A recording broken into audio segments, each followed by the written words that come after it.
Hi, everyone. I'm Megan Padel from VentureBeat, and I'm super excited to welcome you to GamesBeat Summit 2021. This is a short tutorial to help you get comfortable with the online event portal and all of the benefits that come with your VIP pass. Now, if you're watching the live stream on YouTube, Facebook, or Twitch, head over to GamesBeat.com and follow the links to get the full event experience. Now, live streaming across the main stage is 100% free. But if you are registered for the event, a speaker or sponsor, or have a VIP pass, check your email for important links, information on accessing backstage speaker Q&A, networking, GamesBeat Slack, all of that fun extra stuff. Now, I'm going to start by showing you the event portal, and then we're going to go into some more about the networking platform. So this is where you'll be able to access everything for GamesBeat Summit. Now, during the session, you'll see a video here. Our Q&A and our polls will be rolling to the side. And then down below, we have the lounge, the agenda, and our on-demand section. The lounge will have all of the links that you need, including how to get to the networking portal, how to participate in off-stage Q&A, how to join the roundtables. The agenda, this is pretty self-explanatory, but you can go in and check out the full program and filter by dates, the type of session that you're looking for, and even search for speakers. And then the on-demand tab, this is where you can find any sessions that you missed about 30 minutes after they run live and our full editorial coverage for the event. Again, if you're here on the main stage at GamesBeat, you can participate in Q&A by typing in your questions, adding your name, and hitting send. There's no need to log in to participate, but we do encourage you to add your name just so that we know who's asking. If you have any questions about this portal, maybe something's not working for you, you can email us directly at eventsupport@venturebeat.com. Now, on top of this, what we have is our networking lounge for you. So if you go over here, this will bring you to our grip matchmaking system. Check your email and check your spam for your registration IDs so that you can get access to this. And what this is how you can not only find other attendees, start chats, but you can also schedule meetings directly within the portal and then host them here so that you can get the most out of GamesBeat Summit. In GRIP, we'll also see the exhibitor hall, which is live inside the platform, so you can learn about groundbreaking technologies and services, and then directly start one-to-one meetings with those service providers.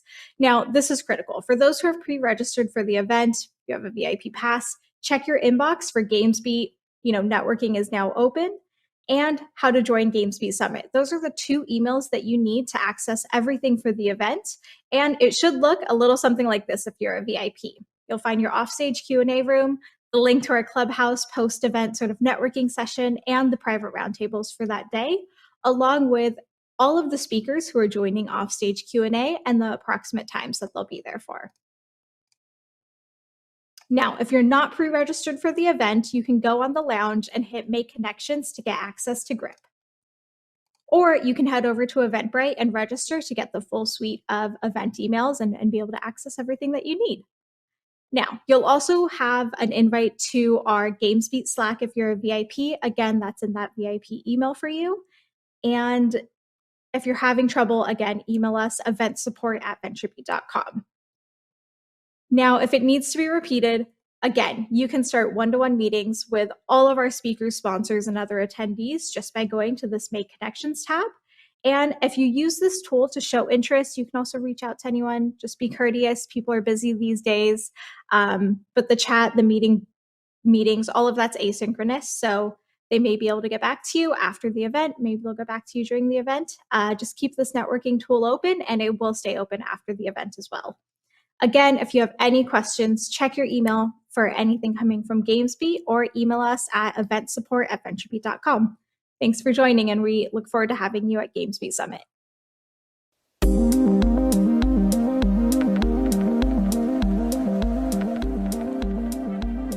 Welcome to GamesBeat Summit 2021. I'm your day one host, Khalif Adams of the Spawn on Me podcast.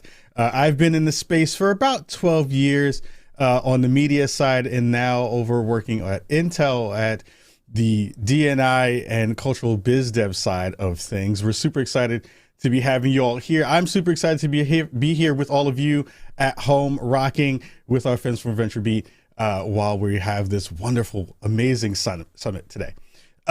Again, we're super excited to have nearly 2,000 attendees registered and joining from home, plus more of you tuning in on the live stream across Facebook and YouTube and more. If you want to interact with the stream, please head over to GamesBeat.com for the full portal. We would love to thank our sponsors right now, and be sure to go visit the expo area in the one-on-one networking section. Please make sure you go do that and check out everything there. We'd also want to give some love to our advisory board.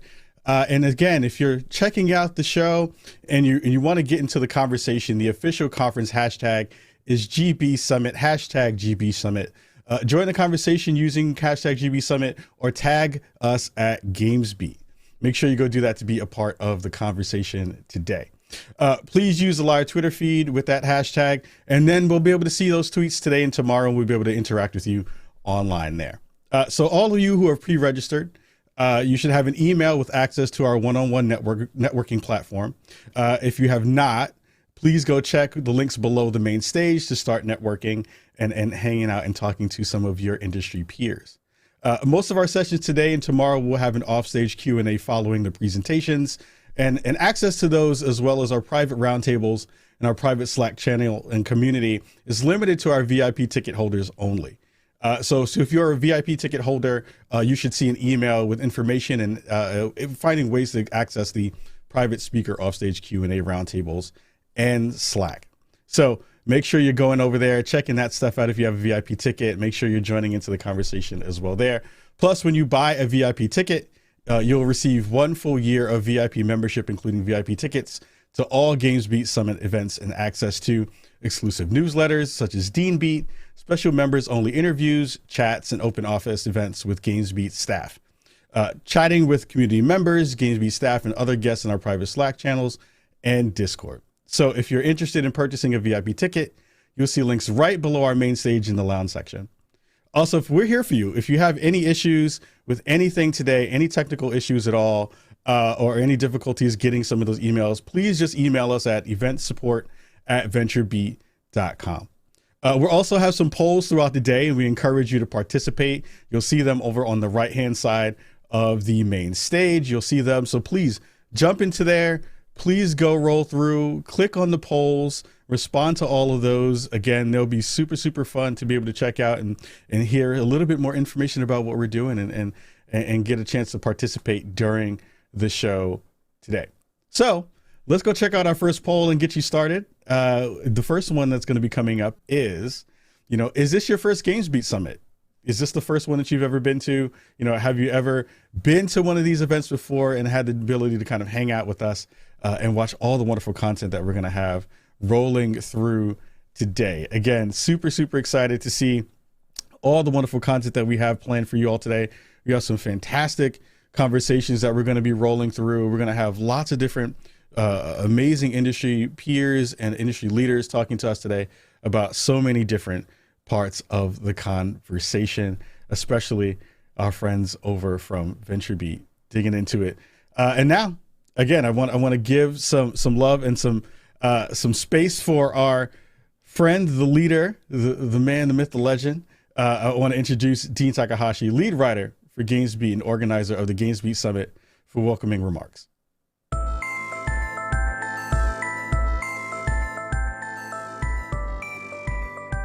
Hello, everybody. I hope you're well and that a weight is lifting from your shoulders. I feel like I'm ready for some long overdue inspiration myself. Our last event was just 3 months ago, but that was mostly about the metaverse. Now we're ready to talk more about the expansive universe of games where passion meets business. If you are here, you're a survivor. You made it through the ordeal of a lifetime, and you are permitted to celebrate just for being here. The fact that we're here together shows our community is still alive, and in fact, it's thriving. This is our third online-only event in the pandemic. I managed to stay sane and healthy by jogging every day at a nearby park, working from home, staying close to family, and playing Warzone. I also found ways to connect with people in the game industry club on Clubhouse.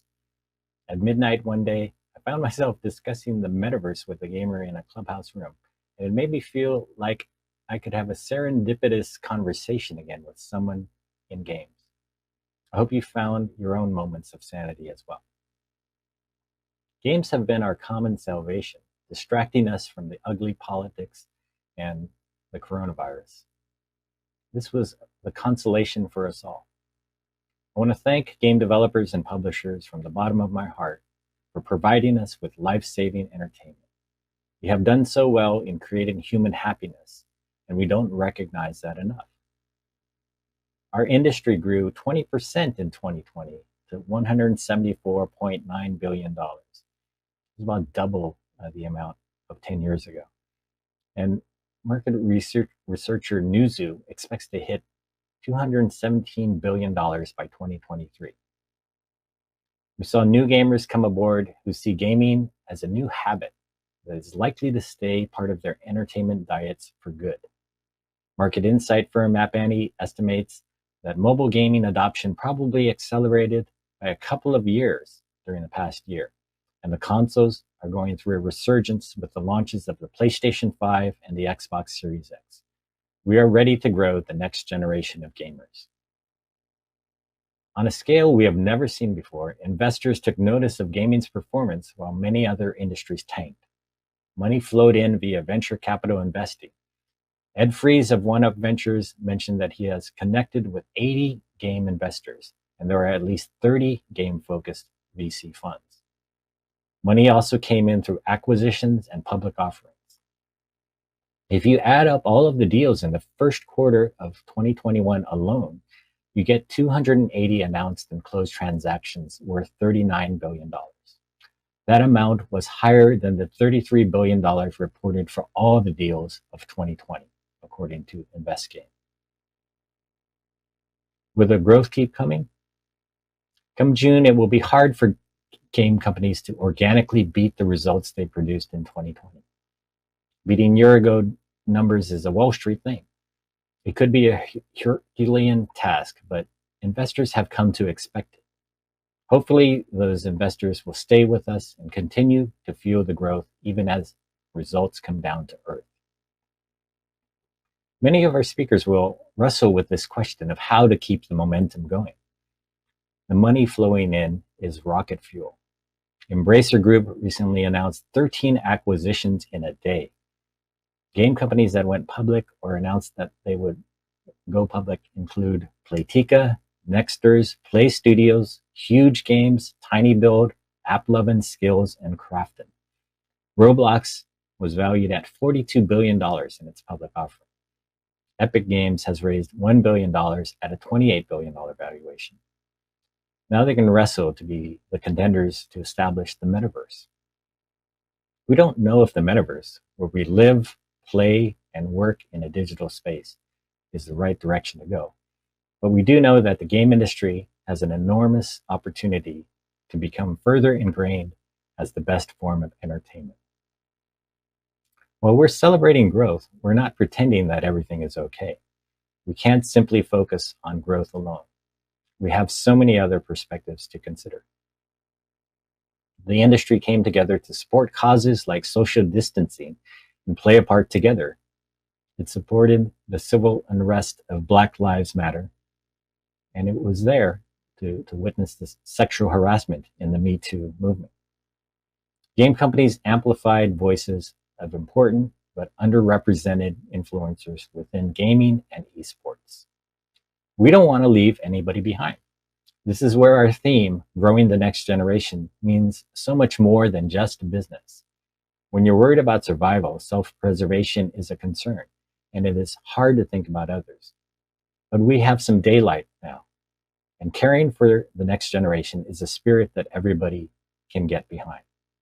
As I've said before, this is where you put your swords and shields down at the door. You can check your tribalism and cynicism at the door. We become stronger when we share knowledge. You will become richer when you help your industry fellows. In the safe space of this virtual event, you are in the neutral zone. One of our speakers, Karthik Bala of Valent Studios, observed that game developers are more willing to share their tips about what works in game development with other companies. They know that they can compete on their creativity and that no one is going to steal that. That's the spirit with which we should move forward in sharing. Our talks are relevant to gaming in 2021.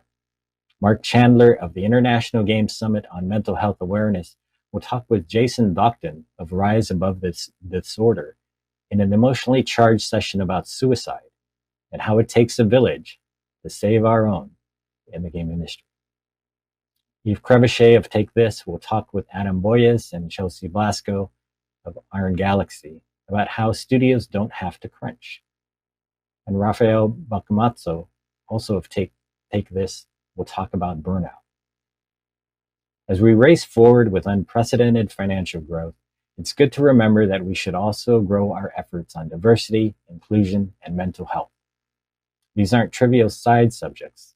As Microsoft's Phil Spencer will say in one of our upcoming sessions, these diversity matters are key to turning everyone into a gamer. As a game journalist and an event organizer, I feel like I can contribute to justice. After one of our recording sessions, one of the senior women in our industry said to me, "Thank you for giving us a voice. It means a lot."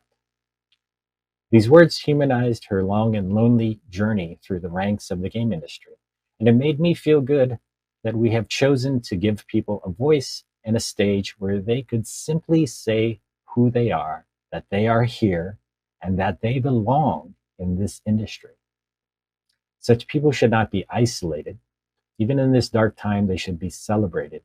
And we'll see that in our Women in Gaming breakfast on Thursday morning and our Visionary Awards on Thursday afternoon. Representation matters, both inside our games and in the inner ranks of the game industry. Minority groups need protection and nurturing. The pain of racism has hit the Asian American community this year, with people of Asian descent being singled out for hate crimes. Our politicians enabled those haters. I think we should think about the power of games as a medium to make an impact. If you as a game developer create the ability for everyone to see themselves in the games that you create, then you make us visible. It becomes harder to marginalize us. As I wrote in a recent column, I don't want anyone to be invisible anymore. It's too dangerous. It allows ignorant politicians to define us using phrases like Kung Flu, to define us as less than human. Represent us as human and normal so that it becomes a little harder to dehumanize us.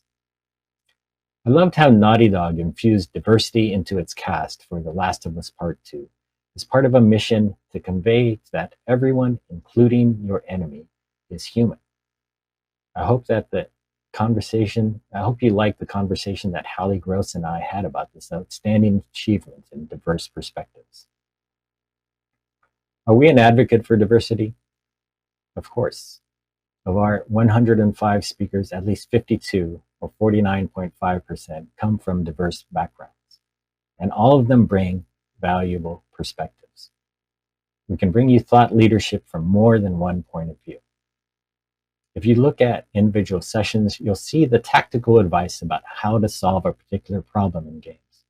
But if you zoom out to what this event is all about, you'll see that growth, mental health, and diversity are all intertwined. As Mark Chandler said, it takes a village.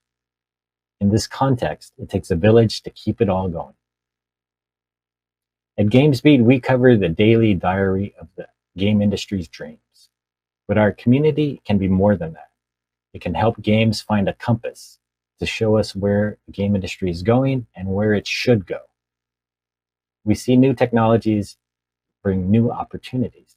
We're seeing a Cambrian explosion of technologies and startups. Think of all the AI startups out there. There's 15,000 of them that will automate jobs. It's our job to bring that technology into the industry in a way that creates a vast explosion of jobs, not a displacement of people. Marty O'Donnell, one of our speakers, said recently that if an AI creates a piece of music that can make you cry, he'll hang up his spurs as a musician. I hope that doesn't happen. I am very interested in how games could create new kinds of jobs, like what I call the leisure economy, where we all get paid to play games or reap the benefits of user-generated content. There's so many frontiers to explore. like how playing blockchain games can generate income for people in emerging markets like the Philippines, where they can make several times minimum wage, or how new crypto and blockchain software layers enable new business models for mainstream games. There's so many more potentially transformative technologies that constantly renew gaming. And that is where we like to position GamesBeat as a publication. On the next plane above us, the platform owners are jockeying for position. This week, Apple is choosing to prioritize user privacy over targeted advertising with its changes to the identifier for advertising, or IDFA. This is a pretty geeky thing. On a tactical level, this will make it harder for mobile game companies to find users. But on a strategic level, it's a battle between Apple, Facebook, and Google over paid and free business models. Apple and Google and Epic are also in a struggle for the hearts and minds of developers. I think that raising the walls of walled gardens isn't the way to the end game. As Tim Sweeney of Epic Games has said, the key to making games ubiquitous is to knock down barriers and make them more accessible around the world. If you think about that big picture, then you can see that opportunity. Gaming was in the nerd ghetto for so long. It has emerged into the mainstream. And as I said at our last event, now the revenge of the nerds has come. Part of the hope is that games, not platforms, will become the kingmakers, proving the old adage that content is king. And what happens next, now that games are winning? Well, my friends, that is up to you. How you move forward will determine whether you can help bring about an even greater golden age of gaming, or see it snap back to being a smaller industry. Whether you're trying to create the metaverse, or you're just trying to create your next game, I think we've created a great event for you. You'll learn some great things, like how Sean Layden tells developers to focus on first, best, or must. Bobby Kotick will talk about 30 years of running one of the biggest companies in the industry. And Laura Miele will talk about the process of making games and how it's hard and always changing. We've tried to make this event into a kind of digital watering hole with roundtables, Zoom Q&As with speakers, one-on-ones on Grip, and virtual chats on Slack. You can listen to sessions, but we would be thrilled if you used GamesBeat's community to plot your own next worldwide revolution. I am thankful that in our digital forum, we can now reach more people around the world. We're also here today because you care about what kind of game industry we create. I first tried to get a diversity in games event funded about 6 years ago to no success. I consider this GamesBeat Summit to be the first time that we have been successful with that cause. I want to thank our sponsors who have heard our call to support a great GamesBeat community and a free and independent press that is capable of authentically covering games. We appreciate your support, and we are grateful that speakers have given us their time. As it is, getting this event done is no easy matter. I want to thank our GamesBeat and VentureBeat writers, our excellent advisory board, our production company Evergreen, our VentureBeat business team, and our GamesBeat community. You have held us together during a crisis that has lasted far longer than we ever thought it would. I'm grateful, and I'm hopeful that we'll meet in person again someday. Or maybe we can just meet in the metaverse.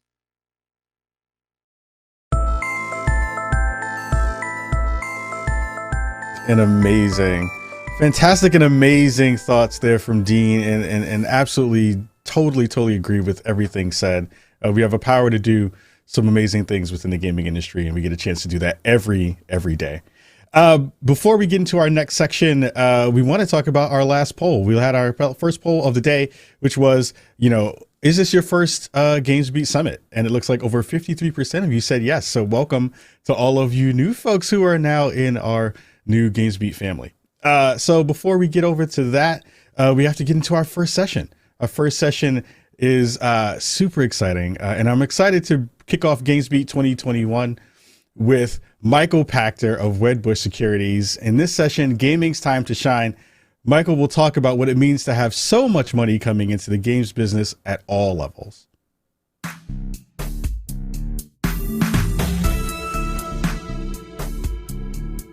Minutes telling you what happened in the last year and what's going to happen the next few days. I've got 10 minutes, so I've got all my notes right here to go over the last 50 years, and I have to go over the last 50 years because I think it presages the future and tells us where we're going. And I will blaze through this. I'll take about a minute per decade. But back in the 70s, guys decided they could make, I say guys because it was all men at the time, a sausage fest, decided they could make video games. And they chose to make them in arcade boxes. And the reason they created these arcade machines is that game rendering required a CPU and a GPU and a monitor, and of course a controller. And if you were alive in the 70s, and I think Dean and I are the only people on the program who were, people didn't have PCs. Offices still had mainframes and dumb terminals. So, the game makers had to first get hardware that would play their games.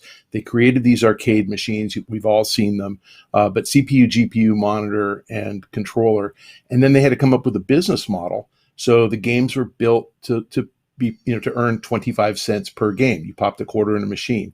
And in order for them to make money, they had to be short in duration. So the average, game session was minutes, and literally 2 or 3 minutes.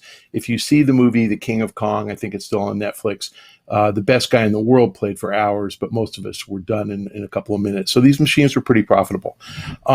In the 80s, some of the IP owners who were creating arcade games, most notably Nintendo, who made Donkey Kong, decided they could replicate the arcade box and bring it into the home. They would put the CPU and the GPU inside a console box. They hardwired a controller to that box, and then they hardwired that to the television set, which served as the monitor. But of course, you couldn't pay 25 cents per game when you were playing. So they came up with the model, and it wasn't Nintendo only, several in television, ColecoVision, lots of guys did it. They came up with the model of selling you a game, selling you a cartridge. And those were literally something like $70. And they made the games a bit longer. They were more challenging. They had multiple levels, so they didn't last a minute. You could play for several hours before you finished a game, and they had some replayability. In the 90s, PCs became a thing. And obviously, everybody and their kid brother got a PC in their household, at least in the developed world.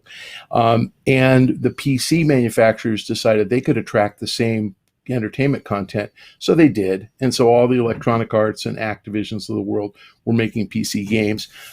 Typically, the price point was more like $50 because there was no console royalty paid. So they could afford to discount their content and make plenty of profit. And the publishers evolved. The IP got better. The games got longer. This is where we got games like Doom, and Duke Nukem. But at the same time as games were developing for PC, the video game publishers, the owners of the IP, noticed that the Chinese didn't particularly respect intellectual property. China was a huge market, a pretty big PC market, even though they didn't have them in the home. They had them in internet cafes. And the Chinese were ready to steal anything. So game discs were showing up on the street corner, being sold for $1 or 50 cents. So they came up with an anti-piracy scheme to defeat people stealing their IP, and they shifted their IP to server-based and paying by the hour, essentially. So internet cafes would license out the right to play inside their cafe. The games are free to play, and the publishers made money both by getting those fees and by creating games that had in-app purchases. So that was invented in China for the Chinese market to get around piracy. In the 2000s, we got mobile phones kind of came up and started to become game devices. And if you think about a mobile phone, CPU, GPU, and monitor, it's there. And the keypad is your controller. But the initial model was paid download. So you had to buy a game. And of course, the carrier thought they were the value in the value chain. So they wanted to take 70 or 80% of the paid download, which meant that the games were typically really terrible bubble popper type games. Along came Apple in 2007 with a touchscreen phone with an iPhone with no buttons and a lot more powerful CPU, GPU. They adopted, or they encouraged developers to adopt the Chinese free-to-play model, and they did. And the mobile gaming was born, all free-to-play, in-app purchases funding the entire business, and it's obviously ballooned into something big. The publishers noticed that, and I'd say throughout the 2010s, and you started to see other game console or PC or other ways to play games adopt the free-to-play model. We had things like League of Legends, PC-based free-to-play, Clash of Clans mobile free-to-play, World of Tanks free-to-play. The bigger ones on PC were things like Dota, Fortnite, born on PC. And all of these were really successful. It was routine to see a game do $1 billion a year in revenue. And prior to the 2010s, the only games that did $1 billion were games like Call of Duty. It just didn't happen very often. A couple of Nintendo titles, but it really was rare. Free-to-play really reinvented the industry. But again, consoles stuck with paid downloads, purchased games. And they played with the free-to-play concept, but they were really afraid of it. And so you had guys like Call of Duty who said, well, wait a minute, if we go free-to-play, then no one will ever purchase our paid game, and we do 25 million units a year at $60. So we do $1.5 billion a year in revenue. We'll lose that. And so first they put their free-to-play Call of Duty Blackout behind a paywall, and it flopped. It took them until 2020, and I haven't gotten that decade yet, to put it in front of the paywall, not behind. You still don't see FIFA Ultimate Team available except behind the paywall. You don't see Grand Theft Auto available except behind the paywall. In the 20s, console free-to-play started to move in front of the paywall. That was Call of Duty. And Activision warned that the free game would cause lower sales of Call of Duty. When they reported 2020, Call of Duty Premium, the paid game, grew by 40%. It literally went from 25 million units to 35 million units. So the free-to-play market has really captured the imagination of gamers. It turns them on. They want the more premium experience. So that leads to, where are we now? Where are we going?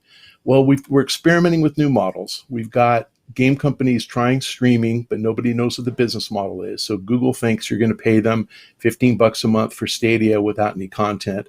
Amazon offers Luna. We're not quite sure exactly what the model there is. You've got subscriptions like Microsoft Game Pass, but you're not seeing games from Activision on there because they're afraid that will cannibalize sales, just like they were with free-to-play. And it's hard to acquire critical mass, and games don't have the same replayability that music does, for example, with Spotify. I'll listen to 1970s music all day. I'm not going to listen or play 1970s games and pay $15 a month for the privilege.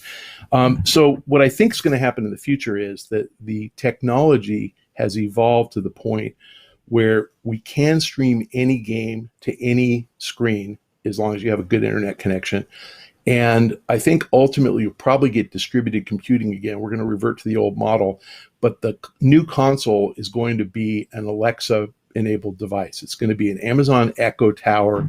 It's going to have a CPU, GPU built inside, some flash memory built inside. And you're going to say, Alexa, play Call of Duty, and it will just download and it will happen.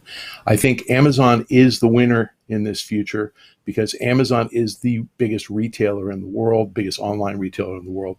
Amazon wants to be in this business. They have AWS, so they absolutely can power this. They've got the customer through Prime. They have 200 million Prime households. So I actually think you're going to see a doubling of the console installed base within a year or two after Amazon decides to do this. So the market probably migrates to two separate businesses. One, you purchase games and think of that the way you think of feature-length motion pictures. The other, all you can eat, free-to-play, in-app purchases, and think of that more like television, commercial broadcast television. So the games are going to be built self-contained experience, $60, maybe 70, or ongoing experience never ever finishes. It continues to evolve, and you're going to enjoy that with free to play and in-app purchase.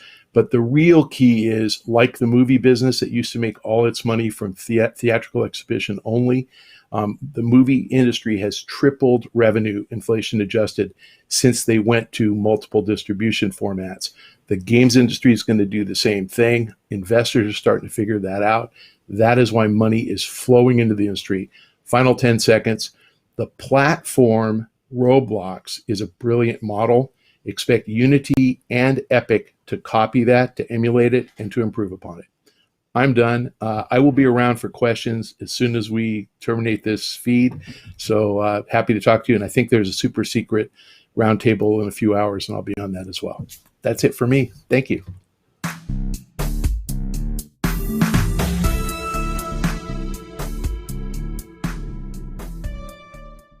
Thank you so much, Michael, for all those wonderful insights. A lot of great information there to pull in.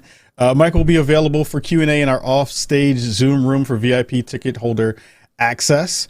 Next, please welcome Aaron Loeb, Chief Business Officer at Scopely, and he'll be chatting with Dean about how game companies can maximize creativity among rapidly growing global teams, and will share actionable advice for empowering the creative process.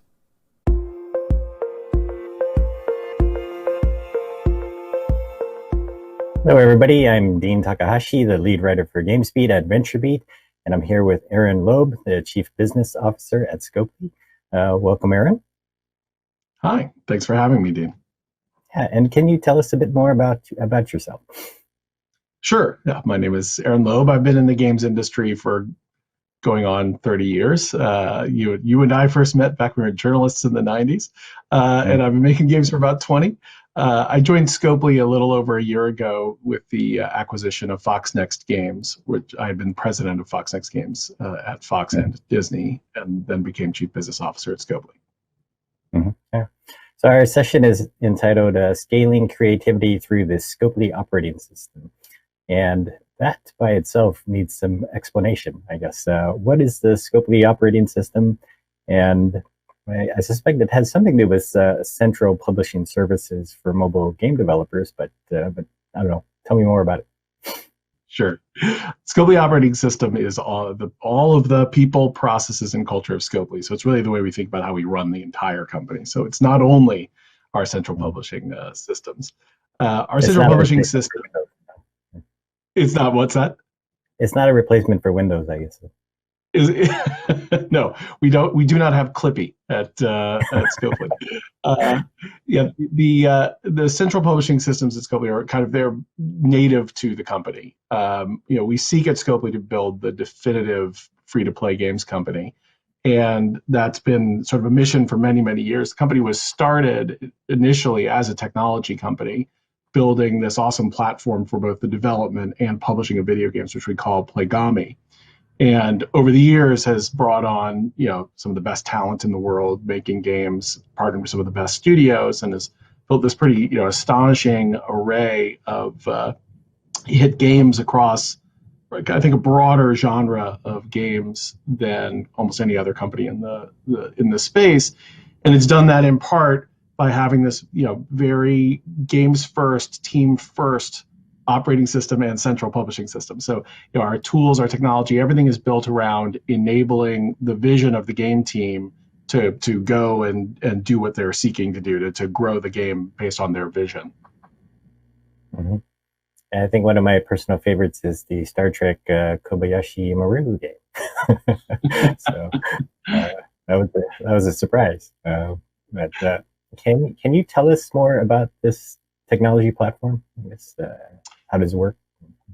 Sure, absolutely. So Playgami is a suite of tools and technology that focus on not just the development of games, but then also how those games reach market, and then also how those games are customized on a per user basis. So it's a really rich set of tools that enable us to provide players what they most want. So we understand essentially if a player particularly shows up or every Tuesday, or a player particularly loves this particular feature, we can tailor content to them. And it's been built from the ground up. And most of the games in our portfolio make use of all of the suite of tools. And it's also built in such a way that some of them can make use of just some of them, et cetera. And we are able to partner with companies and provide them support through the Plegami suite of tools. So it's a very rich and flexible tool set for making and publishing video games.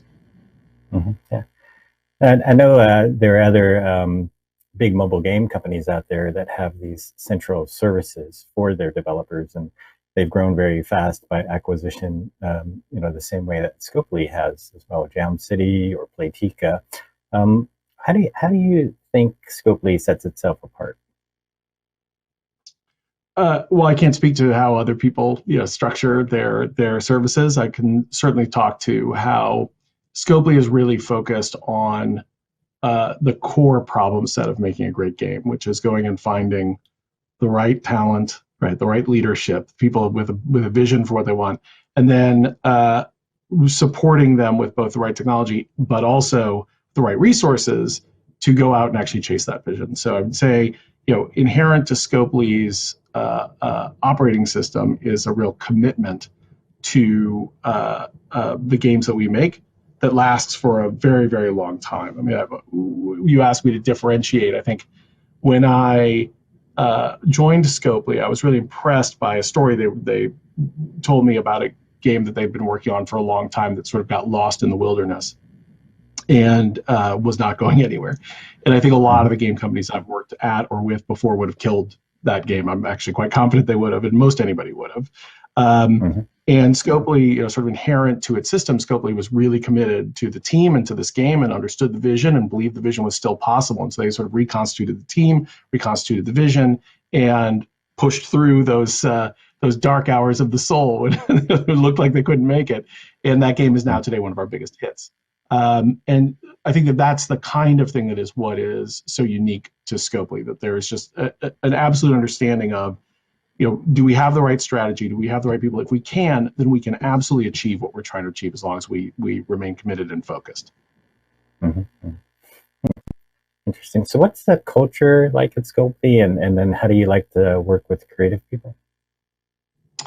It's a great question. The culture, I would say, is first and foremost about game making and humility and intellect, right? So when I looked at joining Scopely, I would say from afar, I was often confused at some of the things they'd managed to pull off. From an outside perspective, I was like, no, that'll never work. And they kept making it work.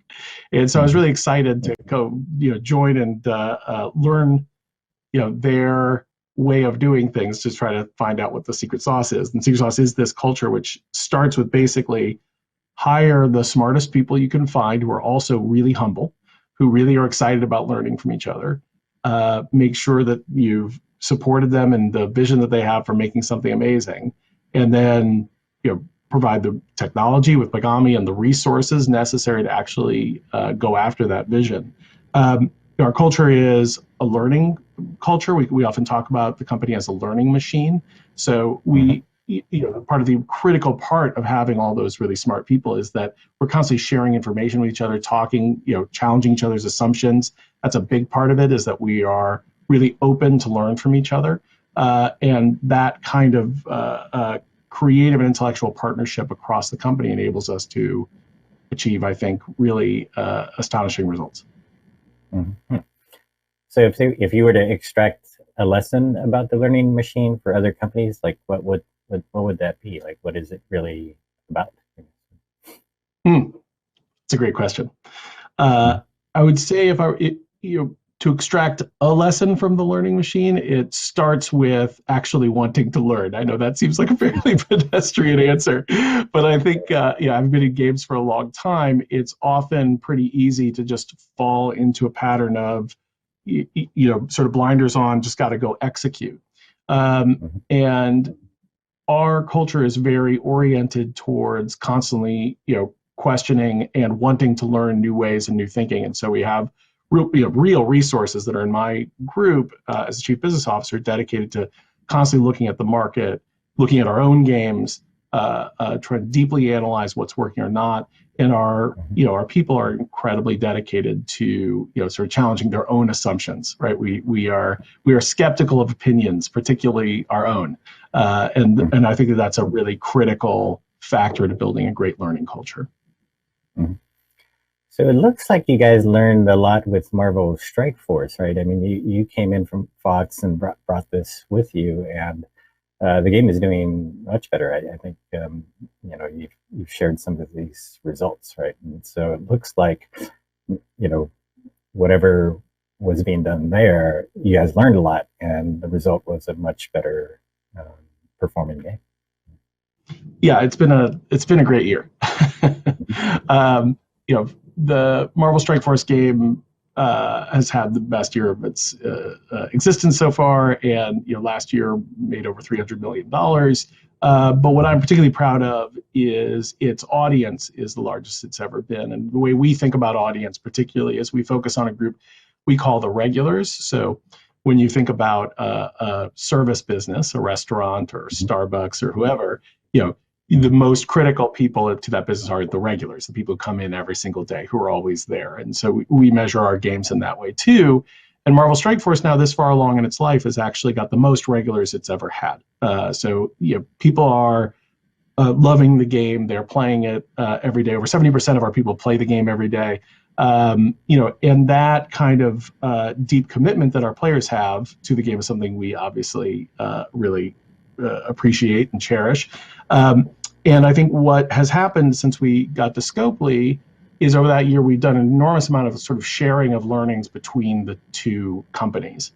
And what Scopely really enabled was sort of unlocking the way we were reaching the market. And that was through a combination of the, just incredible publishing infrastructure that Scopely's been building over the years, some of the technology Scopely's built with Plegami, but also just some deep learning. So we had, and then of course, we've also been sharing back our learning about regulars and the way that we think about free to play. It's been a pretty great partnership. And you saw recently Amir Rahimi, who runs that studio and was the leader of Marvel Strike Force. He's running Boundless, which is the new name for what was Fox Next Games Los Angeles.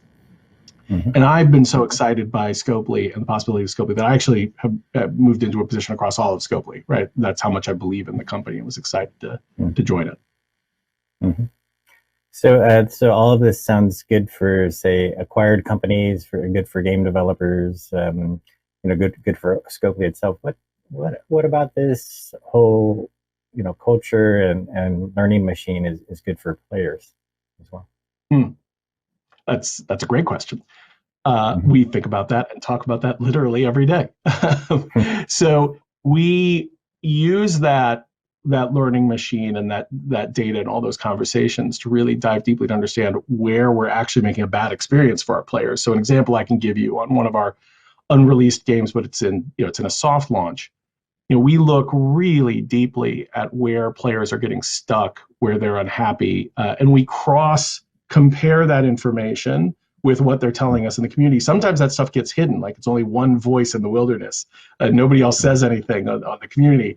But using the data, we're constantly trying to understand where is the game too challenging or not a satisfying or great experience. And we are then able to rapidly make alterations to the game to actually improve the experience for our players. Our game teams are doing that kind of work, I would actually say, on literally an hourly basis. Like this is the primary focus of game development. It's always constantly thinking, how do you make the game better? How do you give people a better experience? And it doesn't just stop with game design. We constantly look at a very deep level about the technical experience people are having. And my group works with the game teams to constantly analyze that, figure out how we can improve the technical experience, make sure the games load faster, that people are getting what they want when they want it. I mean, that is kind of a singular obsession of ours as a company. Mm-hmm. So I guess I'm curious how Scopely has chosen some of the genres and the game types that it has gone after. I mean, they're across mobile. It feels like there can't be games more different than Scrabble and and Yahtzee and Star Trek Fleet Command, right? So.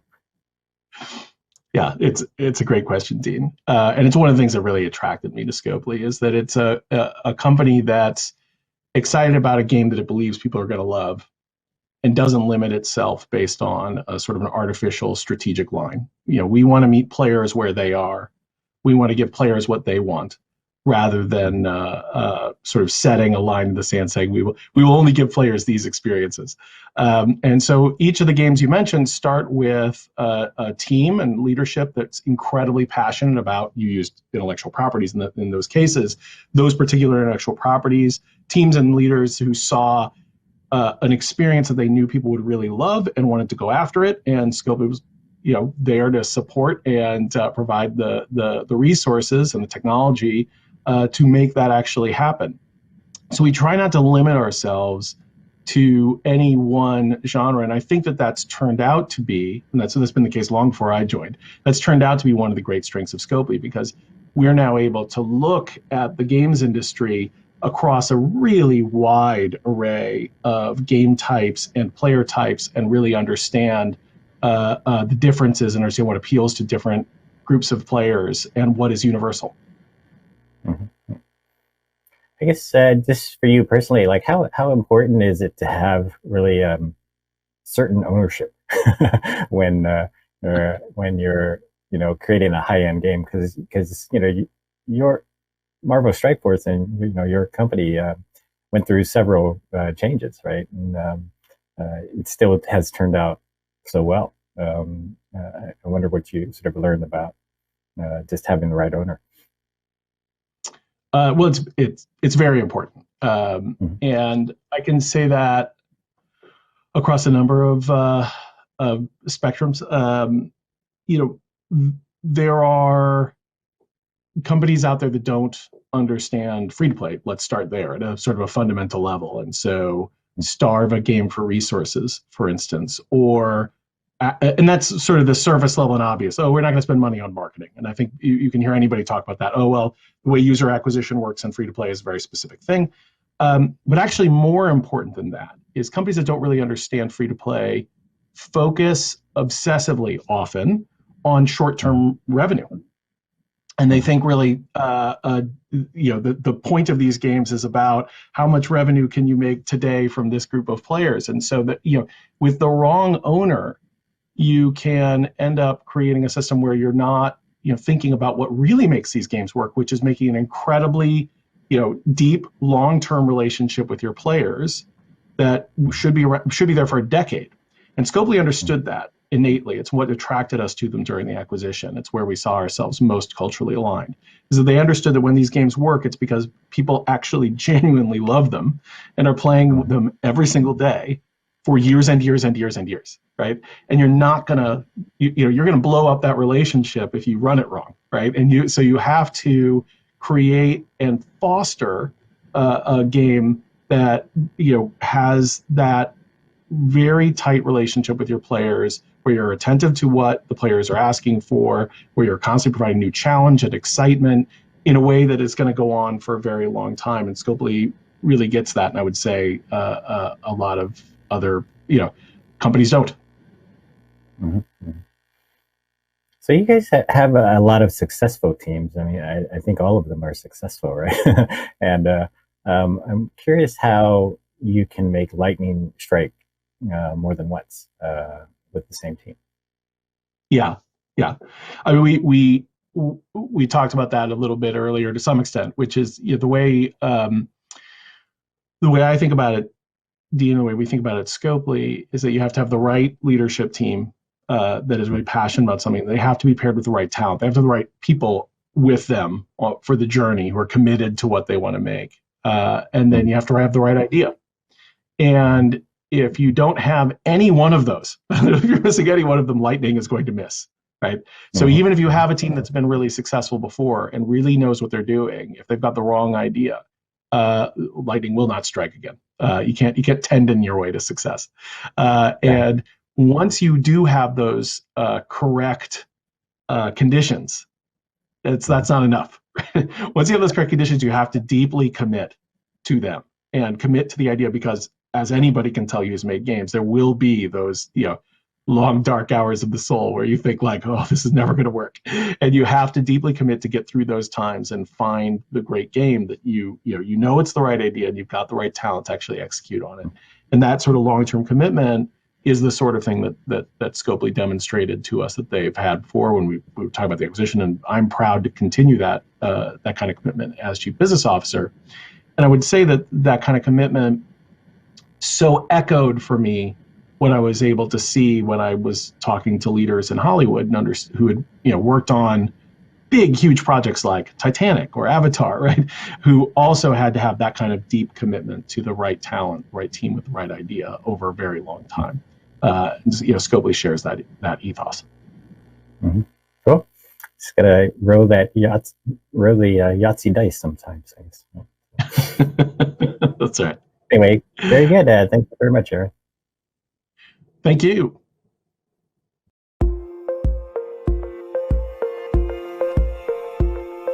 What a fantastic conversation between Aaron and Dean. Again, I loved the fact that Aaron talked about, humility being such a really important part to the way that Scopely works. So that was super cool and really fantastic to hear as a part of the conversation.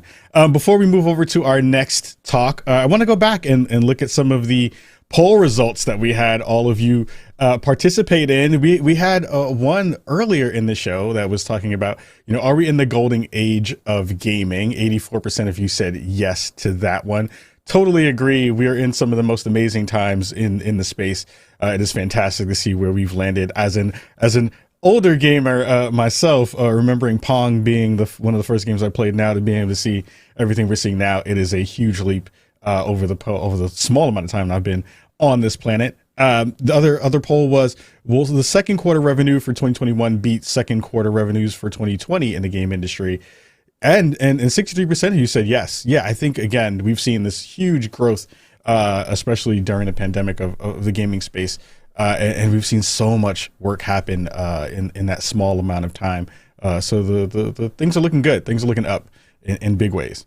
Our next session, we'd love to welcome Brenda Romero, CEO and co-founder of Romero Games, and Sushama Chakravarti, technical director, game at Prodigy Education.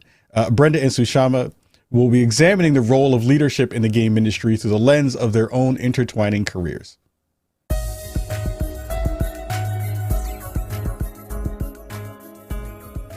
Hi, my name is Sushma Chakravarti. I am Tech Director with Prodigy Education. I'm here today with Brenda Romero, Game Design Director at Romero Games. I'll let her introduce herself because her long list of accomplishments is hard to run through myself.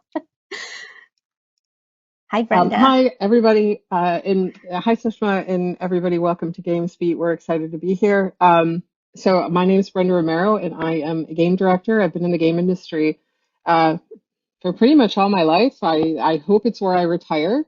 And I've worked on a lot of different games, a lot of different genres, most recently Empire of Sin. So today, anyway, we're going to be talking about enabling the next generation of leaders. Thank you, Brenda. Thanks for being here.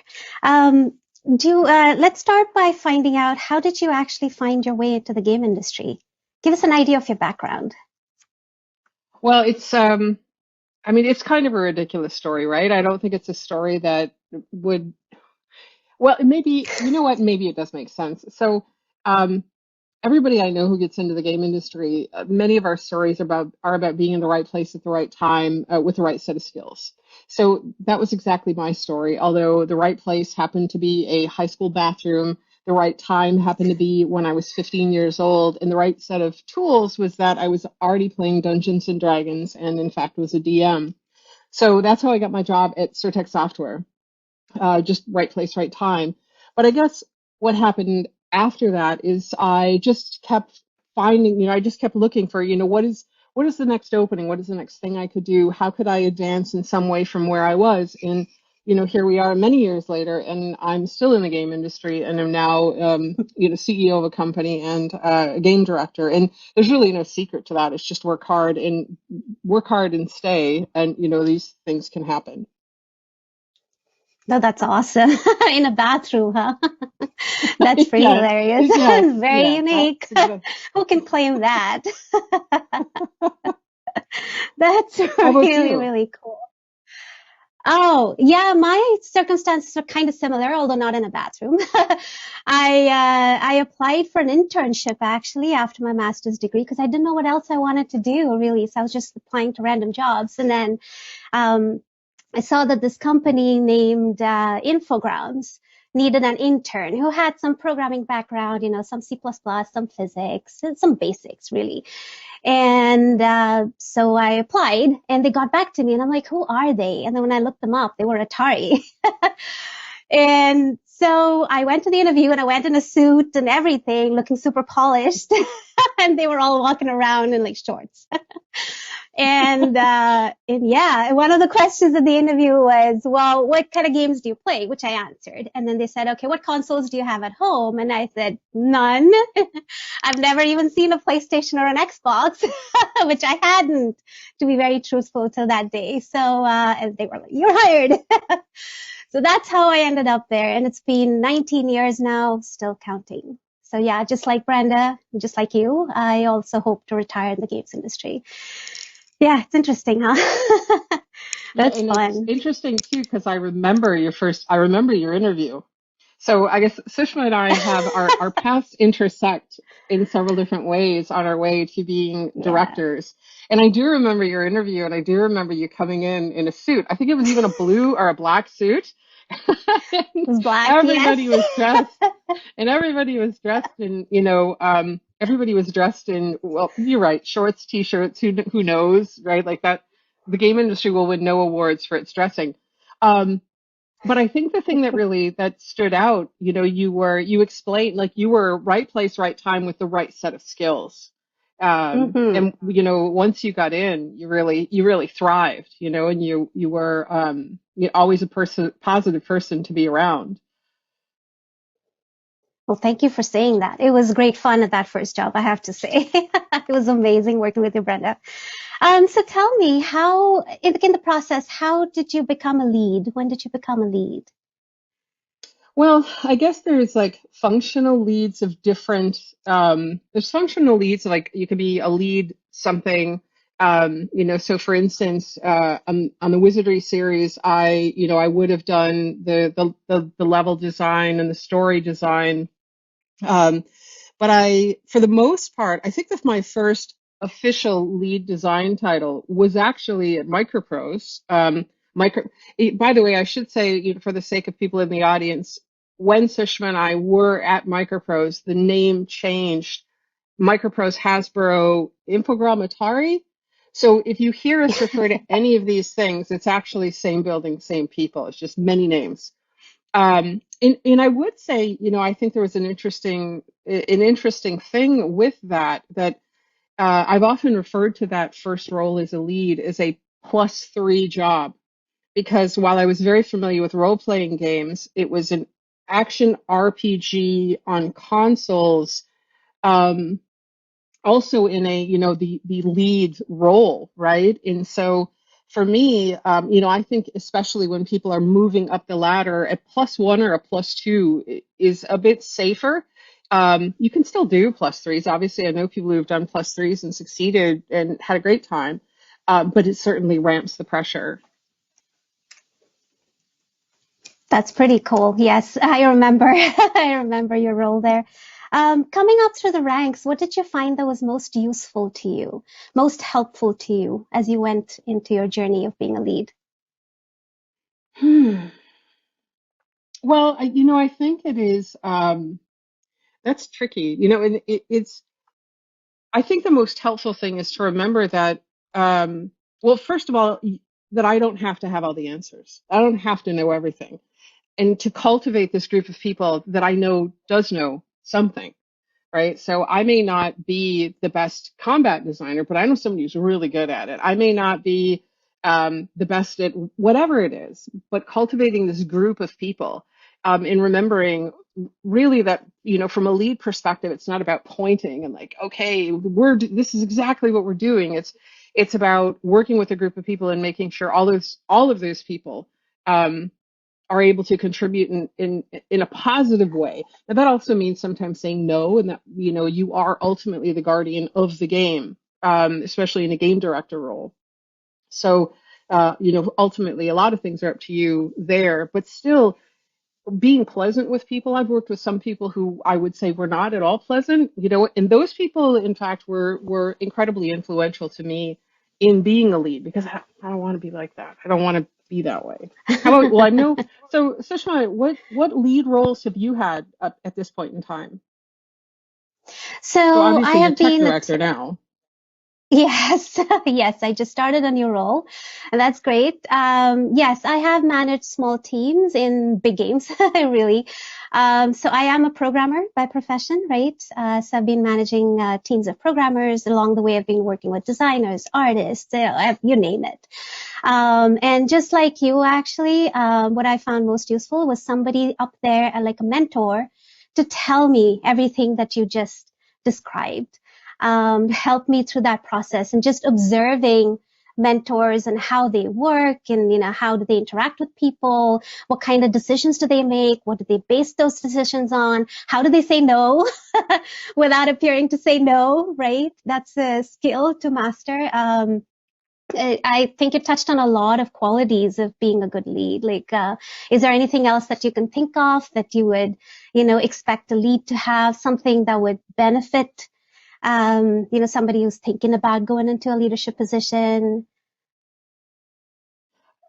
I mean, I know everybody would expect this as an answer, but good communication. Yeah, Good true personal that. communication. I would say there's 100 ways for something to go wrong in written communication. Even if it's typed, if I could receive the same message when I'm really stressed, really frustrated, and that message is going to mean maybe something different than if I receive the exact same message first thing in the morning in a super cheerful mood.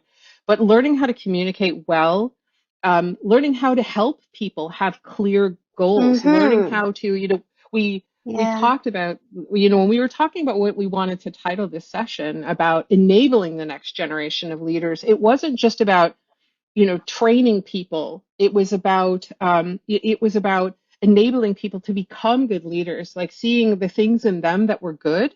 And that just sounded like a serious judgment call, didn't it? Seeing the things in them that would be good for leadership, that, people are like, for instance, there's a guy at our company, Ian Dunbar, and he has just been promoted into a lead programmer role. And it was really obvious coming along, maybe it was a surprise to him, I don't know, but it was really obvious, like, this guy's going to be a natural lead. And you can see some of that stuff. And so early on, in fact, one of the things that we did is we had him shadow the lead, his programming lead, for a while, so he could see what he did. And so that way, when the role transitioned and he became lead, it wasn't just like, what do I do? Right?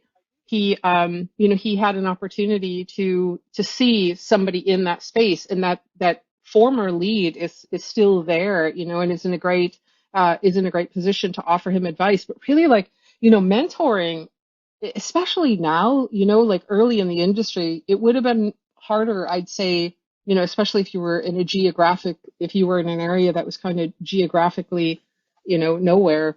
But now, because of the internet, and because game communities are really well networked, there's loads of opportunities for networking. And I would, one of the things that you said earlier, that I find valuable I regularly say, well, I am human. This is the first mistake of the day.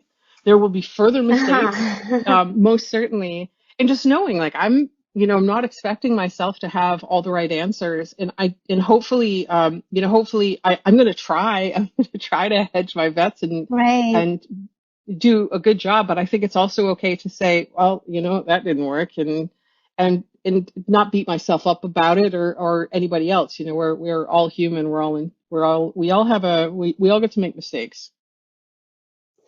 Yeah, that's very interesting. You also touched upon, little ways that we can empower people who we spot as potential leaders to become even better leaders, right? To learn the skills that are needed in their new position and stuff. And one of that is definitely mentoring, either being a mentor yourself, or finding somebody who would be suitable as a mentor for that person, depending on their skill set, right? That's one thing. Another thing that comes to mind is, looking out for workshops that they can attend, conferences that they can attend, and actually encouraging them to put themselves out there and network. You mentioned networking too, so super important. Mentioning books, things, articles, blogs. There's so much there on the internet. Again, you touched on that. Just pointing them at that, because I found in my journey, all these things existed, but I didn't necessarily see them until somebody senior pointed them out to me. And then it was, oh yeah, of course, I'm going to go read that. Or, oh yeah, of course, I'm going to try to apply to that so I can go, right? It's just that, people don't, new leads don't necessarily think that they can do those things. And I think just, finding a way for them to realize that they really can. You just need to think about it, right? Or just point it out to them because they haven't seen it yet. There's lots of super ways to empower new leads, small things that make such huge differences that I have noticed in my career. So thank you for that. I'm curious, Sushma, with programmers, how do you identify, like, when you are looking at who might be potentially a good lead? What things, like, let's just say, obviously there's a lot of people watching this. What would you say if they're looking, I guess you could speak to programming or more generally, but what things would you look for? Like, that person would be a good lead. Now, there's the obvious, which is they're a good communicator, they're respected by the team, but what other skills are you looking for? Well, there's an extension to communication, right? How do they communicate, in the sense, now if we're talking technical terms, can they communicate with people from other disciplines? Right? It's not just general soft skills, like the person is a nice person, nice to talk to, easygoing, that's all good.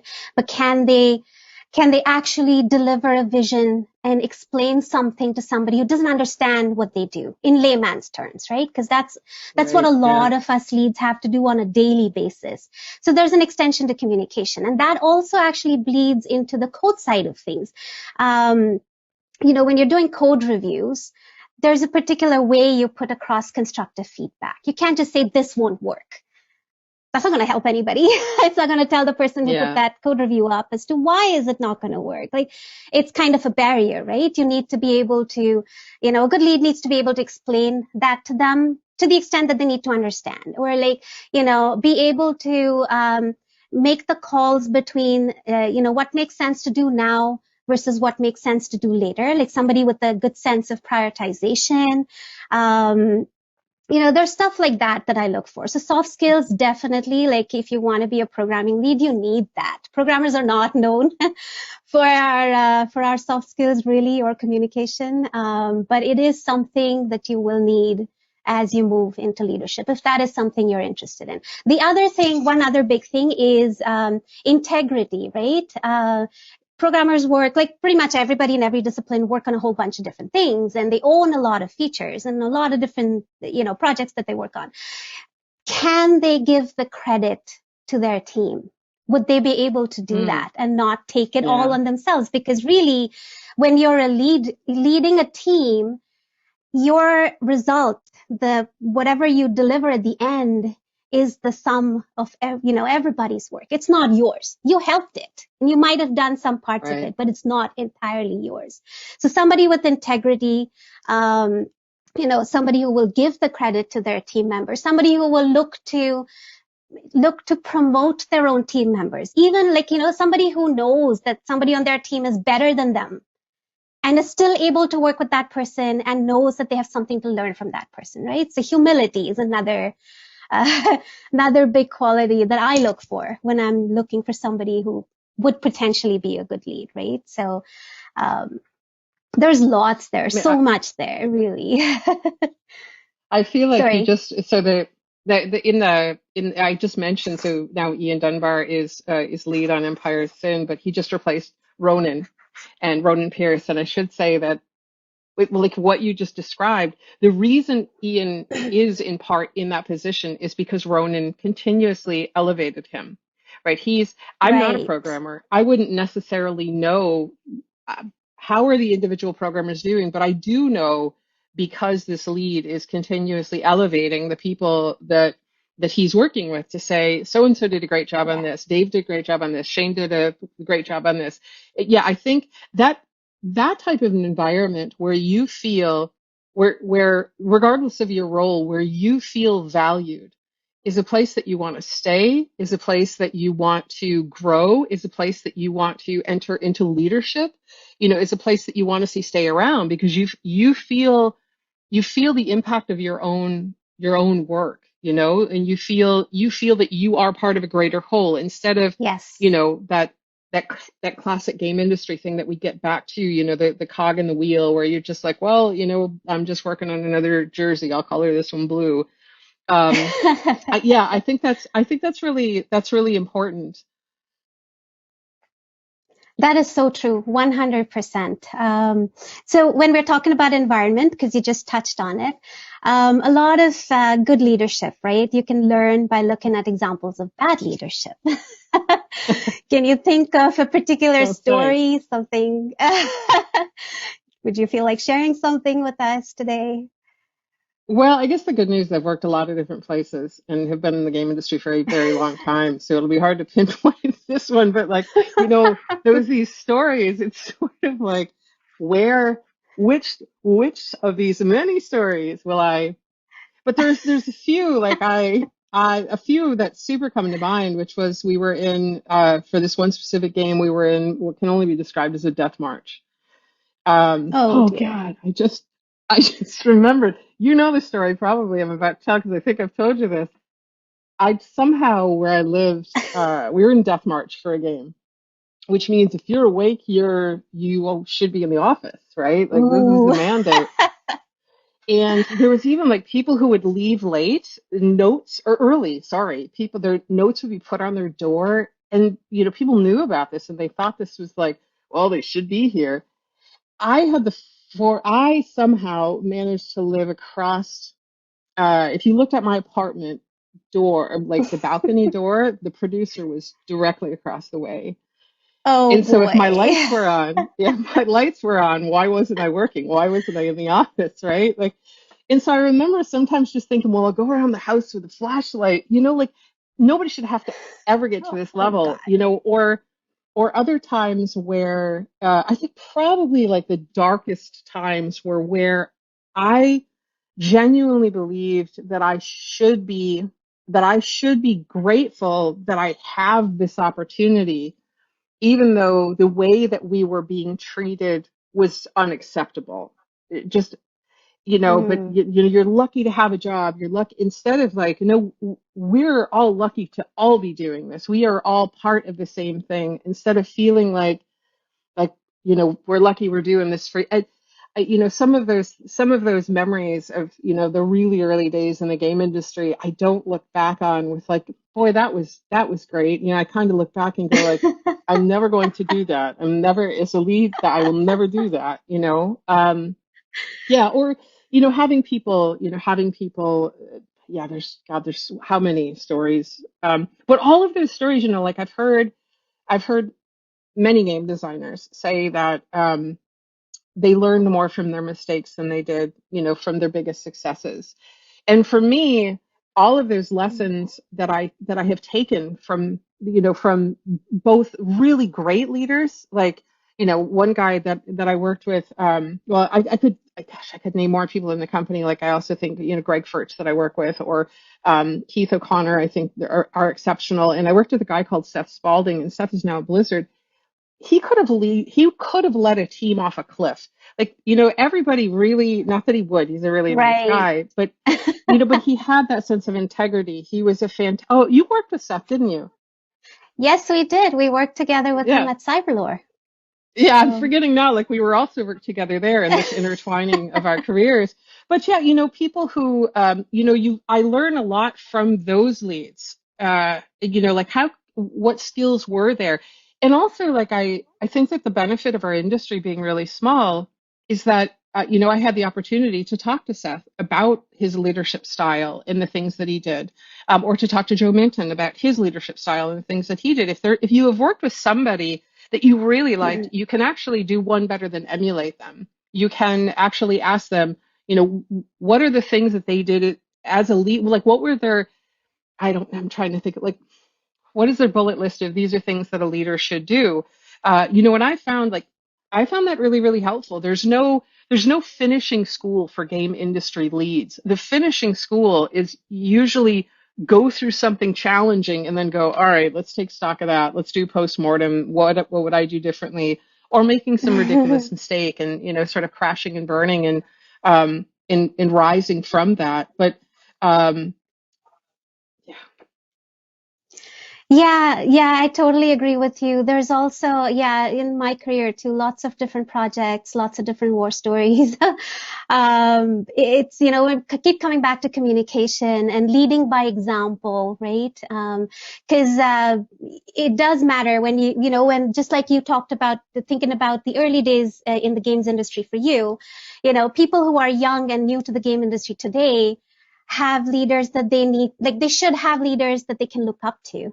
So we need to be leading by example. The way we give feedback needs to be constructive. I remember one project that was particularly stressful and had, unfortunately, a negative impact on some of the younger team members who didn't really know how to deal with this feedback, and they didn't understand how abrasive the game industry could be. Not that that's a good thing, but unfortunately, sometimes that is the case, right? But you do need to learn how to deal with situations, and it wasn't easy for a lot of people. So, it was hard to pull them back up and say, no, you're worthy. You know what you're talking about. Come do what you're best at doing. And then helping them through that process was difficult. And it's a lot of mental stress and, on both the lead and on the team members. So I think leading by example, your leadership makes such a huge, huge difference, right? Just the way you conduct yourself in your everyday work, I think is something to be watchful of. But yeah, talking about work in general. Oh. Sorry, go ahead. It does get back to that concept of enabling the next generation of leaders, because we will model the people that we work with, right? Or that we work, that are the leads of our individual teams. And there was a point you made earlier, which is about the critique, in cultivating a culture of critique. Because if you've just poured your soul into something, right, whether it's code or art, design or audio or whatever it is, if you've just poured your soul into it, and let's just say that, we have to learn. In general, to me, one of the biggest skills that we can have is learning what the critique should be. So, for instance, I might say the early game feels too aggressive. Here's how I wish it would play, and maybe point to another game, or talk about how the pacing of it feels off. That's one way to do it. I would say that is a good critique. But there could be the other, like, hot take comments, like the early game sucks. Well, thanks. I'll write that insult down somewhere, right? Like, like it. So the difference between insults versus critique is critically important, because for whatever reason, the games, when we are working on games, I become unreasonably attached to this inanimate thing, right? It's, I live it, I breathe it, I wake up in the morning, I'm thinking about it. I wake up at 3 o'clock in the 3 o'clock in the afternoon, 3 o'clock maybe, 3 o'clock in the morning. I wake up and I'm thinking about this. So giving critique that is actionable and useful versus just insults, in discussing team-wide how important that is really valuable to making people, like, if people know, first of all, that it's expected, it's wanted, it's desired. If people know this ahead of time, then it really, I find, just makes for a much healthier and better team overall. It does. You're absolutely right. And in terms of feedback too, some things that I find leads have to deal with is the noise, right? Noise in quotes. Because there's a lot of hand waving that goes on at the higher levels of management, right? But it's not necessarily something that the younger team members need to know, because they don't really understand it right now. Like, it would just be something like it's just an idea up in the air somewhere. Who knows if we're going to do it? Who knows if it's feasible? Nobody knows. It's just something being talked about in a boardroom, right? At that point, I think there's also something to be said for leadership, kind of keeping that to themselves until stuff is fleshed out, because there's one thing to be said for transparency, but then there's the other side, which is also just what should we be transparent about? Like we worked at Cyberlore, we were transparent about everything. I love that about the management. Mm-hmm. And we had open book culture and everybody talked to everybody, it was just so open. That was so great to see. But a lot of the friction was kept away from us. And that's great, right? Because we need our teams to do the work that they've been hired to do and that they thrive on doing. And all this other noise and friction that hasn't been solidified isn't really worth their time or effort. So anyway, there is something to be said there for, something to look for in new leads too. It's something for leadership now to be doing. So tell me, Brenda, what is the favorite part of your job? What is your favorite? Like, what do you thrive on? What do you love? What do I thrive on? This may sound like kind of a ridiculous answer, but I really love the people I work with. I think over the years, I've become more and more and more selective. I'm going to be spending a load of time with these people. One of the biggest downsides is no, that's not true. A downside of COVID, it's certainly not the biggest, but a downside of this is that our team has had to go virtual. And I really miss the people that I work with. Yeah. I really miss hanging out with them. I miss the morning coffee that I would have with the coders, But that is the favorite part of my job is when you're a lead, you have significant say in who you hire, right? And so, my favorite part of the job is the people. I think if you're not a people person, being a lead probably isn't a good job for you. What about you? It's the exact same. I don't think I need to say anymore. You said it very well. So what kind of advice would you give for people who are considering moving into leadership positions? Keep your eye out, see what's available. Mm-hmm. Keep your eye out, see what's available. Stay humble, be willing to admit you've made a mistake. I don't think that is at all a sign of a bad leader. God, I love that. It's a sign of a great leader. I love that. Yeah, you will make at least one mistake a day. Just wait for it. At least one, unless you've taken a day off, and maybe the mistake is you should have taken 2 days. But yeah, that's what I would suggest. Oh God, that is so awesome. Yes, humility and admitting you're human. Yeah, absolutely. Absolutely. Well, thank you so much, Brenda, for being here. I've loved talking to you. I've loved working with you. But yes, thanks for being on this panel and also thanks for having me here. So until next time. Thank you. Thanks everybody for watching and enjoy the rest of the conference.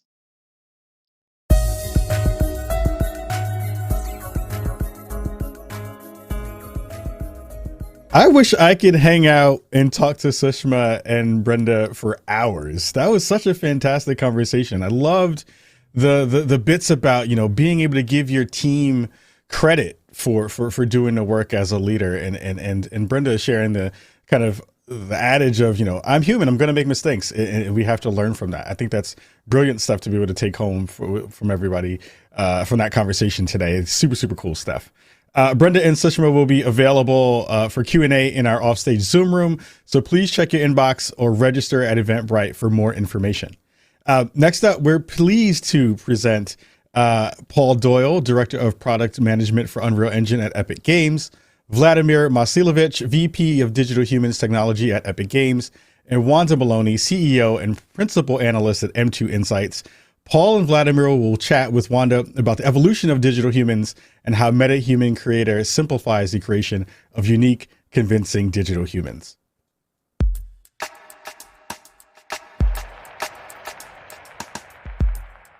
Hi, everyone. Welcome to GamesBeat Summit 2021. I'm Wanda Maloney. I'm with M2 Insights. And today I'm going to be moderating the fireside chat on diving into digital humans with Epic Games. We are very fortunate today to have with us two people that know the space very well.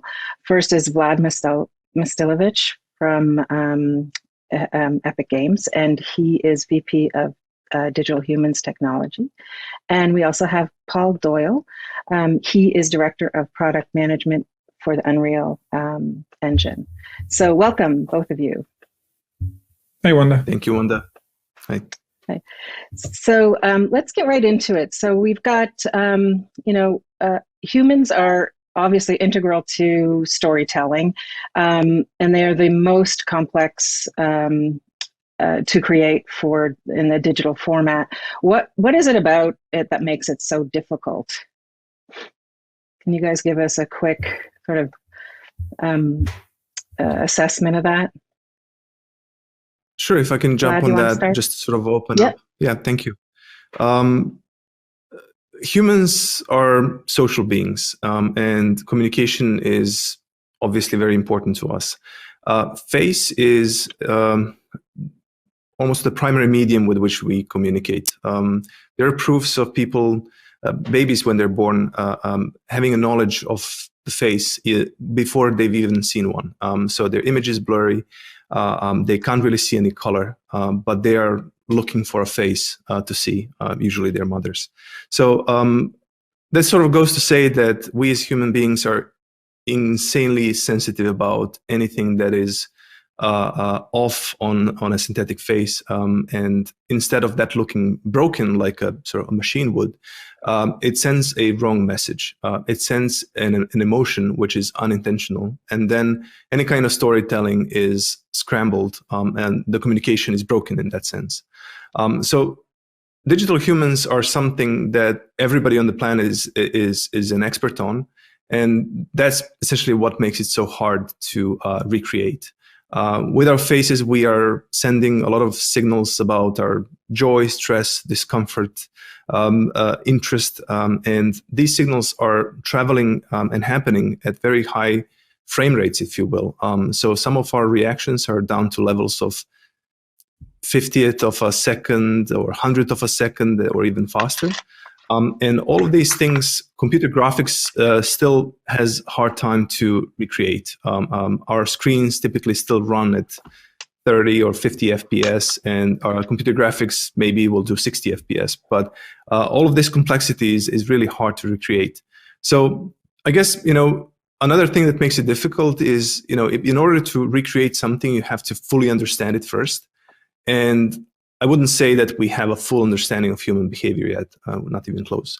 So all of these things make this a technical and artistic thing at the same time. And, technical and art is really not an area where you have a lot of overlap. So, teams have to be multidisciplinary and they have to develop new means of communication. And then on top of that, all of that is very consuming in terms of hardware required to do it properly, and so on and so on. So to avoid going into too far detail, I think sort of that these individual elements tell us enough to understand that recreating an image of human being is something that nobody has done before. And I'd say it's a process of. Sorry, Wanda. I was going to say it's a bit of a process of whack-a-mole as well. I think where you get a perfect looking still image with that, and then you have to make it move, and then it no longer works well for you. And then you want a character with long hair, and then you have to simulate the hair, and then that no longer is the right thing. And then you want clothing and the complexity that comes there. It's a never-ending process of solving problems. And every time you elevate certain things to a level, things that were sufficient before now are the thing that make you fall back in the uncanny valley. So I think it's somewhat of a Sisyphean task of it will never end. But I think that's part of the reason people get involved with it, is that it isn't perfectly solvable. There's always going to be something new that you have to try and achieve with it. Mm-hmm. And from an engine standpoint, is there anything specifically that that really takes into account some of the some of these like the animation issues or anything like that? With the Unreal I think if you just take everything that Vlad and I just described and then add the additional constraint of now make it real time, and it's a whole new world of pain. I think if you've got unlimited processing time and you can do 100 hours per frame, you can kind of brute force your way through certain problems. But when you're in games technology, real-time technology space, there's another set of problems there. I think it's one of the things that Epic, when I wasn't at Epic, I found admirable, although frustrating at times, was we don't do things unless we can do them in real time. That's really the premise, is we won't go after a technology unless we can actually put it off in the context that we most care about. Mm-hmm. Yeah, that's actually a really good point. It's a real-time component. It does lead into, I know this week Epic announced the early access for the MetaHuman creator. Can you tell us a little bit about that? It's fascinating, the work that's gone into it. So what is it, and how does it work, and what are some of the advantages? Yeah, if I can cover the intro on that. So our team has been specializing in this area for over a decade, and we've sort of seen teams trying to produce a single character or hundreds of characters or even thousands of characters. In this process, human face is difficult, but there are some things that are easy about it. What's easy about it is that it keeps following the same rules, and anatomy between everybody on the planet is quite similar.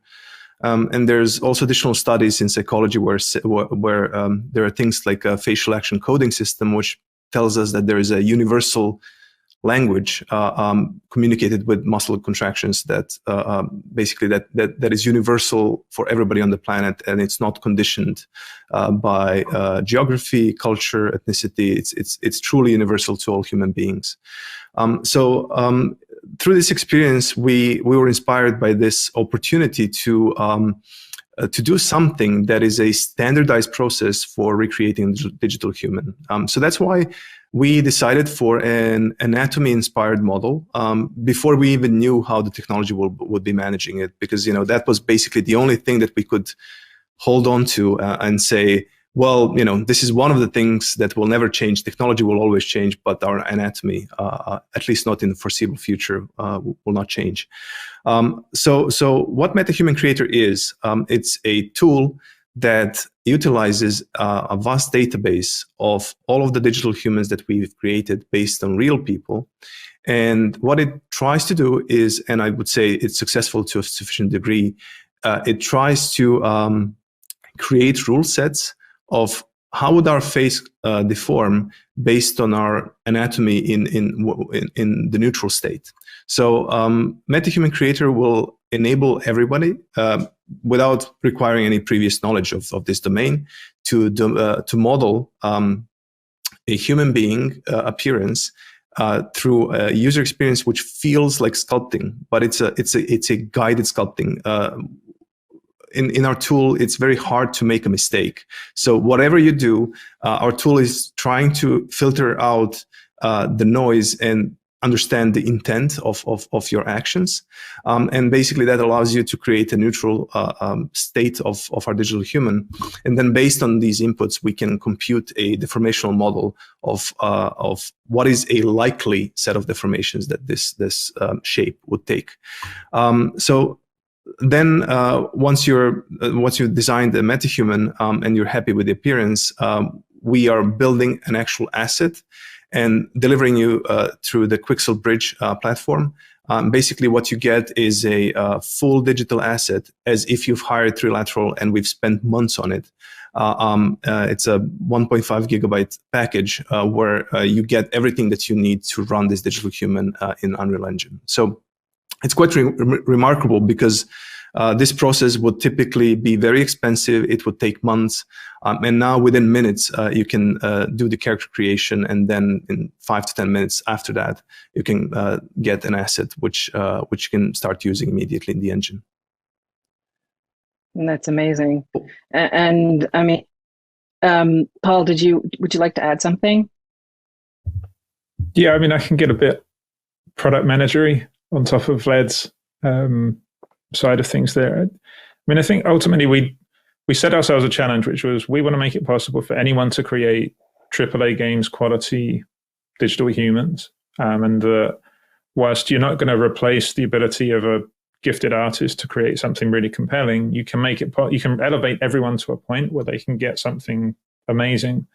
And I think kind of holding to that quality bar was the challenging part here. You're saying not only do we want to achieve that bar, but we want to make it viable for anyone to do that.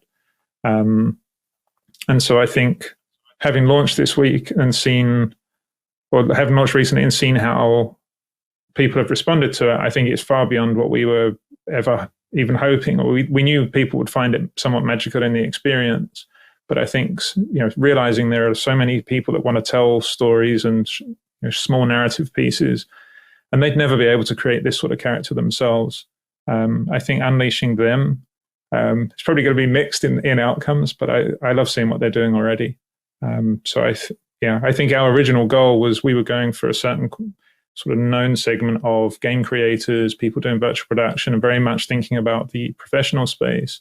And then I think when we announced earlier in the year, we saw this just mass of people with a huge appetite to get in here and create different kinds of content, which has been wonderful. Yeah, I mean, so what kind of examples have you been seeing? Can you talk about some of them? Some of the more interesting ones? Yeah, I think it's pretty funny. You go and search on Twitter or MetaHuman Creator, you can see what people are sharing already. And I think it's very early days as well. So right now it's people primarily playing purely within the creator tool in a browser, creating, everyone does the first thing of, can I make myself? Then they try and make their friend. But then I think as we go through the next weeks and months, we'll see more and more people working in Engine and creating pieces there. But people on our beta have been doing kind of virtual presenters, virtual influencer type scenarios, short narrative pieces, kind of one-man or one-person army crew. One of our beta testers from zero, I think in 6 hours, created a really compelling character, performed the piece himself, used UE to retarget that onto the MetaHuman, and made an amazing piece. I think it really made the engine shine as well in terms of what can be achieved when someone knows how to navigate through the engine and really light a piece cinematically. It's been phenomenal. So in terms of some of the goals that you set out, what would you say would be some of the primary,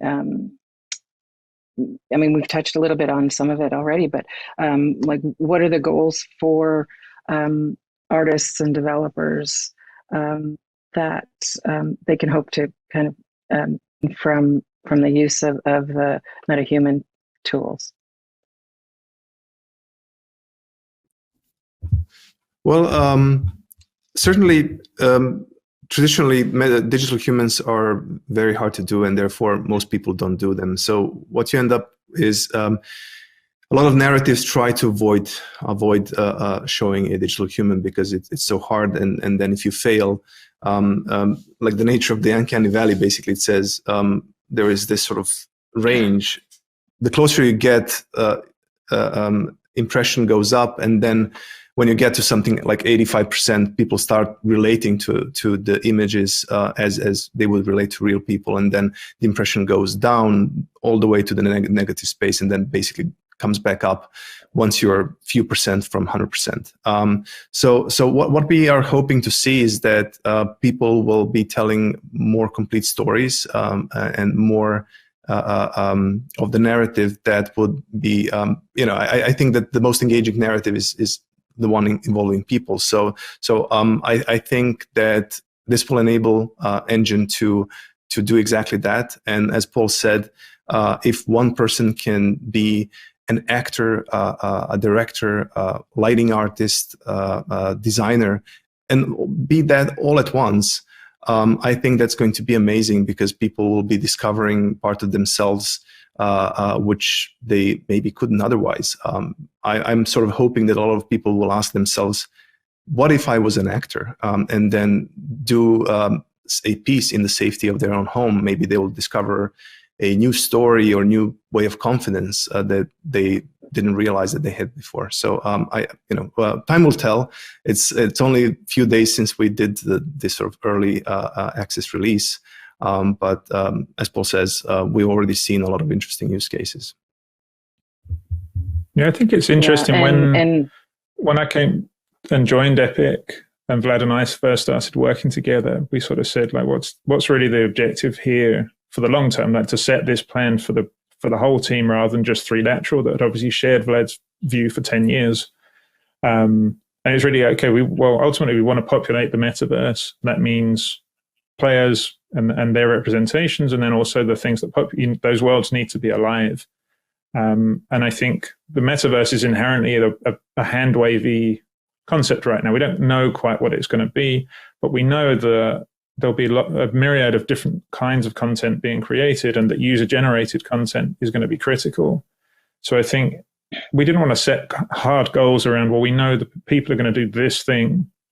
We instead took a view of, if you enable anyone to create this kind of content, then what they end up doing, that's to be explored and to be found out and discovered.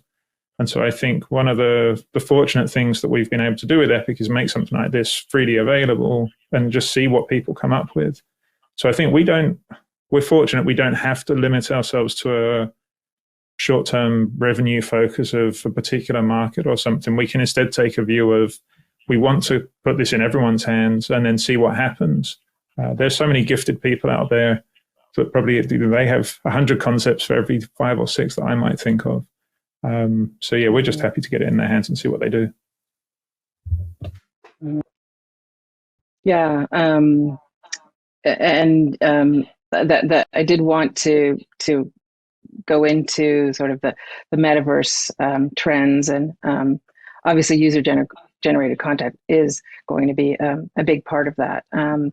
So I mean, what are you seeing now, and kind of some of the near-term implications for the technology and the market segments? I mean, where are you seeing that there's sort of in the near term is going to be kind of the most use for this technology? I mean, I think live streaming and virtual influence it can be pre-recorded stuff as well, but I think that's where we're seeing people already setting up, hardware. We're at such an amazing time where the hardware to do really good quality performance capture is there. We can do real-time retargeting. We've got things like MetaHuman now. We've got an engine that makes everything look really great.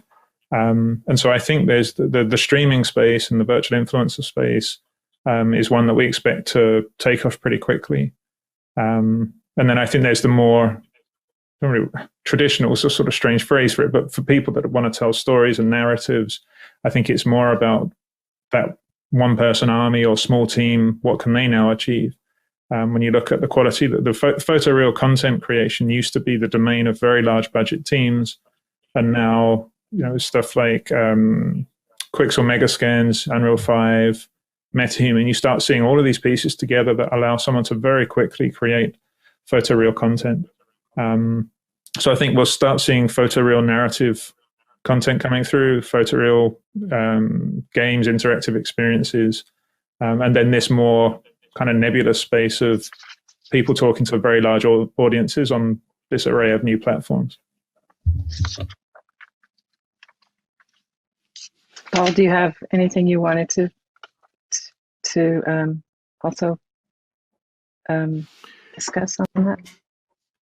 Yeah, I think this is a bit more hand-wavy, but as a sort of long-term implication, I think technology like MetaHuman will be very important for the metaverse, not only to sort of fill the vast spaces of the metaverse and the content and the procedural worlds that companies and individuals might want to create, but I also feel that this is a path towards having an identity in that metaverse. At the point where you can be a metahuman and your appearance and likeness can be represented with a metahuman, which this is not where we are right now, but in the future we'll be moving towards that space. I think that basically configuring that metahuman into your own identity is going to be one important aspect of your own feeling of presence in that world. So I'm quite excited by that.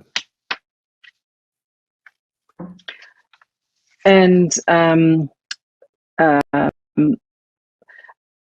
in terms of, I did want to just touch on AI and non-human characters, and give just a little bit of your thoughts on, where those will come into play with digital humans. I mean, with with non-human characters, how is that going to progress? And obviously AI. What do you see with those? Yeah. So if I can just. Oh, sorry, Paul. There seems to be a lag between us. You go. Okay. I think, when we think about metahumans, we think about them in a very sort of abstract term. What a metahuman for us is, it's a parametric explanation of an appearance of real people, of real person. So even when we think about fictional characters and creatures, there's always a connection with a human somehow. So a few years ago, we've done a demo where we've done a digital double of actor Andy Serkis, and we've mapped his performance onto a fictional character called Osiris Black. But what people maybe didn't understand about the demo when we showed it back then is that the Osiris alien character and Andy Serkis digital character, digital human, they were actually sharing the same signals for animation, and they came across as the same person. So when I think about metahuman, and that's sort of what inspired the name, metahuman is basically the human behind the character, i.e. the actor, person that's driving it. So not all of these technologies still exist now on the market, but that's I think the connection. Metahuman is all about parametric representation of a real person. Great. Yeah, one thing I wanted to cover was the notion of metahuman is a platform. This kind of gets into what you're asking around AI and such things. Is like we're not of a view that we have to do everything ourselves, and don't actually want to work that way. There are so many impressive companies out there. I mean, an AI is such a broad term, but even just looking at speech to animation, text to animation, speech to speech, there are a lot of AI-driven technologies that will start to come into play. I think the notion of autonomous agents, conversational AI, there's a lot of things that I don't think we're necessarily the right people to be doing that, but we want to provide the platform. I think we've seen a lot of interest coming from more enterprise type spaces, medical imaging, online GP consulting and so on, where the value of a human face in the interaction is significant. And so I think our focus is really around fidelity of the character, fidelity of the performance that you capture, and the outcomes you get from there. And as Vlad was describing, starting to look at, okay, our first goal is what we've just achieved, which is make it possible for anyone to create a photorealistic digital human. Now we have that foundation, starting to explore other directions and options. But I think we don't see it as Epic goes it alone here. I think there are real domain experts across the board that we can work with and are working with. That's going to make it really exciting. I think now that this base foundation is in place, I think we're going to start to see things really accelerate. Yeah. It's really exciting. The announcement and all the technology, and I know there's a lot of people looking forward to see what's going to be coming next. And with that, I think our time is up. I want to thank you both for joining us, and we will be having a Q&A after the session with Paul and Vladimir. So if you'd like to join us for that, please do so. And thank you both for joining us today. Great. Thanks for having us, Wanda. Thank you for having us. Yeah.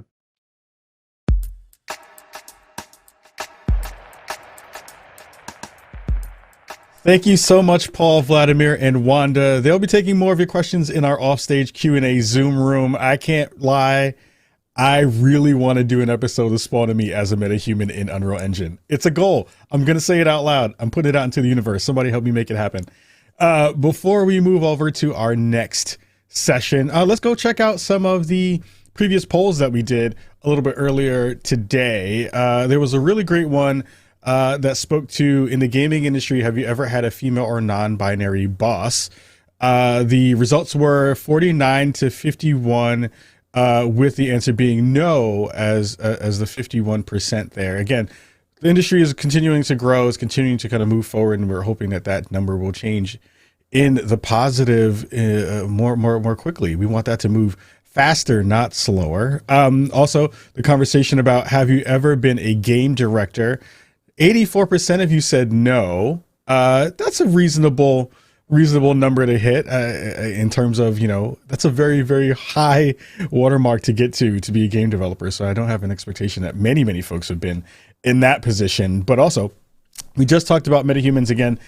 Super interesting stuff. I remember watching the Andy Serkis bits at GDC and having my jaw hit the floor. And the question was, can games cross the uncanny valley? With 94% of you saying it absolutely can. Yeah.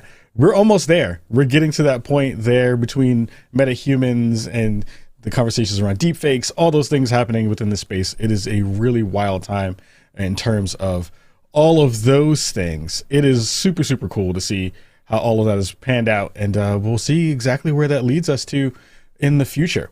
Our next panel coming up, we will have Rob Lowe, Managing Director of Digital Play at LEGO Ventures, Karsten Lund, Director of Lightbrick Studio, and Keza McDonald of The Guardian to discuss how learning through play intersects with gaming.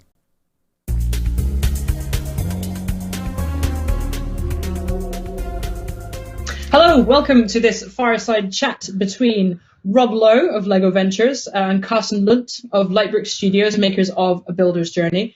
My name is Keza McDonald. I am video games editor at The Guardian, and I'm here to steer this conversation, although I'm sure I won't have too much work to do. We're here to talk about how learning through play intersects with gaming, and particularly how LEGO approaches the concept of play through learning. But before we get started, I wanted to hand over to Rob and to Karsten. So Rob, if you wouldn't mind introducing yourself and telling everybody what you do. Sure, thanks, Keza. My name is Rob. I head up investment in digital play and gaming at LEGO Ventures. I'm a lifelong LEGO fan and a lifelong video game fan, so this is pretty much my perfect job. So thank you for having me. And Karsten, could you introduce yourself? Yes. Hi, I'm Karsten Lund. I equally lifelong gaming enthusiast and LEGO enthusiast at the same time, so this is also my perfect job. I'm heading up Lightbrick Studio, also sort of overseeing creative products and product development. Brilliant. So how did you two come to be working together in the first place? Go ahead. I think it's kind of it's interesting that I was actually working inside LEGO when I first met Karsten, and he was working in the LEGO games team, and then went off to kind of form like a splinter studio out in Copenhagen. Maybe Karsten, you could talk a little bit about your experience of that. Yes, I've been working at the LEGO Group for like 5 to 6 years at the time. And I think we had an idea of trying to make an experiment of seeing if we could make a game that was as closely related to the LEGO idea and what you do with the LEGO brick as humanly possible.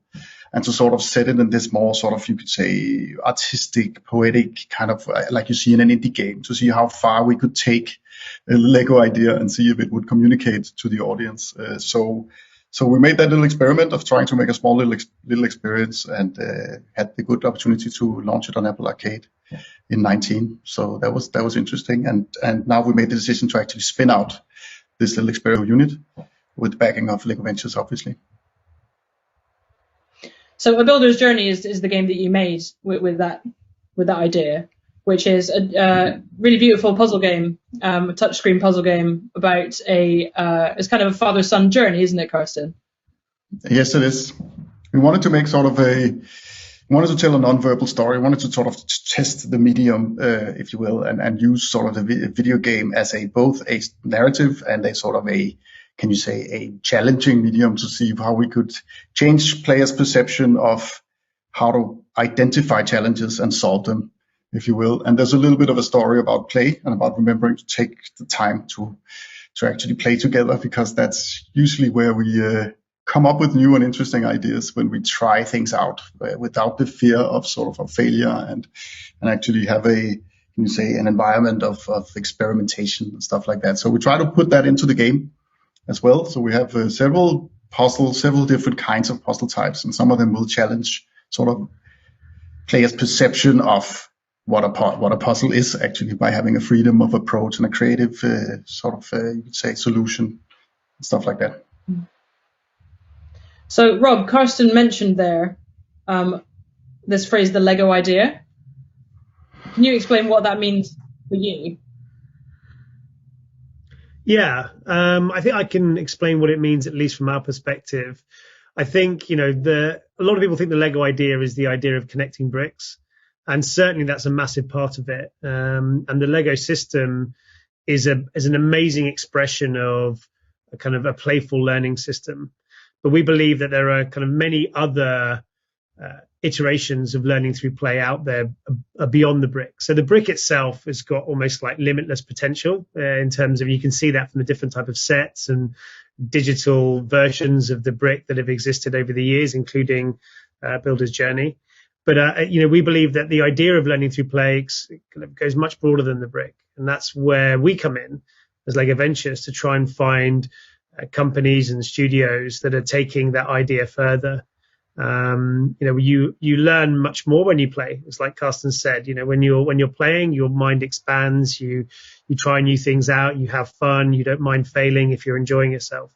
So that lends itself really well to video gaming and digital play, and you can see that in platforms like Minecraft, which is about as amazing an expression of digital Lego as you could imagine. So in Lego Ventures, we're on the lookout for anything like that, and then we saw kind of these maverick game developers doing stuff like that inside Lego. And so we thought, that's interesting, and chatted to them. And then they were like, yeah, we'd love to kind of maybe try it on our own, try outside of Lego, still connected to the company, but having more freedom and more kind of ability to creatively express themselves and explore the edges of the Lego idea. So yeah, that's very much what we're looking for, and what we think the broader idea of play and the Lego idea is. So you're talking about like the idea of Lego being not necessarily bricks that connect to make a thing, but being the idea of play is like a springboard for learning something, right? Yeah, definitely. And it can be different forms of learning. It's not like it has to be learning the alphabet or learning your maths or learning algebra or anything like that. It can be learning how to collaborate with somebody in a meaningful, effective way to solve a problem. It can be, learning about new subjects and topics and challenging issues that you wouldn't expect to see. So when we talk about learning through play, it can be, various types of learning. It's not just creativity as a core concept, although that is an important part of it.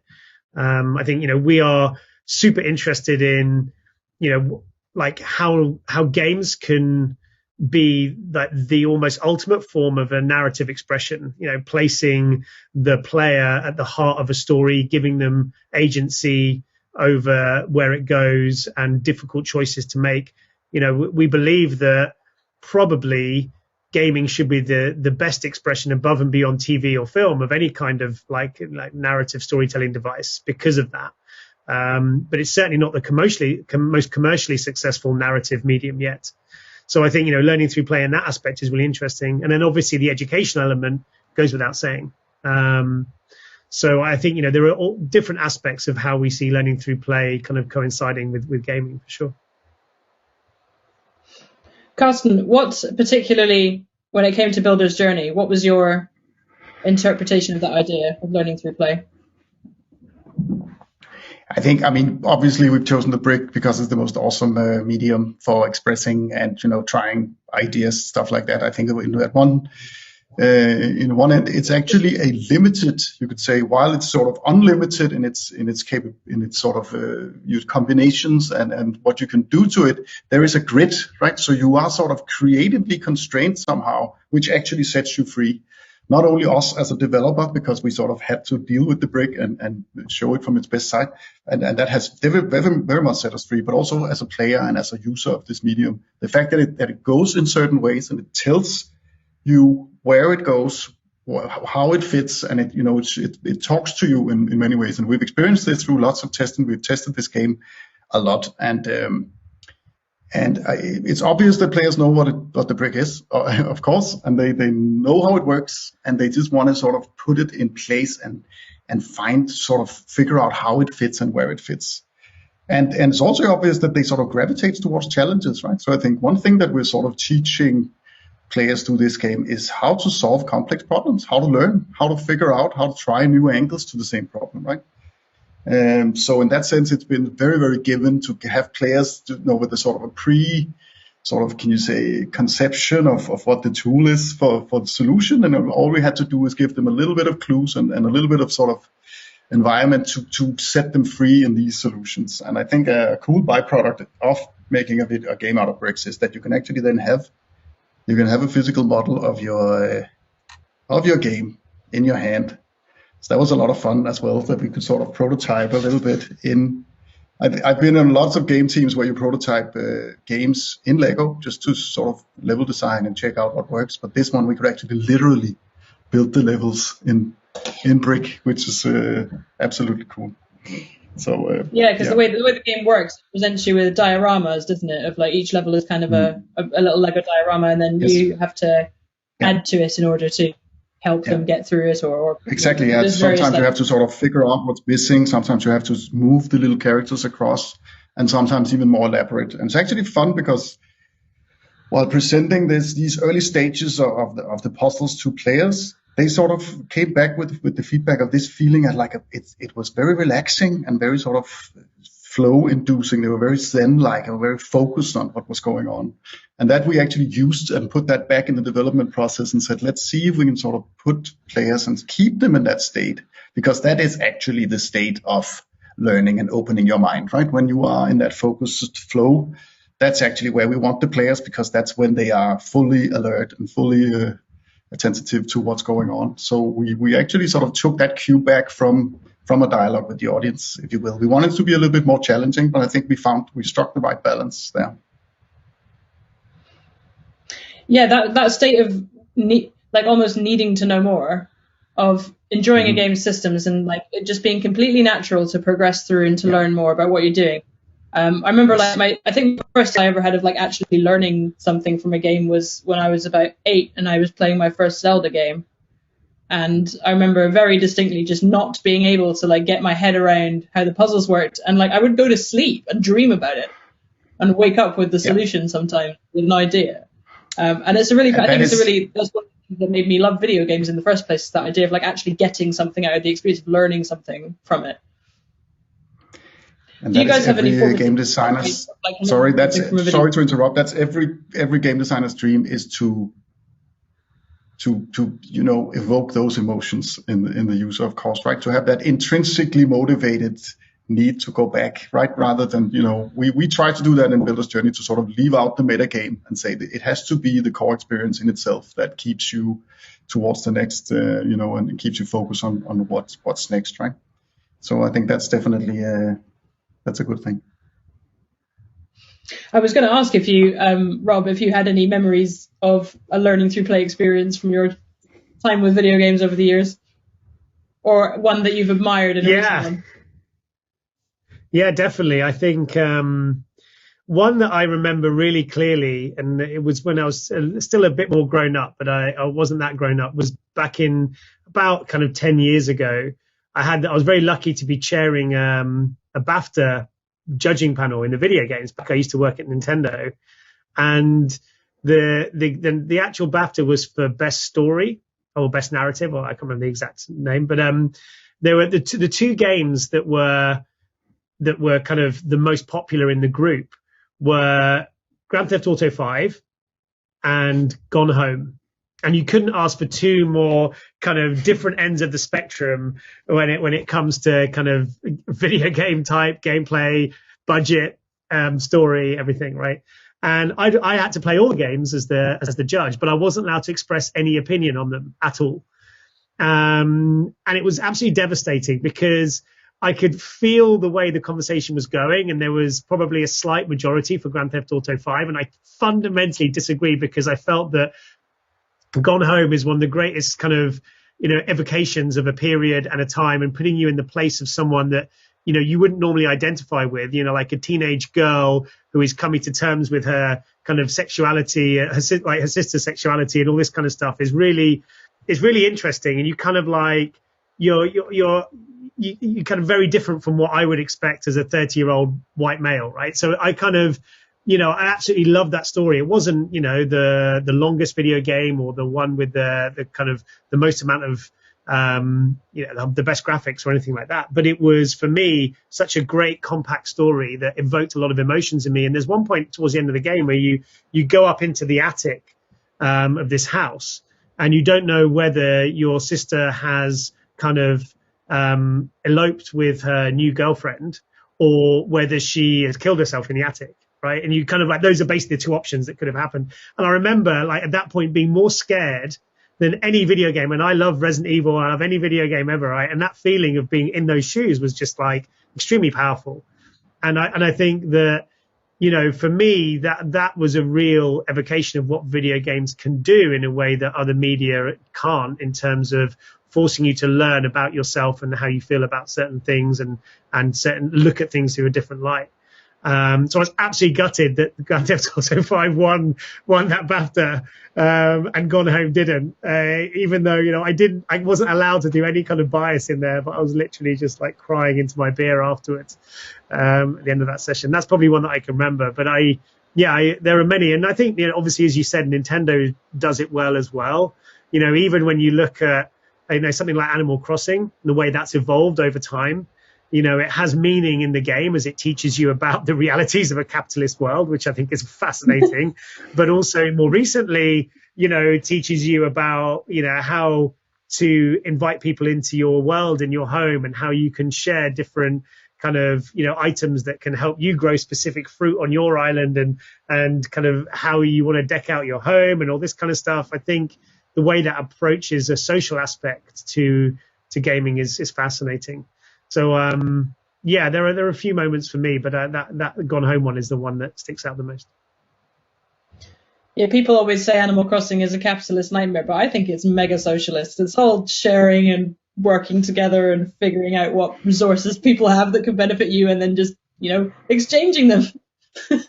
I think it's got a bad rap, an undeserved one. The concept of intrinsic motivation, I think, is something to zero in on here. Like the idea that you only really learn when it feels natural and when you want to. And I think I can safely say that's something that I didn't experience from the supposedly educational video games that I played when I was in school, for instance, which were very much, instead of coming from a place of wanting to motivate you to play, and then as a consequence you might learn something, it was very much coming from the space of, here's the thing that we need you to learn, how can we make this even slightly more palatable? Do you think that, Rob, do you think that educational video games have improved since the rubbish I was playing on my school PCs in the 90s? No. I think I judging by my daughters, what they've been set to do over lockdown, I feel like, there's some very rote gamification kind of overlays placed over very simple times tables, spelling mechanics that is almost lazy in its implementation. I feel like educational gaming is ripe for kind of, revolutionary change, and there's huge commercial opportunity in making half decent educational games. I mean, like Assassin's Creed Valhalla is a great way of exploring like Anglo-Saxon Britain and what it used to be like, and of course it's an entertainment video game and it has, the budget to match, but there is a big middle ground there between the kind of games that are set for kids to learn at school and what constitutes a decent video game now. And I feel like there is huge opportunity for change and improvement in educational gaming for sure, and massive commercial opportunities. So as an investor, that is something we are looking for, and we hope that there are studios and startups that come and fill that gap and start thinking about applying that idea of intrinsic motivation, of wanting to progress in a game, find out what's next, and having kind of a natural curiosity built into it, rather than, okay, if you can work out what 12 times 12 in, you can unlock a new kind of wig for your rubbish character. It's like, it's kind of that there's so much more to do in that space, I believe. Carsten, do you think that there are other ways that you and your studio would like to explore this idea? I think in general, the notion is that a good game is a game that teaches you something all the way through from start to end. And it can be all sorts of different kinds of things. We're looking at, shapes, geometry, like spatial interaction, and then understanding a narrative and stuff like that. We could do it in so many different ways. The whole idea is to stay relevant in the audience minds, right? To give them a narrative and an emotional sort of anchor to want to follow, and just to give them the challenges that they actually want, right? I think we are sort of very much living in a low barrier world. And I think we've sort of seen through tests and through the audience responses to the game we made that it's okay to be challenged a little bit. It's okay to be learning something hard, I think. And I think that's definitely something we will keep looking at, but obviously we'll try new genres, new ways of presenting these ideas. But it's always going to be sort of that kind of can you say, I don't know if cerebral is the right word, but we want to have that angle to it, right? We need to sort of challenge the mind, right? And actually teach people that they can, use their mind in new and interesting ways if they just let go and play a little more. You mentioned, Rob, something that many of us will have had experience of in the last endless year, which is trying to homeschool our children. And the absolute state of the tools that are currently available for really educating kids at home. Do you think that this is something that the pandemic might actually kickstart, in terms of, now that there's very clearly a need for kids to have ways of learning interactively at home? Do you think that this might be an opportunity? Yes, I think that it also shows the value of teachers and like physical proximity of teaching as well. That's not in question. So I think it does both. Yeah, but I think that the idea of a kind of blended future, still with the idea of kind of physical based learning being the primary way of doing it, but showing that it is possible to do more remotely, to do more at home, and there can be fundamentally better tools to do that. And there have been a lot of interesting new startups coming through in that space. One in particular that we've had some really interesting discussions with is a company called OutSchool. That there's a whole bank of videos that you can access, where often kind of IPs are used in order to teach subjects in a more interesting, engaging way. Like whether it's kind of Harry Potter or even Lego or other kind of IPs and products being used to bring kind of, as I was talking about before, it's not just trying to overlay on top. They try and really integrate it much more into the kind of the stories that they're telling and the way that they are planning these sessions. It's quite interesting. And that kind of idea of, bringing students and tutors and parents all together in different platforms is certainly kind of happening, and you get that kind of network effect for the good ones that do it well. And it's definitely started, but I've been navigating Google Classroom as the same as a lot of people have, and it's not necessarily the most intuitive, easy way to kind of work out what homework and schoolwork needs to be done. I think there are again areas of huge possibility for startups and studios to get into from both a gaming and education perspective, and COVID has highlighted those significantly. So Carsten, while working on a builder's journey, you started off within Lego and have ended up as your own independent studio. What was your experience of working with Lego and with the Lego property like over that time? It's amazing, right? I mean, it is sort of the like we talked about, the childhood dream, right? To be able to work with this material that you've been playing around with for so long. And I think we've been given a lot of creative freedom, and a lot of sort of trust and faith in actually trying to go down this route, because it's probably not the most sort of, can you say, commercially, can you say, explosive genre we are in at the moment, but we've seen a lot of praise and a lot of love for what we've done. So it's been really, really cool to sort of be given that free mandate to take the Lego brick and the Lego idea and see where we could take it. We have a lot of sort of, I think the proudest moment when just after we released the game was sort of people sending images of their own Lego creations where they actually built models from the game. I thought that was sort of, it couldn't be more full circle than that. So in that sense, it's amazing. There's a lot of love built in already. I think that's been really beautiful. When I speak to developers about games that they've shipped, there's often a moment where they realize that it works, that it's going to work, that it's going to be fun. And it's often a moment of extreme relief and trepidation when they finally go, do you know what, this concept works? Do you remember when that moment was for you? I remember when the opposite happened for us.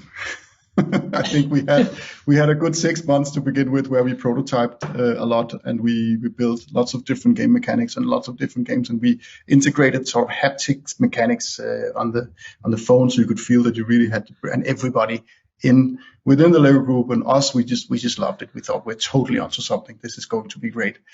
And then we said, okay, let's bring it in front of an audience, and started testing it. And they didn't get it at all. They didn't understand anything. They didn't know what they were looking at. They didn't know how to operate it. They didn't have any clue. So that was like, okay, what do we do then?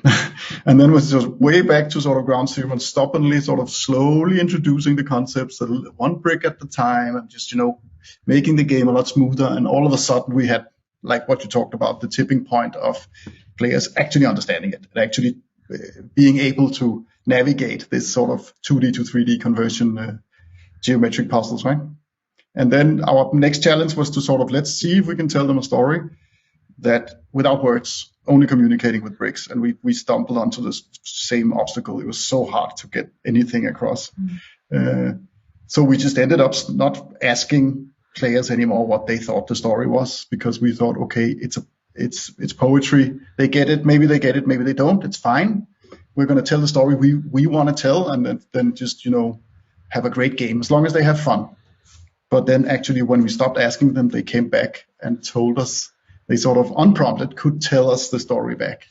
So it felt like we may have been putting them on the spot in terms of asking them to retell a story or something like that. But those were sort of the moments that we remember them as the most of challenging. It's like getting people to pick up this game that doesn't have any words, and to understand how to play, what to do in the game, and what the story is. And when that happened, when it all sort of sat together, that was the beautiful experience, definitely.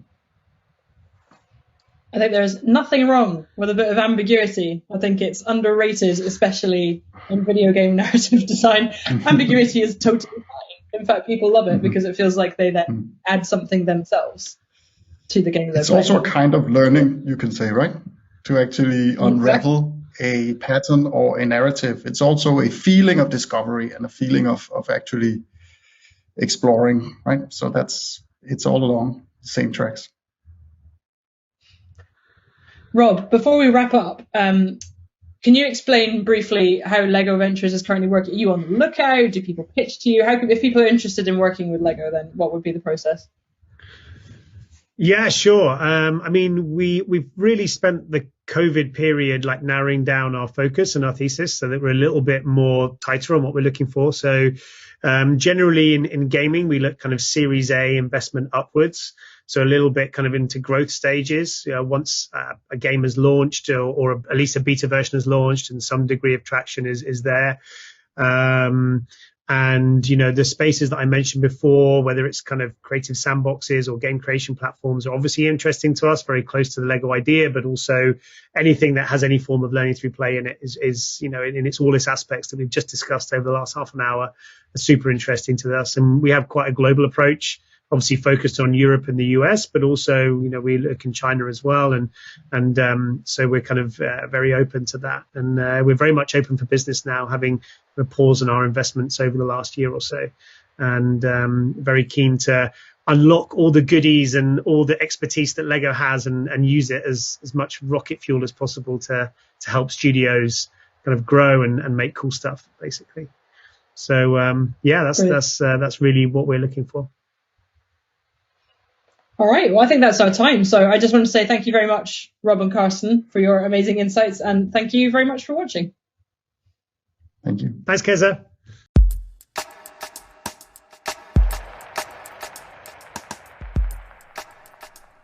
What a fantastic conversation between Rob, Carsten, and Keza, talking about how play intersects with gaming. Again, the space of edutainment, educational gaming, it still feels like there's so many places to kind of tap into that in a bigger way.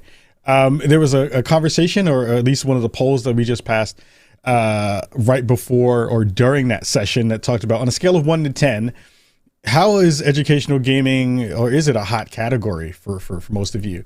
And it looks like 22% of you said, yeah, it absolutely is. It's something that we all kind of want to dig into a little bit more, which I think is pretty fantastic for sure. So they'll be over in our Q&A room, in our Q&A Zoom room. So if you want to go talk to them and dig into that conversation a little bit more, please head over there as well to go hang out and talk to Rob, Carsten, and Keza about their wonderful talk that they just had with us.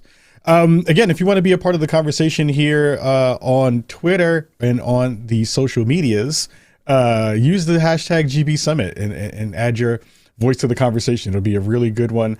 Lots of really great information is kind of passing through that hashtag currently right now, and some really good sentiments across all the talks that we've had today are in that tag. So make sure you're checking that out for sure. Next up, we have Chris DeWolf, CEO of Jam City, in a conversation with Dean Takahashi about how Jam City tries to strike the right balance between internal development and external acquisitions to make great games.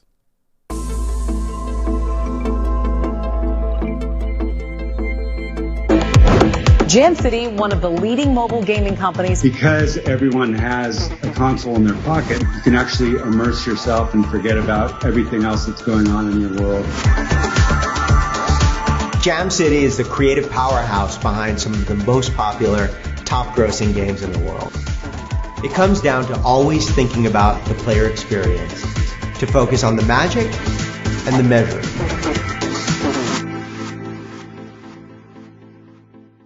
Hello, this is Dean Takahashi at VentureBeat and GamesBeat, and it's my pleasure to be here with Chris DeWolf, the CEO of Jam City, which is known for games like Disney Emoji Blitz, Harry Potter Hogwarts Mystery, and Cookie Jam. It's been very active as one of the leading mobile game companies based in Los Angeles, and it's done both internal development and external acquisitions. And our session here is entitled Magic Meets the Measured, Striking the Right Balance to Make Great Games. And welcome, Chris. Thanks for having me, Dean. It's always good to talk to you. Thanks. So one of our questions right off the bat is about balance, I think. What are some lessons that we learned in the past year during the pandemic when it comes to, there's the, growing demand for gaming, especially mobile gaming, but also adapting to tough times and then making sure you're doing the right thing with employees, right? Yeah, I think one of the big things that we learned as a company was our true mission. And, I think your true mission can be, to make fun games or create great entertainment. But when we actually reached out to a lot of our players and asked them how they were doing, they would often tell us that, hey, playing 5 levels of Cookie Jam after my 12-hour shift today helped me to de-stress and, get my head on straight. Or it allowed me to spend my special social time that I do once a week with my aunt and my sister. So there was, I think, a sense of a bigger mission out there than we normally may have had that became very special and kind of a rallying cry to all the employees in the company. But so yeah, your players are one set of stakeholders, and then the challenges with the employees were, and all of us, quite frankly, were a little bit of a different one. Mm-hmm. Yeah. I mean, did you do anything in particular to stay sane yourself, and then also try to sort of pass this on to the employees to help them, I guess?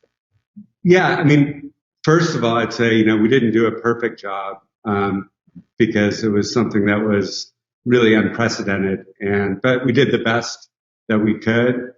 I think at the very beginning of the pandemic, we made it very, we were quite worried at the beginning of the pandemic because creating a game is something that you do in harmony with, people from different folks, from, product management to art to game design, obviously to engineering, that all work together to, create this perfect entertainment experience. And we were just quite worried that wasn't going to be able to happen in a work from home environment because it wasn't something that we had tried before. So we, set probably 3 times or at least double the amount of normal meetings that we had to over communicate. It seemed to work. It seemed to work in the beginning.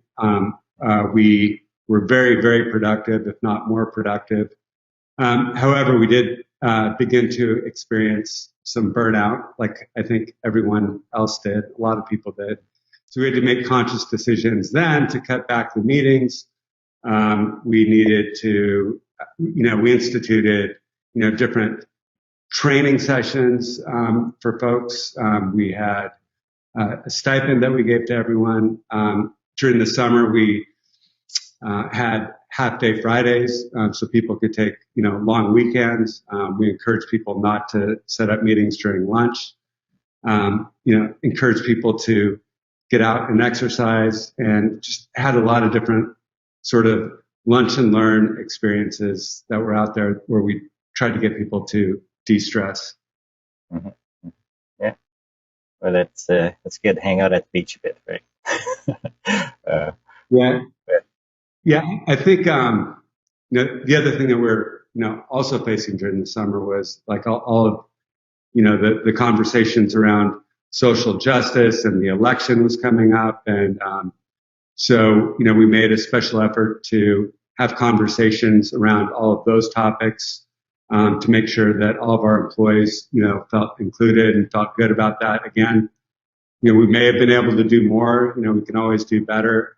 But we made a special effort around that. It was kind of fun. We turned the corporate headquarters in Culver City into an early voting location that was open. And so we did a lot of work around voter education and voter registration, and then actually opened up Jam City for voters in the community. So that was fun too. Yeah, I was watching that, and yeah, it looked like it worked out really well. Now, it does feel like we're still in some crazy times within the game industry, right? Like we've never had some things that have happened. Huge acquisitions, public offerings, big investments. It almost feels like it's turned into something other than the usual game industry.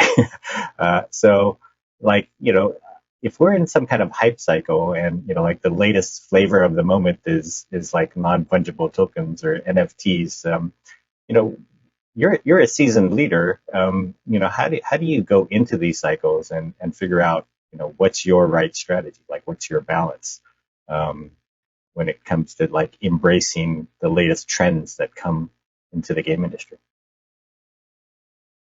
That's a very loaded question. I think from a mobile gaming perspective, I think it's been very underweighted in terms of the amount of attention that it's gotten, primarily because there's really only been, 2 games in the United States, Zynga and Glue, that were mobile public companies. And, when they became public, They didn't necessarily perform as well as a lot of the mobile public companies or larger mobile companies in general are performing. So to gradually educate the analysts that are out there and the journalists that are out there, people covering the industry, on how big the industry is, how pervasive it is, like the pure engagement, how like our top players are spending 40 to 50 minutes every day, like on our games versus, in the 30s on Facebook or Instagram or, Snapchat or doing something else.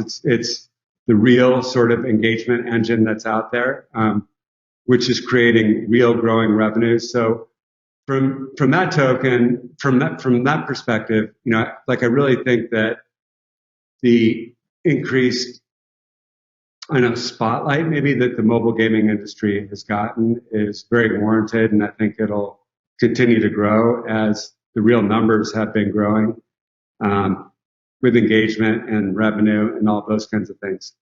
So to answer your other questions about like sort of the other trends, I think we look at them from the perspective of, okay, is this something that fits into our core products right now, or do we feel that it's something that could be a distraction?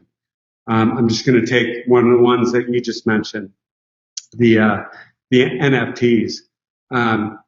So yeah, I think that could be interesting. I think the non-fungible tokens, where you're creating something rare and unique, and you look at some of the good executions of it, like with NBA Top Shop, with the card collection game, where like it really is. I just called it a game, but it's really collecting special NBA collection highlights, which is a game because at the end of the day, the objective is to capture all of the rare cards, and I think it's very similar game mechanics in a lot of the games that we all make. So to think about how we could integrate NFTs into some of our games around allowing our users to collect something that's very rare and special and makes them feel good, that they can display, is really interesting. Yeah. I wonder whether, you have a thought about whether the pandemic bump that came for games will be something that, the game industry can keep building on. I think we saw this historic, probably Q2 last year, and I don't know whether Q2 this year is going to be able to beat, those great numbers from last year. I wonder how you think about like whether that's going to be, for some reason, like the game industry demand may have changed in some way, so that it's not so hard for the game industry to keep this growth wave up, I guess. Yeah, I think the growth continues. I actually think it started before the pandemic. For us, it did as we began to invest more and more into live operations, which means more and more content to our players. So at the end of the day, our objective is to bring players into our games and have them play our games not only for years, but potentially decades. And that means increasing the size of the teams that are working on our franchises, those games that are going to last forever, and really investing in them, which we began to do in 2019. We began to see the fruits of our labor in 2019, which extended into 2020. One of the things that did happen in 2020 was that on some of the large buying platforms like Facebook, a lot of the branded buyers left the market. CPMs or costs went down, and so a lot of different mobile companies acquired more users during the second quarter and the first part of the third quarter, which brought a lot more players into their ecosystems. And if you're operating your game in the right way, those revenues that are going to be generated from the amount of players that you brought into your ecosystems are going to last for many years to come. So for us, I think that's probably the main effect that COVID will have on our games. And I think that probably, pulled some of those players that we brought into our games forward that we may have brought in 2022 or 23 that we brought in 2021. But again, our strategy as a company and what we do is we keep players for the long term and monetize them over a very long period of time. It feels like you get much more predictable results that way, I guess, now compared to the way the game industry used to be. Yes. We have a very good idea. Like we're much better able to predict our revenues because we have, in our portfolio, 6 forever franchises that grow year in, year out, the majority of which come from players that have joined in previous years. And like I said before, it fits in perfectly with, like if you look at the engagement metrics on App Annie or Sensor Tower, they're playing our top games 14 minutes every day, which is more than they're using Facebook or Instagram or Snapchat or any, like this is the new social engagement engine. This is where people are hanging out. This is what they're doing with their spare time. And is really creating a game that can do that is really the holy grail of a good product company. So that's really what's happening with the strong game companies. And as you have that sort of predictable base of revenues, going into the next year, you're working on new games in your new game slate, which you're hoping to add those games into your forever franchises. And in addition to that, you're also doing M&A to try and grow your business. Mm-hmm. Now, with M&A, I guess a lot of the the industry has in some ways gone quite crazy. I mean, I think maybe a few years ago it wasn't unusual to pay 3 times revenues for an acquisition, right? But if somebody kind of comes into the picture and sort of says, "Hey, I'm going to pay 10 times revenues or 18 times revenues now for acquisitions," what does that mean for you? If you're sort of a bit more rational in your approach to it, and does it mean that you're no longer going to be making as many acquisitions as you used to? Or? I don't know. So much of the innovation is coming from smaller game companies. You look at a lot of the games that have broken new ground, from Lily's Garden to Project Makeover to Redecor to I could go on and on. Those aren't coming from the big companies, and so I think innovation is always going to be core to your business growing, and there's never going to be a shortage of companies from which that you can acquire. But I think it's really important in terms of sort of your acquisition strategy, and like ours is to get better.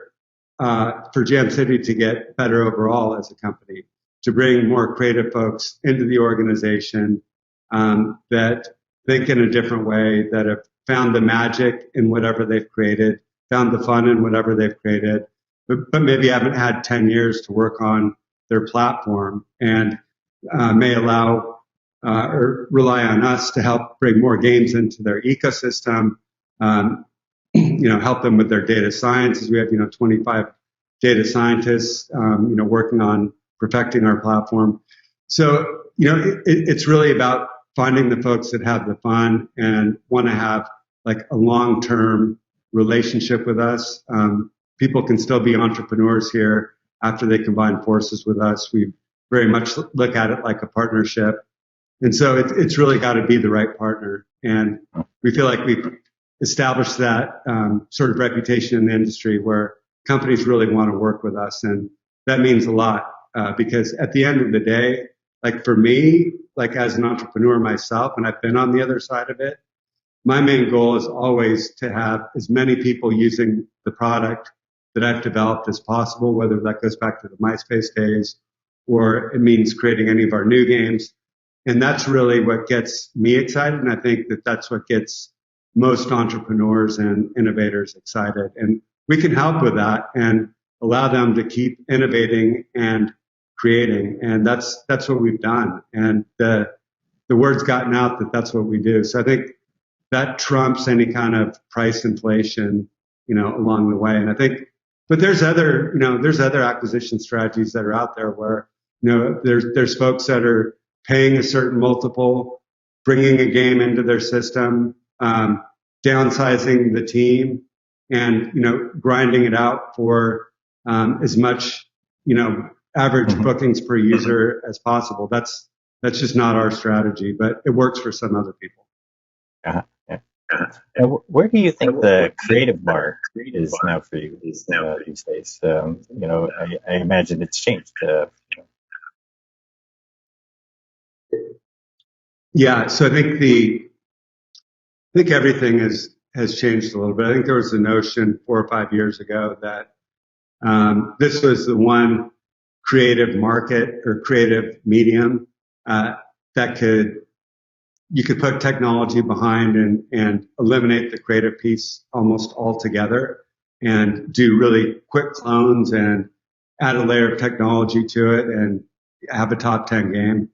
And that's just been proven not to be the case. You do need the technology infrastructure to grow, a multi-$100 million a year bookings game, or even lifetime bookings game. You do need that.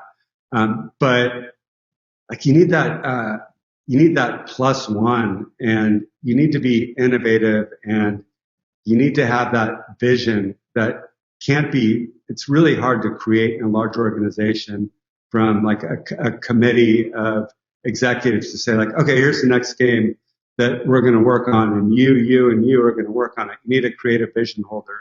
So we try and create we have a sort of a creative council within our company that's always testing new ideas and looking for vision holders of those new games. And we have quite an extensive green light process to make sure that we're keeping the creative process moving forward in the right direction. And we're always looking for those smaller developers that want to work with us too, because again, most of the innovation that I can see over the last year or two has come from that. What do you think of, like, say, the checkboxes are for running a solid mobile game business today? And then where do you go the extra mile? Yeah, it depends what you mean by it. Depends what you're really trying to achieve. I think, there has to be, if you're trying to create a large mobile gaming company like we are, there's got to be, an amazing mix between like a proprietary technology platform like we have, which we call Jam City Live, that everyone in the company can use and plug into. It's not like there's a bunch of people in corporate HQ that are running all of the games. We don't believe in that. We believe in creating the technology and the tools for each gaming studio to be able to leverage and use and leverage their own creative juices and their expertise in whatever game mechanics that they understand or IP that they understand, and get the best of both worlds. The other thing that I think we're able to do is we're able to find teams because we're really a global company. We have 8 studios all throughout the world, and so we're not forced to hire just in San Francisco or just in Los Angeles or just in San Diego. We're able to find teams that are passionate about a certain genre of game, like anywhere, and then allow them to plug into sort of the central tech platform. So we'll go anywhere to find the best creatives in the world and try and do all the as much heavy lifting for them as we can, because we appreciate them so much. And City is central core as well. Like, you have to offer these central publishing services while the developers operate independently, and they just sort of plug their games into these central services. Well, there's central technology services, from the standpoint of, leveraging data and machine learning, artificial intelligence from, like in the user acquisition, retention, and monetization sort of phases of the game. But they're using them and they're learning at the game level. We're operating the technology. We have the technology sitting at the central level. They plug in and they make their own decisions based on the data that they get out. And so, but there are central services that they're able to leverage, which most companies don't have. So for example, Consumer Insights is an amazing service that we offer everyone. The biggest cost for any mobile company out there is opportunity cost, meaning working on the wrong game for 2 or 3 years, which we've all experienced. Everyone listening to this has probably experienced. And the more that you can do focus groups and understanding what the core motivation is of your target customer, and whether if you're using an IP, does that IP work with that game mechanic? If so, what is their intent to play that game? Okay, if so, should we build a prototype before you go into full-on development? So we have a central team that all of our game studios can leverage that will work with them on setting up all of those testing sort of beats. And then there's publishing as well. So we have a really deep publishing team that has all of the relationships with Google and Apple and Facebook and all those folks, as well as UA that's making recommendations. But in terms of, game development, that's really needs to all happen within the game development team. And it's why the founders and creators and vision holders of the game are so important to us and so important to keep, like, for example, if we're acquiring the company. And I think we've done a really good job at that. Mm-hmm. Yeah. It's probably time for another loaded question here. Let's see. So do you see games as healthier than Hollywood as a business? Yeah, I think, Hollywood's going through this transition, and I think we're seeing, some winners and potential winners and some potential losers out there. I think the game industry has been a leader in so many different ways. We've had this direct relationship with our customers in mobile for a very long time, so we understand what they want. We can build these relationships. We can talk to them directly. We can build the types of features that they want. We can understand early if there's a problem in the game and fix it.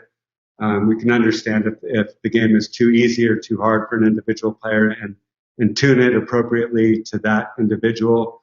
So because we have the ability to do that, we're creating revenue streams from individual users that last for many, many years. And we're able to make very quick changes on the fly. And for the most part, for other mediums, can't do that. Once a movie's in the can, it's in the can. There's very few changes that you can make. Even once a season is done, it's kind of done, and you can lose it. I think there are some, I don't know, like there's companies like obviously Netflix and Spotify and Hulu that are, getting some viewing and habits and data, but they don't really have the deep information and relationships that mobile gaming have. So I think we're definitely a step ahead, and I think they're borrowing a lot from our learnings. But I think they're moving pretty quickly now. Uh-huh. So what are some trends that you're watching closely in games now? If you're looking out a couple of years. Yeah, for sure, social.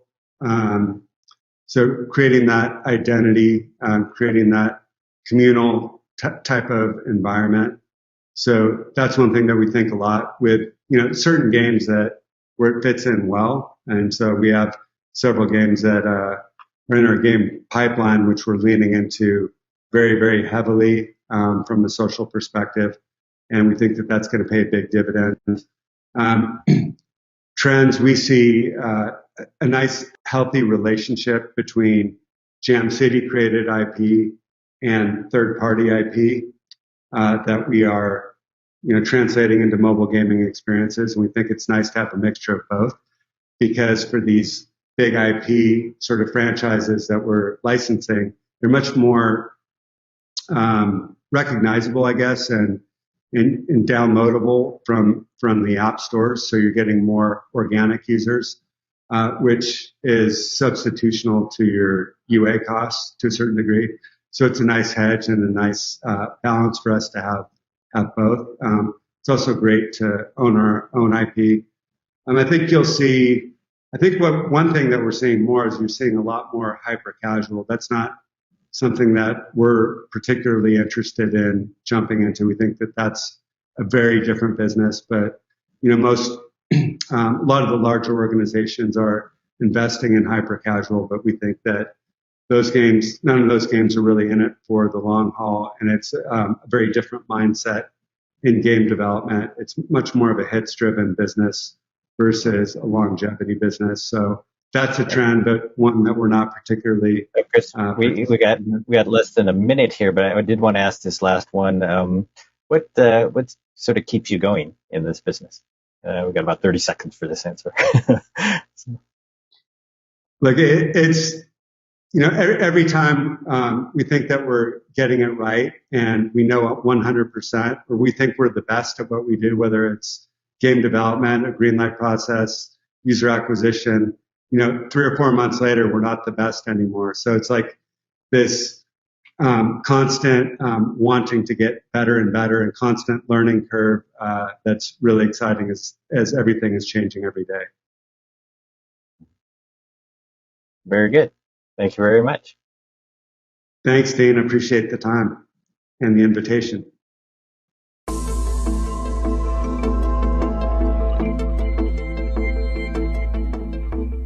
Super interesting conversation between Chris and Dean. I think that there are some good tidbits there about learning about how fast the industry is moving and how quickly things are changing in real time. So always great to see someone like Chris kind of share and speak to that in real ways. There was a quick poll/quiz that went out right during that conversation. And the question was, what social network did Chris DeWolf create? And the answer was, of course, MySpace. I remember my top 8. Yeah, there were a couple folks in my top 8 for sure that have stayed with me, and many who have not. We also had one other question and one other poll that happened right before that session, and that was, did your company step on the brakes or the gas during the pandemic? The conversation about how fast things were moving and how the pandemic, how it affected folks' ability to do work. And a lot of folks said step on the gas. 89% of you said that, which also leads to the conversation about how fast and how quickly the industry grew last year during the pandemic. So lots of great tidbits there for all of you at home to check out. Again, hashtag is GB Summit. Make sure you're in the conversation on Twitter, and we'll like to hear more of your comments, questions, and everything else on Twitter over on that hashtag.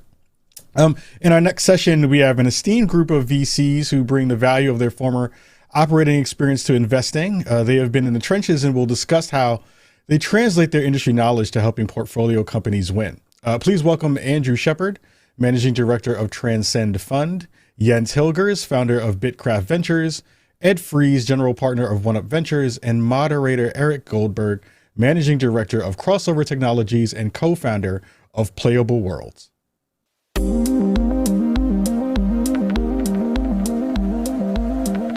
Good morning, and welcome to the VCs with Game Operating Experience panel. This is maybe the last digital session we do before the glorious vaccinated future. It is also a very optimistic time in the games industry and for games VCs. I'd like to start by introducing the panelists. First is Jens Hilgers of Bitcraft Ventures, which is a global fund with $165 million in the last fund that they raised last year. It spans 3 continents, and it is one of the 2 to 3 most prolific dedicated game funds in terms of portfolio companies. Their portfolio includes Anzu, Manticore Games, and VoiceMod. Jens's experience includes being the founding CEO of ESL, the pioneering esports organization, which he started in 2000. Back then, he was in the wilderness, and when he would tell people that people would pay to watch games, people would laugh at him. I felt his pain. I was starting a mobile game company, and people told me that nobody would want to play games on something so small as the mobile phone. Jens will describe how that applies to games. Next up, is Ed Fries of OneUp, which is a highly focused game studio, which has raised $30 million in its current fund, which just closed. Congratulations, Ed. Thank you. They're one of their signatures that he applies from his games industry experience is community, which he will discuss later. His portfolio companies include LOD, Robin Games, and Frost Giant, in which he is co-invested with Jens and Bitcraft. He was the founding vice president of Microsoft Games, who led the launch of the Xbox console. His experience here is covered in not one but two books that Dean Takahashi has written. Ed says that actually the first book is the story of Seamus Blackley. Dean says the second book is the story of Ed Fries. If this were a fantasy series, the third trilogy would be Ed coming back to fulfill the prophecy. But right now we're going to talk about him as a venture capitalist. Third is actually the man who is the catalyst for this panel, Andrew Shepard, who is a highly successful operator for the Transcend Fund, which is a $50 million first fund, again raised last year. It targets less obvious sectors, what the financial people would call as contrarian investments. He generally looks past the bright, shiny objects to go where operators are looking at new frontiers. His portfolio includes Nifty Games and Singularity 6. He is the former head of studios for Kabam, a billion-dollar game publisher which was sold to Netmarble of Korea. One of his distinctions, which, sorry, Andrew, I tell this story every time we do a panel together, is in 2011 when Facebook added all of a sudden a 30% fee for games on their platform. All of a sudden, gross margins were knocked down by 30%. And Andrew had to lead the production effort to navigate past that 30% hit to gross revenues, which is, again, the sort of crisis that venture capitalists want to talk to. Okay, this session is called the Game VCs who bring the value of operating to experience in investing. But what it could also be called is game VCs all grown up. When I did this session back in 2015, games were so unpopular that I observed that if you went to a Sand Hill Road VC and you offered them a choice of a game investment or leprosy, they would have to think about it. Now, fast forward 6 years, and we have caused parity with the enterprise studios. It used to be, game VCs in general include a lot of very smart people, but in industries like, let's say, Fabulous Chips, they have their prior investments. They have people who are operating partners. They have their buddies who they can call it Intel or other companies like to think things out. The games industry is now at that point. There are roughly 30 funds in the Western world who have invested in games or have it as a thesis. And now we are getting to something where we can get ones where you can look for people who are operators, who are successful VCs with 5-7 years of returns. Anyway, let's talk about operators, and let's start with Jens. How has your operational experience prepared you to be a VC? And then, as a follow-up, how can it be a handicap? Jens? Well, in the first place, I think as sort of a sector-focused fund, it helps that I'm able to apply the experience from the industry that I've been working in for such a long time in investment decisions, right? It just helps if you have been observing sort of the behavior, the growth, the change, the disruption of an industry over a fairly long time period. It helps if you have a good gut feeling for the drivers, for the sort of individual growth components of an industry in making investment decisions. So from an entrepreneurial perspective, if you've been building assets and companies in the space, I do think that a lot of that grows on you and kind of intrinsically comes kind of for you and with you. So that helps a lot. I think what helps a lot is being an entrepreneur and having operated and built products and services myself is just being able to connect more empathically maybe with founders at times where you can see through and maybe feel through a fundraising pitch and see a bit more clearly maybe sometimes as sort of an entrepreneur where true struggle, challenge, and sort of potentially pitfalls might be with an entrepreneur on the other side. And like with empathy, I mean that as an entrepreneur, you might also sometimes shy away or sort of not intentionally, but cover up for something that might not be the shiny point on the other, like towards the other side, right? But like it helps so much to be able to connect with that and to see it potentially and being able to sort of understand how a company might overcome that with operational experience in mind. So I think that is some of the points that probably help. To your introductory statement, just one comment. You say like we have here all these grown up and kind of successful investors in the game space right now. Like honestly, we're doing this now for 4 or 5 years with Bitcraft at least. And while I'm really excited about what we do and I'm excited about what our portfolio companies achieve, like I think I truly can only call ourselves potentially successful investors in 5 to 10 years from now when sort of our first funds have reached the end of their life cycle. And we can hopefully say, well, listen, we started at a good time. We made some good choices.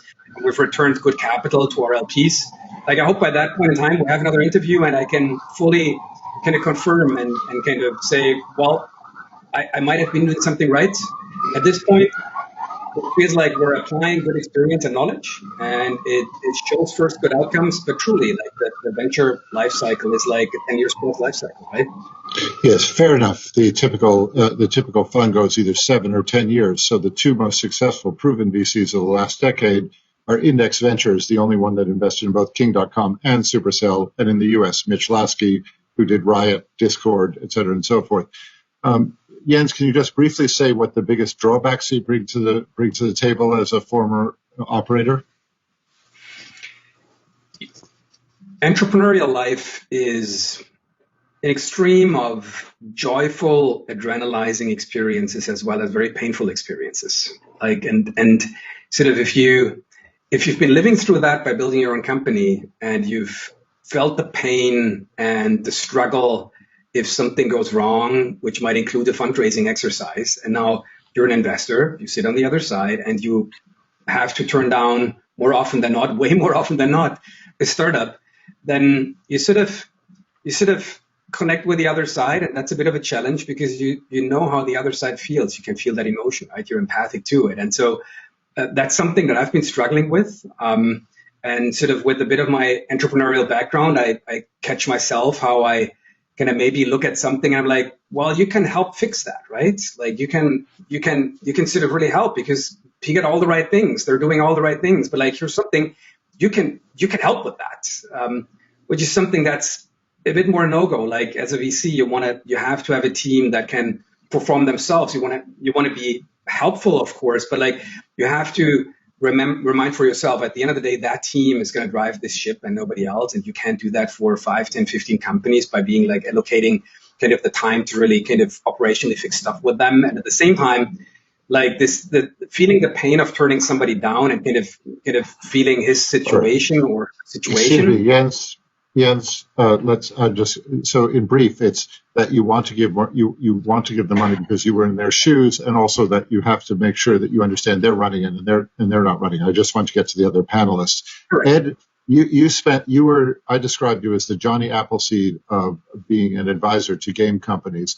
So you've had a fair bit of experience with this before you went to OneUp. Same question as for Jens. How does your operational experience prepare you to be a VC? Yeah, well, I mean, I certainly took a lot of pitches when I spent 8 years running Microsoft's games business. So, and I love them. I love spending time with game developers. It's my favorite thing to do. I love hearing new ideas, creative new ideas, and I love finding a way to support people and see their vision come to life. That's, I think, the really fun part of this job. So. Yeah, I guess that's what prepared me. As you said, after I left Microsoft, I've done a lot of advising and board work. Also done a little startup stuff myself. So, that at least gave me a perspective on, games startups and venture funds, and maybe a different idea on how a venture fund could run that was more community oriented, and that's what we've been trying to do with OneUp Ventures. Can you describe a little bit about the community side, because that's something that comes out of your experience with working with all the advisors? So what differentiates your community from other ones? Yeah, I mean, one thing I'll say first is I couldn't do what I'm doing with OneUp Ventures if it wasn't for the other funds. We really work closely with every game venture fund that's out there. Bitcraft in particular has been a great partner of ours. We've done multiple deals together. But my plan with One Up Ventures is to make 50 investments across 50 game developers around North America and Europe. And, we don't like to lead. We're a very small fund. So that means we really rely on the other venture funds to take that lead role, and then we can come in and be part of it. But to the community itself, it's really the core of what we do at One Up Ventures. The idea is less about making 50 investments. It's more about bringing 50 great game founders together into a community so that they can help and support each other.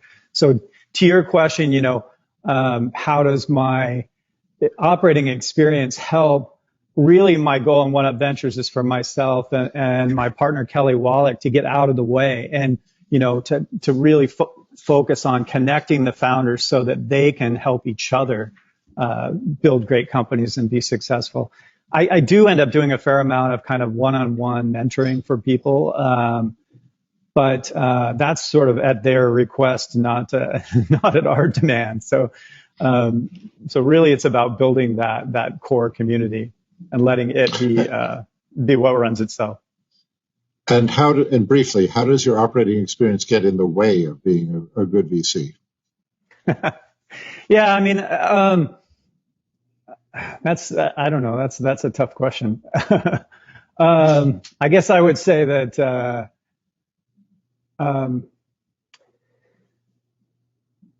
I don't know. Just to the point Jens was trying to make, I think that there can be a tendency when you've done stuff in the past to want to step in and solve a problem, want to give a solution when sometimes that's not really what people are asking for.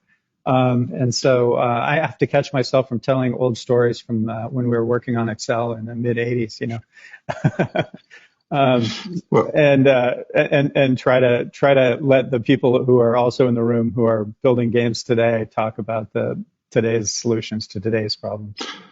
By the way, I want to comment really quickly on one of the things you said, Eric. I know you know this space better than anyone, but when I was starting this fund, I thought there were about 30 game venture funds, and I have 80 on my list right now. Every time I talk to a new one, I add them to my list, and I can't believe how many there are out there these days. But. Ed was polite, but I would take his number over mine because he talks to more of them than I do. By the way, one thing that I should have done is I should have disclosed that I'm a co-founder of Playable Worlds, which is invested in by both Bitcraft Ventures and by One Up. So people should be, I should have disclosed that to people. On to Andrew, who has not invested in any company that I'm working with, but I'll talk to him about that after the session. Andrew, what about you? How has your operational experience prepared you to be a VC? Just kind of tackling the intersection of the two. My background is specifically growth stage, and that's where, as an early stage investor, joining Transcend made a lot of sense. Shanti Bergel, who's the founding managing director, has a production and corp dev background, so we're very complementary in that regard. When I joined Kabam, it was only $2 million a year and 30 folks. And 5 years later, as a group, we grew it to be $400 million in annual run rate and 900 employees. So a lot of gray hair. Thankfully, my gray hairs have slowed since then. But for me, it's a lot about, as a VC, now looking in on startups, thinking about how Transcend can uniquely help a startup be successful in the category. I go back to a really great Harvard Business Review article that was written by Alden Hayashi, When to Trust Your Gut. And it's worth a read for anyone that hasn't read it. People that have worked with me know that I pull this out. It's one of my go-tos. And the gist of the study basically boils down to, as you get more senior in your career, you are, for any number of factors, whether it's just being busy or based on virtue of why you were selected for a role, drawing upon experience to make decisions. And what the study finds is that for executives, and this applies to investors, it applies to any profession really, when you're in a situation, you're facing an opportunity or a challenge, and you're in the context of that situation or challenge is substantially similar to your past experience, you can trust your gut. You can go off instinct. But when it's not, you're effectively looking at the opportunity like a new hire. And I think a lot of folks forget that as they get on in their careers. So at our fund, we try to be very cognizant of those both opportunities and blind spots. And we really try to then apply the right framework for how we're going to support a team. All of which is to say is, we rely on either our direct experience or that of our advisors and our network to make sure that the right context, the right capability is being delivered to our portfolio companies at the right time. And so, Andrew, you use the analogy of that you were a basketball player and are now a basketball coach. So, I think that sounds like a frame that would be useful for the audience. Yeah.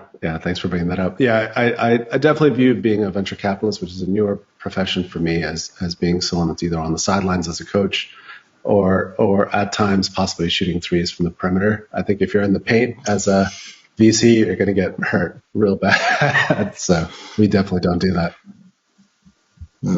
And what would you say what have you found? Again, you've been at this since January, so you probably have just, again, you may not have had time to make any significant mistakes to tell us about, but how do you fear that your experience might get in the way of you being a successful VC?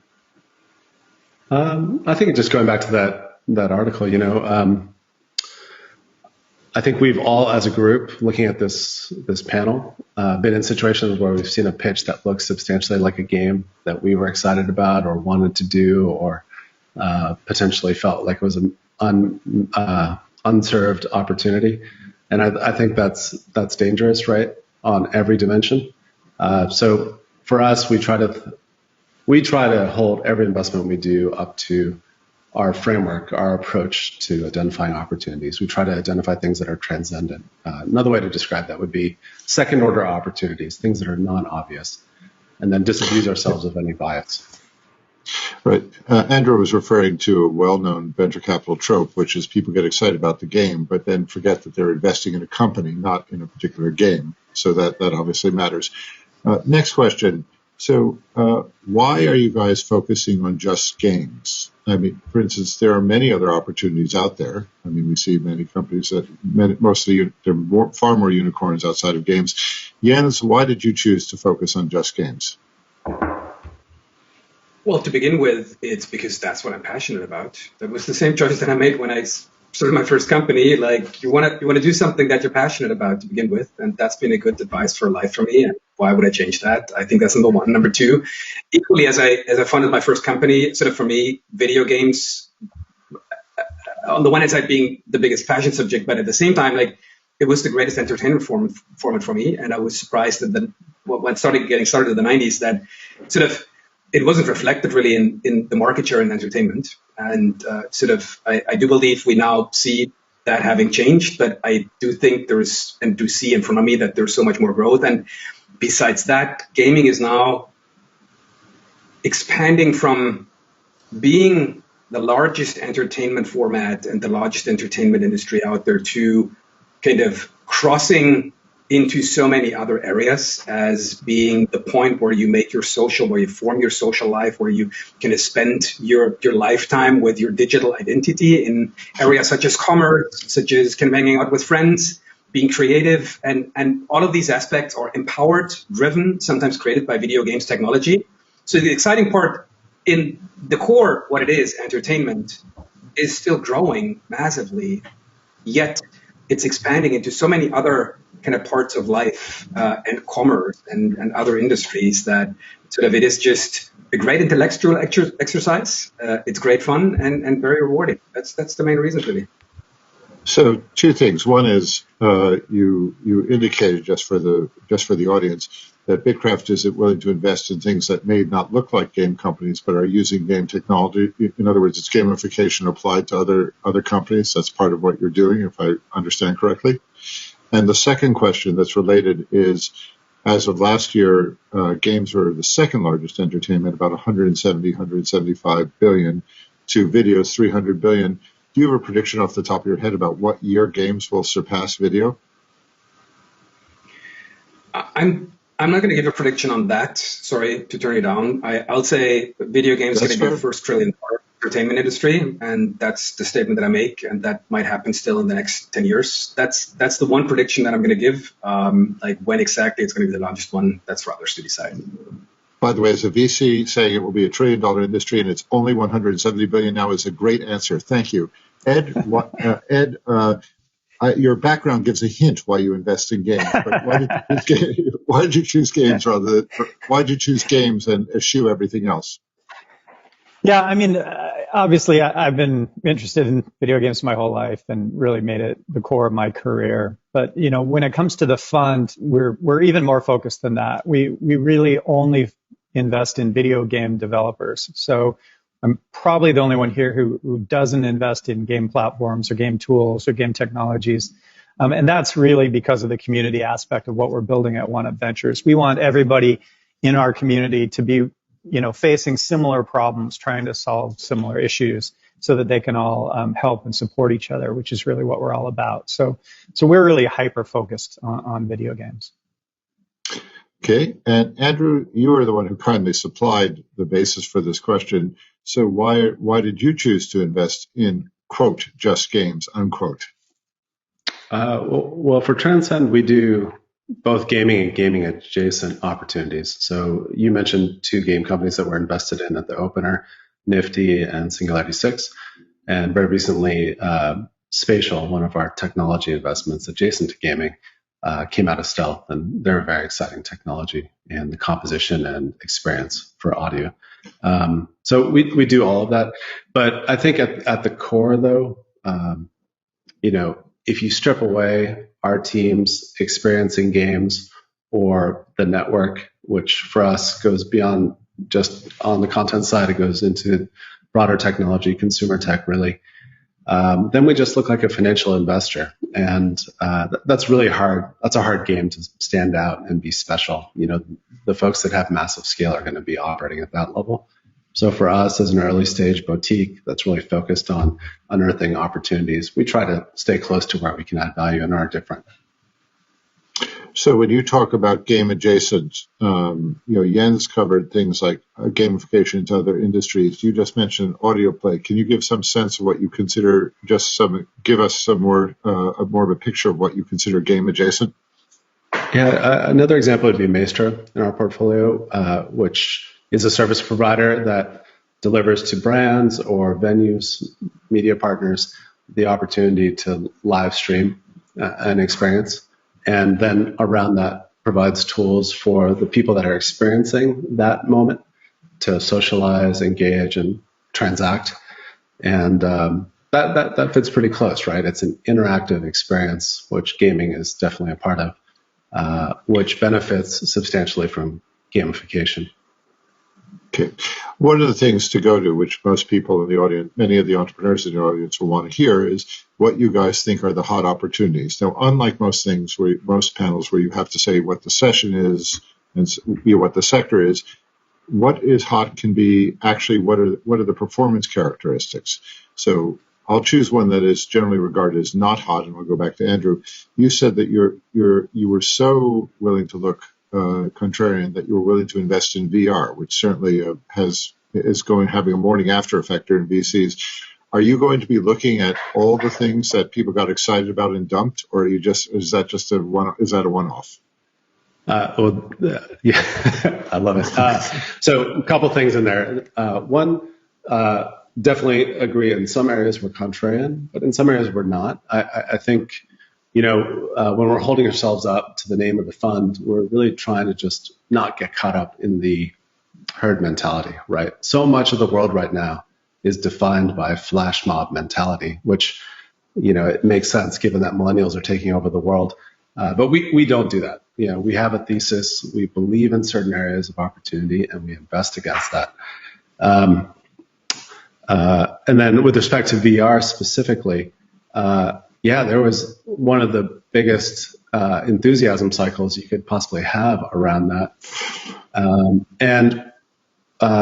don't think I'm alone in this, but, I was pretty opposed to it initially.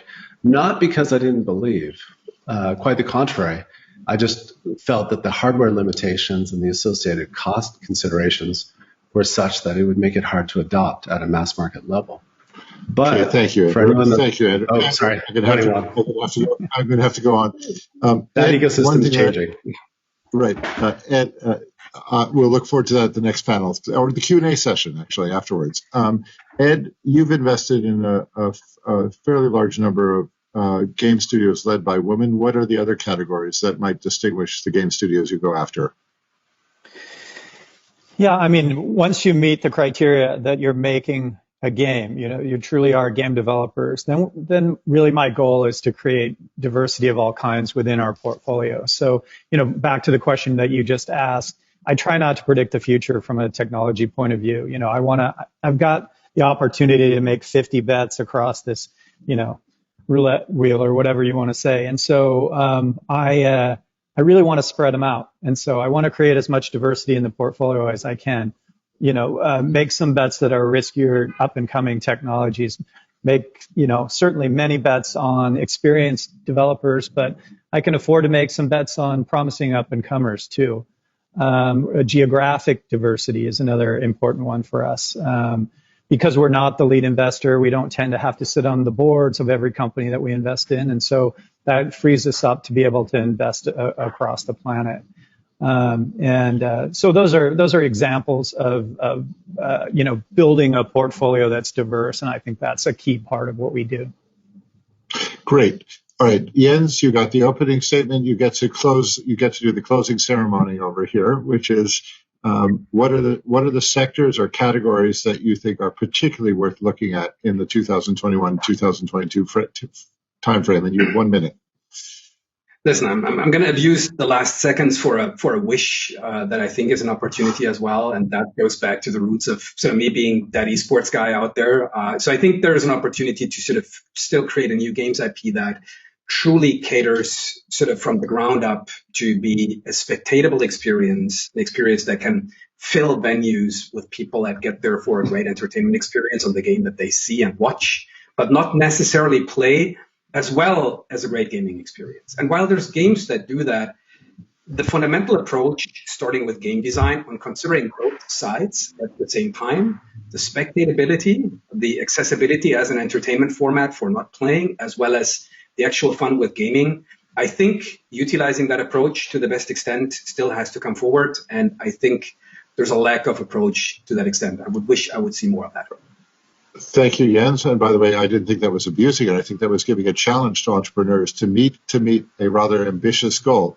Anyway, I'm sorry we've run out of time, but please thank Andrew, Ed, and Jens for coming and for sharing their knowledge and their perspective with the audience.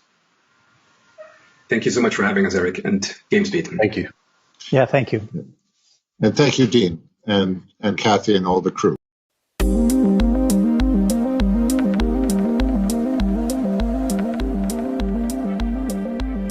Thank you so much, Andrew, Jens, Ed, and Eric. That was a awesome conversation. They'll be taking your questions in an offstage Q&A Zoom room, so make sure if you have access to go check them out and go hang out with them and talk more about all the conversations around VC acquisitions and VC money in the space. It's really cool to be able to see that. I love the conversation that Ed kind of brought up about geographic diversity in that conversation. I think that's super interesting and really needed to make sure you're having a full portfolio of games and folks within your fold.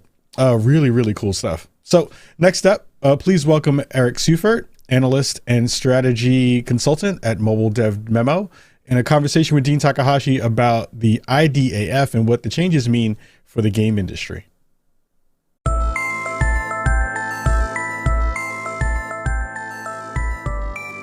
Hello, this is Dean Takahashi at GamesBeat, here with a session on IDFA, the identifier for advertisers, which is very important for mobile game companies.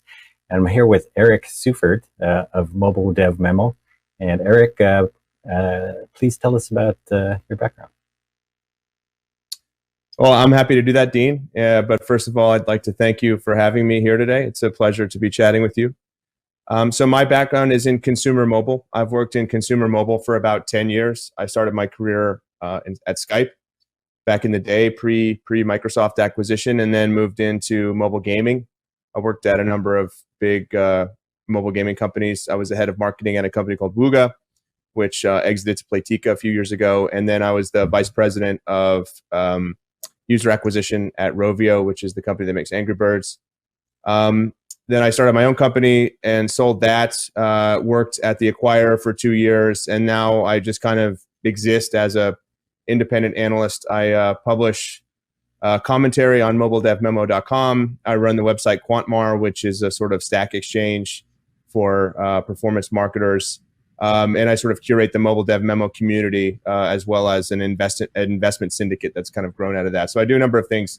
But primarily I serve as an analyst / consultant / advisor for consumer mobile companies. Yeah, I like your voice, Eric, because you're an independent person at a very important time in this big transition for the industry. And I think the mobile game developers, from the indies all the way to the big companies, they need some real straight talk right now. And why don't you tell us what IDFA is, and take a crack at explaining it for people who don't really know the acronym that well, and also just why it matters, I guess. Sure. And I can also kind of contextualize the conversation a little bit. So the IDFA is the identifier for advertisers. It's a unique device ID on iOS devices that is used to identify specific devices in the pursuit of serving ads in an efficient way. And so essentially, your device has this IDFA, right? It's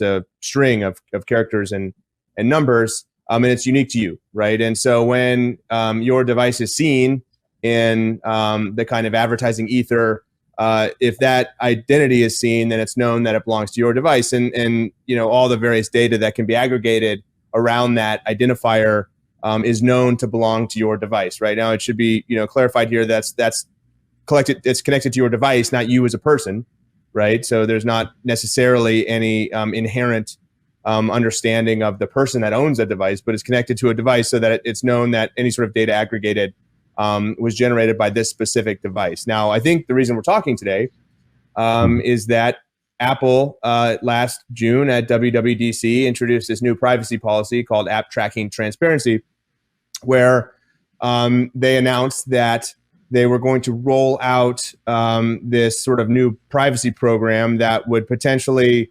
cause developers and advertisers and advertising networks to not be able to access the IDFA for the purposes of ads targeting. So that Apple was going to expose this, or have developers expose a pop-up within their apps that asks permission from the user to be tracked, right? So this idea of tracking means that your IDFA can be used kind of across different properties to sort of aggregate data, aggregate behavioral histories around, and then that data can be shared between you and a third party. So a third party might be Facebook or some other ad network. And so Apple defined tracking as that. Apple defined tracking as the commingling of first-party data and third-party data, and that's all facilitated by the IDFA. And so what Apple has said is, well, you must implement in let's call it 95% of cases, in 95% of apps, you must expose this pop-up that allows the user to decide whether or not they want to be tracked. And if they say, no, do not track me,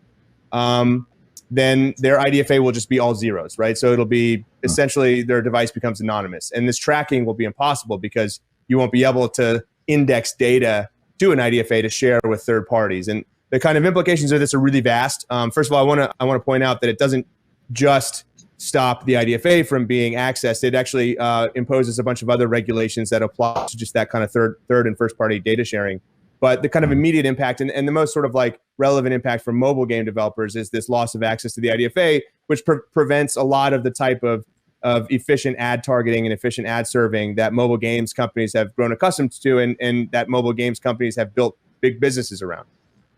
So there's a big trade-off here between privacy and then targeted advertising.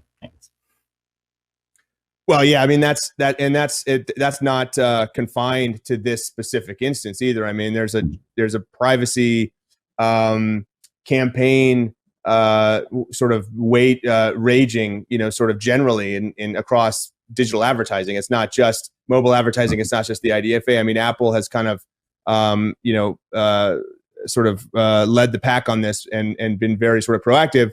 But this is being applied to all of digital advertising. And the idea is that, you get certain functionality as a result of me, the user, me, the consumer. I get certain functionality as a result of allowing some of my data to be captured, some of my behavioral data to be captured and used to have ads targeted to me, right? Well, and the most obvious thing that I get in exchange for that is free access to apps, because if apps are able to target me specifically on the basis of like my propensity to pay, well, then they don't need to charge me to play a game, because they know who I am and what I'm likely to want to play, and they can target me sort of as a qualified, relevant potential user.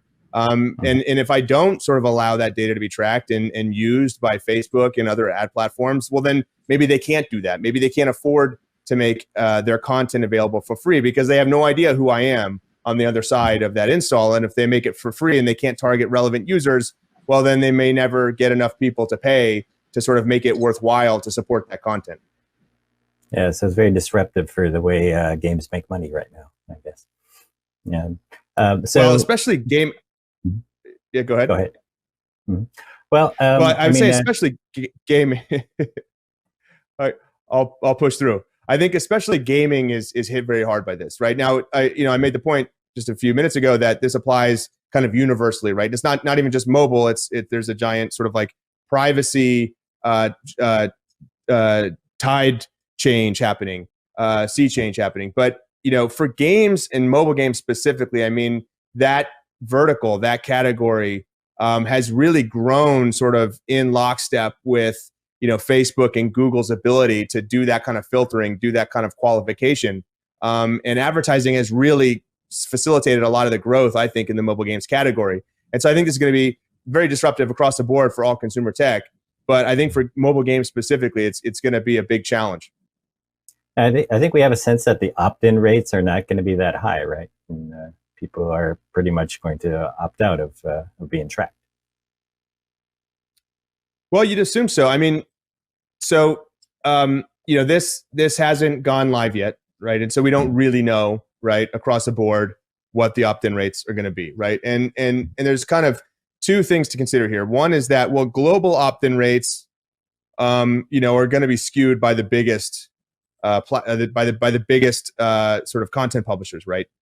So I think AppsFlyer published a study recently where they showed that, well, the global opt-in rate, if you weight it for size, right? So if you weight it for the biggest publishers and look at, kind of the opt-in rates, you just take the total number of opt-ins divided by the total number of users, then they were like 40%, right? So that would be a global opt-in rate. Well, that's great, and that's probably because the biggest publishers probably command a lot of trust with users, and so if you're a big king, if you're king and you run Candy Crush, or you're Supercell and you run Clash of Clans, well, you've got a big brand that sort of provides a lot of credibility for your company, and people might be more willing to opt in. If you don't have that, then the opposite is true. The other problem with this is if you looked at it at the app level, so not just taking total number of opt-ins divided by total number of exposures, but you averaged out the opt-in at the app level. It was much lower. It was like 23%, I think. It was in the 20s. It was much lower and much more in line with what people thought the average opt-in rate was going to be. That's kind of what like the consensus was. And so you have to kind of understand the opt-in rate from those two different angles. I think another problem is that the opt-in rate for any given app doesn't really matter. If you think about how an ad is served, there's a buyer and there's a seller, right? Me, the advertiser, I'm a buyer and I'm going to buy an ad in someone's app. Well, they have to sell it to me. And if they don't have the opt-in, but I potentially could, if I was able to acquire the user that could be exposed to that impression, if I was able to buy them, and in my app they would opt in, but in the app that's selling the impression they haven't opted in, well, then I still don't get the IDFA, right? Because or I get the IDFA, but I don't get the benefit of having the IDFA, which is that both parties have it, and then we can optimize targeting and optimize campaign performance on that basis, because really the publisher, the one who's selling that impression, is most likely Facebook, right? It's most likely Facebook or Google for games developers. And if they don't have the IDFA, which Google will never have the IDFA because they're not going to expose the prompt in any of their first-party apps. And Facebook will very likely not have the IDFA because it's Facebook and people don't trust Facebook. So if they don't have the IDFA, then I can't send data back to them to say, hey, Facebook, this user just made a purchase. Find me more users like that. And that is the way that sort of these modern ad platforms work. And that's why they're so performant, is because not only do I sort of acquire the user from them, and I know via the IDFA that, I can credit this campaign with all the purchases that this user made. But actually, it's because Facebook takes that data and they say, hey, this user was a good user, so let me go find more users that look like that. And that way, this campaign will get better and better over time as more and more people spend money. And so that's really what gets lost with the IDFA being deprecated. Yeah. So the companies in the space here have hoped that this day wouldn't come, but there was a delay, but it is being enforced. The day has come. What do you think of like how game companies should fortify themselves right now against the sort of this post-IDFA world reality? Well, there are a number of things that gaming companies, I think, should be doing. Probably should have started doing these things as soon as this was announced, and some did, right? I know game companies that took this very seriously from day one. The first is to lean into the alternative measurement framework that Apple has provided, alternative to the sort of existing paradigm, which is using the IDFA to collect all this data. And that alternative is a framework called SK Ad Network, right? So Apple has provided this tool. First, I should note that Apple released this in 2018, right? So they released V1, which no one really took seriously. It kind of was released very quietly, but they released it in 2018, right? So it's 3 years old. Is to lean into that, to find a way to make that work and to extract as much data from that as you can. Now, my belief is that SK Ad Network is inadequate, right? It doesn't provide the sort of core nexus of functionality that you'd expect from a tool that is designed to do attribution, right? It just doesn't. It doesn't. Like but my sense is that time, right? Yeah. Mm-hmm. Yeah. My sense is they're going to improve it over time, and so who knows? I mean, let's catch up in 2 years and see what we think about it. But as of right now, it's just inadequate for that sort of design function. But still, it's something, right? And so you can get context around what a user did in the app from that. Now, that context is aggregated at the campaign level. It's not user level, because that's the whole point of this exercise. That's the whole point of ATT, is to abstract away all this data at the campaign level. But it's something. It's something that you can then send to the network that provided the user and say, hey, this campaign just generated some event, some level of engagement, some level of prescribed or estimated LTV, and the network can use that to sort of optimize the way they send traffic to you. So that's one thing. Maybe how we could describe this is that you get a glimpse once a day of something that used to be just crystal clear in real time that you could see all the time before. Well, once a day, but only once ever per user, right? And then again, it's aggregated at the campaign level. Versus versus a nonstop, stream of total insight, granular insight into what every user does. Yeah. So that's number one. It's to lean into the SK Ad Network and to make full use of it. I think the second thing is to really consider your slate, right? I mean, what this is going to do is it's going to make, in this being ATT, it's going to make it really hard to build a business out of like a meaningful business, scaled business out of a game that could, sort of in success reach 100,000 DAU or 200,000 DAU, right? And there are a lot of games like that. There are a lot of games like that in the 4X strategy, category that had very low DAU and generate a lot of money. And not just that category either, but a lot of categories are sort of very niche, right? Social casino being one of them, 4X build and battle being one of them, strategy, and these games just it's going to be very difficult to reach those users in the same way that Facebook and Google allow pre-ATT, right? And so you're going to have to find another way to reach those users. I mean, this is a niche category. You can't just be showing ads to everybody because very few people are going to click on them, right? I mean, that's the problem with niche categories. And so you have to find another way to reach them. Now maybe that's, well, okay, we're going to move into doing more IP branding exercises and just find the right IP to wrap our game in, and sort of piggyback on that IP's recognition and piggyback on their own sort of like owned media channels and use that as a sort of chisel into that market.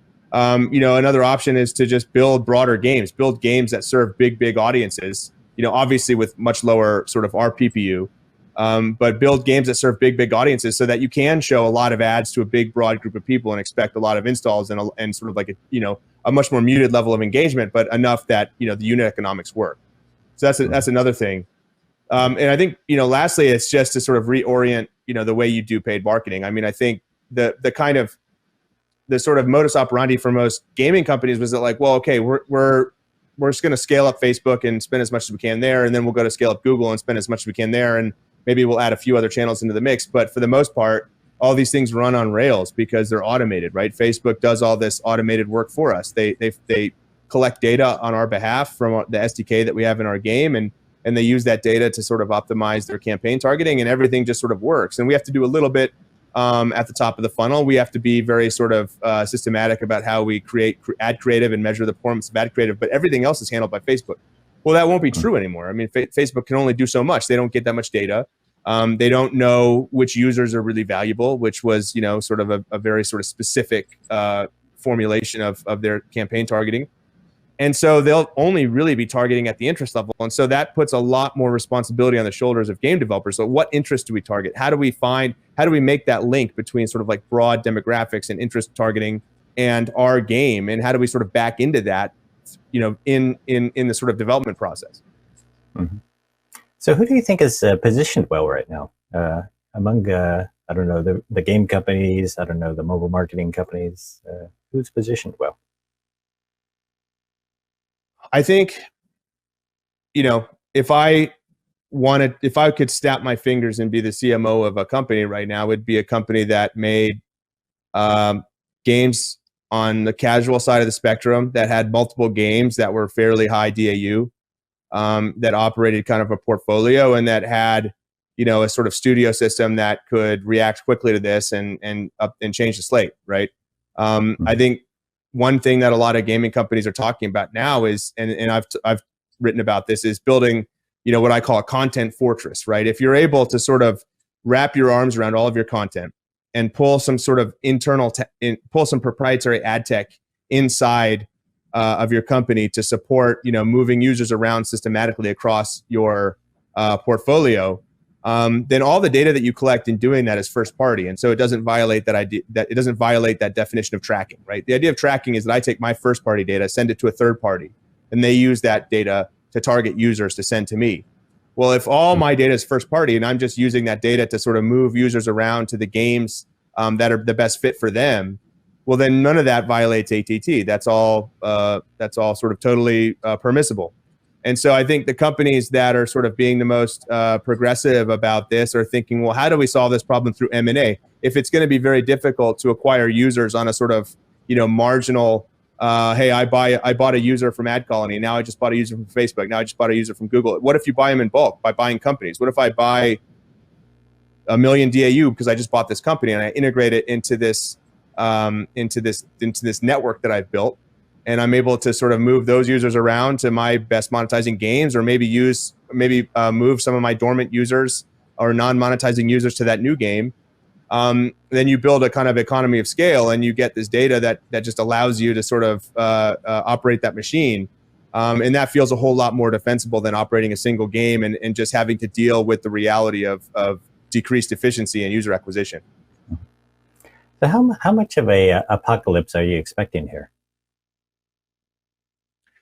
Well, I mean, I don't think it's going to be an apocalypse. I mean, if you look at the kind of, you know, there's been a secular tailwind with mobile gaming for the last 10 years, and I don't see that abating. I mean, people like playing games on their phones, right? And I think that's one of the reasons why Apple doesn't really lose anything in doing this. I mean, a lot of people have said, well, hey, look, if ads drove adoption, ads drove distribution, and that distribution then resulted in downloads, and those downloads resulted in IAPs that, you know, generated revenue, and Apple took a 30% cut of this, then Apple's going to lose revenue by making advertising less efficient. I don't really think that's the case. I think what really, really efficient advertising, what like very granular precision targeting allows for, is it allows for a user to sort of be confronted with the next game they're going to play before they even really know that they want to leave the game they're in, right?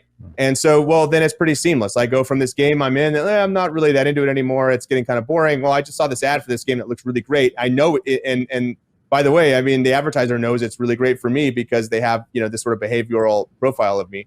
Then I click the ad and I move to the next game, and there wasn't really a period where I was just sort of grasping for what I should play next. Well, now what happens is like I'm going to see a bunch of ads that aren't really that relevant, and I'm going to say, well, you know what? I want to go discover my next game. I'm going to go to the App Store and I'm going to do a search and I'm going to browse through these games. So what you might get now is like, okay, there's a little bit of the serving the ad to me was on the basis of how much the advertiser thought I was going to monetize and how much they were willing to bid, as a result. Well, you might lose a little bit of revenue as a result of like, well, the user is not necessarily going to gravitate to the game that, they monetize in best. They're going to gravitate to the game that they engage with the most. But, what's the differential there? It's probably not 50%. It's probably more like 5% or something. So maybe there's a little bit of revenue loss, but now maybe Apple's driving like people to a lot more games. And also they have control over what games people want to play. And so they have a lot more leverage when they work with developers.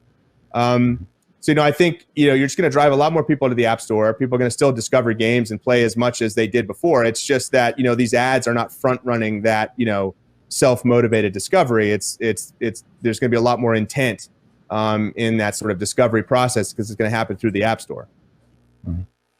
And I guess it's easy to see some of the downside right now, but I guess maybe looking ahead, though, it seems like there's some exciting times and opportunities ahead, and I wonder what some of those are. Well, I mean, I think in any sort of big, landscape changing, especially landscape changing kind of new era, a new paradigm, you're going to have opportunities, as well as, sort of risks to existing business models. I think, on the advertising and measurement side, there are a whole lot of things, sort of emerging that are very exciting and that may preserve a lot of the efficiency that, we lose through this user profile centric targeting, and may retain that without actually giving up privacy, right? If you can do that that same kind of targeting in a privacy centric way, well, then that's great for everybody. I think on the content side, I'm hearing about a lot of really exciting stuff that's happening. That is sort of designed to bring more innovation to the ecosystem because, if you can't just rely on, I'm just going to dump money into Facebook and my kind of, clone of game X will win on the basis of me being really good at Facebook advertising, then you do have to sort of win on the basis of having maybe the most innovative content, or you do have to win on the basis of being a first mover advantage and generating a lot of buzz, right? So I'm just seeing a lot, through the investment syndicate, companies are saying, hey, I want to act quickly here. I want to be one of the sort of pioneers in this new era of bringing really innovative gameplay to the ecosystem. Because if I do that, maybe I'll get featured. Maybe I'll just generate a lot of buzz. Maybe I'll just generate a lot of virality or earn media, and I can win, right? I can grab market share quickly. So I think there's a whole lot of new, innovative game types that come out of this because you lost the sort of comfort of being able to just build a clone or, rely on this idea of like, 10% innovation, which is a pretty common thing in mobile games companies to hear about. Like, well, we're going to innovate on this concept. We're going to innovate on this mechanic 10%, right? And that's sort of our, that's the way we differentiate ourselves. Well, if you have to build something wholly new from the ground up, well, now's the time to do it. And so I think that's what's going to happen. I've been hearing about all sorts of new types of, some of them maybe don't work, but, if we get some really cool, innovative new types of gameplay out of this, then that's a win for the market. That's a win for the consumer. Mm-hmm. It sounds like the idea of resistance to this is sort of a hopeless one, I guess, right? I wonder if there's any sense in trying to read Apple's mind here, what their intentions are, and then making a plan around that. Does that make sense, or does it seem like you just don't get enough information from Apple? Well, sort of. I think Apple's been crystal clear around their expectation that developers comply with the spirit of this and not just the letter. And they have an FAQ in like their they have a kind of privacy and data sharing section of their website, and they have an FAQ that they've updated every so often. They just updated a couple of days ago where they just basically enumerate the things that you cannot do, right? And I guess those are like specific questions that they've fielded, but they just updated the other recently to say, well, you may not do deferred deep linking if the user opted out. And so I think they've been pretty crystal clear about that. Where they haven't been clear is, well, what are we supposed to do when we run into deficiencies in SK Ad Network that really impact our ability to run a business, right? Or to adapt to this, because, you know, it is problematic. And where they've been unclear is really how SK Ad Network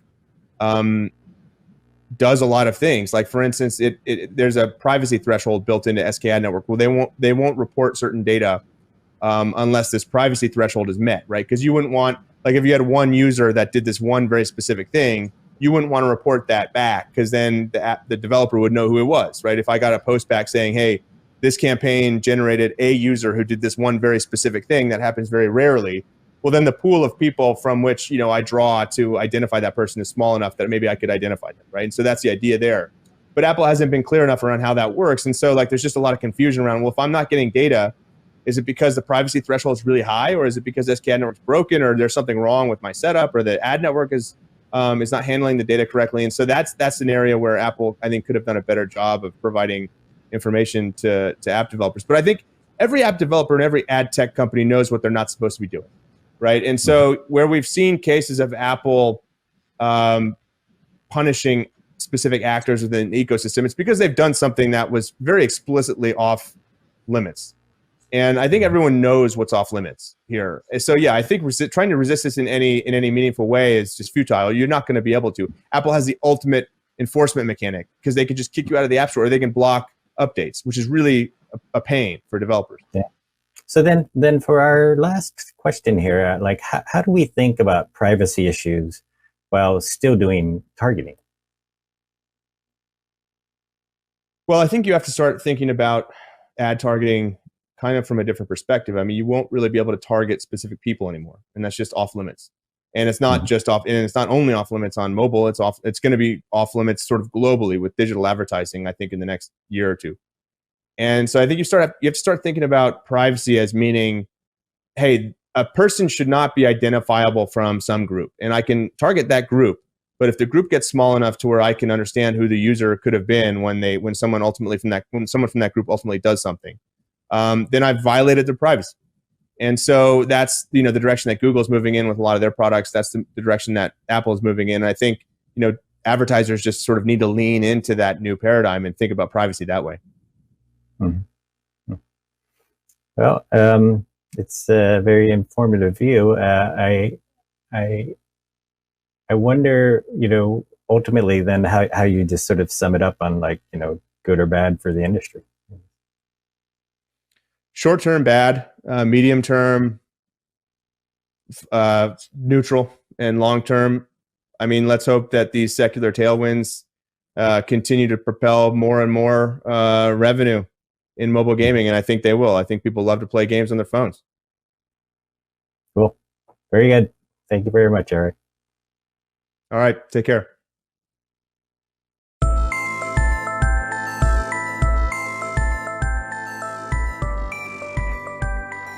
Really fascinating conversation between Eric and Dean around the IDFA. I think that there are so many things to think about when it comes to privacy and our mobile devices, and just in general. There was a great poll that went up right on the side of our player on the main stage. On a scale of 1 to 5, do you favor privacy or ad revenue, from 1 being privacy and 5 being ad revenue? And 35% of you who participated said that privacy is super, super important to you in terms of the conversation there.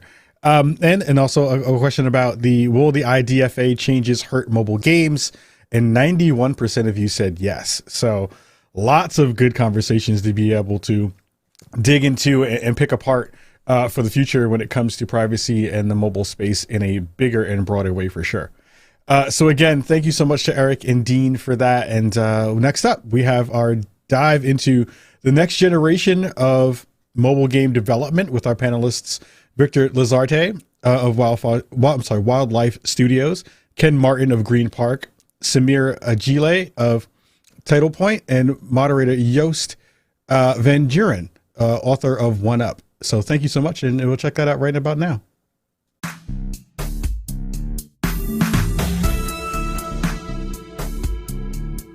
Hi, and welcome everyone on this beautiful Wednesday noon here on the West Coast. I'm excited today to have a conversation with what I believe are some of the more innovative mobile game companies out there in the space today.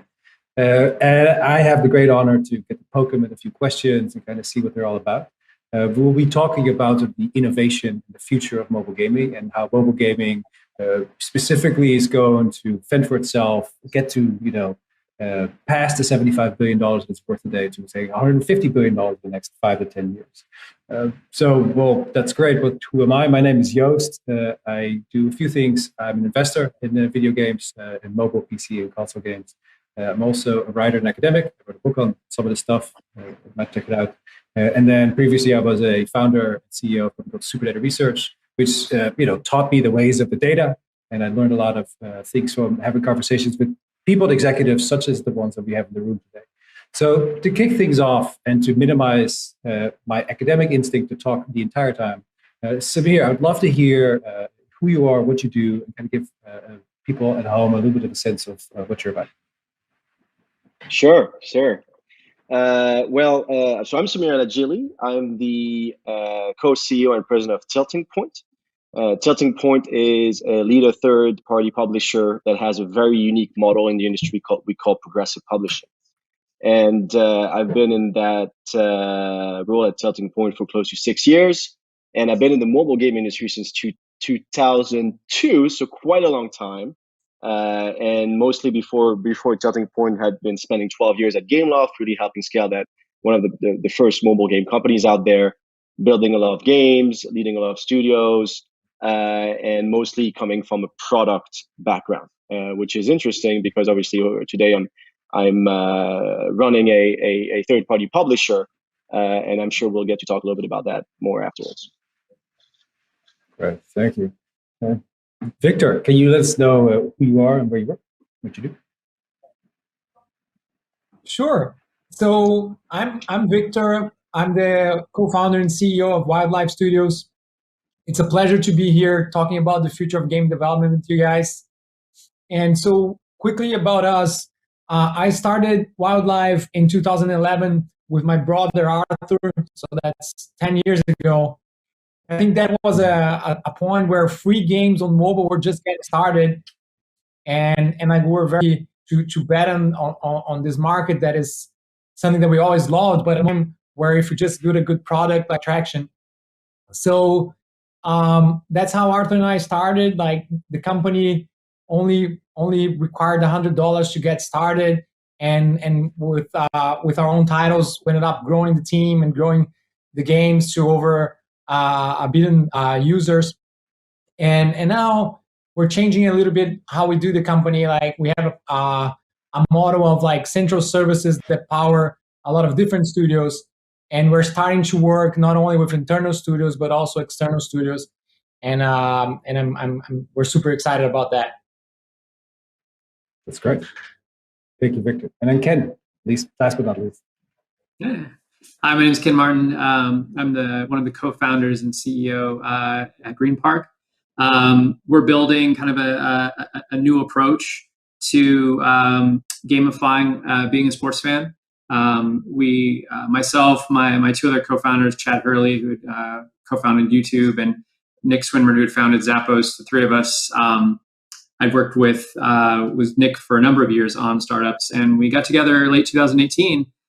Both of them very, very well vested in sports teams, being owners in the Golden State Warriors, Leeds, LAFC, and so forth. And we saw a big opportunity where there was a lot of pre-existing barriers for a next generation of fan to feel like they're participating and being part of it. So we're kind of the new kid on the block as far as trying to find this different alchemy between social network and gaming, and in a space where a lot of different leagues, teams, brands, and so forth are trying to find a solution. So excited to be here.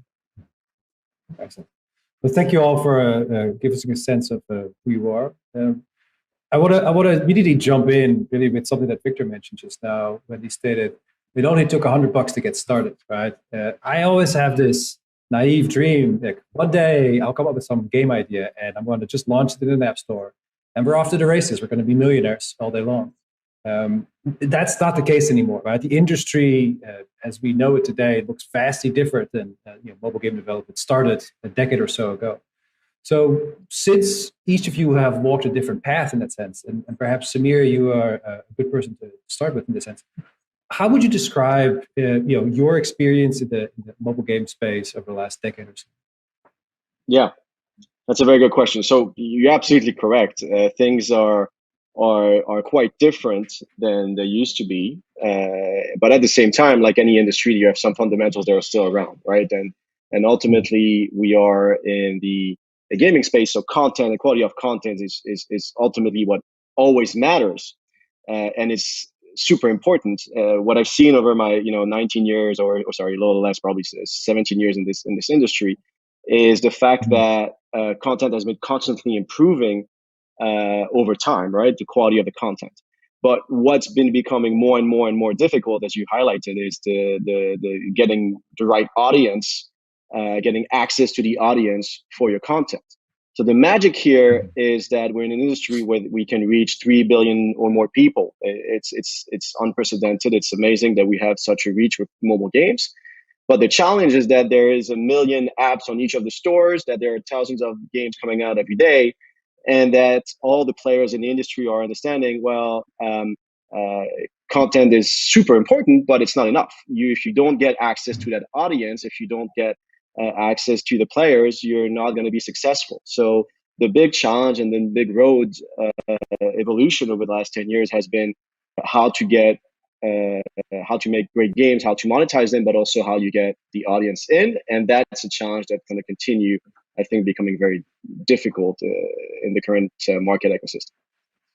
Mm-hmm. It's a fascinating assessment, right? In the sense that now we look at the games industry, the mobile game segment, very differently than we did a long time ago, where in a conventional publishing model, you would have 50% of the budget go towards content creation and 50% to marketing. Big blockbuster titles like Take-Two will produce, or like a Grand Theft Auto. That's roughly how they split their money. That didn't used to be the case, right? And there was all these growth pockets in mobile that we could ride on, these sort of waves that we could surf. I imagine for you, Victor, that's especially the markets that you focus and the kind of content you put out, that's something that's changed dramatically as well.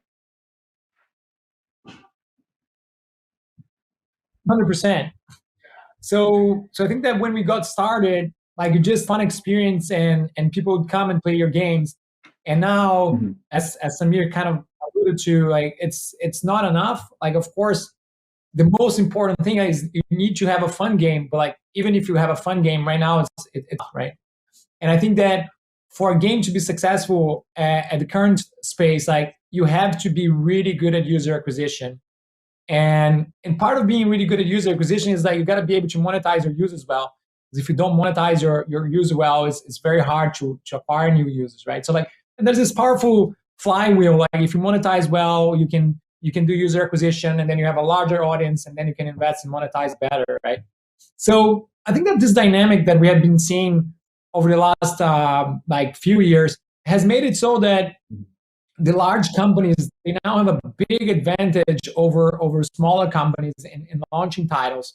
And I think that for the industry, like, this is not a good thing for the industry, because a lot of things scale really well, like live operations scales really well, user acquisition scales really well, but that doesn't scale well is creativity.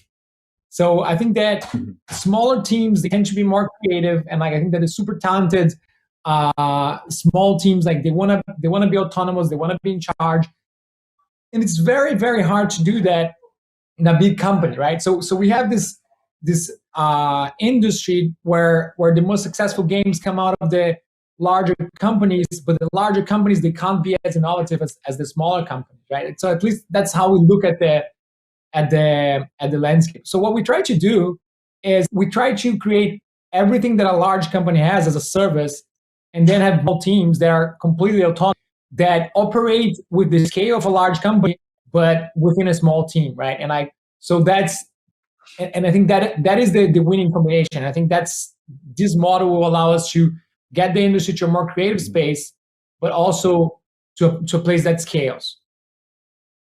Mm-hmm.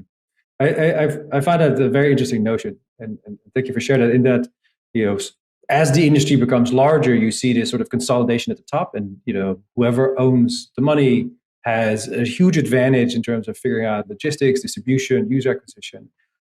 And mobile gaming is not unique in that the large creative firms tend to then innovate through acquisition, right?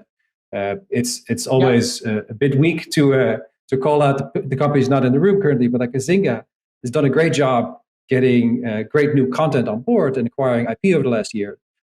But of course, the creativity comes from Turkey, like Peak Games, right? And they paid good money for that.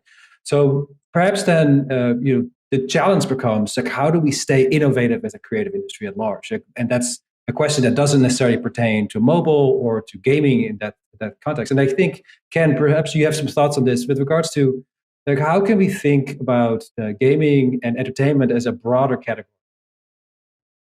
Yeah, it's interesting. We, part of our challenge, or half of our challenge is trying to explain what we're doing externally, and the other half is trying to explain what we're doing internally. So it's a lot of trying to figure things out. Where we see kind of the opportunity is, you look at what we observed was that there is a big pent-up demand in being a sports fan and engaging, and that the traditional ways weren't necessarily working.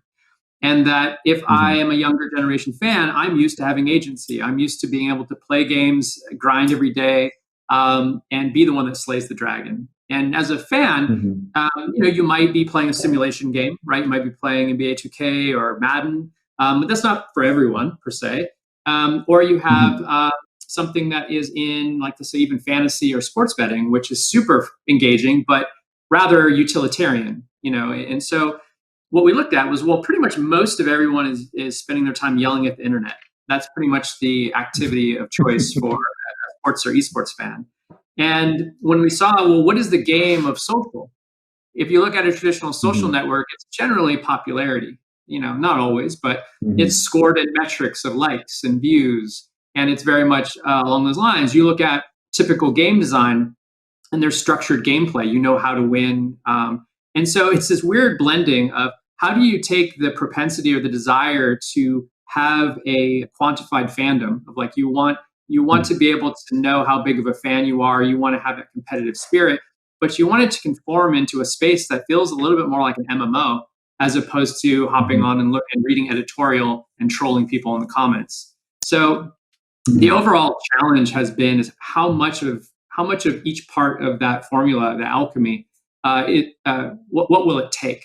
And so we're in a very experimental phase right now, where we don't want to make a new version of an old thing.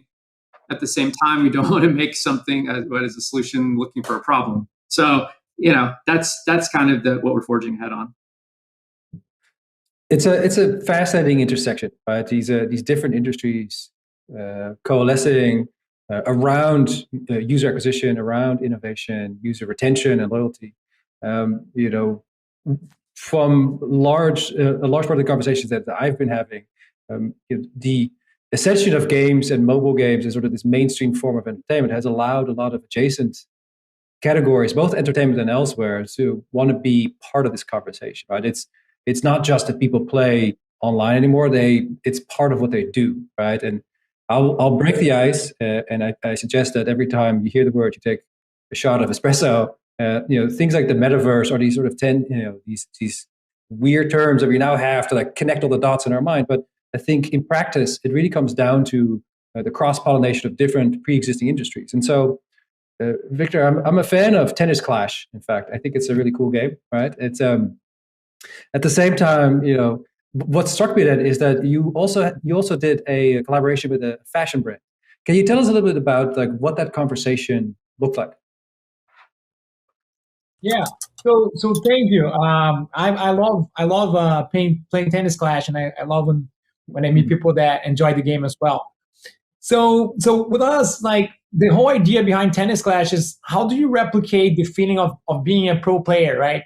And then so we made a collaboration with Gucci, and it's like, so it's a brand that, like, is interested in the sport, and so for us it's something that made sense, because, like, the idea is, like, hey, how do you try to link the sport with real life, right? So, like, in a real tennis match, in a real tennis tournament, like you have all these brands that are interested in it, and so the idea is like, how do you make the virtual experience as close as possible to the real one, right?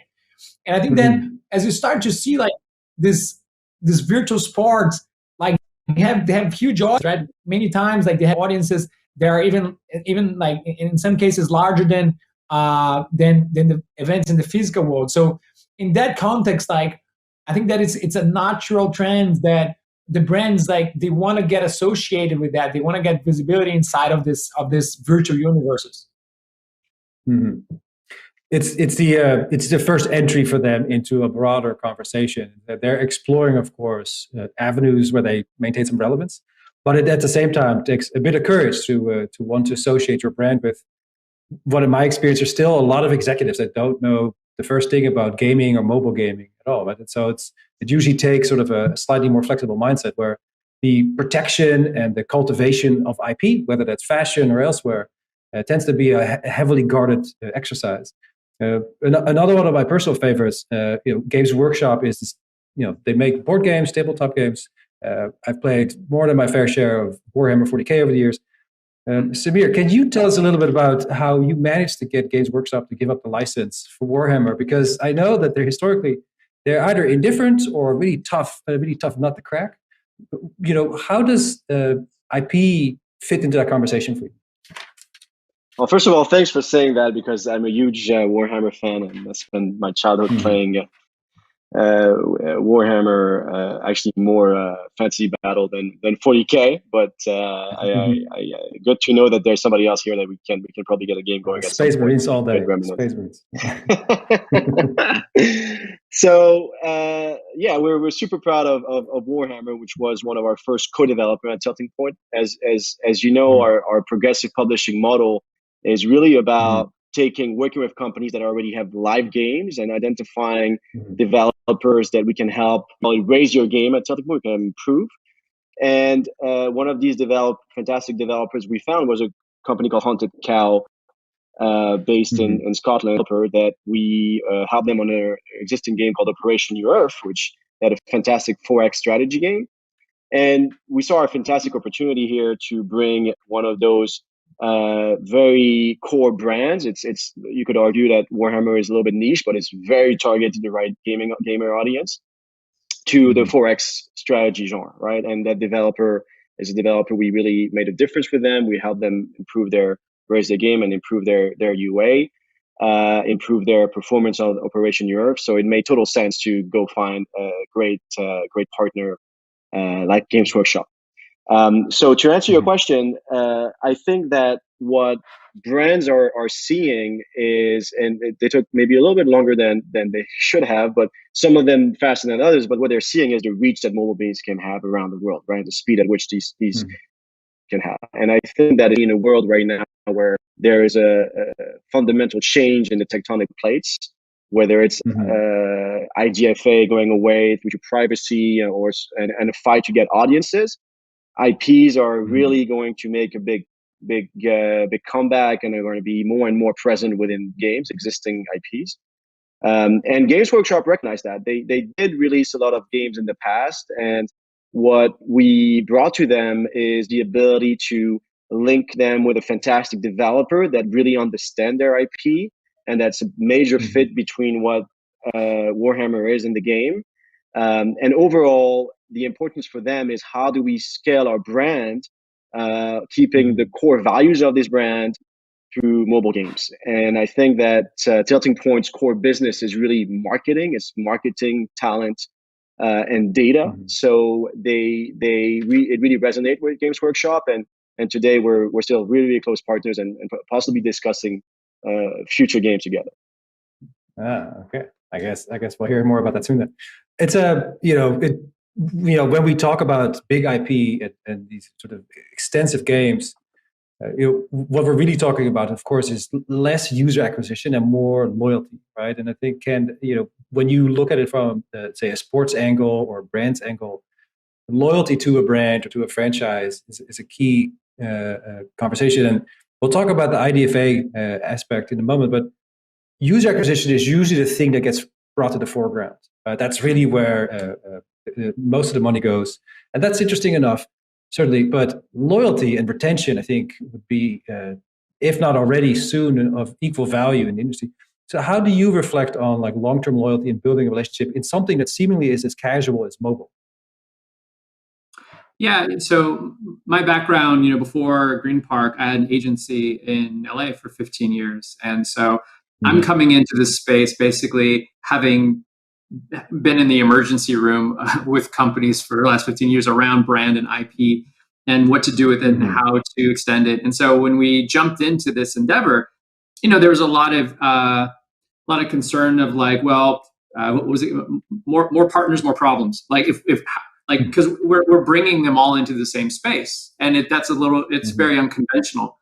One league is challenging enough. Putting in 5+ now is even more so. And so when we look at sort of, well, what do we gain from that? As we think about a meta game, as far as like being able to, we have these built-in rivalries. If we can allow these rivalries to self-assemble and come in with that emotion, then if our K factor, if the game design and the purpose for being there and being there with fellow fans or friends or foes is correct, then the flywheel effect, to the inertia of why you should have your friends there. We looked at fantasy, and fantasy is great, but it's kind of like poker night. It's like a closed circle of friends, and there's only so many friends you can, you want to be around. And so it's very much driven from an organic growth standpoint, powered by the love and passion that even in some cases, obviously decades of loyalty has been built in. It's just whether or not we're authentic enough to the experience to allow that to feel, not plastic. And so that's, again, trying to find that right formula. That sounds like a job and a half. Like it's the, whenever we look in the console space, for instance, at things like FIFA and NFL Madden, they're these massive billion-dollar sports franchises. You run into two fundamental problems. One of them is, the IP holder will have a lot to say about what you can and cannot do. But secondly, how do you keep innovating on content without alienating the audience, right? There's a certain expectation when you say loyalty too, whereas in the acquisition part of the conversation, you can say, well, there's some novelty and look at this cool new thing, come check it out. But for long-term brand loyalty, you really have to kind of manage expectations much more closely. And it's a very fine line. And I think, and to your point, like you have to be embedded with the audience and understand the language that they speak in that context. Since Samir already brought it up, let's talk about the IDFA for a second. So the summary, as I understand it, is that Apple, is going through this transition in its own role among platforms and as an app store. The various manifestations are obvious in the headlines, where its head is at, but it's going to basically cost companies more effort and therefore more money to compete effectively when they have reduced visibility on how they target and acquire users. So perhaps, Samir, since you started all this, since you mentioned it, give me your thoughts. Like, how will this carry the industry forward in the next 12 to 18 months? Yeah, it's obviously the hottest topic out there, and it's a very good question. I think what is interesting. I mean, I've lived through many revolutions in the mobile game space, and what's interesting to look at here is what does it say about the bigger picture? Why, obviously, where is it going to take us in the next 2 or 3 years? For sure, the next 6 months are important, but the bigger trend direction I think here is the privacy trend. In my opinion, this is more obviously there is some will between Apple and Facebook to who owns the audience. So the fight of the audience is the number one thing. And the second thing, which is fundamental, is that there is clearly a move that in terms of privacy and the way we do free to play today, the way we monetize our free to play games today, which is based a lot of it on collection of data and making decision based on that, is going to evolve radically. So I think this IDFA change has obvious direct impact in the immediate future on things like which games you should start, which games you should work on, using IPs that we just talked about to reduce the risk and be able to do user acquisition more effectively, or more organic installation. And some type of genres that are very core are going to be more affected than more casual, more open categories. So there are immediate effects. But what is very interesting to really anticipate is how is this going to change the way we think and design games and monetize games, the business model behind it, which drives a lot in the next 2 or 3 years with arrival of everything that's going to be that's going to be protecting the privacy of the users. Right, and I think that there's a lot of merit in that conversation. Obviously, like privacy is a contested issue that probably has been overlooked for a long time. So there is some backlog in terms of how we treat our audience. But Victor, when you mentioned earlier about that sort of relationship between talent, creativity, and then distribution and scale. I imagine you have an opinion on the IDFA as well. But so how do you intend to navigate that in the year to come? Yeah, so I think that the underlying trend of like everyone being more concerned about privacy and like how does personally identifiable data gets treated, I think this is super valid, and I think that as an industry, it's something that we need to evolve.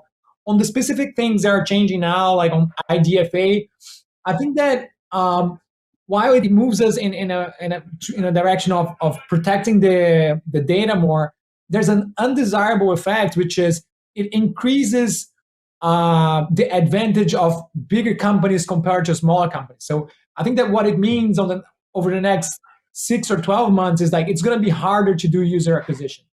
So the larger you are and like the more you're doing user acquisition at scale, the easier it will be for you to figure out how to still be effective, right? So I think that we've been seeing a advantage of larger companies that will continue to happen. So I think that like this, in this instance, like our strategy is okay. Like how do we leverage our scale in user acquisition to partner with like the smaller studios that are not able to create such a sophisticated infrastructure to do this, right? So I think that what this will mean is that smaller and more creative studios will need to partner with companies that can handle user acquisition at scale. That's excellent. So Ken, I want to give you the chance to respond to, and then we're going to wrap it up. So give us your thoughts on the IDFA for the next 12 months. Yeah, so we're for this early access that we're in right now, we're focused primarily on North America, and we have pretty big international plans for next year. There are things that definitely affect us as far as the UA side of it. One advantage I guess we do have is we're one monolithic thing. So, I mean, essentially by having all of the diversification within it, it allows us to kind of cross-pollinate a little bit, still maintaining privacy and so forth. We do have some interesting ideas of, everybody talks about like, owning your data and being paid for that data or being recognized for that. And if you think, obviously in a free-to-play environment where you have things like reward videos where your time is the consideration for the value of the benefit of it, why can't data be that too? Why can't I choose to give my data to you for some kind of in-game currency or in-game function within that? So there's a lot of different things, I think, to the point whenever a policy comes down and creates a new kind of reality for everyone, I think it just spawns a whole new world of innovation to not get around it, but, more or less kind of build upon it. So. Thank you for that. It's if I have to sort of summarize each of your thoughts and the overall conversation today, I would say that it is an entertainment industry, and it's always going to be volatile. We're always going to be confronted with massive amounts of risk, but also high reward. The shifting of policy measures such as this, but also just obtaining IP, managing IP, building something in a new economy or a new market. All of those things are hard, and so it's really just business as usual. Is the feeling I get from each of you with regards to the challenges. Does it make a lot of headlines, but does it change the cost structure? Absolutely. But those of us who've been looking at this longer, I think will find that it's survivable as long as you keep in mind that it's about creating value for the audience. So I guess on that note, we should wrap this up. I want to thank each of you for participating today and giving me a chance to kind of poke your brain. Thank you, and I look forward to our next conversation. Thank you. Thank you. Thank you very much.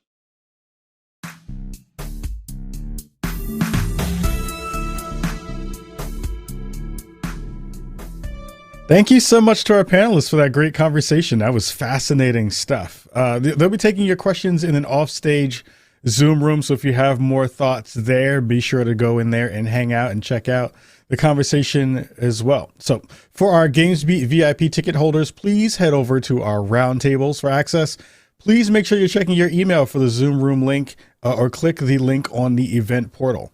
The two roundtables that we have up right now are Roundtable Your Culture Isn't What You Think It Is, and that's moderated by Carolyn Stokes, founder of Forward, and also Life in a post-IDFA world, hosted and moderated by Faith Prince of Double Down Interactive and Dan Barnes of Network. So go over there, hang out, and jump into those Zoom room roundtables and have the discussion over there. Fascinating stuff for sure. Next up, we have a amazing chat, and I'm super excited to present this to you. We are pleased to welcome Bobby Kotick, CEO of Activision Blizzard, in a conversation with Dean Takahashi about the post-pandemic world of gaming. Kotick started as CEO of Activision in 1991, and he led the merger of the company with Blizzard in 2008. Now, Activision Blizzard is one of the most valuable entertainment companies in all of the world, with a value of $74 billion, with properties like Call of Duty, Overwatch, Diablo, Warcraft, StarCraft, Crash Bandicoot, Tony Hawk, and more. He'll be talking about mainstreaming of games and its role in what will hopefully be a post-pandemic world.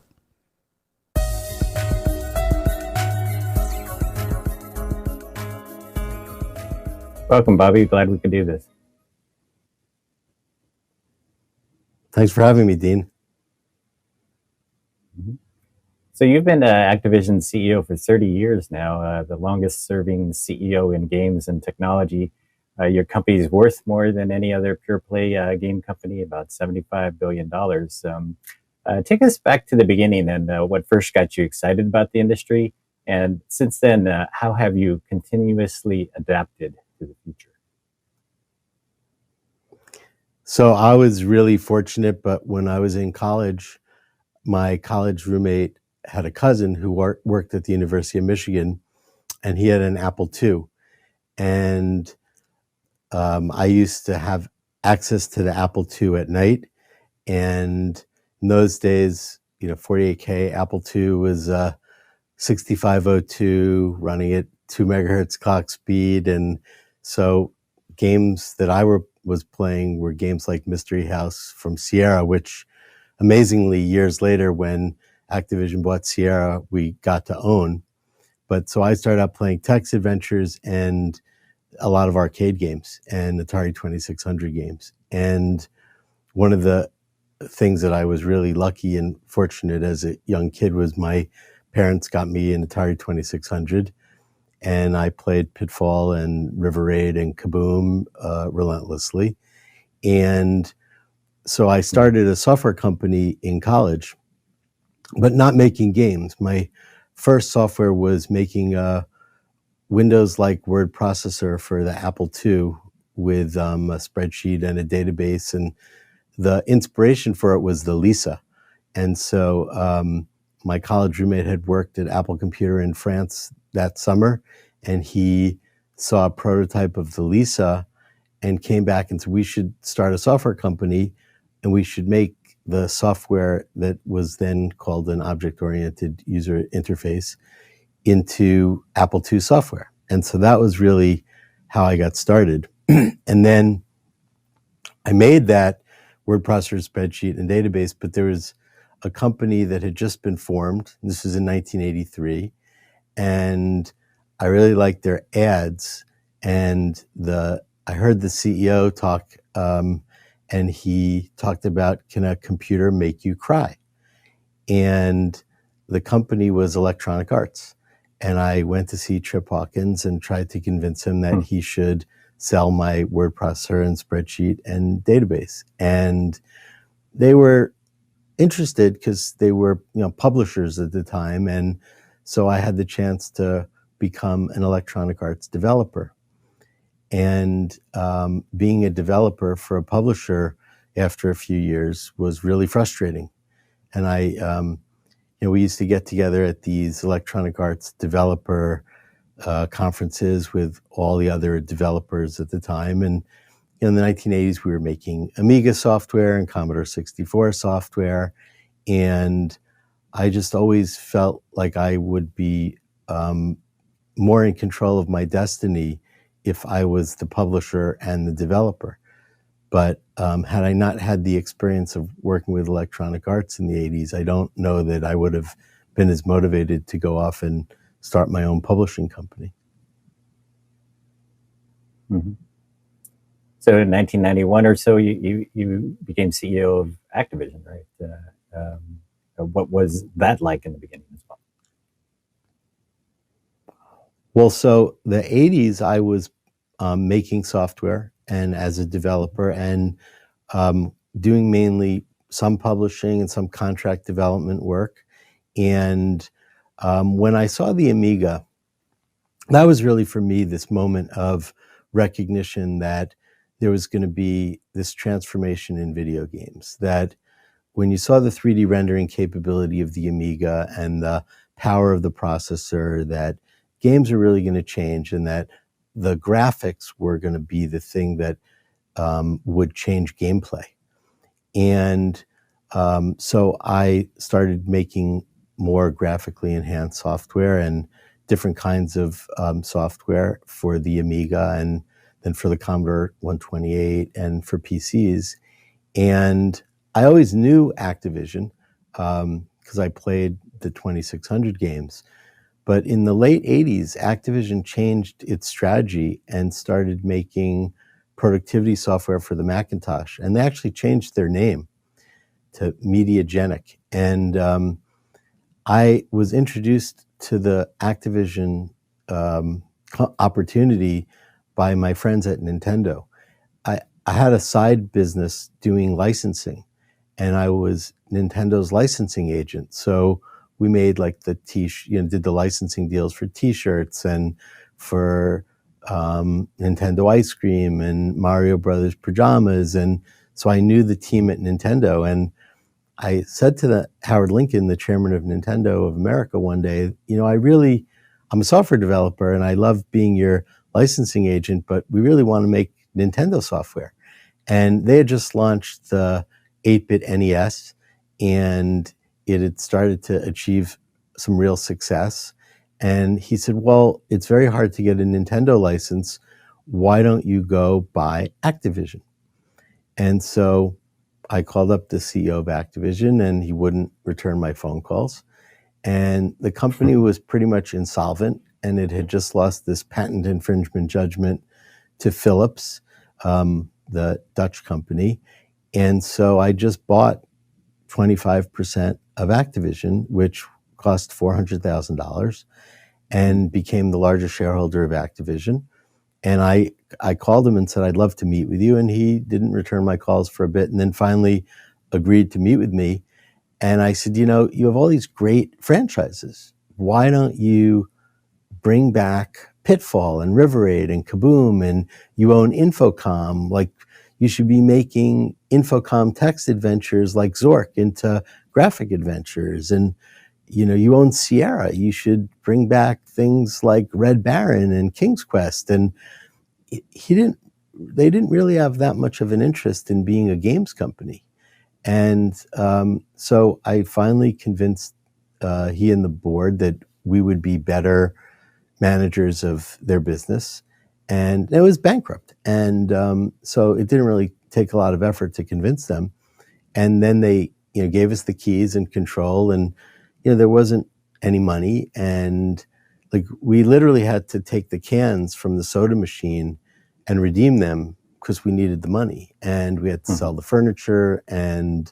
But there was a really passionate group of people who were at the company who wanted to bring back some of the original Atari Activision games. And then there were a group of people that wanted to make text adventures into graphic adventures. And we were a small company. It was 60 people, but that was really the beginning of my tenure as the CEO of the company. So I'm sure if we walked through the whole history of Activision and Blizzard, we would run out of time fast. But I do wonder what lessons there are that are interesting to pass on to other people here. And so this notion of adaptation, I guess, and like how things were back then, how they are now, and like how you got here, like how did this happen? Because most CEOs, they don't last this long, right?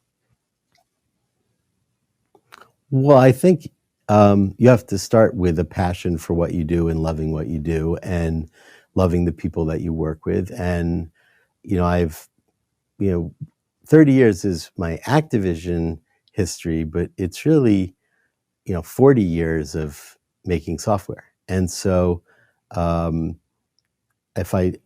fortunate if I didn't love what I was doing, I would go do something else. But I think the thing that has always been exciting for me is creating an environment where creative, inspired people can always do their best work. And, if I've learned anything over 30 years, it's, you have to constantly be working at making sure that you have an environment that people feel excited to be there and do their best work and, create great games. And there's a balance between the franchises, the things that, people know and love and they want you to continue to iterate on, and the excitement that sometimes comes from something entirely new. And you need to have the balance of being able to do both. And so, my job really is creating that environment that people feel excited to come to work. And, as the company's gotten bigger with 10,000 people and, acquiring companies like Blizzard and King and the 17 or 18 studios we've acquired over the years, it gets a lot harder, to do that in a hands-on way. So you have to just set some basic principles and find people who can actually are as enthusiastic about doing the same kind of thing, which is creating those environments for people. Today we have a totally different business than what was the case 30 years ago, or for most of the last 30 years, where you needed a PC or a console, which was expensive. And so the games business really only existed in a meaningful way in countries that had developed economies and middle classes. And 6 or 7 years ago, when phones started to emerge as the main place that people played games, that actually transformed the business from a business that was about only middle class customers in developed countries to a global business. If you were to ask me 30 years ago, would I have thought we would have customers in 190 countries? I wouldn't have ever thought that. And I think the thing that's now proving to be the most durable part of our business, and the thing that I think gives purpose and meaning to the people who come to work to make games, is that we have this ability to connect, for us, 400 million people around the world. And that social connection really adds a different dimension to games than what was the case 30 years ago. Mm-hmm. So let's go all the way to the future here.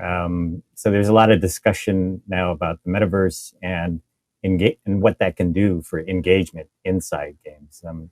What change are you seeing inside games now, and what strategies do you have in place, to foster and unlock the full potential of this metaverse?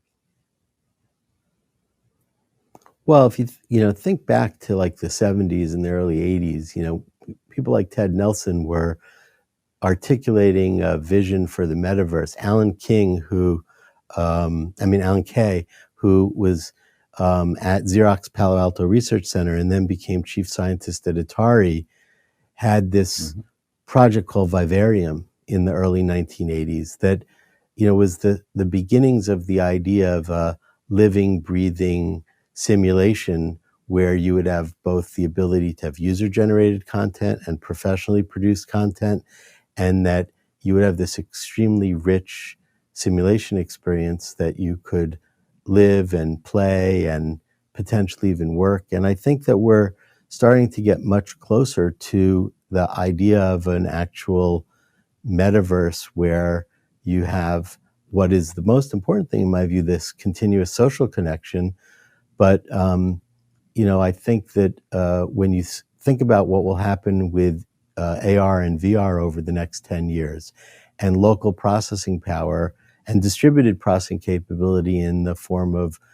streaming, we're going to get to a place where that original vision that, Neil Stephenson had in Snow Crash, or what you see in Ready Player One, is going to start to materialize as something that is very real. And I think we're rapidly progressing towards that as a legitimate mass market experience. Mm-hmm. Yeah. Now, let's cut to this notion of putting players first, and why is this important? For context, we could talk about your largest franchise, Call of Duty, and after almost 20 years as a premium-only title, you made this transition to free-to-play mode with Warzone. So what ideas about maintaining a franchise here and changing it are also transferable to like other franchises? Well, I think there are franchise principles that you could apply consistently, but at its core is making sure that when you look at the time and investment that players make in games like a Call of Duty or World of Warcraft, you're talking about, many hours a week of commitment. And I think that our first responsibility is to those players who are investing those many hours a week in this experience, and making sure that we are responsive to the investment that they're making in time and in dollars. And so making sure that you have a framework by which you are able to capture player feelings and expressions and feedback, and use that as a translation for your own inspiration and creativity. And you're not going to always get your players telling you what they want you to make, but they definitely will tell you what they don't want once they experience something they don't want. And I think one of the things that we've tried to do as best as we can, and it's allowed us to have a very sustainable business for a long time, is really make sure to listen to our players. And the beauty of a medium like gaming is that because people invest so much in the game, they are very willing to express their enthusiasm, their frustration. And so if you have a mechanism to be able to capture that enthusiasm and frustration, and you have a commitment to iterate and improve and change, then I think you will constantly be positively responding to the needs of your audiences. Warzone is a perfect example of that. We had a lot of people who wanted to be able to have that free-to-play experience in Call of Duty.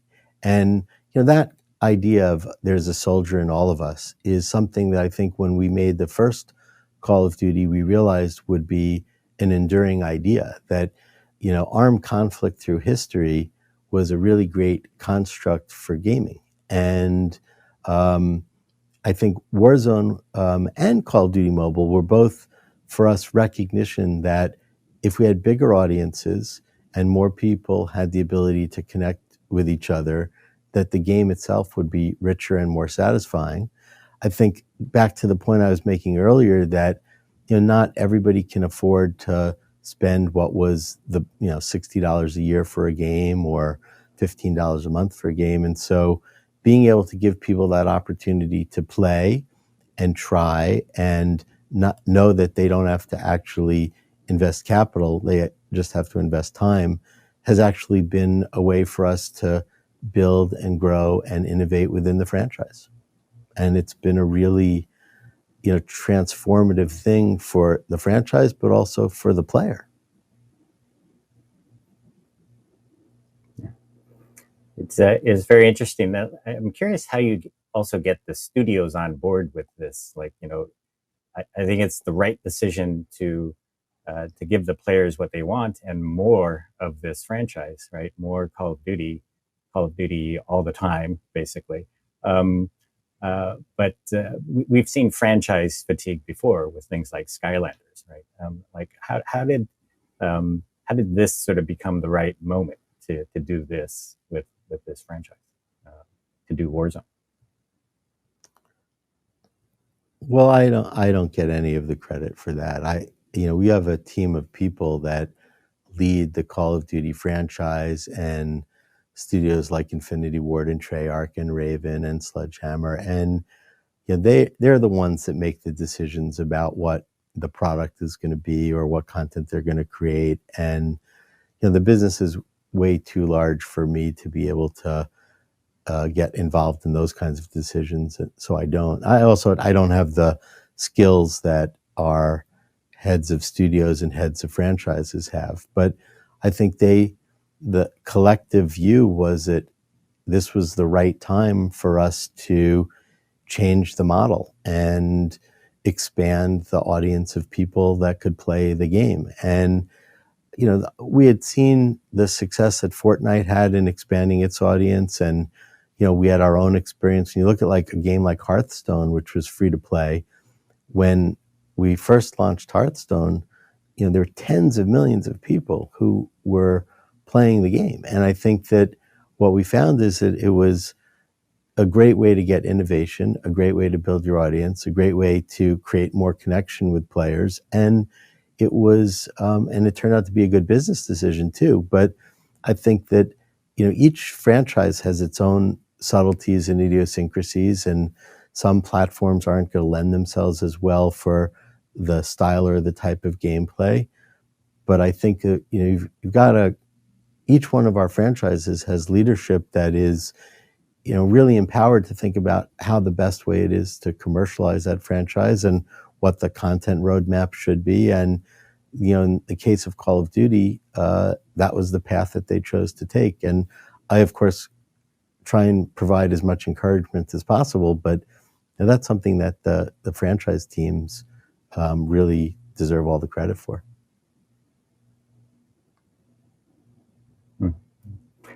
Now, Activision Blizzard has grown, I guess, well beyond 10,000 people now, right? And you have a sort of a crazy number of openings. Not sure exactly what the latest is, but at least a couple of thousand, right? And still, you've had to make some strategic changes though over the last few years, and then you had a recent round of layoffs, changes to the organization. I wonder, can you walk us through what's in your mind as you make some of these big changes, and why you have to do them? Well, the big strategic changes really, the things that I spend my time thinking about are, how do you have continuous access to the very best talent? How do you retain talent? How do you motivate talent? How do you develop talent? How do you reward talent?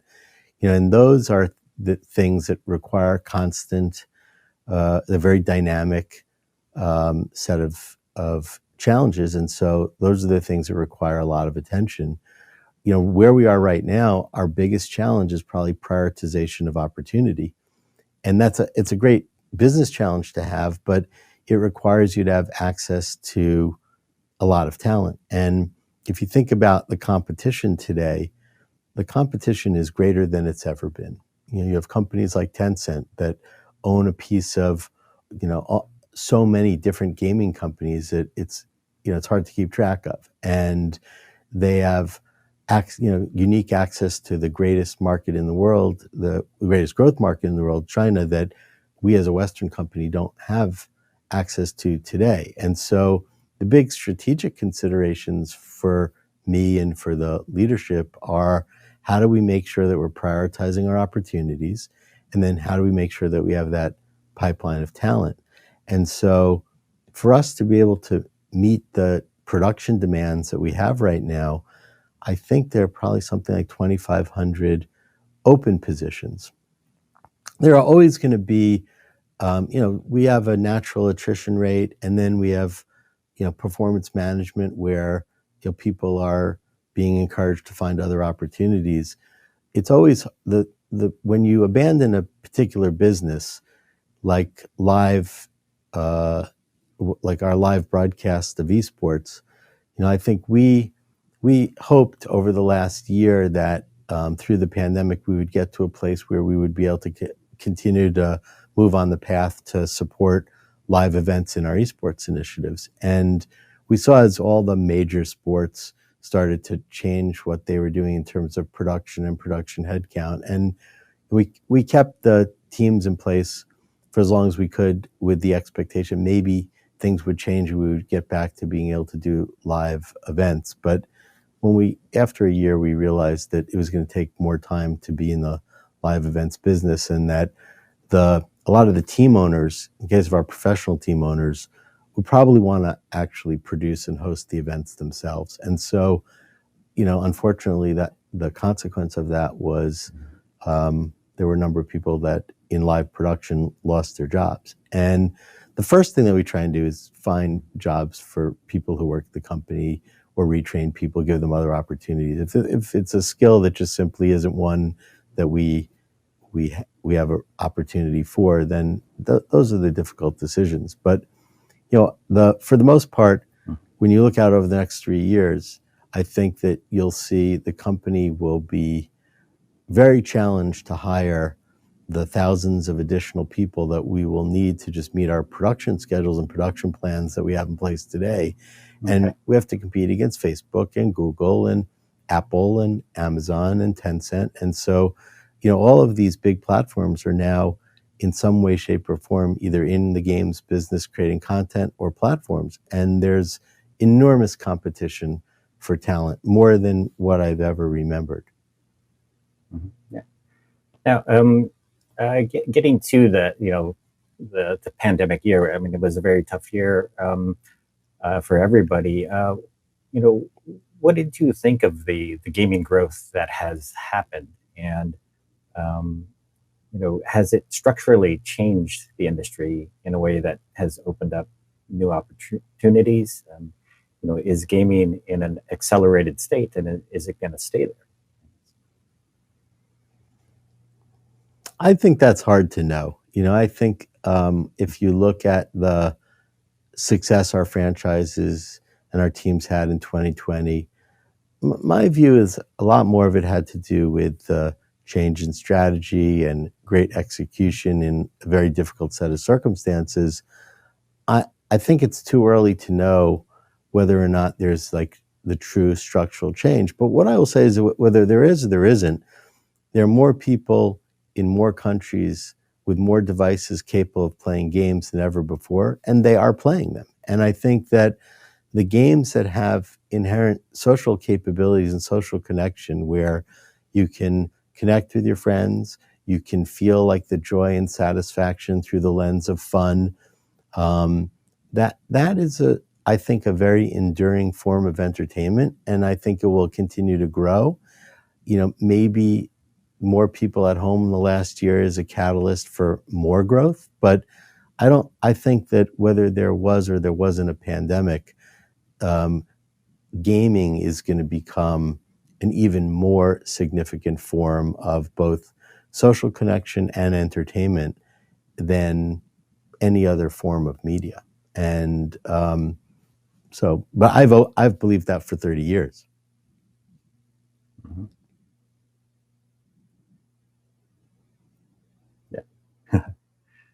So tomorrow we've got a panel about representation at Activision Blizzard, and we have 4 top female executives speaking on it. And it's great to see this, group of highly successful women at your company.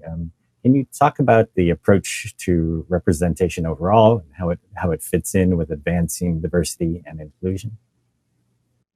I think from just a general, we're fortunate as an industry if you are creating broad appeal entertainment. Today we have 400 million players in 190 countries. We can't make broad appeal entertainment that is successful in 190 countries without diverse views and voices and talents and skills. And so, we don't need external forces or circumstances to be the reminder of how important it is for us it's the lifeblood of our business to be able to have those diverse skills and talents and capabilities as a part of the creative process. And I think when you look at our player base, it's probably something that people will be surprised to learn, but 50% of our players are female. Now, that's largely because of King, but I think gaming is increasingly becoming a form of entertainment that is more broadly appealing.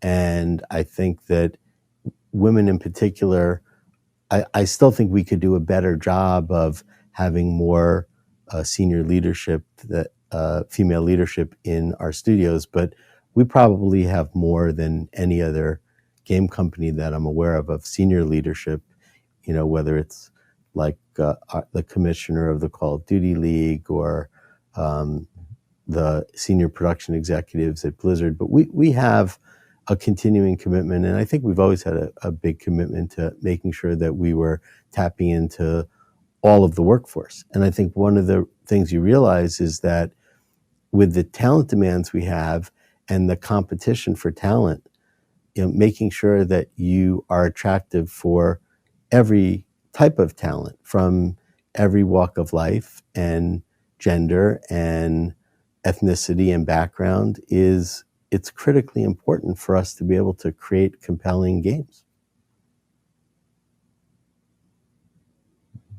Yeah. So you mentioned King. It's been a few years since you made that big acquisition, and we find ourselves now in sort of this crazy time of M&A that's happening. Companies like Bethesda are getting bought. There's lots of public offerings that are happening. Lots of big investments in small game companies too.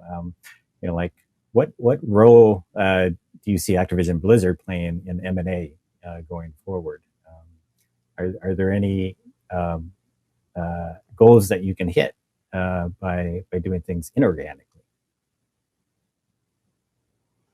Well, I think we have a lot of organic growth, so we don't need M&A to grow the business. In fact, we've got to find the talent to keep up with the opportunities that we have internally. Having said that, when you look out over the last 30 years, we bought a lot of businesses that you would know of, like King and Blizzard, but there were companies like Treyarch and Infinity Ward, Raven, lots of studios that we've bought, many of which have the same leaders in place today that they've had since we bought them. And I think right now there's a lot of attention and interest and enthusiasm in games. So there are a lot of there's a lot of capital chasing, not a lot of opportunities. That usually evens out over time. And I think for us, finding special companies that have great cultures and teams that are committed to innovation and excellence and are excited and enthusiastic to come to work and have sort of shared values, like that's what we look for.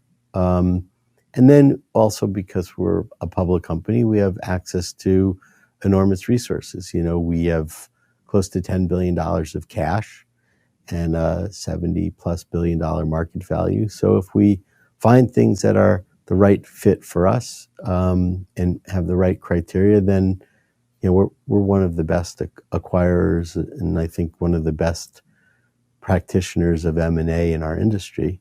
But we're also really careful, so that's why we haven't done very many transactions over the years.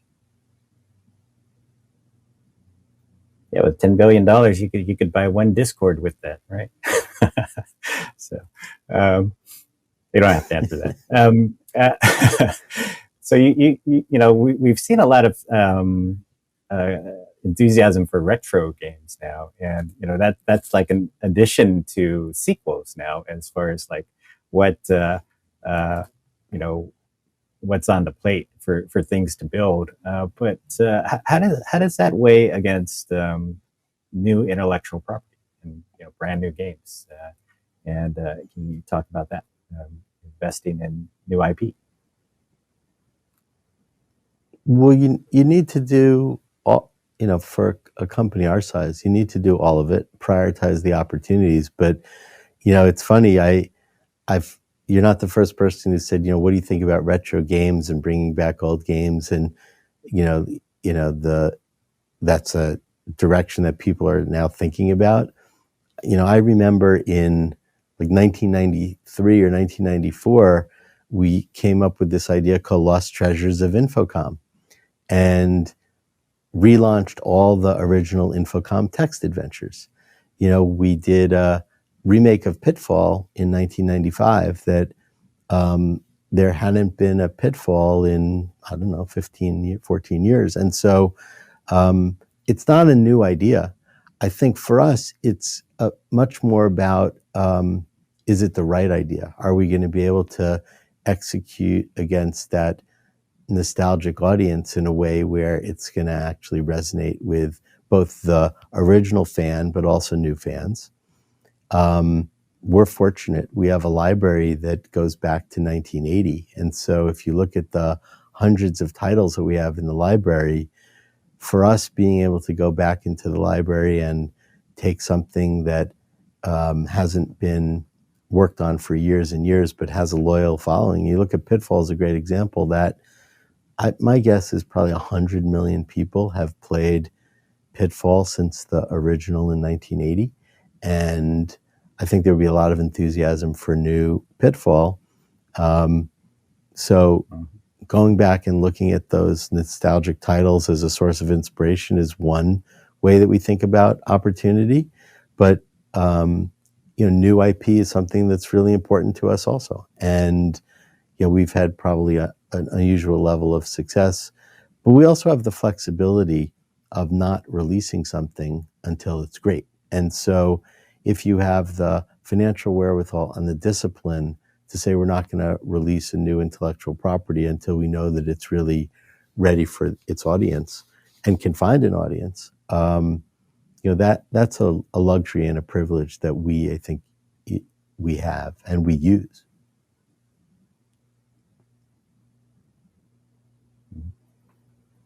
I think, Bobby, so far you've shown people you have a very calm voice, and a calm voice, I guess, at this time of great uncertainty is probably reassuring for a lot of people. But to close things out, I'm curious. Like many CEOs of big companies, there's a lot of misconceptions out there about like who you are as a person and as a leader.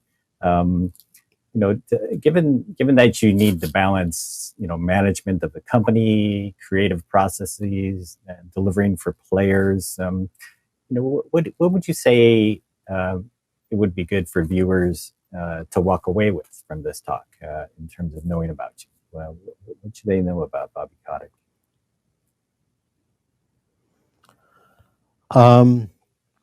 Well, you and I have known each other for a while. I love what I do, and I think you're right. There are a lot of misconceptions. That there are a lot of people who spend a lot of time talking to the media and trying to shape their personas, and I would rather spend my time in creating environments that talented, inspired, creative people want to work. And so I don't spend a lot of time doing this. I think that you can't do what I've done for 30 years without that, relentless focus on doing better. And, I come to work each day wanting to improve. And so I think that commitment to excellence and wanting to improve can come across sometimes as dissatisfaction or unreasonableness. But, I think that if you want to build and grow and sustain a company that has the kind of opportunities that we have, there is a, unwavering commitment to excellence that you have to have. And that also means a willingness to change and improve and grow and provide opportunity. And so, I'm not sure that there's any one specific thing that I would say I would want an audience to know about me, but that's who I am, and that's what drives me and gets me excited to come to work every day. And I'm fortunate I get to work with an extraordinary group of people and have incredible resources. And we have 400 million people who spend something over an hour per person per day playing our games. And that comes with a great responsibility to make sure that we are satisfying the expectations of those audiences and relentless in our commitment to our players in the way that they're relentlessly committed to playing our games. Well, very good. You've had a great run. So thank you very much. Likewise, Dean, I really appreciate the time, and I've always enjoyed our relationship. So, this is a real privilege and a pleasure for me to have the opportunity to be here today. So thanks. Thank you.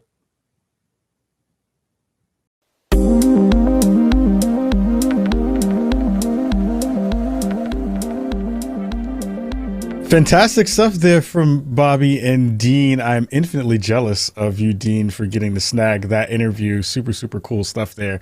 I really like the conversation around kind of balancing old IPs and new IPs and everything that goes in the mix of that, and kind of servicing the player and servicing the audience. Really, really, really cool stuff. Next up, we are pleased to welcome Phil Spencer, head of Xbox at Microsoft, alongside with Team Xbox members Agnes Kim, Senior Strategic Partner Manager of Content Partnerships, Esteban Laura, Director of External Technology and Suppliers, and Sierra McDonald, Principal Program Manager. They will be discussing Microsoft's journey to bring the joy and community of gaming to everyone on the planet. And they will explore the challenges of ensuring that gaming is inclusive for all players and that the game industry welcomes all creators.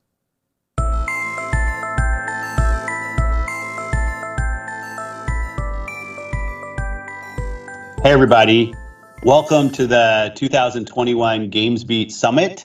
I'm excited to be hosting this session, which is our Team Xbox Gaming for Everyone session. My name's Phil Spencer. I'm head of gaming, and I get the incredible opportunity to work with an amazing team every day. I'm excited to be able to introduce to you 3 of the people who are on our team that are part of us building the next generation of Xbox. So I'm going to bring Sierra, Agnes, and Esteban. I'm going to ask each of them to come on, introduce themselves, talk a little bit about their career journey, and then we'll go into a discussion about Team Xbox and the games industry. So let's start with Sierra. Hey, I'm Sierra McDonald. I'm a Principal Program Manager on the Gaming Experiences and Platforms team within Team Xbox. My career, oh man. So I'm originally from the South Side of Chicago. Grew up in Chicago, went to the University of Illinois at Urbana-Champaign, and there I majored in computer science. And while I was there, my last summer, I did an internship here at Microsoft. So I've been at Microsoft now for 17 years, and I know it's an eyebrow-lifting moment for myself as well. And so I actually started originally in a group that was focused on payment and billing services. That does kind of the underlying payment integration for businesses like Xbox and others within the company. So I like to say that I came into the gaming industry through a side window instead of the traditional front door that most people think of. Because in my case, I came over onto the Xbox Marketplace team for Xbox.com and Games for Windows Live back in the day. So able to take that billing knowledge that I had developed and kind of apply it in gaming. Then since I've been in Xbox, I spent about 9 years in Xbox Live working on a variety of web services ranging from digital supply chain management kind of stuff and fitness services, privacy services. Then I was able to own Xbox Live Achievements for about 5.5 years, which was really fun for me personally, as I like to describe myself as a lightweight achievement hunter, not necessarily super hardcore, but my gamer score, it's 136,000, I think, something like that right now. So yeah, not terrible, but I know a lot of people are going to kind of poo-poo that, so that's fine. I got work to do. Anyway, so I owned Achievements for a long time. Then I switched over to our advanced technology group and worked on developer education for a while there, which was really fun. I always love working directly with the game developers and kind of helping them do what they do. And now for the last couple of years, I've been on the, as I mentioned, the gaming experiences and platforms team, where I've been able to help ship the Series X, Series S consoles. And in particular, I led the cross-generation gaming effort, smart delivery, all that good stuff. So that's been a lot of fun kind of up till now.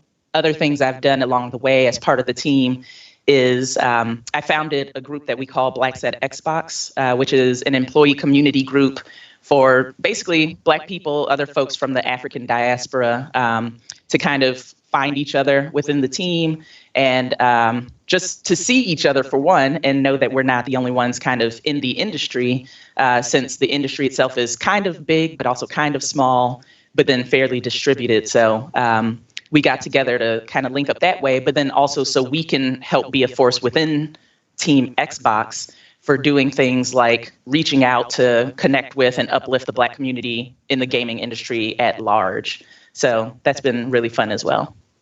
I'll kick it to Agnes. All right. Thanks for having me here. I'm Agnes Kim, and I'm a Senior Strategic Partnership Manager at Xbox. And I'm excited to be here to talk about my journey.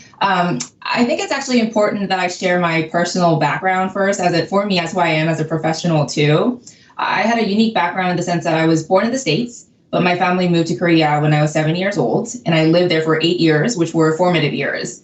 While I was living in Korea, I picked up on gaming because how can you not? It is everywhere in Korea. I played anything from Japanese games like Princess Maker to online games like Cartwriter religiously, and even having my birthday parties in PC cafes. Fun fact, in elementary school, I actually made my own Pokemon-style game, all handwritten on my notebook, and charged my classmates a couple cents for better items and skills. And my teacher actually had to shut down the operation since the game got so competitive and popular, I was causing fights among my classmates. I loved my time in Korea, but I did feel like I was an odd duck because the culture was so different than what I was used to. At the time, they cared more about students fitting into the conformity that was built on these old values of type of women that you should be, type of citizen we should be, rather than letting us find our own color and individuality. They didn't allow us to question those values, and I got into a lot of trouble because I could not comply. I still remember one of my relatives telling me that I didn't need to study because I was a girl, and I just needed to find a husband, and it really made me angry. School also would punish us. Things were like not folding your socks twice, having layered hair, and they would literally measure the length between the shortest and the longest hair with a ruler to make sure you had allowed haircuts. And of course, I decided to go for the most layered haircut ever, like David Bowie's Labyrinth hairstyle, which didn't excite my teachers. And I have pictures of this era. And there are many other examples of my mini rebellions, but the gist is I didn't appreciate restrictions and rules for the sake of baseless traditions, which put me in an awkward spot of getting frequent punishments and invitations to principal's office. Because of this, I decided to try America, leaving my parents in Korea. And since high school, I've been living in the States. My gaming heritage continued after I moved to the States, and it was a way for me to still be connected to my Korean friends and experience new games that have different flavor and culture. I play various genres like Warcraft to hidden object games, which helped me cope with the stress of a new environment, all by myself. Fun fact of my obsession over games, I also led a clan of my own for Diablo 3, even briefly hitting world ranking for Witch Doctor Rift Run. But I was always mistaken for a man, as nobody really expected the clan lead to be a woman. Anyways, all of this personal journey translated into my professional adventure, as I always dreamed of being in the entertainment industry, especially the interactive gaming side of it, because I thought it was so cool to create something so engaging that allows you to get lost in a world or get to bond with your friends on a level you just can't do with other things. It's storytelling, it's art, it's technology, all of these blood, sweat, and pixels in one art form. It did take me 2 jobs to get to Xbox. I started my career in consulting and then Sony Pictures Entertainment in LA, working on partnerships, and Microsoft was one of my partners. So naturally, that became my bridge to Xbox, and I was attracted to Xbox because it was not only a company that produces and publishes games, but it was also powered by Microsoft, which is a leader in the tech industry. And if any company was going to democratize gaming and give the world an opportunity to participate in gaming experience, it was Xbox, as it has the tools and the vision. And also seeing and talking to leaders like Ada Duin and Sarah Bond made me feel welcomed, and it gave me hope that people who look like me and think like me could be a leader in gaming industry. And fast forward, I now lead efforts to bring gaming content from regions like Korea, China, Southeast Asia. It's absolutely crazy to think about the fact that I can work with my childhood favorite game developers and help other content creators get opportunity to bring their games to our platform. That is not to say that there aren't a set of challenges, as our brand isn't as widely known in these markets. We don't have a lot of dedicated people who understand the style and the type of these developers. And structurally, operationally, we aren't fully equipped to support them as much as we do in our major markets. So there's a lot we could do more. And I think that's what excites me, because that means our journey isn't finished and we are just getting started. I'm hoping I can help Xbox be the #1 choice of gaming company for not only global developers, but for future talent. Thanks for listening to me. Esteban, I'll give it to you. Hi, everyone. Thank you, Agnes. Esteban Lora, I'm with Xbox Game Studios, in charge of 3 major work streams. I have the pleasure to work with a very talented team that takes care of middleware technology for first-party franchises, art suppliers around the world, and music supervision. So it's even probably stretched to call this work, because it's just mind-boggling and amazing to work with so many creative people around internally and externally. My journey starts, I was born and raised in Mexico City. And when I was a year old, I was already on the road. I remember seeing a picture of me in New Orleans, of all places, in one of those baby backpacks. And I think I was grabbing a peach or something from one of the markets. And it was just fun to watch that. And that kind of defined a little bit what I do right now, because being a kid, we travel every year everywhere, but mainly to the US. I remember those road trips in summer, and it was quite an adventure and experience. And as I started my professional career, always in the software industry, I started in the 91, 92 area as a trainee with a software company. And I had the opportunity to learn all the kind of nuts and bolts of databases, operating systems, and whatnot, even though my first passion as a professional was initially as an artist, specifically with music. But I made the decision to say, well, go with music or with computer engineering. And I was also the kid who will always open things up and put them back without any leftover screws or nuts and bolts. So I think there was kind of that.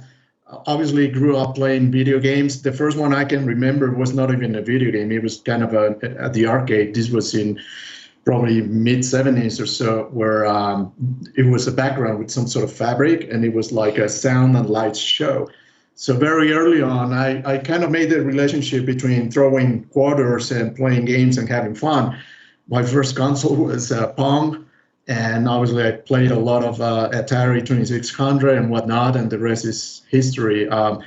Always had a lot of passion about Xbox. Obviously, enjoyed a lot of the original one with friends. Because back then, it was 16 players when you have to LAN everything. So it was just fantastic times. But my journey started actually on the enterprise side of the software industry. And that's where I got really very curious about the business side of the industry, how you make relationships, how you develop really the skill to have partnerships, to do business across cultures and countries. I worked for 15 years or so for 2 German companies. One was middleware, a middleware company, and the other one was a business processes company. And I learned a lot about interacting with European cultures in terms of how to do business, how to approach that. For a couple of years, I was responsible for Asia Pacific, and a lot of the activity happened in Singapore. So to the point that at some point I was considering moving there. But always trying to get back to the roots. I always had a passion for graphics, for video games. And that was also my entry point, as Sierra will mention, that it was not the front door. It was kind of side door into gaming. I joined Xbox Game Studios. Back then it was services.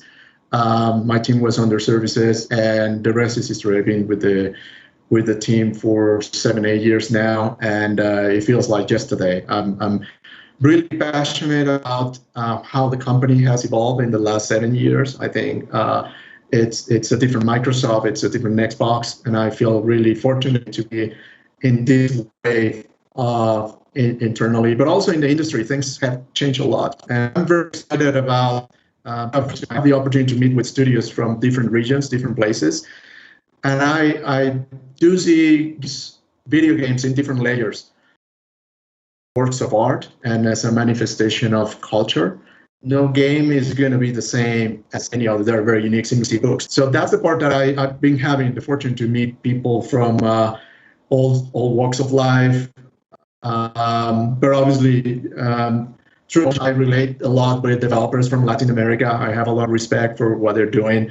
I admire what kind of passion they bring into this. And one of the internal projects that I was part of is around 5 years ago, we took the internal Latinx community external. And I remember throwing our first event at GDC. And remember, Phil, we had you opening that event. It was just great because the first year we had around 80 people. Then the next year it was twice that size. And then it just started duplicating. And to me personally, one of the most important things was hearing from the community, hey, I feel at home. This is great that you guys are not pitching a product or anything. It's just bringing people together to chat and to share stories. And we kept the event like that. And we're really excited about bringing that back, hopefully in person next year. So I still remain a lead of the community. I spend time trying to mentor and coach people. And the latest project that I'm very proud of being part of that is Game Camp that we just wrapped that up in New Orleans last month. And we have big plans for it. We're taking this globally. So I'm not going to throw any spoilers, but yeah, that's what's keeping me busy right now. Thanks to Sierra, Esteban, on sharing your journey in Xbox. When I think about my own journey, it's been just over 7 years since I became the head of Xbox. And I think, like many privileged white guy in the tech industry, coming from a background of code development as a programmer, my view on what we needed to do when I started in this role was very much in product and technology kind of work that we needed to go do.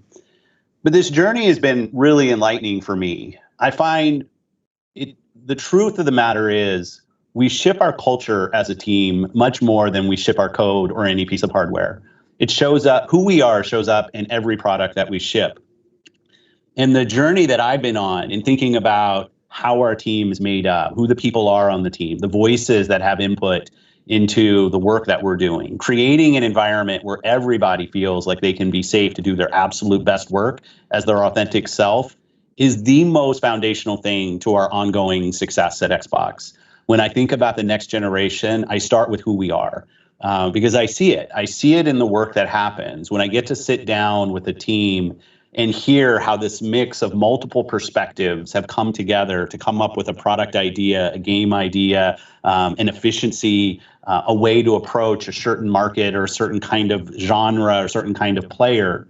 You realize that the multitude of perspectives that a team has increases the empathy they have for our customer and the capability they have to do amazing things. And this wasn't always true for me as somebody who grew up in the tech industry, but running Xbox, getting to work with amazing people who don't come from where I come from, where my lived experience is very different than their lived experience, has been a tremendous benefit, I think, definitely for me as a member of this team, as a leader inside the company. And as I then project forward into us as an industry, and we have over 3 billion people on the planet playing video games today, and that number is growing quickly, I think about the social and community responsibility that we have as an industry to embrace different perspectives, to ensure that as an industry, we're creating an art form where all voices can be heard, all perspectives feel like they have access to both the economic engine that gaming is and also the creative canvas that can be created, whether you're building a game or you're a streamer or you're writing content or you're just sharing your thoughts about your love of what gaming has become. That creator community and ensuring our team is embracing all of those creative voices is so critical to where we're going. As Team Xbox, we think about it in three perspectives: who we are as a team. We've touched on that one. We also think about the products that we build, and are we building products and services that are safe and inclusive for everybody? And then we think about the role that we play in the industry of being out there. We're not always perfect. We make mistakes every day. But being public about those mistakes, learning from them, sharing with the community the work that we're doing and the learning that we're going through, we think is something that everybody should embrace, because we're on a journey together as an industry to really reach the full capability of what gaming, the impact that gaming can have on the planet. And I'm really proud to get to work not only with these three people, but an amazing set of leaders at the company. So with that, I wanted to open it up to Sierra, Agnes, and Esteban. You know, as you think about the industry and us right now, like what and how can Microsoft and the industry improve when we think about areas like inclusion? And I think about this both in the hiring that we do, who our leaders are, who our creators are, who has ideas about work that we can do to become better as a team. Well, I'll jump in. So one thing that comes to mind for me personally on just what I think we could all do as an industry, as people within the industry, is just starting from a place of empathy and fighting hard against being defensive. Because I think a lot of people, when they hear diversity and inclusion or think of any of these things within gaming and in tech in general, but particularly in gaming, that then people feel like it has to come at the cost of something else, or it's something extra that has to be somehow like shoehorned and forced into these situations. And to me, I'm like, if nothing else, it's a creative space, a creative industry, a creative medium, right? And so I don't know why we don't embrace it more just from a place of opportunity and excitement for all of us, right? Like, you know, to think about what I'm sure we've all had experiences, or maybe not all, but whatever. Most people have had different experiences playing like an RPG or something where you're not min-maxing every detail for the most ideal outcome. Maybe you pick a big hulking orc to play as like a sneaking hunter or something like, you know. Yeah. And so this notion that there's some script that has to be followed, or some norms or some defaults, and then everything else is some extra or other that is encroaching on that. Instead, I think we should just embrace it with more creativity about like, what can we learn from other people who are from other places or who have had different lived experiences and stuff, and how can we fold that into the game, whether the game is sort of based in realism or based in fantasy or anything in between. So I just think of it more as excitement and opportunity, and I'd love for folks in the industry to kind of bring that same energy to it as well, rather than thinking of it so formally as this extra thing. I would just add to that being closer to the content part of the company and within Team Xbox, I think a little bit echoing that part that Sierra mentioned, yes, giving or opening those opportunities to more people on the planet is more about the execution. I think the vision, it's already there, and the aspiration is there, but it's a journey. And I think the company has a big responsibility, but also a big opportunity to accelerate that change. I mean, the industry has changed a lot. We're talking now about topics that were not even topics 5-10 years ago. And I think that there's a lot of progress there. But the question is more, a company as big as Microsoft has also the opportunity to have bigger impact to accelerate all those things. And that brings a lot of interesting possibilities in terms of content. So I always think about, how are we reflecting that cultural part in the content that we are responsible for? And obviously I'm biased because I'm with our first party team, but that's the part that makes me really excited when I look at what the movie and TV show industry is doing in other geographies. I think there's a lot of learning there as well. Yeah, I love, Sierra, how you bring it into the gaming space. I mean, it's just such a good topic. And Esteban, I think your ad is so right. I think one of the things I've experienced myself in kind of the journey I've been on is a little bit of fear sometimes when you're in an environment that's different for you or for me, and maybe afraid of what you might say or how you might portray a certain kind of scenario or situation. And I think that safety is so critical. Sarah, you talk about it in the context of a video game. I think we feel safe when we're playing the game because we know that the worst thing is we're going to go back to the last checkpoint and continue. And sometimes when you think about that in the real world, you can get into a situation where you're feeling less secure. And I know that safety for people, the willingness, as you say, take risks and challenge your own assumptions about how to kind of min-max your interactions at work and with your coworkers and with the industry. I think it's really insightful. I really like how you bring those two things together, and building that safe environment as something is critical for all of us, both in our teams as well as in the industry. When you think about some of the concrete things that you've seen work to bring diverse people from disparate backgrounds together in our industry, we'd mentioned the Latinx in gaming, the Blacks in gaming work, both internal as well as those kind of efforts in the industry. They've come a long way. Like, what are you seeing out there that you could share with others in terms of what's like the next generation of that? What's the next generation for us as an industry of ensuring people feel community, but also the capability of being their true selves? I love Agnes's story about being a rebel in Korea and how that's led her on her journey, her life journey. What are those forums that are out there, and how as an industry can we make progress on those? I don't know about forums, but I feel like my personal experience is when I saw, for example, Sarah Bond on the E3 stage in 2019, I got pings from my coworkers from before or friends like, hey, is that your big boss? Like, it's so crazy that, it's so awesome to see that. And I think just seeing more of those out there just gives, again, like going back to what I commented earlier, it gives me hope and it gives me a perspective like, hey, I can also be in the gaming industry. I can also be part of that family. And I just think it's just showing those examples more. And I love by the way, the artist series of our women executives. Yeah, awesome. It's so cool, like getting to see that on Instagram and getting to see that on Twitter, that's showing by example and showing that, hey, we have this diverse group of people. You don't have to look a certain way or have the exact same background to be part of this family. So that's what I think it's a good way to show by example. Just to piggyback on what Agnes was saying, I had a conversation years ago with someone, a young Black woman also who was in Xbox, and she was earlier in her career. And she had mentioned to me that I was the highest leveled Black person she knew in Xbox. And I was like, that can't be right. And it wasn't right because I knew offhand myself a couple of people who were higher level than me.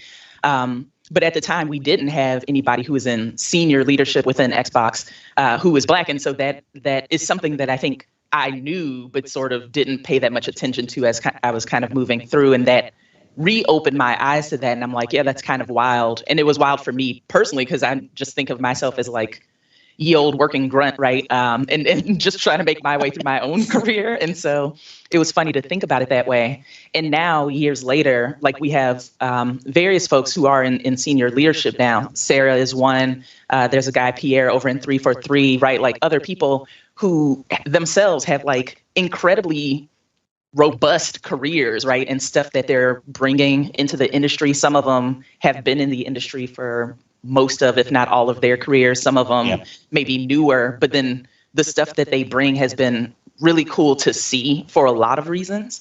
And that's one of the things I've seen too, just outside of Xbox in the industry at large, right? Like at GDC, we have this, we call it the Xbox Big Green Room networking event, which Xbox does in partnership with the Black and Gaming community.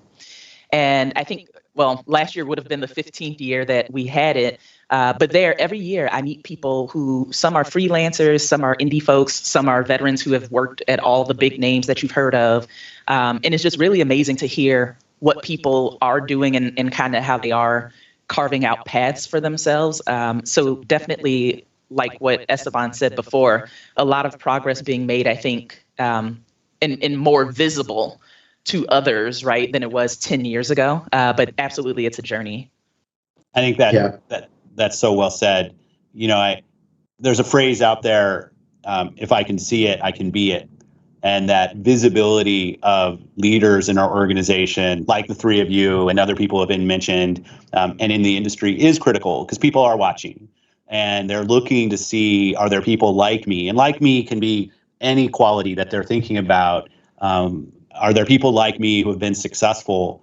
And I think it's worth us all recognizing that different voices in our industry actually carry more weight because there's a visibility into who they are.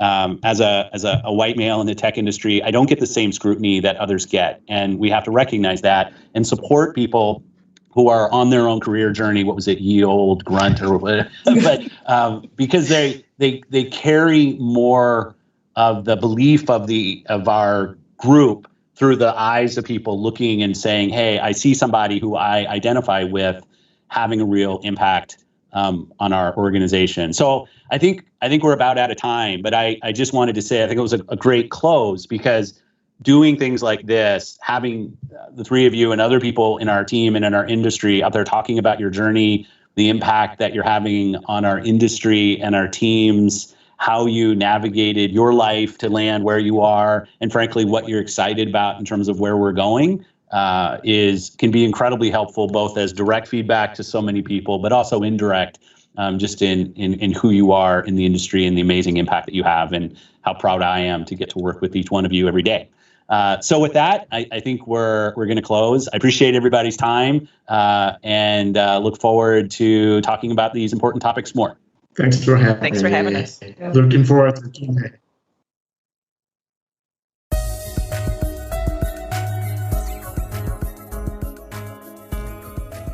Huge thank you to Phil, Agnes, Esteban, and Sierra for the great conversation. You can go check out some more of their conversations in the offstage Q&A that's happening right now. So go head over there and hang out in the chat and talk to them. Next up, we have Daniel Melville, ambassador for Open Bionics, and Keisha Howard, founder of Sugar Gamers. Daniel will be chatting with Keisha about accessibility and inclusion in the game industry.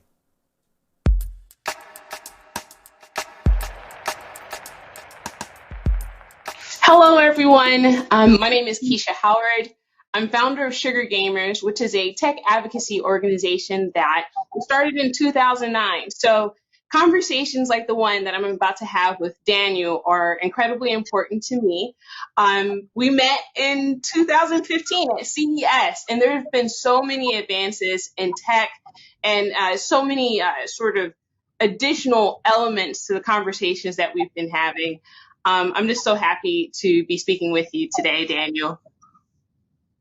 Hey guys, yeah, it's been, I can't believe 6 years has been, well, it's flown by. So a little bit about me real quick is that I'm an ambassador for a company called Open Bionics, and I get to wear a really brilliant prosthetic arm. And like I say, when we met 6 years ago at CES, and things have just changed in that amount of time is just absolutely mad. So yeah. Well, I mean, let's get started. Let's just kick this off. So, I mean, not only do you have all of these cool prosthetics modeled after blockbuster video game characters, but you are yourself a gamer.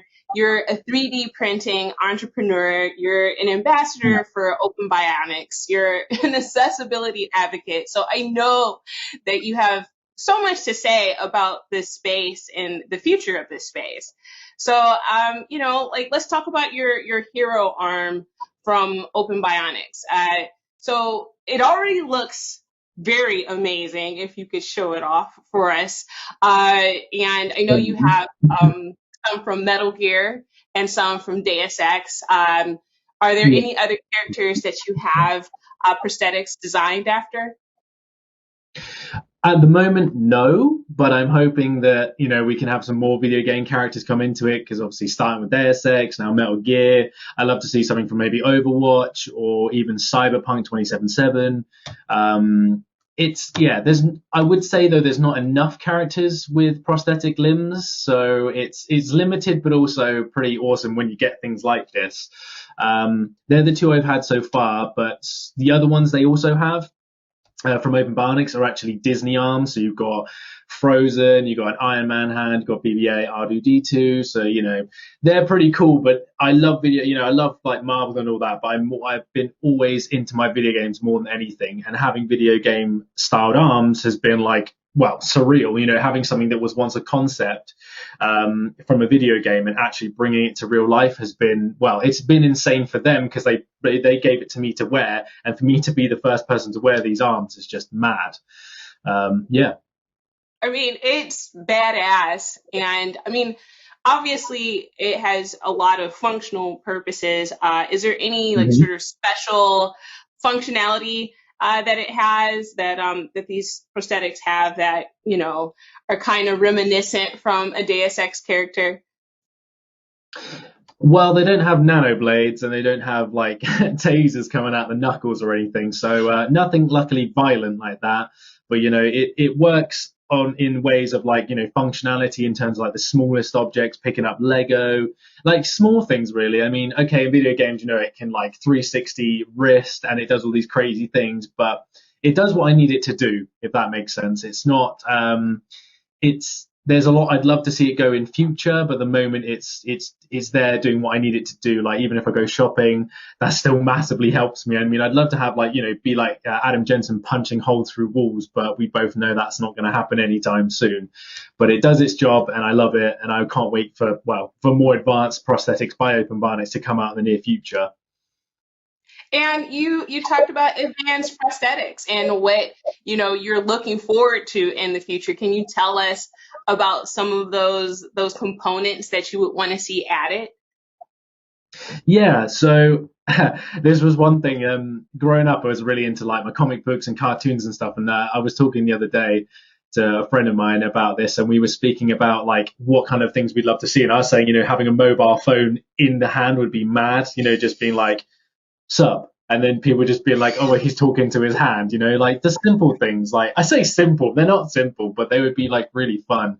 And even like updating software, you know, just jamming my hand into my computer, a bit like Cyberpunk 27, upgrading myself or upgrading the software would be mad. Just popping it in and doing that kind of thing would be cool. Or even like having a watch in it, or even being able to, you know, with your contactless phones, watches and stuff. Imagine just waving my hand over a contactless card reader and just paying with that. So, you know, that it seems so mad, but at the same time, I'd love to be doing more like that with it. You know, more, not hacking in a way, but more, I've got so much stuff in my head I want to talk about, but we've only got a small amount of time frame for it. But basically, I'd just love to see more techie stuff in the arm, which I'm sure they'll add to it in the future. And it's just so exciting to be part of. So, yeah. Yes, you mentioned haptics last time we spoke. Haptics yes. And Wi-Fi and Bluetooth. And yes. you, as a 3D printer, and you have a 3D printing sort of business. Yes. You mentioned like having the ability to 3D print some of your some replacement parts if that ever became a need. So I mean, it just seems like there's just so much that can be done and so much to look forward to in the future. I mean, it's a Deus Ex Adam Jensen arm. So like as people meet you, are there any dark sides to having this sort of branded bionic arm at all? Like do people sort of respond to it positively all the time? So going back quickly as well, I totally forgot about, we mentioned that the other week about 3D printing, and that was really cool. Just thinking about like, let's say I broke a thumb off and I could 3D print a new piece. At least one of us is on the ball today. But that's something if I broke a finger, we could replace it and stuff like that. But going on to your next question though, yeah. So in the last 6 years, things have advanced with the arm and it's gotten better and better. And obviously, this was something we discussed the other week as well, that there are dark sides to this. So, I mean, amazing arm. I love it to pieces. And it's great to have people say, you know, this is amazing. I wish I had one. And like, where can I get one? And some people generally think my hand is in here, but unfortunately I don't have I don't have a hand. So, you know, it's one of those things. But I've had comments in the past where some people were like, I'd love to cut off my arm for something like, to have something like this. And you kind of laugh it off at first and it becomes a bit scary because you're like, oh, you're being serious now. And it's yeah. And I've had a few comments where I've had to sort of step back and then get back in touch with that person and say, maybe you should rephrase what you said here, because some people like myself, I love my arm to pieces, but if I could, I would generally have two hands. I generally would, but that's just me. But very much like Deus Ex Mankind Divided, people were divided. Some people wanted to get augmentated, and I can see that being the thing, like especially like I was saying about like having a phone or a watch or even contactless or printing pieces. There's going to be more and more people wanting that actual upgrade. So I can imagine like Humankind, that video game, coming to some sort of reality in the far future, which is slightly spooky. Yeah, and it's scary because it's happening. I feel like it's happening without me knowing about it, but we're a few years off yet, but I can imagine 10 years, a decade down the line, something like that's going to happen where someone will be like, I don't want this arm, I don't want these legs, I want to be augmentated so I can run like as fast as an ostrich or something crazy. So yeah, it's gnarly. Like it was one of my favorite elements of the Deus Ex story is what I guess humanity was fighting over at the time. Interestingly enough, this sort of a little bit segues into my next question. With Open Bionics, you are sort of an ambassador, but you're also helping people acquire prosthetics themselves. Could you tell us a little bit more about that work? Yeah. So as we know, I've said it a million times already, I obviously had this amazing arm, and for the last 6 years, I've seen it advance, and I grew up loving like Terminator, RoboCop, having all these arms, and never thought it would be a reality for me. But here I am talking to you, and people are watching us, and it's just something I never thought would happen. So in the last year, or just over now, I keep forgetting we've had a whole year of COVID, so my mind sort of just blipped that year out. That Open Bionics started a foundation, and I've actually become a trustee for that foundation, where we're actually able to find funding for young children and adults alike, so they can actually afford this hero arm. So it's not just me wearing it, it's not my friend Tilly just wearing it, it's not just some people who've been able to afford it, but people who may have not got the best financial circumstances, that we're able to help them. So I'm actually seeing the hero arm community grow day by day. So it was once me, and now there's a couple, I don't know if there's 1,000 yet, but it is growing and growing, and like it's great to meet these people in the community, and it's great to see that the hero arm is getting around the world. So it's even in America now. It's even in America. I believe it's in Spain, Italy, a few other European countries, and it's just mad to know that it's getting out there. From that one time back at CES, I was wearing this arm that wasn't even available yet, and now there's thousands of people, and they come to me and they talk to me like they know me, and I forget there's thousands of videos of me, so I'm a bit overwhelmed half the time. And I just feel lucky that my point is, I'll get to it real quick. My point is that I was given an opportunity to wear this amazing arm, and I wanted others to have an opportunity to wear it also and really live the life they wanted to lead as well. So, yeah. I mean, and like you say, you're a trustee now, and I think that's Open Bionics kind of is a great example of a company that doesn't just pay lip service to accessibility and inclusion efforts. I mean, from your experience working with a company like that, is there any advice that you have for other companies, whether in gaming and tech, that, instead of these sort of accessibility, diversity, and inclusion conversations just being lip service, what other things can companies do? Because, every time I see you, I'm so inspired, and I'm so inspired by how you're supported by Open Bionics to like just do so much more.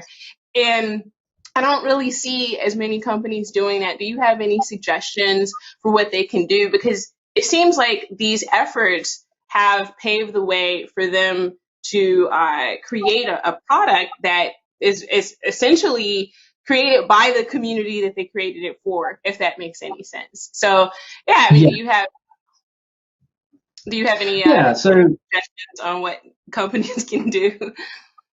Well, I think the first thing they need to do is listen to the users. So it wasn't just like, okay, at the beginning, like I said, it was just me, and then we got Tilly, and then we got more and more people on board. And now there's even more users of the arm. They'll be like, right, someone will say, I want more wrist rotation, or I want it to be do this, do that. And they're listening to people. It's not just about how cool the covers look and everything else, but they are listening to their users so they can make it better for them. And I also find them as a business, they're all equal, because though the arm is great to wear and everything, like there's female engineers, there's male engineers, there's designers, female. And the reason why I love that company so much is that there's diversity there as well, and there's so much respect. And they all listen to each other, and it's not like, men before women and everything else. It's like, because Sammy is one of the co-founders and I love her to pieces, and like it's just incredible that Joel and her made this company together and worked together so well. And that was something I was going to ask you in a minute as well. So with what I'm into in 3D printing and stuff, I get people asking, when I go to workshops, or used to do workshops about 3D printing, about the arm and stuff, I bring my partner and she knows a lot about it as well. I find that people, especially males in certain industries, don't treat women the way they should, and it really annoys me, and it's not fair on my partner either, because she's just as involved as anyone else. And I wondered if that happens to you as well in this industry, and I was wondering if it gets better in the gaming industry, or like, are things better in that industry? Because I think with Open Bionics, they're listening to their users, they're really open-minded about the future of equality, and I wanted to know if that kind of thing happens with you as well, or you see it getting better at least. I mean, I can't deny that there has been some improvements in sort of this space, but what has happened to your partner, whereas she's still not necessarily respected on the same level as you are. I mean, it absolutely still happens to me, and it has eroded some of my confidence at points, but I feel like it's getting better, and there are more and more companies and more individuals within those companies that really want to make a difference. And not only that, when you have the diversity and inclusion and accessibility efforts, it makes whatever products that you're making better. It makes the games better. It makes working for that company better. The bottom line of everything seems to be a positive. It has a positive effect. So I'm hoping that we can, exponentially increase the timing of a lot of these improvements. Yeah. I have seen some, but definitely there's still a prevalence of sort of this male-dominated industry, especially in tech and video games. But, like I said, I'm hopeful.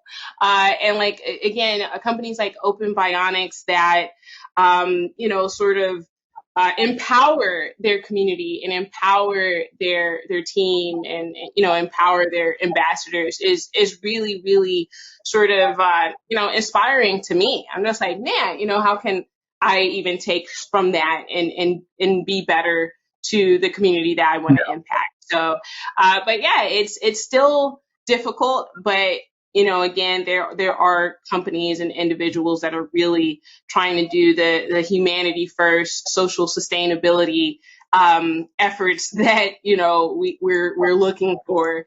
So, but yeah, in the meantime, we have a little bit more time left, and you are playing games. Are there any games right now that are super standout for you? Yeah, that's a good question. I remember we had this one, and I rehearsed it in a way that actually one of the most inclusive games for me in terms of like representation was actually Overwatch. I haven't played it for a while now, but there's so many people with prosthetics in that game, it sort of normalizes it, and I kind of wanted that. But I actually started playing that game because, one, I'm into like Blizzard stuff anyway. I'm not the best person at playing WoW and whatnot, but that brought me in as a person with a prosthetic. It brought me in, especially when I saw Junkrat and McCree and stuff like that. That made me feel like I was part of the game because there was actually diversity there as well. Whereas, like, I loved Adam Jensen, but it's just a white male, and it was like, yeah, that's cool, and he has all these augmentations. But that game had so many people from different backgrounds, and especially with the limb loss, like different limb loss and stuff, really interested me. And in terms of accessibility, I forgot, this was one question I forgot to cover as well. Accessibility wise as well, there's still, I feel there's a little bit more of a way to go with like me playing video games, because unfortunately I love this arm, but I can't always play with it. So I can only play PC games with it, but I can't play like PlayStation and that. And I found my way to play consoles. But yeah, back to your question is Overwatch, basically. Yeah. How about yourself? So, I mean, like, what games do you? It's funny, when I first played Overwatch, Junkrat was also my favorite character, but overall, I'm still trash at that game. Just very bad. So, but I did like it when it first came out. Right now, I really enjoy Hades. one of the first things that I ever talked about was this idea of being taught how to lose. And if any game teaches you how to lose and be okay with that, Hades is probably number one.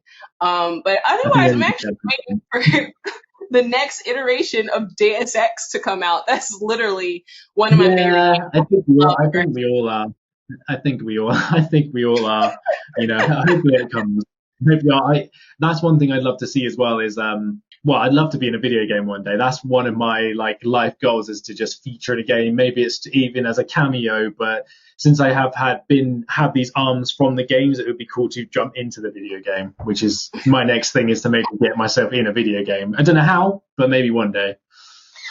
Well, I appreciate this time that we've spent together, and I am definitely looking forward to calling you on your hand one day in the future.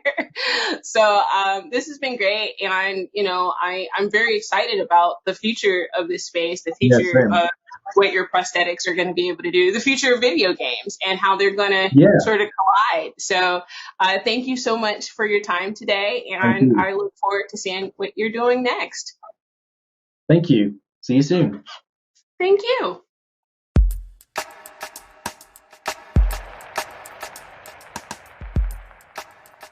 Super cool session from Daniel and Keisha. Again, thank you so much for being here and sharing those wonderful stories. If you have VIP tickets, you should go head over to the Q&A room that they are holding right now to talk to Daniel and Keisha a little bit more about the conversation they just shared. Our next fireside chat is up with Robert Anticol, CEO of Playtika, and Michael Metzger, partner at Drake Star Partners, and they will cover Playtika's journey from launch to expansion into casual games and their recent IPO. Robert will discuss Playtika's Boost platform and M&A interest in independent gaming studios, as well as his share and vision for Playtika in the years to come.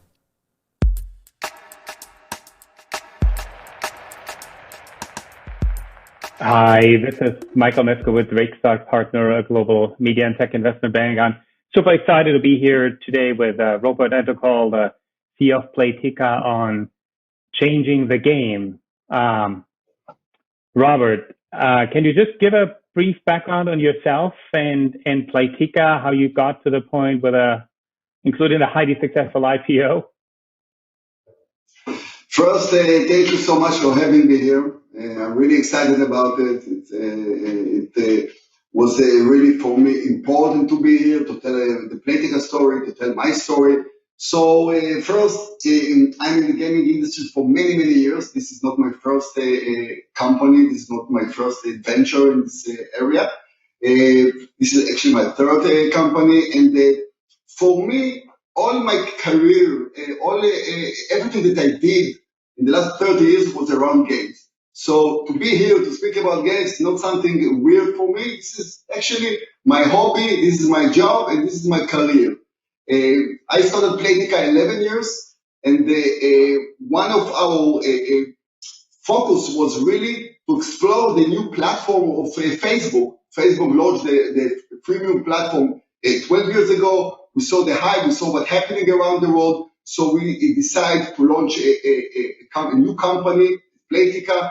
It was a different business model, and in the last 11 years, we did so many things, and we have so many different owners, and we sold the company twice, and now we went public, and we acquired many games, and we did so many things around games, and we have so many players playing our games. So we have a great, great story. We have something really unusual that we did. We are one of the biggest companies in the world, in the gaming genre, and I'm really excited to be here and to tell our story.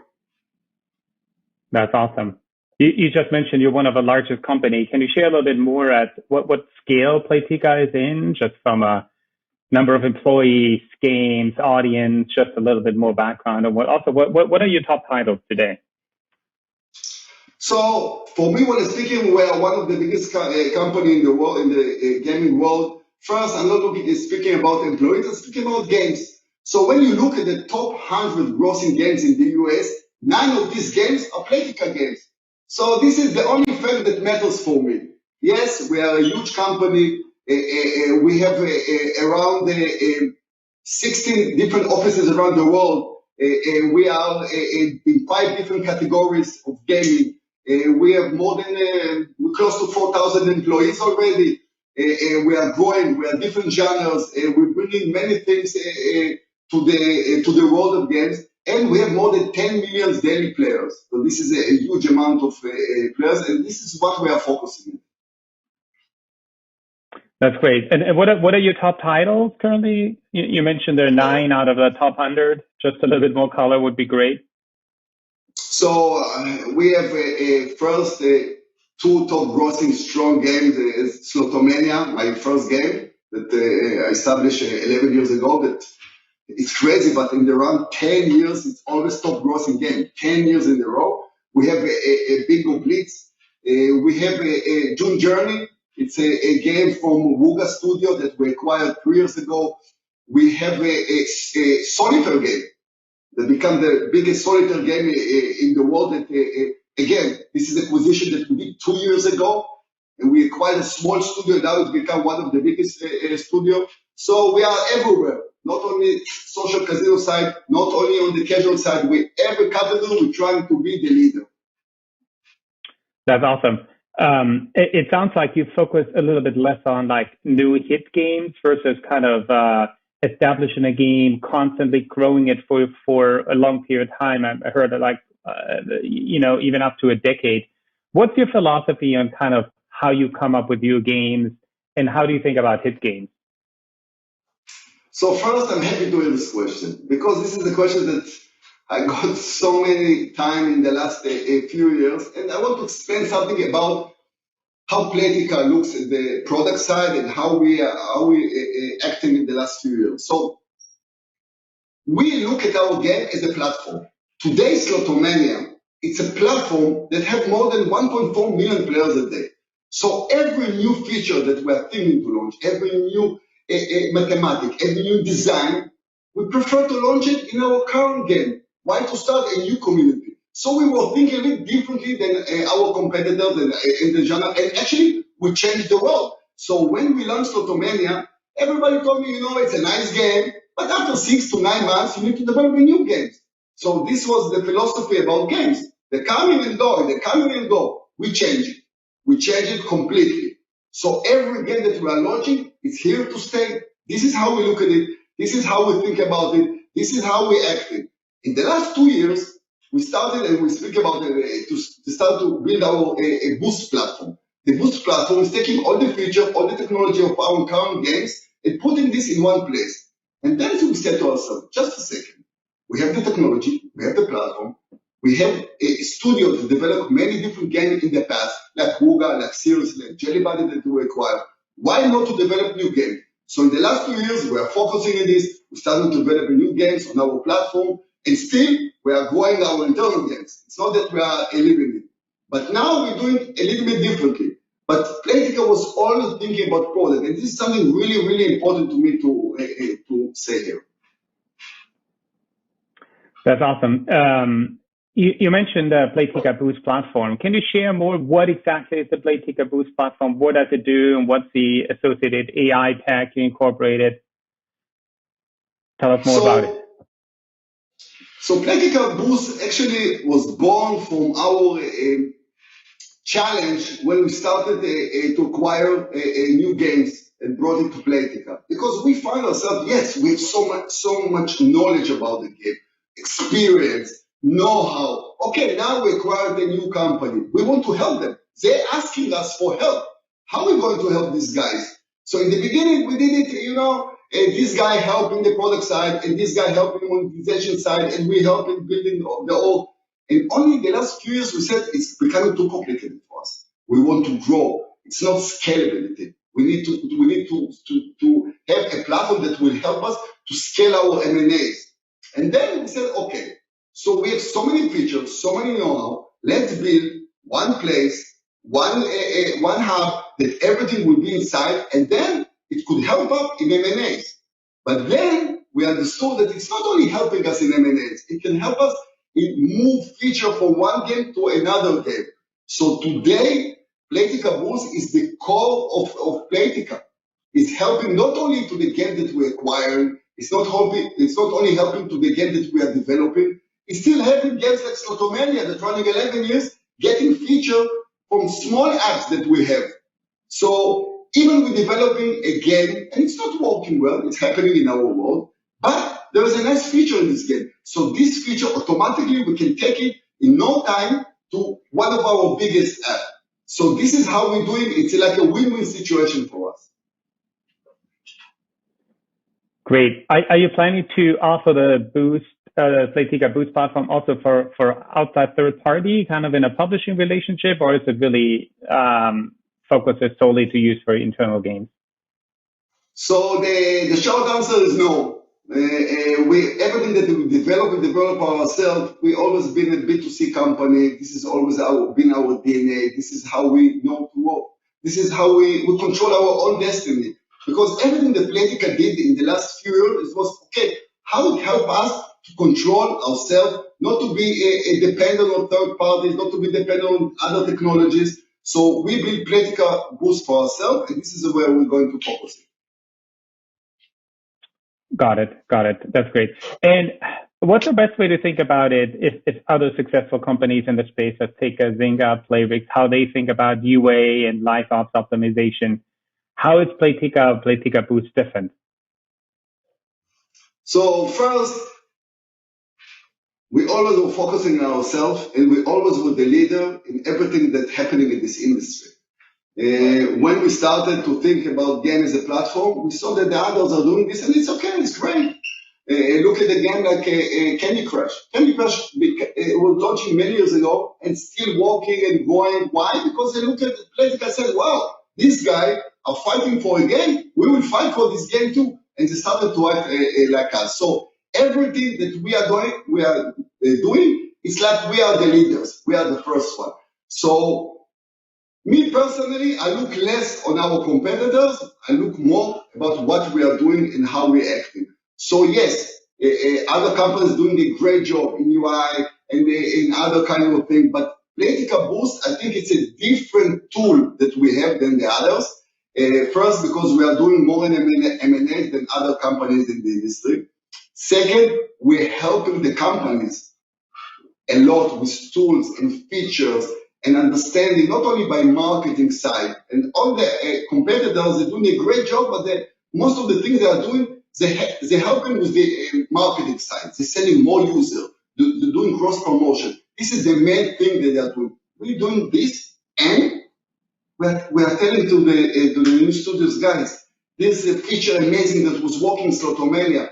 With some adjustment, it can work amazing in your game, and it's working. And this is unbelievable. So I think in the end of the day, this is the main difference between Playtika and the others. We are all over the thing, and we are very creative guys, and we're working fast. Sounds great. So I think the journey started in the social casino space, and then you recently reached an amazing milestone of $1 billion in revenue in the casual gaming category. What were some of the challenges getting to that milestone? So when you look at our history, we started with one game. This was Playtika 10 years ago, one game, social casino game, very simple game, a slots game. We built tools and we made a lot of experience around this game, and we were acquired by Caesar Casino Entertainment. It was a casino game company.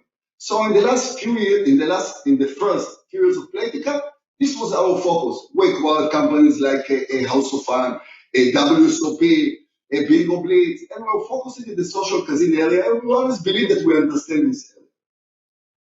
2016, we had the opportunity to start thinking a little bit beyond the social casino genre. And we always believed in the end of the day that we understand how to work with apps. It doesn't matter if it's a casino app or it's a match 3 or hidden object. So the pressure was always on us. So the first game that we acquired was a Pirate King of Jelly Button. And then slowly we started to take the tools that we were running in Slotomania and try to do it in the Pirate King. And it was working amazingly. So then we said to ourselves, okay, it's working. What we always thought happening. Now we're taking the challenge and we're going to explore the world beyond social casino. And we did it. And then we found a huge ocean of opportunities, because when you focus in one channel, the opportunities are very small. And when you're going outside and you're looking at the different channels and everywhere else, you say to yourself, wow, this is an ocean of opportunities for Playtika, with everything that we did, with the experience, with the know-how, with the DNA, the special DNA of the company. This is something that can help us to grow. And we put almost everything that we do in Playtika, we put in targets. We cannot work without targets, like this is our target. And our target was to do $1 million on the casual side, and we got to the target much faster than we thought. But now we believe we can monetize, we can run, we can do any genre in the gaming world, especially on mobile, and we proved it. We never had one failure. We did 7 acquisitions in a row, and you know what? We found the acquisition helped Playtika to build a special DNA, because we acquire different companies around the world. We find an amazing team, amazing guys. And for us, one of the main problems is when you're growing is to bring talented people to your company. And with this acquisition, it's opened us a world. And when you acquire a company like Wooga, you're finding a history of developing games. You're finding a history of making a product and content. And it's brought to Playtika unbelievable advantage on other companies. So this is the focus, and we are looking for young teams, excited products, and this is something that will fill the engine of growing at Playtika. The track record of 7 acquisitions, all going very well. That's rare. It's how do you think about those acquisitions, the one you've done in the past? And if you would kind of need to summarize, kind of what's your recipe to make them all successful? Is it the Boost platform behind it? What are some of the things looking back? What do you think worked really well, and maybe some things that did not work so well? So it didn't happen in one day. We started to do M&As 10 years ago. Our first M&A was Bingo Blitz. We acquired Bingo Blitz without understanding too much about the M&As, about how to work with a new company. It was a good opportunity in the market. And when I'm comparing what we are doing today and what we did 10 years, it's like flying to the moon. So in the beginning, no technology, nothing else, only understanding a little bit more about monetization, and that's it. But I think when we started to look at M&A in a more serious way, first, the DNA of the company is very important to us. We're looking for the right DNA. We're looking for the DNA of people that want to succeed, want to grow their business. And this is very important. We are not looking for companies that are trying only to sell and to run. We're looking for founders, for teams that want to stay and to grow the business and really hungry to learn from us, and we are hungry to learn from them. And this is actually the win-win situation. In any acquisition that Playtika did in the last 10 years, it's not that we only brought, we learned a lot. Every acquisition brought something to Playtika. So me personally, I always look in the DNA of the people. I look at the people. I'm not looking at technology. I'm not looking at product. I'm looking who are the guys that I'm going to work with. I like these guys. It's nice to me to speak to them. It's nice to them. They are open-minded. They are team players. If they are like this, yes, this is the right guys for Playtika. So when you're doing a little bit going differently, not only to look at the product, how much money this product doing, what is the potential, it's still to work at the team, to look at the human person, to look at what he's thinking, how he think about game, how we're thinking the same about it. I think this is the main key of our success. And of course, you have the technology and you have the know-how, but everything is around DNA and the people. This is the IP of Playtika. Not technology, not blues, not anything. Only the people. This is what's important to me. That's great. And with now your public currency after your highly successful IPO and with about $1 billion of cash on the balance sheet, shall we expect more M&A deals from you this year? So we are looking, of course. We are looking, we're exploring the market. The Corona the COVID did a little bit change it, because first, it's hard to fly. And for me, a person that's really important, the human behind the game, I want to meet them, not only by Zoom, or not only, I want to see them, to look at their eyes, to understand how they fit to our culture, that they would see me. So it did some change, but still there is good opportunities. We're exploring the market. We're hungry for M&A. We're hungry for the right M&A. We're not going to do M&A only because we want to do M&A. No, we will do the right deal to Playtika and the right deal to the company that we are acquiring. We're looking for the right product. We're looking for the right team that can can teach us things that we don't know. We're looking for the right timing. But yes, we are deep in the market. We're speaking to companies. We are really open-minded. We are not looking only on the size of the companies, the big or small. If this is the right guys, if these guys really want to come with us to the long journey. We are here for, I'm running this company 11 years old. And I'm here for more and more. And I'm sure you see it in the audience here. I'm really hungry for running the business. I'm really hungry for success. And I want the same people with me. I want people that running, that working, that really want to be a part of this amazing company that I believe going to be the #1 company in the world. And this is where we are focusing. That's great. That sounds like people are kind of the leadership is most important, the passion to continue to grow, wanting to stay on and grow as part of a family. Are there any categories, like would a lot of the upcoming M&A deals be focused more on like the casual gaming side, and within casual gaming, are there some categories that are more interesting than others? So I think in the end, I don't want to say which category I'm focusing in because it can be wrong. Why? Because I'm looking for the right opportunity. Okay? I'm not saying, okay, now today I'm going to focus, I don't know, match 3. No, I'm looking on other kind of categories outside of social casino because in social casino we are really the leader. We are big. We're controlling it. We're dominating this industry. So I'm not saying that no way I'm not going to acquire a social casino company because if there is going to be an amazing opportunity, I will not say no. But if you ask me where I'm focusing, yes, I'm looking at more genres that I'm not there today. Because in the end of the day, Playtika wants to be everywhere. So we're speaking to everyone, we're speaking to different, because when you're building a real video games company, you need to be everywhere. And this is what we are doing, this is where we are looking. We are really excited to see so many great opportunities, so many talented people all around the world, in Europe, in the US, in Israel. You have an amazing team. So I cannot tell you 100% I'm going to do a deal this year, but yes, we are very, very, very serious about it. Very. Great. The last 12 months, we saw a massive amount of consolidation on the M&A side, a lot of IPOs like yourself. Is it sustainable? Is the enthusiasm justifiable? And if so, how? So it's interesting. The world a little bit changed with the COVID in the last year. People had more time. People started to play more games. Because games, it's easy. It's here in your pocket. Mobile games. You can play.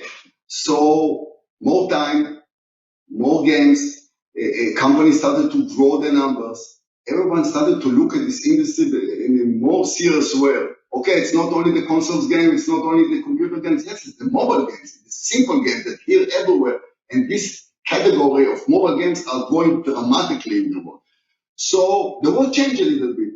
Small companies become a little bit bigger, big companies become huge, and I don't see it changing. I see the mobile video games genre industry is growing and will keep growing because it's easy, it's here, and the games become more interesting, more content. I'm really excited about it. I believe this genre is going to grow and grow and grow, and we see it happening last year, and yes, there is the COVID effect, and maybe it will go and will be a little bit relaxed, but when you look at 3-4 years from now, the future is here in our games. And this industry is going to be so big and so interesting.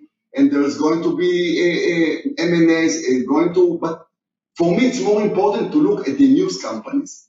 Because the last year is bringing many big opportunities of new startups, new small companies that come in with interesting products, with creative products. This COVID period of time gave a lot of opportunity and there is a lot of money in the market. So I believe that in coming 6 to 1 year, we will see new small players, strong and smart in the market. And this is when the big one need to look very careful around us and to see who can join us and who can beat us. It's interesting. Sounds great. Yeah, I mean, we continue to see a massive amount of momentum on the M&A side, and we don't see it slowing down any time. So that's definitely very exciting to be in this industry.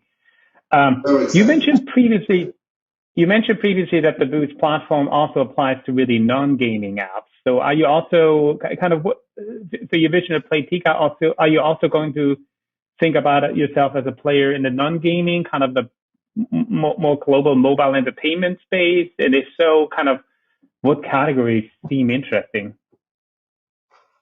So I'm looking at Playtika a little bit different. We are a different company. I always said in the interviews, you cannot compare us to other gaming companies. We are different. We think differently, we act differently, and we have different technology. You mentioned the AI. We started to invest in AI 3 years ago when everybody thought it's like science fiction. And today, the Boost platform, the Boost platform is the AI engine. So we are different. And then we started to think to ourselves, yes, we came from the social casino side, and we can monetize and we can help growing games that are not only a social casino. So I believe that we can help in any online consumer business because we understand the player, we understand the user, we understand how we think, we have the right technology, we are bringing a lot of understanding of data. I always said it and I didn't mention it, but we are a data-driven company. This is for me, data is like, you are not blind, you're walking, you understand, it's like your eyes. So everything is around data. And when we look at what's happening around us, I cannot say which category we're going to be because then people said, Playtika focusing in this category, that category. But yes, we're looking beyond games. It's very interesting for us. We believe in ourselves. We believe in ourselves as a technology company, as a technology entertainment company, and we're focusing it. And we're going to enter to this world 100%. It depends again the right opportunity. It can come tomorrow, it can come in 3 years. We are open-minded and we are very careful around it, and we're going to surprise in the future. That's great. So categories might include anything from dating to like some chatting to music-related apps. That if the right opportunity comes along, you're going to apply the Boost platform to those potential new verticals as well. Yeah, it's again. It's hard for me to say which category I'm going to focus because I need the right opportunity. I need to find the right product, the right team. Again, in the end of the day, Michael, it's exactly as I spoke about a game studio. It's the same. It doesn't matter what is the end product. It matters what is the team, how they think, how they are they hungry, they want to be with us for long term. And then let's look at the product. So again, I'm going back to the human. Again, the human resource. This is for me the angel of growing. And yes, then we can bring our technology, we can bring everything, and we can grow the business, and we can make an earthquake how people look at Playtika.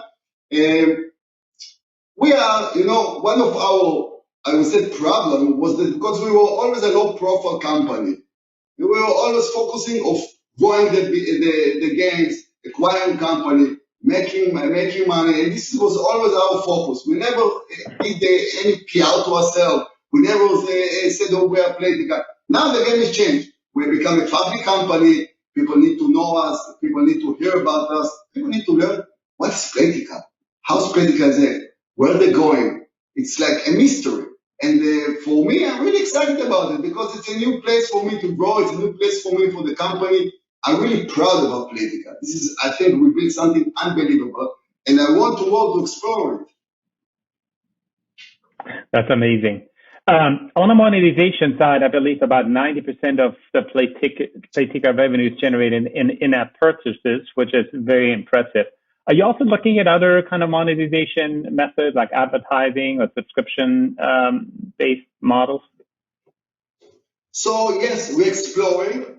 We are doing some subscription in few on our games. We are doing some ads revenues we got it actually with the company that we acquired, like Wuga and Seriously, that did some revenues from ads. Ads never been our focus. We were all focusing of in-app purchase, and it's going to be our engine for the growth. But yes, we're a big company. We can explore it. It's not going to change our DNA. We still believe that in-app purchase can help us in retention. Users can make the users more serious to the game. We see it happening. We see the acquisition that we acquired a company that was making money on advertising, and we change a little bit and start to making money on in-app purchase, and then the retention become much better. So this is my belief, and this is how Playtika is going to act. Awesome. So it has been a real pleasure having you here. It's fantastic hearing the growth story from you and where Playtika is going. So I want to thank you very much for joining us here at GamesBeat. Thank you. Thank you so much. Really, I hope I said I explained what is Playtika. It's going to be a long journey for Playtika, and I hope to see you soon. Invite me again. I will be more than happy to come. Thank you so much.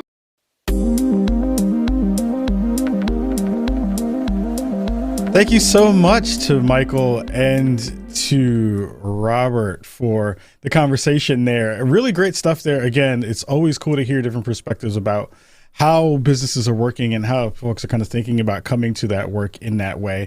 We hadn't had a chance to go over a couple of poll results since the last couple of talks. I wanted to go back a little bit and give you some of the results of some of those.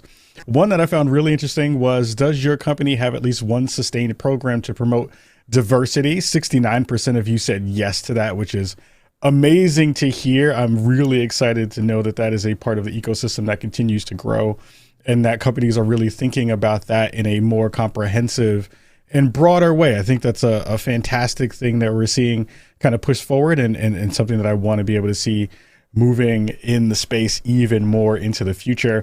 Again, if you want to be a part of the conversation, use the hashtag GB Summit on Twitter.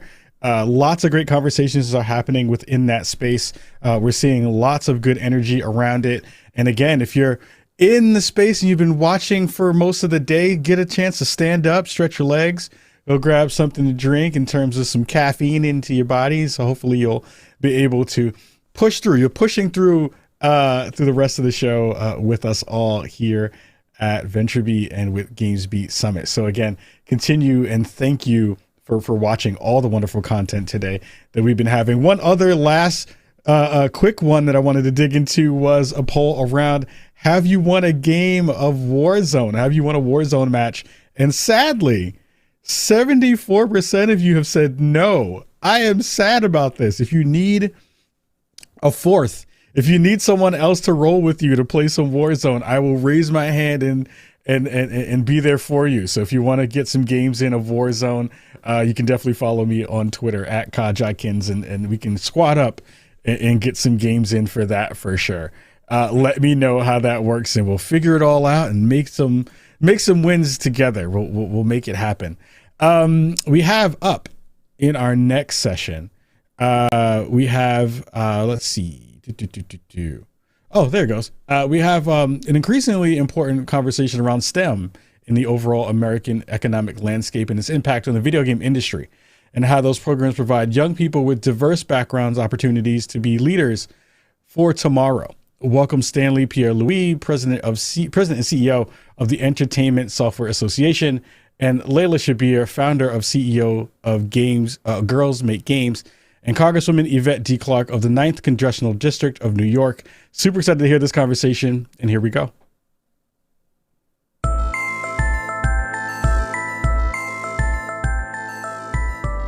Hello, everyone.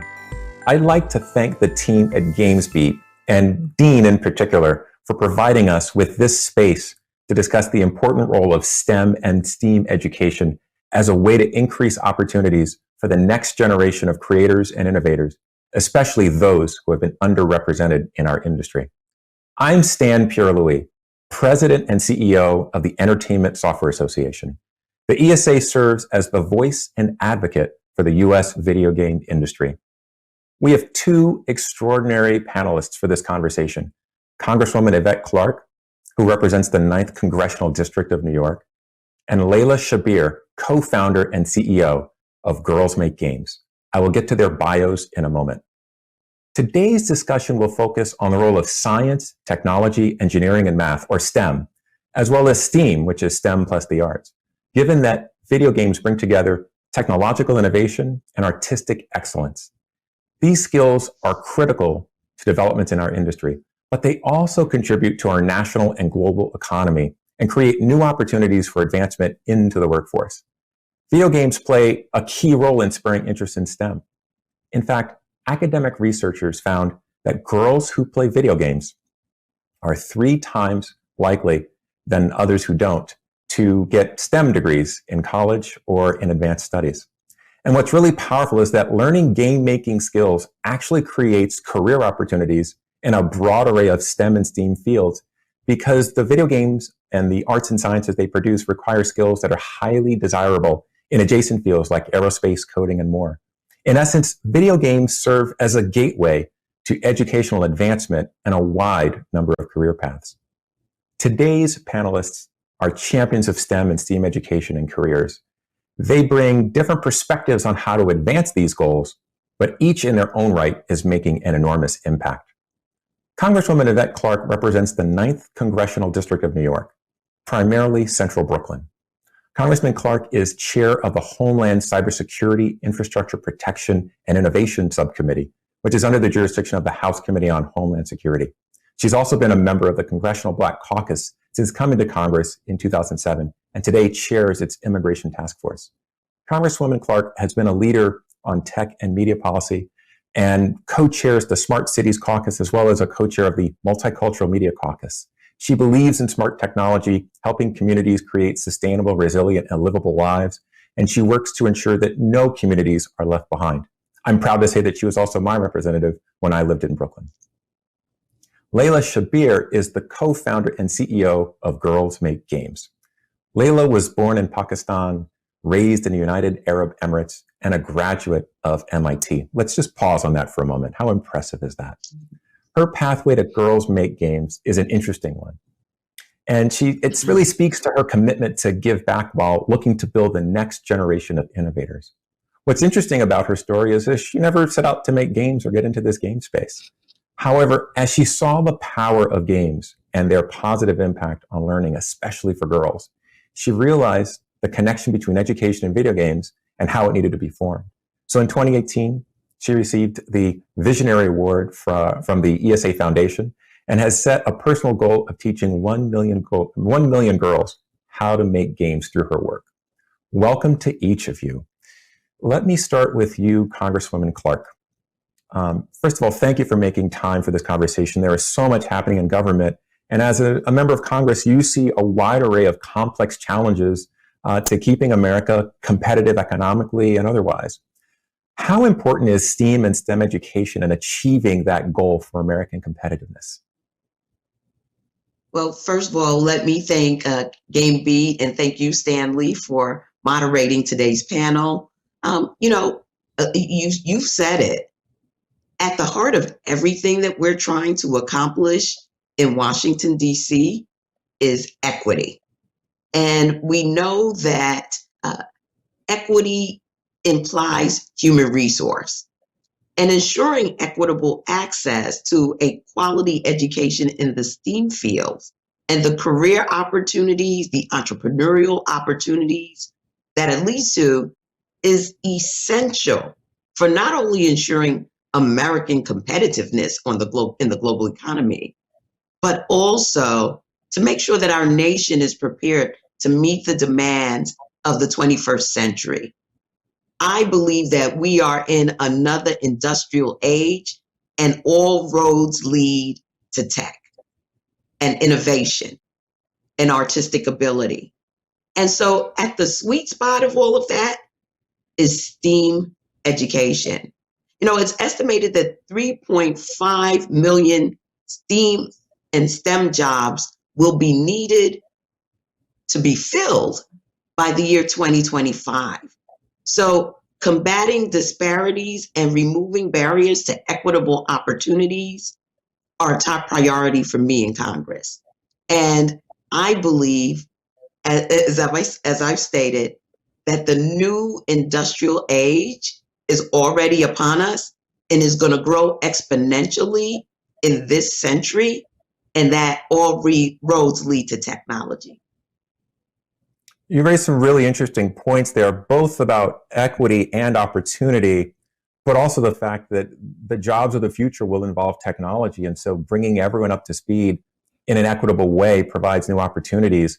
I'm wondering if you might comment on the role the federal government can play in this, the role that you see private industry, and whether they need to really collaborate, or is it something that's separate, that private-public partnership? Well, I think that there is a room for public-private partnerships.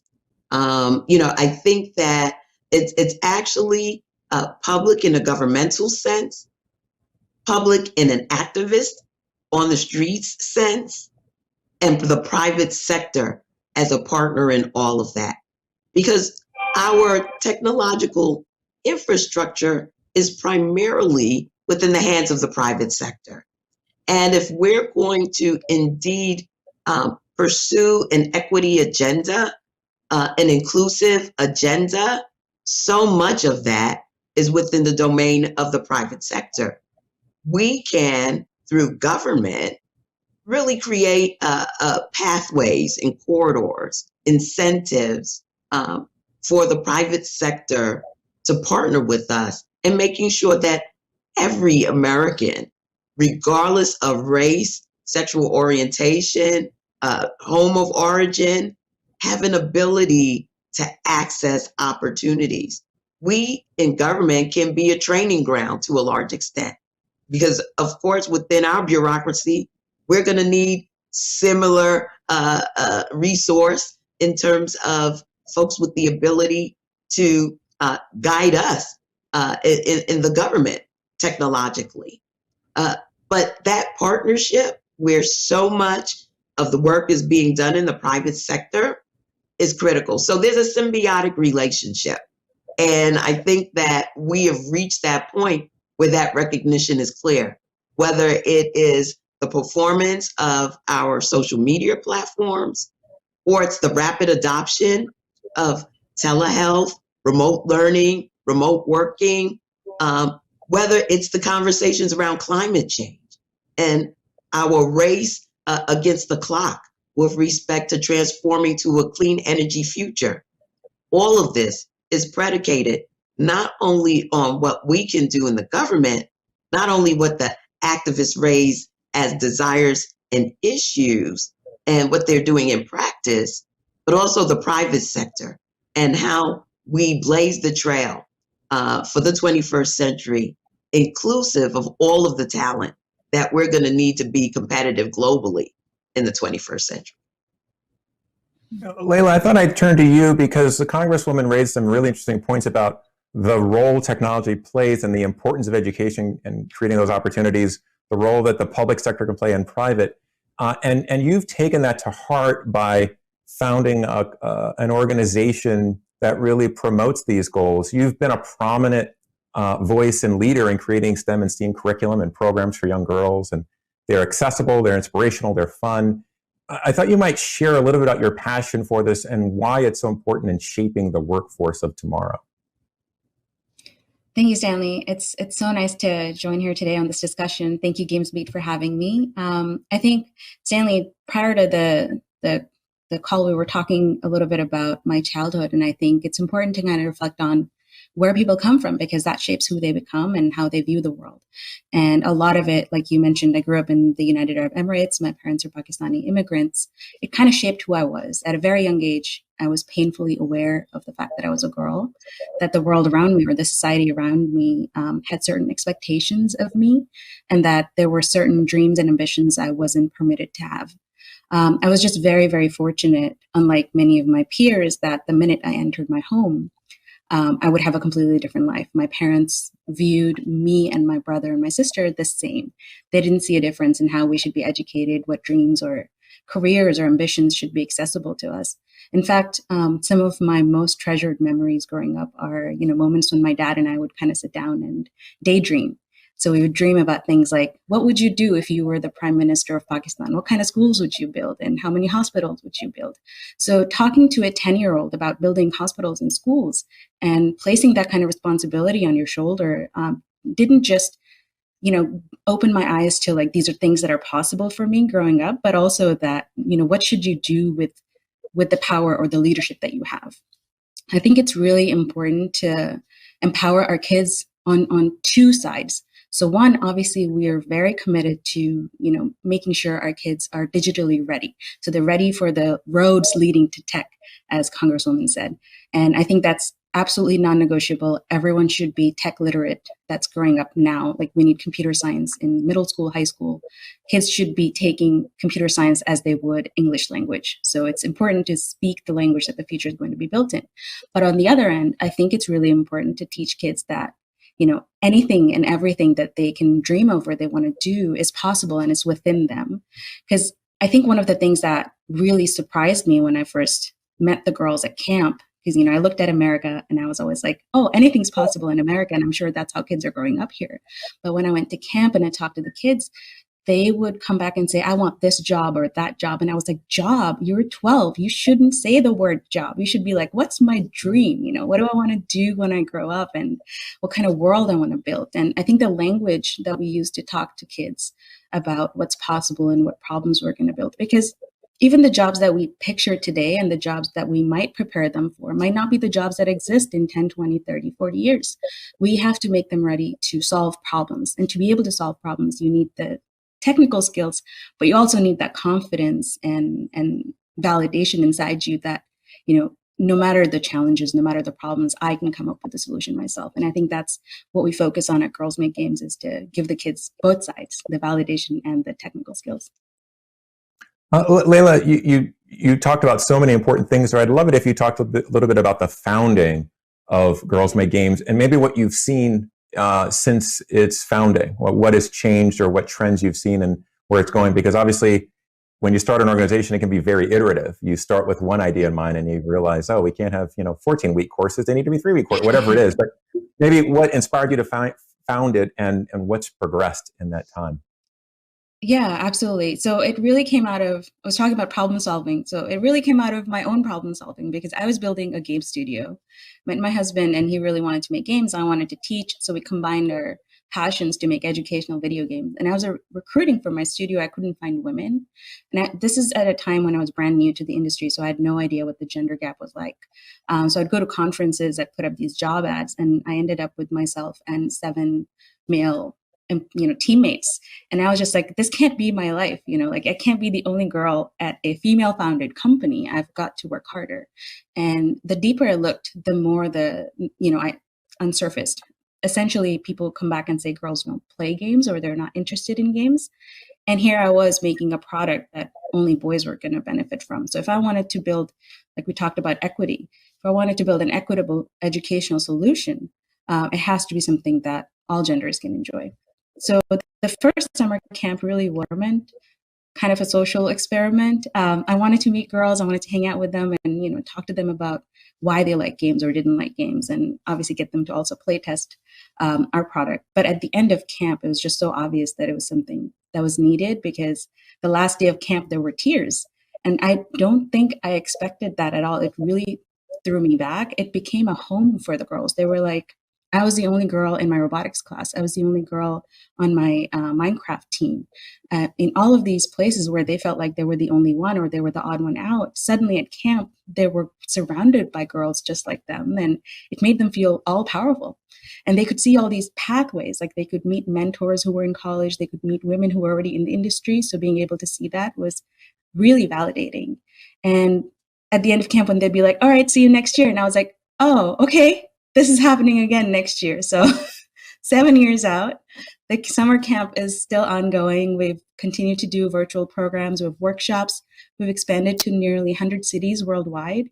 I've always had a very global outlook, being a global immigrant of sorts. That sort of just comes naturally to me. I think kids everywhere need access. And And we've published 15 games. So there's this joke that I make to the girls. I'm like, hey, I paused my game and it's still on hold. You're coming to my camp. I built this by pausing my game. One of you needs to grow up, become an engineer, come help me finish my game because you owe me that. That's terrific. Congresswoman Clark, you see a lot of attempts at solutions from the public sector and the private sector. And clearly there need to be opportunities at every level, whether it's pre-college, college, and internships and the like. I wondered if one or all these things impacts you as a path forward. What do companies need to be doing in terms of thinking about recruiting and investing in that next generation of innovators and creators, especially from underrepresented communities in a lot of industries, but certainly in our industry?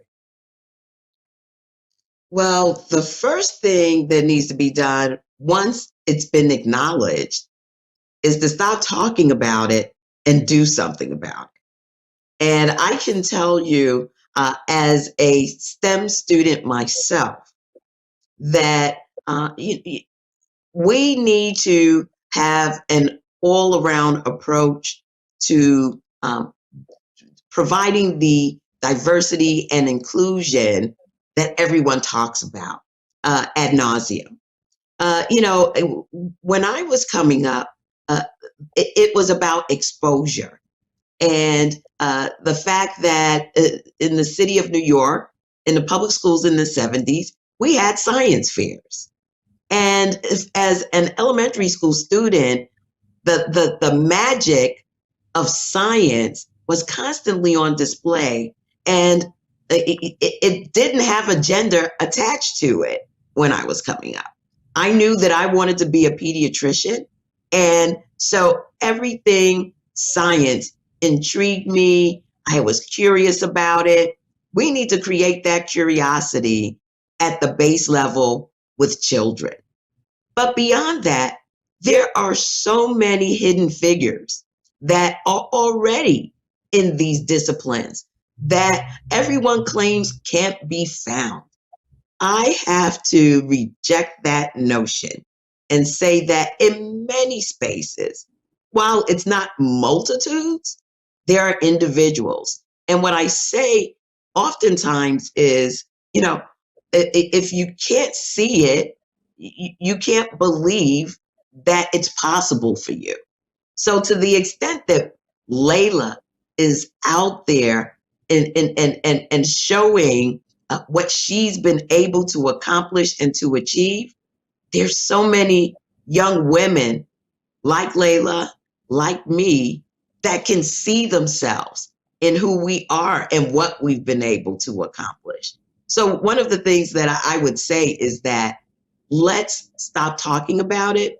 I joke all the time. When I first came to Capitol Hill in 2007, I confronted, some of the sort of tech giants about the issue of diversity. I kept hearing this refrain from just about every CEO. We're going to invest in K through 12. And if what they said then were true, I've been in Congress 14 years. We should have a bumper crop of young women of every background in tech at this very moment. So that's what I say, let your rhetoric match your actions, and let us all wrap our arms around widening the aperture so that not with respect to your demographics, where you live, where you were born, your economic circumstances, we provide portals, gateways, pathways, and corridors for those scientifically inclined, or those who just need the exposure and that spark of genius to get engaged, to have access. And once we've done that, I think we are on our road to a more, as Layla said, technologically literate civil society. But not only that, the idea of innovation, entrepreneurship, and yes, jobs becomes something that is not remote, something that is not a far off notion, but becomes a reality in the lives of our young people. I tell my young folks all the time, if you can manipulate a smartphone, you can be curious enough to find out how it operates and then hack your way into creating a better smartphone. Layla, Congresswoman Clark talked about recognizing the issues, doing something about it. And one of the things you've commented on is that there are stereotypes around girls in gaming, and that's been an inhibitor, and it's something that you try to address in your programs. I wonder if you could elaborate a little bit on how you defeat those stereotypes and how you create that sense of belonging and community that makes the girls in your programs want to cry because you've created that sense of home for them, and the importance of really overcoming those stereotypes and disproving them. Absolutely. I think it's kind of unfortunate that gaming has those stereotypes, but we do deal with it on two ends. I mean, we have the parents there's a lot of parents who will believe that video games are inherently violent or that the industry is not a friendly place for women, so they might actively discourage their daughters from pursuing this. And then we have stereotypes from the girls, and they're kind of doubled down from media and pop culture and things like that, where they'll think about, well, gaming is for boys, or, it takes a tech or a math whiz to become a programmer who can make a video game. Or the one I think hurts the most to me personally, because I was on that side, is that gaming or game development is frivolous, which is that, it's just something you make to have fun or something that serves entertainment. And I want to do something bigger with my life. I want to solve problems. So the way we address this at camp really, I like to talk about the latter one, because the first one, that the fact that you don't have to be a tech whiz to make a game is evident. When they make their own game, they're like, oh, I didn't know I could do it. That's great. But the second part, which is, video games and game development is just a medium. It's a tool to meet an objective. And just like any tool, it depends on how you use it. Entertainment is one of the ways that we've learned how to use it. And we've kind of been exploring that for a while. It's still a young industry. We're still figuring out what games are capable of. And you could do anything you wanted to do with a video game, whether it's inspire, inform, educate, entertain.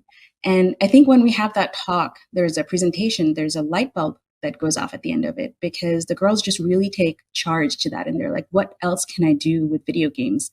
It's going to be fun. My game's going to be fun to play, but it's going to do more. And so we start seeing these really powerful themes throughout the games that they make. We've had games that help you battle depression. We've had games that help you build empathy so you can understand the people that you meet.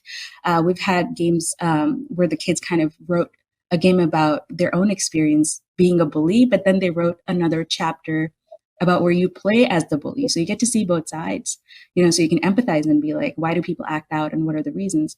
I think these are some really incredible critical thinking skills that require you to kind of step into these shoes and make these games as creative directors.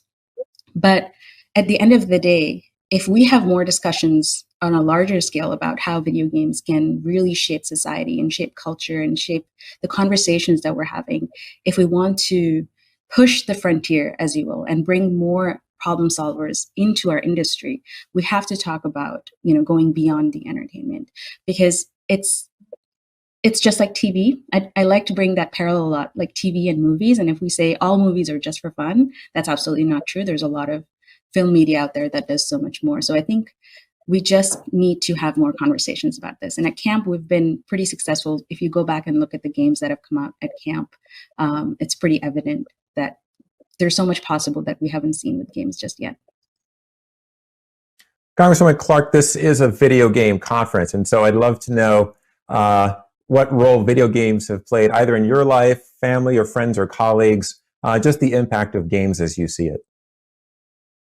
Absolutely. Well, I haven't been a modern day user of video games, but I will tell you that as sort of a stress reliever in undergrad, I was a huge video game player, and that was at the early stages. So we're talking Pac-Man, we're talking some of the Space Invaders, some of the games that a lot of folks, the original Atari games, okay? And, again, it was stress reliever, it was dexterity, it was hand-eye coordination, competitiveness, right? And I did wonder, how was this created?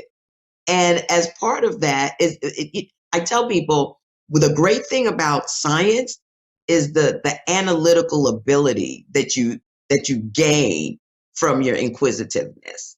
And so skills become transferable in so many different directions. But I have not been a huge gamer in sort of my adult years, if you will, or more mature adult years. But I can definitely appreciate the Candy Crushers out there and all the other folks who are creating ways in which we can maximize the use of games for training, education, for virtual learning. I think that the sky is the limit. And I think that women and girls can play an integral role, given our lived experiences, to help create solutions through gaming that can be applied in practical everyday experiences. So my hat's off to Layla and the work that she is doing with girls and young folk who, again, it opens the world of possibility for so many, not only just in the gaming space, but in the overall educational space, the social space, and the ability to analyze the world around you. And Layla, maybe you might share either a game that you love or a game that one of your participants created that really impacted you in the few minutes we have left. Oh, absolutely. I mean, I love talking about Shredded Secrets. I touched on it a little bit. It's the game where you get to play the kid being bullied, but also the bully. And it's actually a game that takes place in middle school. So you get to play 4 different characters. You're the girl who's getting bullied, the person bullying you, teachers going through some tough time in their personal life, and then another student who's failing class and is really stressed out by it. So it's really interesting because like you might go to school with these people or you might have grown up with these people. And a lot of times, like when you play the chapters, you are playing as that one character. So you get to see everything from their point of view and the things that they care about and how like the world might seem like it's you versus the world. And then you play as a different character and you see they're dealing with a whole other set of issues and how you thought they were being mean to you, but they were really just acting out because they had something else going on in their life and they didn't know how to emotionally express that. And I think that game was incredibly powerful and it really stood out to me because you think that kids can't see these things. They can't see that people around them might be suffering or what they might be going through, but they are. And not only did these kids make this game, but they also wanted other people to play it and step in someone else's shoes. The tagline of the game is step in someone else's shoes because they might be having a tougher day than you or something like that. And I think that's a really powerful message, especially given the further isolated world that we've been living in the last year that we've had, where we're kind of in the confines of our homes and we're all kind of just being like, oh, this sucks. But it sucks so much more for so many more people. And I think we can only solve the problems that we have and try to reach out and help people as we can. So the end resolution of the game is really nice too. And I'm not going to spoil it. It's out there on Steam. It's Don't coming spoil out on it. some console. Yeah, and just pitching the kids game here. Well, it's games like that just give you a lot of hope. I want to thank each of you for this really important conversation, and I want to thank GamesBeat for giving us the space to do it. Thank you for having us. Thank you. This was a great conversation, to be continued.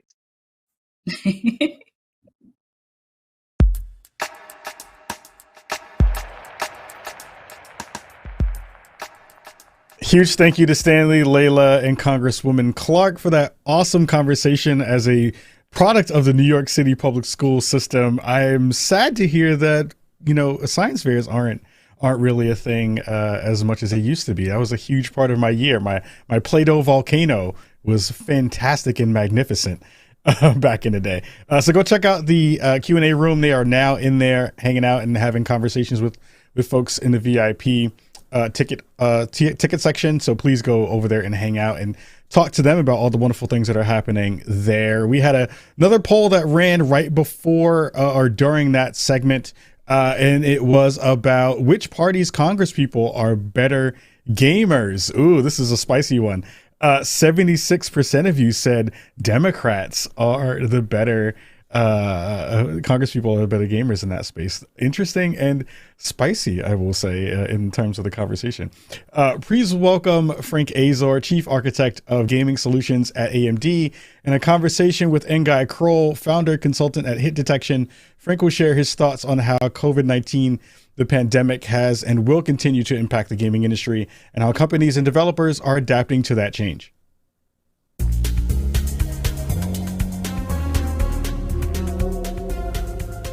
Hello, everyone, and welcome to our session. My name is Ngai Kroll. I'm the founder and CEO of Hit Detection, a consultancy focused on interactive entertainment and video games. And my guest today is Frank Azor from AMD. Frank, why don't you go ahead and introduce yourself?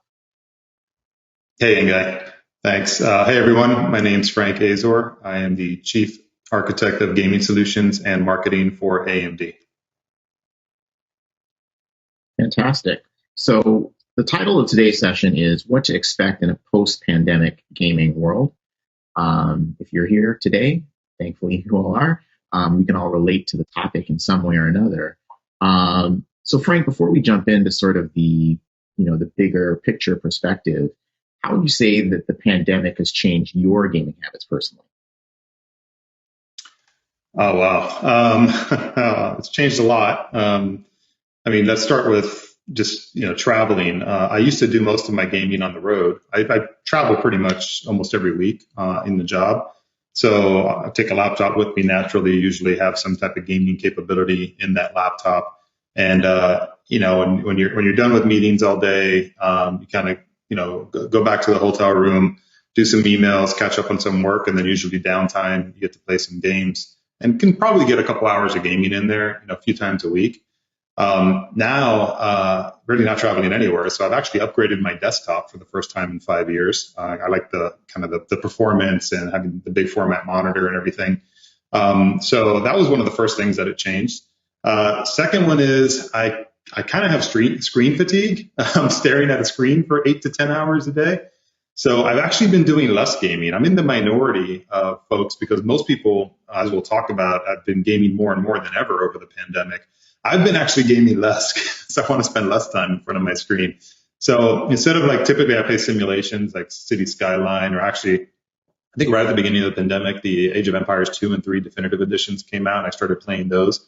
Now I'm playing 5 and 10 minute Overwatch matches because I just don't want to be in front of the screen that much anymore. So it's changed a lot. It's pretty much changed the hardware I'm using, how much I'm gaming, the games I'm playing, almost every aspect.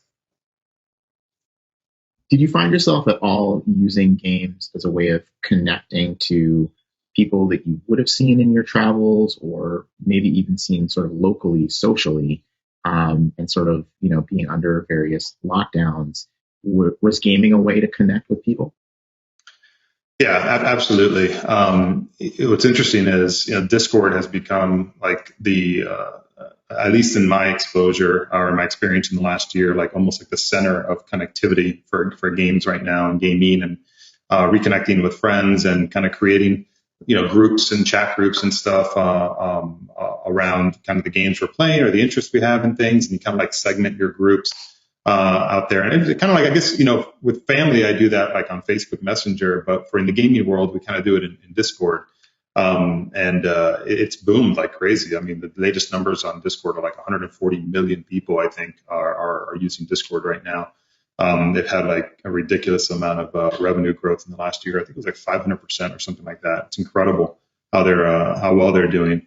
So I don't think I'm alone in this. I think as we've been kind of missing that in-person human connection, we've been compensating for that, through other means. And I think, very rich engagement and tools like Discord or Facebook Messenger or whatever other folks may be using, they've become so rich in that you can play games on the platforms. You can do, AR type of fun type of things. You have obviously a very rich library of emojis and GIFs and things that you can use to kind of communicate expression, and it's almost become our exclusive way of doing that outside of using video.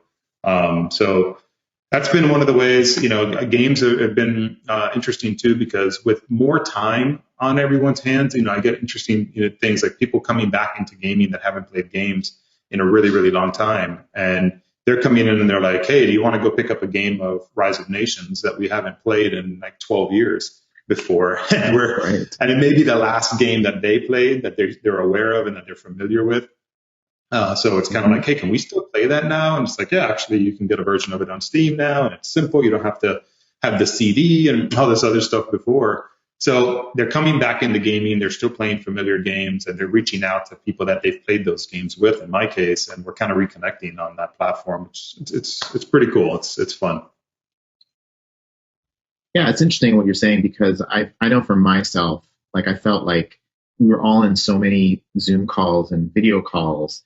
The nice thing about interacting through games is you didn't feel the obligation to be on camera, but you could still have rich communication through voice, and then have the game as sort of like the social medium through which you're interacting.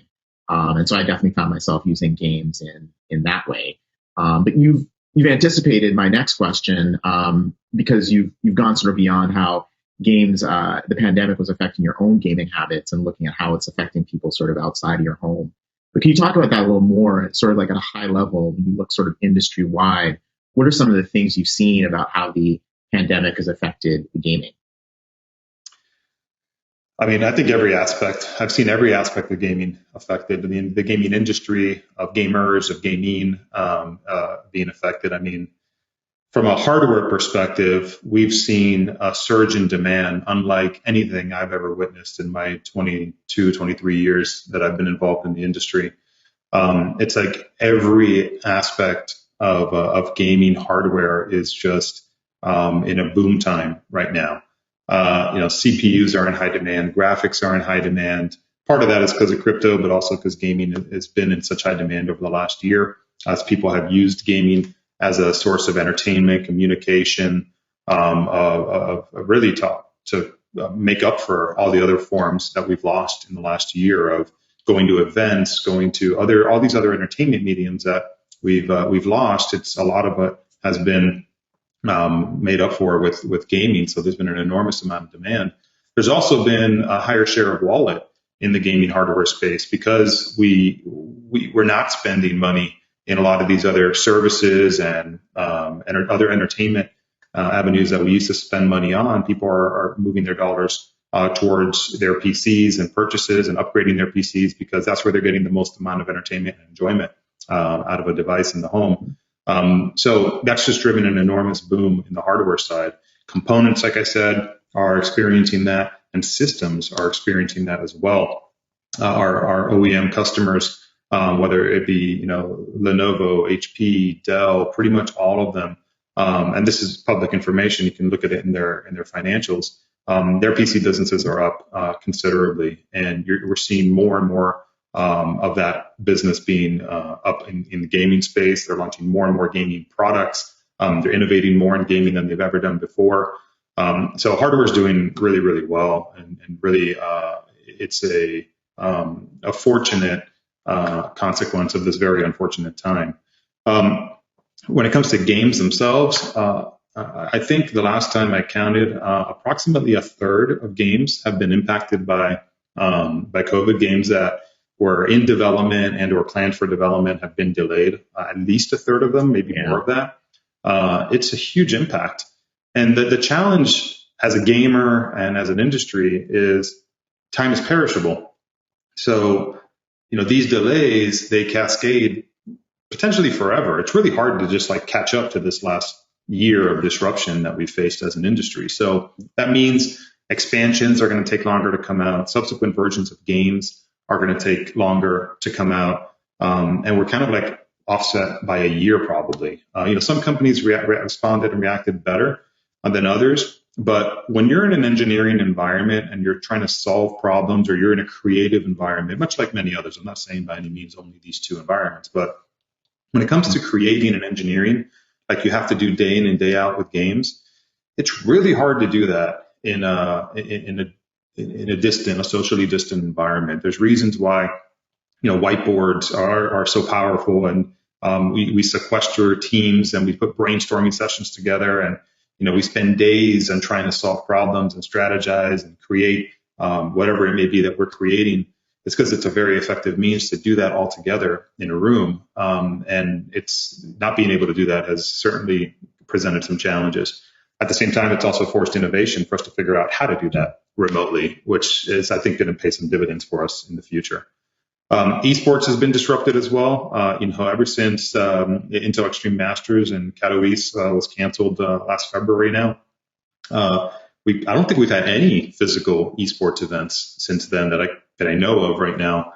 That should be resuming here, hopefully, maybe by the end of the year, ideally in 2020. We'll get back to some type of normalcy in esports. I think the industry did very well, the esports industry, in adapting to the environment, moving tournaments online. We've seen viewership of players and player streams skyrocket in the last year. I think they're up 50%, 60%, if my memory serves me right. So the industry did well in adapting, but it was challenging. It was very challenging for esports to be able to adapt that. And we lost so many events. And in this last year, I'm hoping that we're going to see them resurge here as we get back to a post-COVID world here.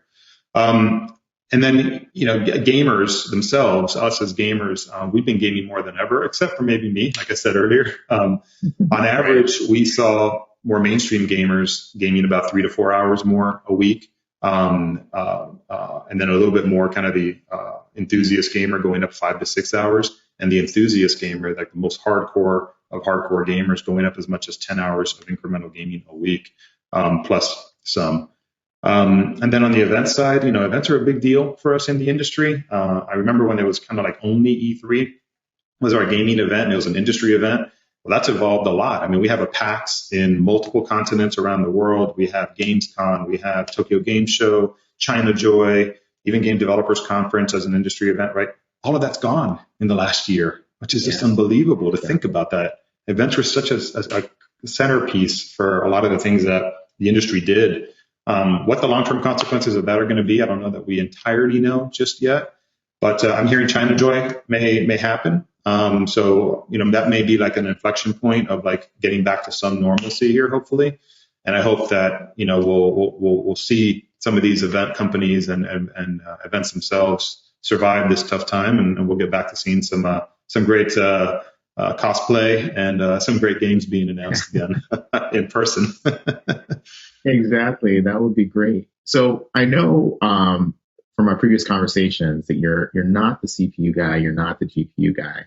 But I'm thinking about some of the stuff you said, and is it possible that any of the impacts that we saw during the pandemic, is there any of that is going to impact down the road designs that we see, or are those sort of, whether it's CPU or GPU or other, or is that stuff planned out so far ahead that it's not really relevant? Well, I'd be lying to you if I said that we weren't disrupted. I mean, every company, I think, has had to face some type of disruption. And like I said earlier, right, problem solving, engineering, creativity. We were certainly tooled as an organization to do that globally, because we have offices in Canada, in the United States, in everywhere, India, China. I mean, we're all over the place, right? So we were tooled to collaborate and work across all these different sites, but we were tooled in a certain way that you collaborated in office or in region on certain things, and then you prepared communications a certain way, and then they kind of hopped over, the oceans, and they were communicated in evenings or in mornings, and then kind of like, that team picked up and ran with the work that needed to get worked on. And everything just changed, and it changed so rapidly, and it changed differently in every region. We tend to have a perspective of the region that we're in, like the US, or if you're in Europe and you think that the rest of the world is kind of in the same exact type of environment, but it's not. The situation is different in every different office that we have around the world and every region.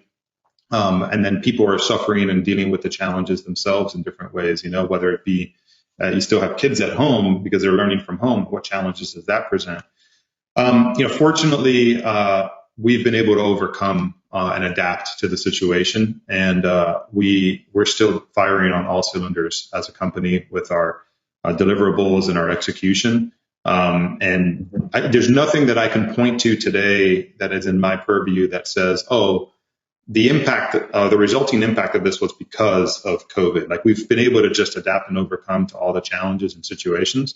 But to your point, like, our development schedules tend to be a little bit longer at times too. So that affords you the ability, like, hey, if you have a 3-year, 4-year development schedule and you're impacted by 2-3 months because you have this disruption that you're trying to adapt to, 2-3 months and over 3 years, that's a tiny fraction, right? But if you're trying to publish code or go to release to build a release candidate or something like that, and you're 3 months away from it, and then this all gets disrupted for you, it can present a different kind of challenge, different kind of issues. Also, if you're not set up the way we were set up to be like a global company, and maybe you did most, if not all, of your development within like one centralized office, and everybody depends on interacting with each other in person, you can have much more disruption. So I think, all things considered, we were well configured to be able to adapt and overcome to the situation. But many other companies were tooled differently before the pandemic, and I think the consequences and the impact is greater to them because of that. What are some of the new habits that you've seen from gamers that you think might persist even after COVID? Well, what's interesting is, like I said earlier, I've had more friends and family reach out to me to tell me that they want to build a gaming PC, that they're playing games on PC, on console as well, than I can remember. And I mean, consistently, like, it all happened in a year. Like one time, you hear from 1 or 2 friends a year before, but I've heard like from everybody that they're building a PC with their son or with their daughter, or they want to get into this game. What PC do they recommend what PC do I recommend to them in order to play this game? So I think that that's going to have a lasting effect. I think that, when you're, as a parent, when you're stuck at home with your kids kind of day in and day out, and you're trying to find ways to entertain one another and to get along, gaming serves as a great tool to find common ground for you guys to have a conversation around, to learn from one another, to compete with or against one another. Traditionally, sports served a purpose like that in many ways, physical sports. And when we lost physical sports, esports was kind of there, and gaming was kind of there to save the day in a lot of ways. It was like, here's still the element of competition, of team, of player mechanics and talent and skill and all these different things that the esports and the gaming world offer. And I'm hoping that that'll have, and I think it will, a long-standing effect and consequence where we won't have a massive drop-off all of a sudden in gaming, in a post-COVID world. I think we're going to have a nice, consistency and continuance of these habits that people have picked up, either re-picked up or picked up for the first time, and that are healthy, that are fun, that are collaborative, they're communicative, they're social, they're competitive. And I think a lot of people that otherwise weren't paying attention to the segment are starting to pay attention to this segment. In terms of the business of gaming, it's been remarkable. I mean, we've seen shipments of gaming PCs and monitors up 26% in just 1 year, in just 2020 over 2019. Gaming notebooks have boomed as well. 24 million of them were shipped in 2020. Gaming monitors are up 77% in the last year. So all this hardware is out there, right? All these games are out there. All this viewership is out there. I mean, it's hard to imagine that people are just going to abandon it. It's going to start collecting dust in 6 months or a year. So I think, as an industry, there's more high performance and new modern hardware in the hands of gamers right now and in the hands of the industry than there has ever been. And I think that's going to give us an opportunity to push games further, because game developers, they develop to the install base. And now we have modern consoles selling like crazy from both Xbox and from Sony. And, that plus the PC infrastructure I think we're going to see richer games coming from this as well. You don't have to, the least common denominator that you have to design to as a game developer now has suddenly been raised to a much higher level, and that should give us much better games in the future.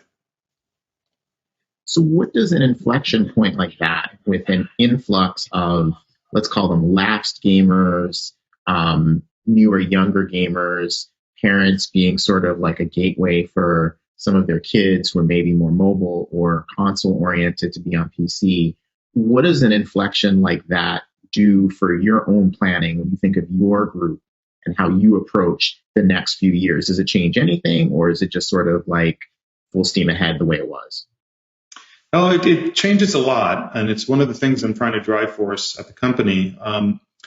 If you think about PC gaming and how it's evolved, even console gaming over the years, it's never been easier to be a PC and a console gamer than it is right now. It's never been better to be one either. And I'll explain why. I mean, you have more choices than ever, right? You can pick from multiple consoles. Whether you want a stationary console like an Xbox or a PlayStation, or you want a mobile console like a Nintendo Switch, you have great options there. On the PC side, you have some amazing options too. You have every shape and size and flavor and price point and performance point you could possibly want. You have desktops in all shapes and sizes. You have notebooks in all shapes and sizes with different battery levels and weights, and all these different types of variety and choices to choose from. You have so much competition as well. I mean, in the old days, when we were doing Alien, when we were starting off Alien, where it was kind of like us and Falcon Northwest were pretty much the only two choices you had for a gaming computer. You can get a gaming computer from like 30, 40 different places right now, just in your country that you're in right now. That's great. Right. You have all this competition, which drives innovation, which drives more aggressive pricing and broader availability. On the technology side, for a long time, there was really only one CPU that was relevant to gamers and only one graphics chip that was relevant to gamers, and it wasn't from AMD. But now there's two. There's two CPUs, us and our competition. There's two graphics, our Radeon graphics and our competition's graphics. And that's awesome because they're better at some things than we are. We're better at some things than they are. We have to compete on price. We have to compete on innovation. And we're going to see a rapid acceleration of more and more performance-centric and gaming-centric innovation because of this healthy competition. But the responsibility that we have as developers of games, of hardware, of solutions, wherever we may be in this ecosystem, is that we have to understand that there are the amount of gamers that we have now because of the pandemic is more than ever. Their demographics are more different than they've ever been. And their familiarity and their history and their technical aptitude is probably more diluted than what we've historically been talking to and working with from a gamer-centric perspective. So their understanding of the compromises that they've typically had to associate, or gaming PCs typically have to come with, like, if it's a laptop, if it's a gaming laptop, it's got to be thick and heavy and loud and hot. Right? They don't want to deal with those things. They're coming from something like an XPS 13 that's just this beautiful piece of art, or a MacBook or a Surface Book, some of those products, and you put some of the old kind of big brick notebook gaming systems in front of them, and they can get very easily turned off by this and just say these compromises aren't worth it. I'm just going to go back to my old kind of really beautiful, slim, sexy non-gaming type notebook. Or if we make games full of friction, like full of bugs and difficult to run on hardware, and it's just it works with that graphics card but not that one, or it works with that CPU but not that CPU, and we start ruining that experience. Or honestly, if we don't really improve the experience drastically, we're going to have a hard time retaining all these new users and all these new gamers that have come to us. So we all have a responsibility as hardware manufacturers, game developers, digital distribution platforms, as software companies. We all have a responsibility to understand that with this opportunity that we've all benefited from as a gaming industry in the last year, comes to use a Spider-Man quote, the responsibility of with this power comes responsibility of having to cater to the differences and the new customers that we have in our ecosystem to make sure we keep them, retain them, and they become proliferators of gaming and the experience of gaming, like everybody that's come before them has been. But in other words, we have to make things better. The experience has to be better. It has to be simpler. It has to be cleaner. It has to be frictionless. And there's never been more responsibility on the industry to do that, in my opinion. Got it. All right. Real quick, because I want to get 2 questions in before we have to wrap. Wouldn't be doing my job if I didn't ask you about the shortages of AMD GPUs, you and the competition, same challenge. What are you doing to improve the stock situation? I got to be fast because I want to get one last question in after this one. Well, the first thing I'm not doing is promising that the situation is going to be better than it ends up being. That's the first thing I'm not doing. Look, we had no idea, honestly. We had no idea that demand was going to be as strong as it is. When you look at your supply plan going into a product launch and you say, wow, we're building 3, 4, 5, 10x more of this product than we've ever built in the history of something, you say to yourself, wow, we're set up to be great. There's no way we're going to, not have enough supply for all the demand that's out there. The problem is it's really unprecedented. Like if you look at what graphics cards are selling for right now in the market, they're going for 3x the price of their MSRP. This is unprecedented. This is even in the last crypto boom that we saw prices skyrocket. It was kind of like 50% to double. Never have I ever seen 300%.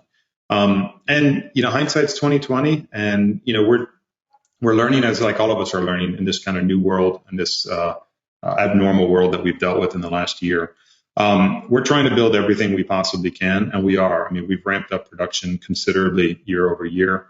If you look at how much the company has grown, we're achieving the growth numbers that would have maybe taken us 2 to 3 years to be able to get to, and we're doing it in a year or two.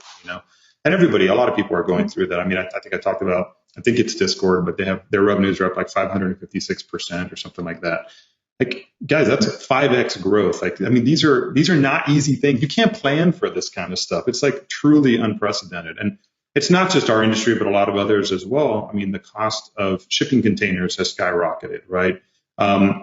There's a global silicon shortage or a semiconductor shortage that's out there. Every day there's like a new company that's popping up and saying, oh, we're now the constraint on this PC in order for you to be able to get it, whether it be I think the latest ones are sound card chips are in shortage right now, or Wi-Fi chips or batteries or something. So it's not because, trust me, companies want to build as much stuff as we possibly can and get it in the hands of customers. It's what we're in business for. And the majority of your time as a company, you spend trying to sell your product to a customer, not trying to figure out how you're going to build the product that they already are dying to buy from you.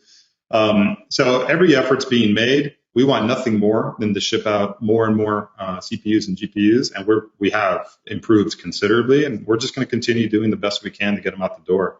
We have mitigated a lot of things too, like scalpers and things. We've been working with our customers and our partners to give them best practices. We've put bot mitigation tools on our own website as we sell things on AMD.com. It's like a war that you're in. You're trying to outsmart them. They're trying to outsmart you. It's a battle that never ends.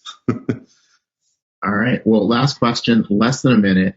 Gonna have to be fast. Will gaming keep growing after the lockdown's over? I absolutely think so. I don't think it's a matter of if, I think it's a matter of how much. IDC, I think they're projecting about a 10% CAGR. Just to think about 10%, think 10% CAGR over 5 years. That means if they're right, the gaming market will be, 65% roughly, almost 70% bigger 5 years from now than it is right now, as that 10% compounds. You'd have to check me on the math. But I'm very optimistic about it. I can't recall a time when gaming hasn't grown in the last 22 years. And it's an industry that's so innovative. It's so innovative. People are so passionate about it. The product is awesome, right? What we offer is awesome. It's entertainment, it's collaboration, it's sport, it's communication, it's socialization. It's in my opinion, the best medium of entertainment and community that I've experienced yet in the industry. And because we keep innovating, you're absolutely right. And unfortunately, we are going to have to wrap it up there. So we'll get on to the next session. But we are going to keep talking to people in the breakout room, and I'm looking forward to that. So Frank, thank you very much for your time and all your insights Thanks for having me, on the post-pandemic gaming. Appreciate it.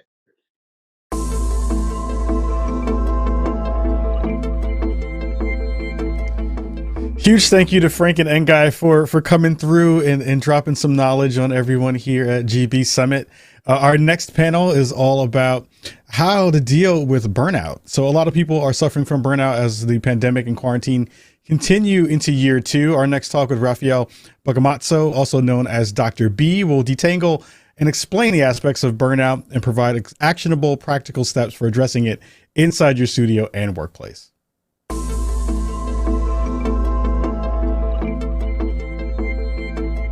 Hi, everybody. I'm Rafael Boccamazzo, better known as Dr. B. I'm the clinical director of TakeThis.org, which since 2012 has been the first nonprofit in the game industry to educate people and help them with their mental health needs. And we do so largely by having talks like this. We do workshops, we do all sorts of great educational activities, especially behind the scenes with studios.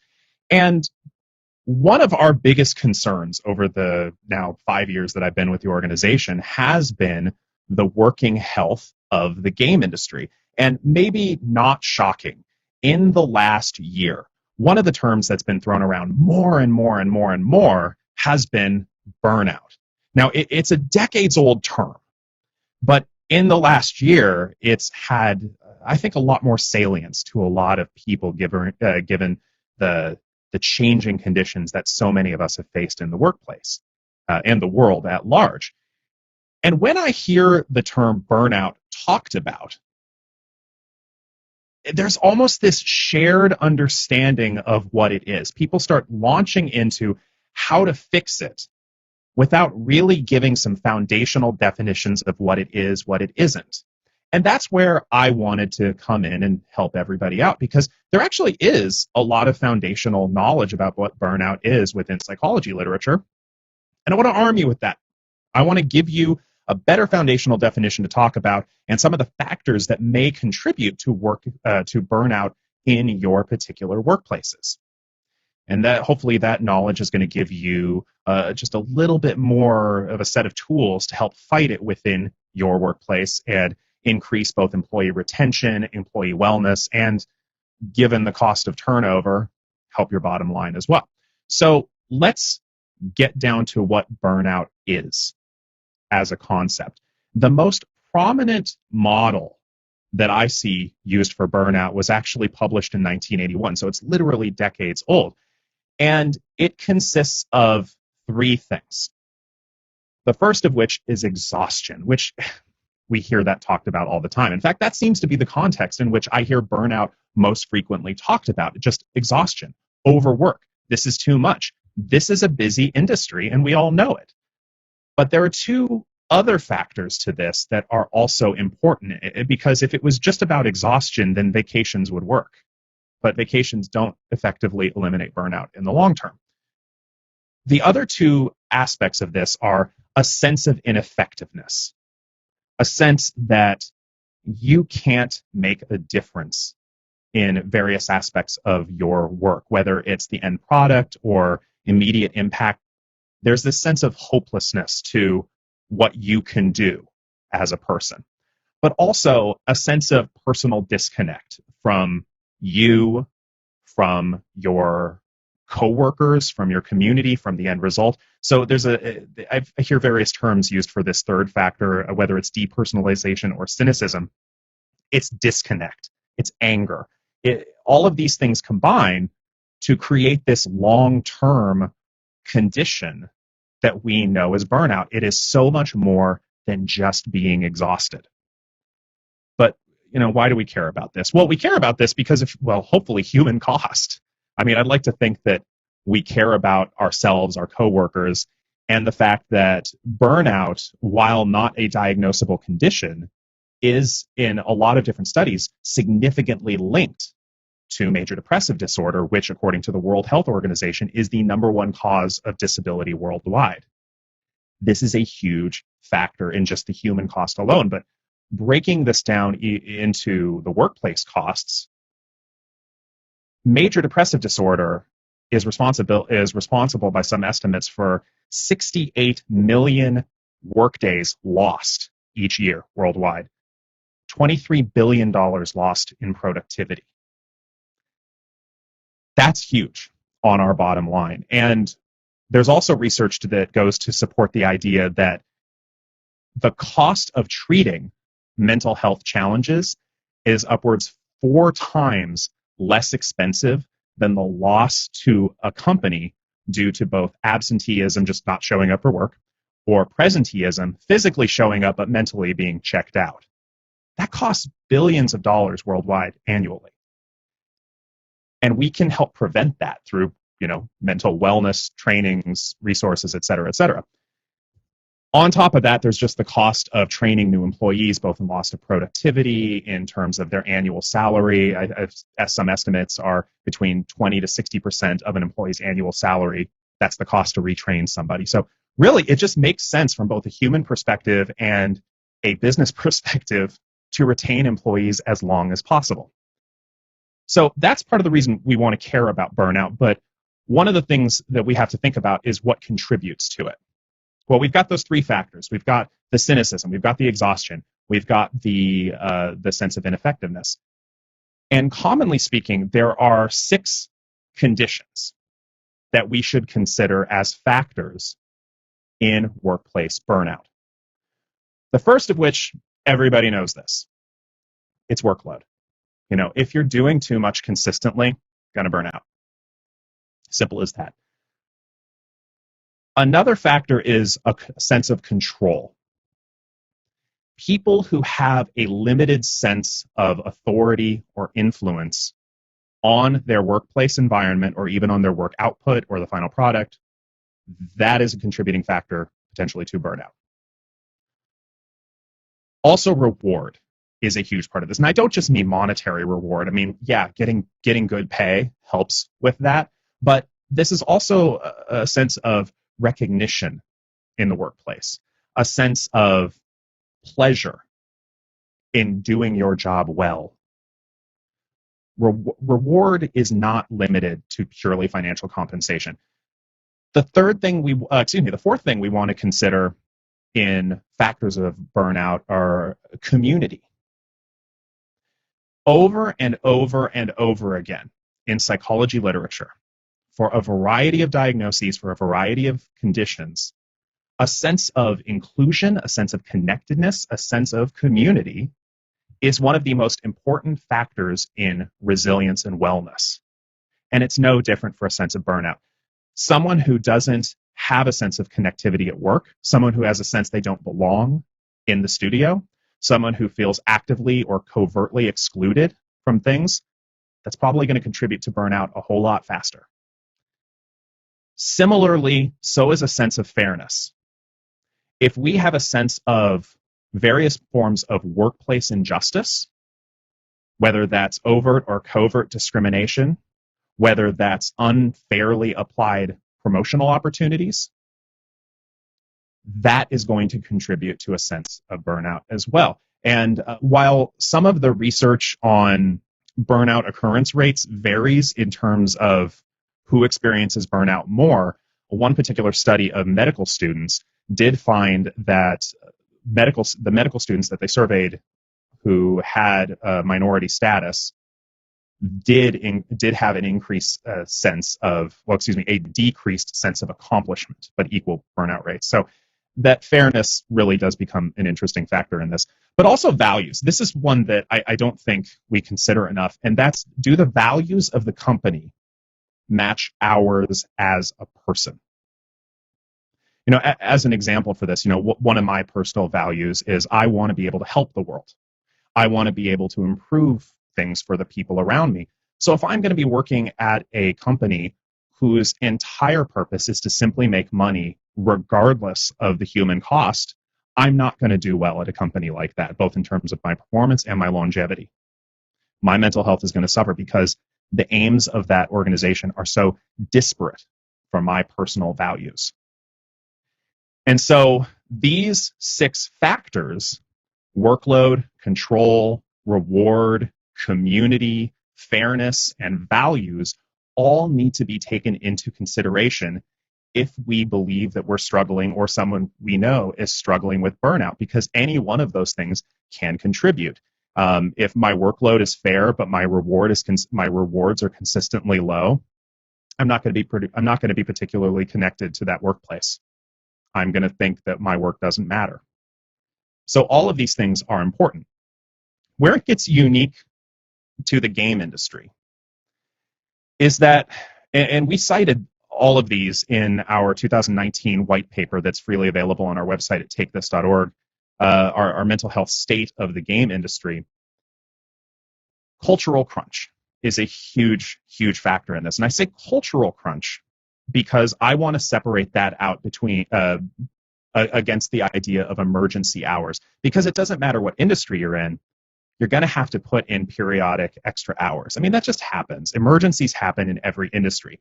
When we talk about cultural crunch, we want to think about that in terms of the either tacitly or overtly expected uncompensated extra hours that a lot of people consider an essential part of the development process. That in and of itself, this idea that regular extra hours, upwards of 70 or more hours a week, uncompensated, is inevitable, that is really going to lead to a decreased sense of reward, decreased sense of control, a decreased sense of connection to the workplace, a sense that you are a disposable resource. That is a huge factor for us to consider in all of this. Another one that we see in the IGDA's Developmental Satisfaction Survey is that more than half of employees don't feel like there's a clear path to advancement. If you think about the idea of a trade job, whether it's a pipe fitter or construction or whatever, there is often a clear sense of advancement, apprenticeship, journeyman, and where your career is going to go.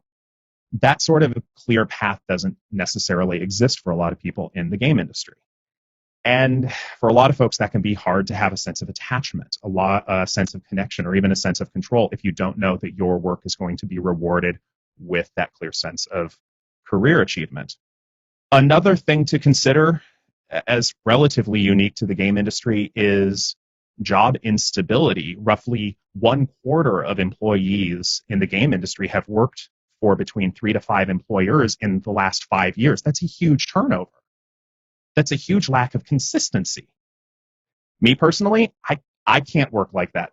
Bless you if you can, but I can't. I need that sort of consistency. I need that predictability. I need that sense of attachment to the community and to my work output. Additionally, a lack of diversity. Despite the fact that roughly half of the people playing games are women, men make up 3/4 of this industry. It's hard to feel a sense of inclusion when those numbers are against you. And this applies to just about anybody with marginalized identity, whether that's disability, whether that's ethnicity, whether that's sexual orientation, whether that's marginalized gender identity. It's easy to feel that sense of exclusion, especially when there's an ongoing perception that this is a boys' club, a cis, white boys' club. Finally, there's fan harassment. Most people I know in the financial sector don't deal with that.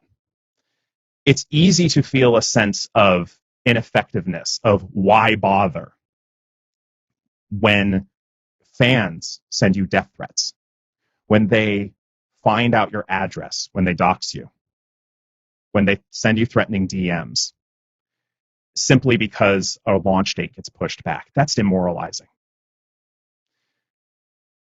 So those are some of the unique factors to be considered within the game industry. But one of the things we have to think about is what can be done.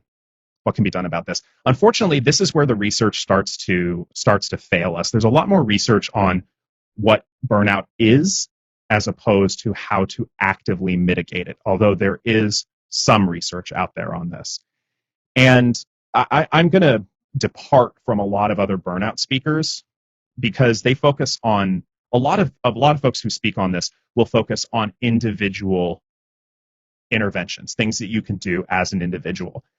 I'm going to say that's limited because oftentimes burnout is a systemic issue that has to be addressed in a top-down manner. That being said, there's 2 things that stick out to me as an individual that you can do. One of them, take the breaks that you're deserving of. Take the vacations that you're deserving of. Vacations don't address the systemic issues, but they do help with the exhaustion in the short term. There was one study I saw that it looked at the effects of vacation on burnout, and what they found is that after 4 weeks of being burnt out, vacation helped reset things to baseline, but 4 weeks later it was back to where it was. So vacations don't work in the long term, but they do work in the short term. It's systemic interventions that potentially help work in the long term. But the other thing you can do on an individual level is support your colleagues. Actively show support for your colleagues and find people who actively support you. Because again, that sense of connectivity, that sense of inclusion, that is one of the most powerful factors in any sort of mental health resilience, mental wellness that's out there. And this is pretty consistent, regardless of what conditions you're looking at. Switching over to the more systemic level, away from the individual solutions, one of the things I can't stress enough is just an overall reduction of workload. More conservative estimates of development times.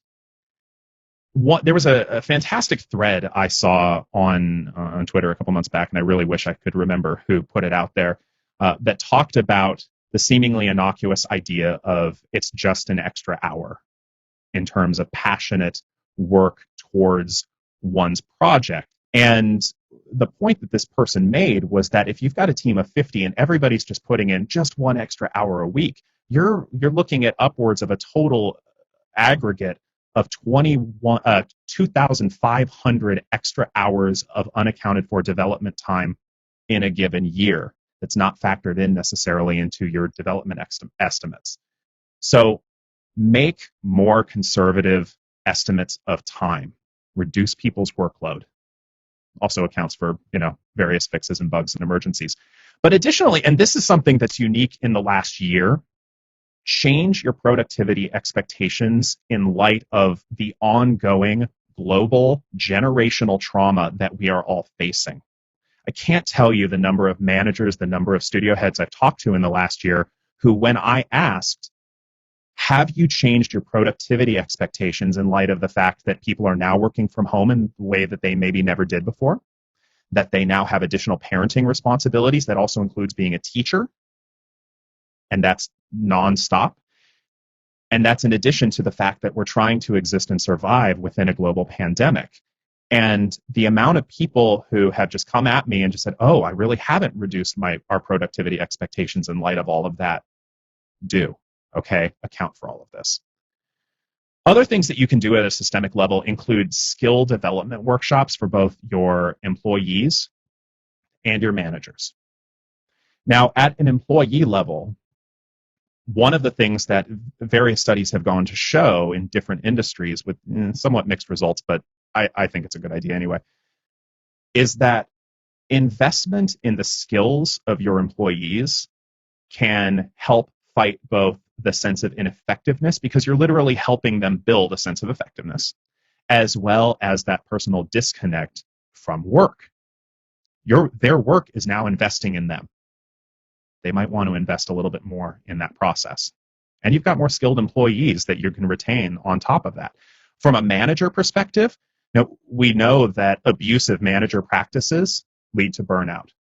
But managers who are trained better in soft skills like interpersonal connectivity with their employees, well, there's some evidence to show a reduction in burnout there, because once again, there's that sense of connection, there's that sense of caring from the company, I care back. Some research has looked at group problem-solving sessions, that people don't work in isolation. That's been shown to increase that sense of effectiveness and reduce that depersonalization/cynicism as well as generous mental health benefits. So people can go seek out the ongoing care that they need for themselves personally.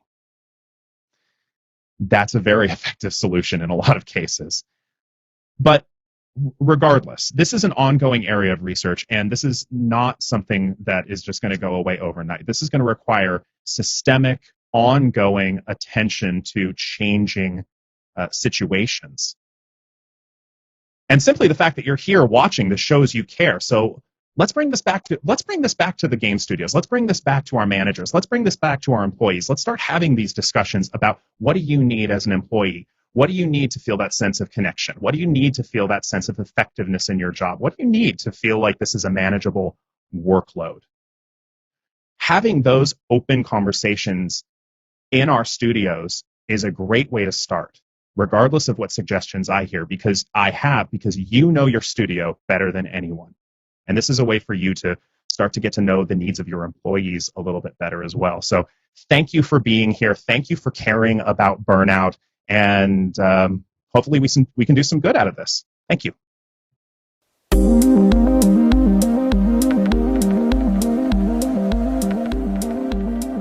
Huge thank you to Dr. B for all that amazing information. Please join him in the Q&A session offstage in the Zoom room right now. Next up, please welcome Simon Zhu, Senior General Manager of NetEase Games, and Mike Vorhaus, CEO of Vorhaus Advisors. Simon will be chatting with Mike about NetEase's approach to the gaming industry.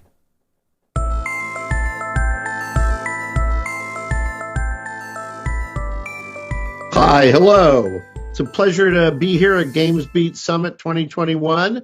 We have our guest at this session is Simon Zhu. Simon is a longtime and senior executive at NetEase. I know Simon looks very young, but he's been at NetEase for a number of years and has been aware of the great progress that NetEase has made in the gaming community. And we're going to talk about NetEase, and we're going to talk about their support of games and quality and some of their investments. Simon's in charge of the investment part of the company and is actually based in Seattle, Washington, at least currently. Thanks for joining us, Simon. Thanks, Mike. Thanks for everybody joining our session. So before we get into talking about business, let's talk about fun. How did you get into gaming? Were you a gamer as a kid? What type of games did you like to play? Okay. I think I started to play game at the age of 3. At the time was Nintendo Family Console era.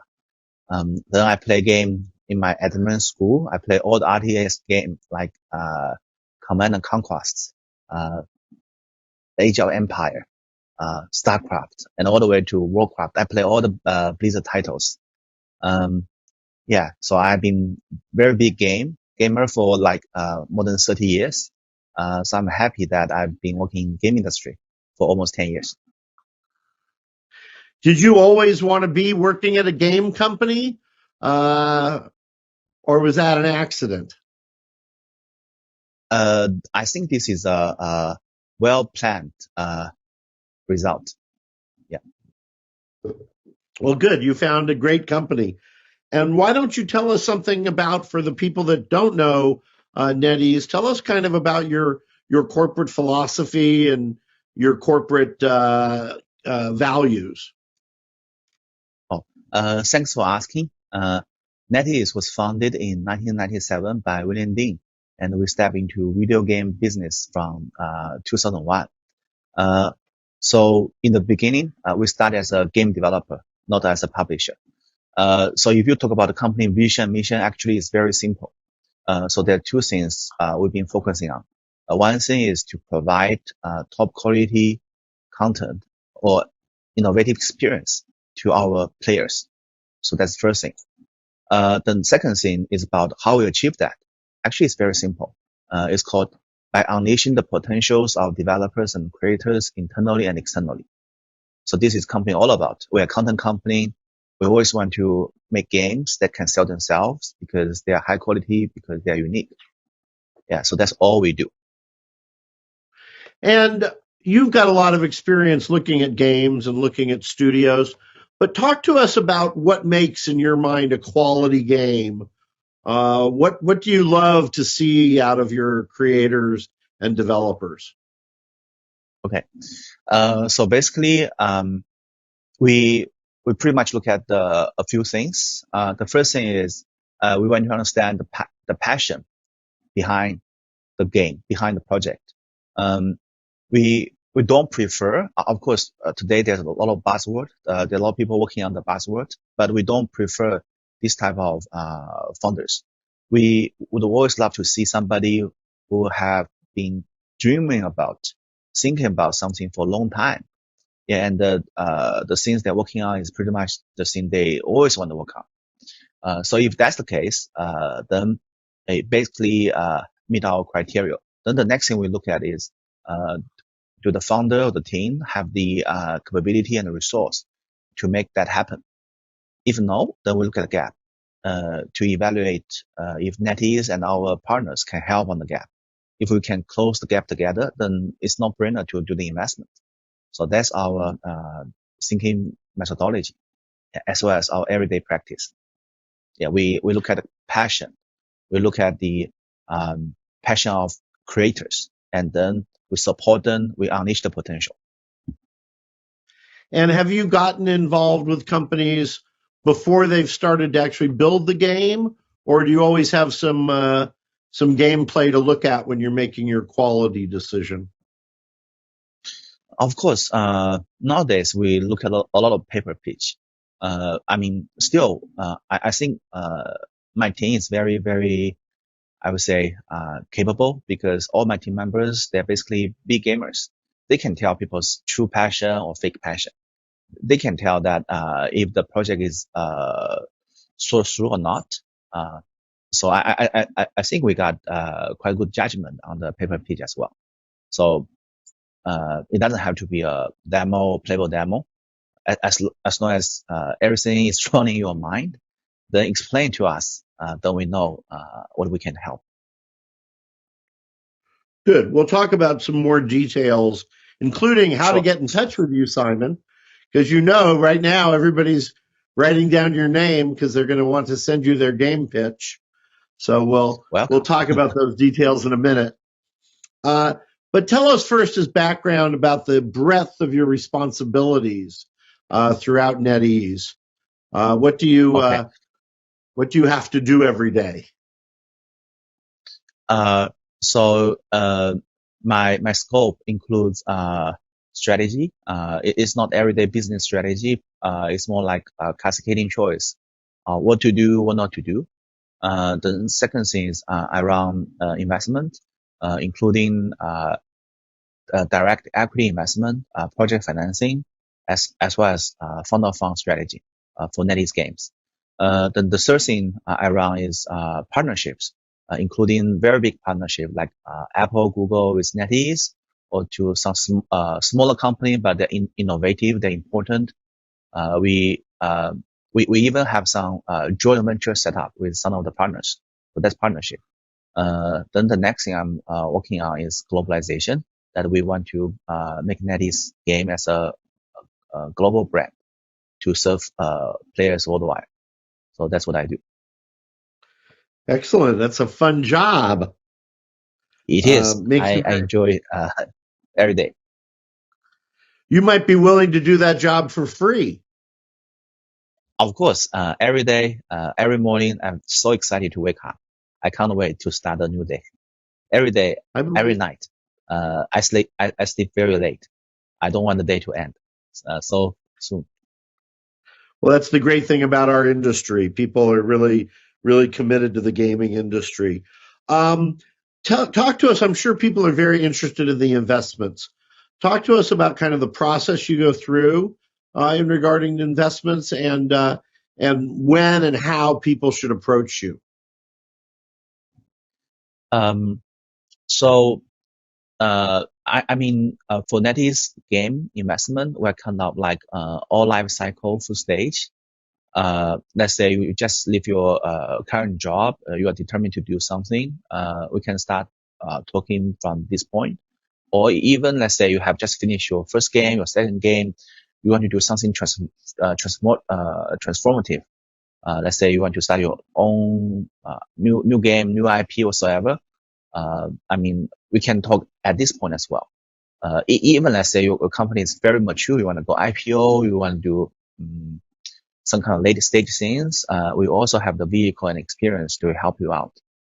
So we are kind of like all life cycle. So there's nothing we can't talk about, or there's nothing we only focus. So this is the, I would say, the stage. Of course. I mean, we in our practice, we prefer to talk to people in earlier stage. We understand it's higher risk, but the way we work with our partner is very heavy lifting. We enjoy help them from the beginning, because sometimes if we can help each other as early as possible, then we can avoid a lot of common pitfalls later. Yeah, so that's how I would say. As long as you feel you want to talk to us, then talk to us.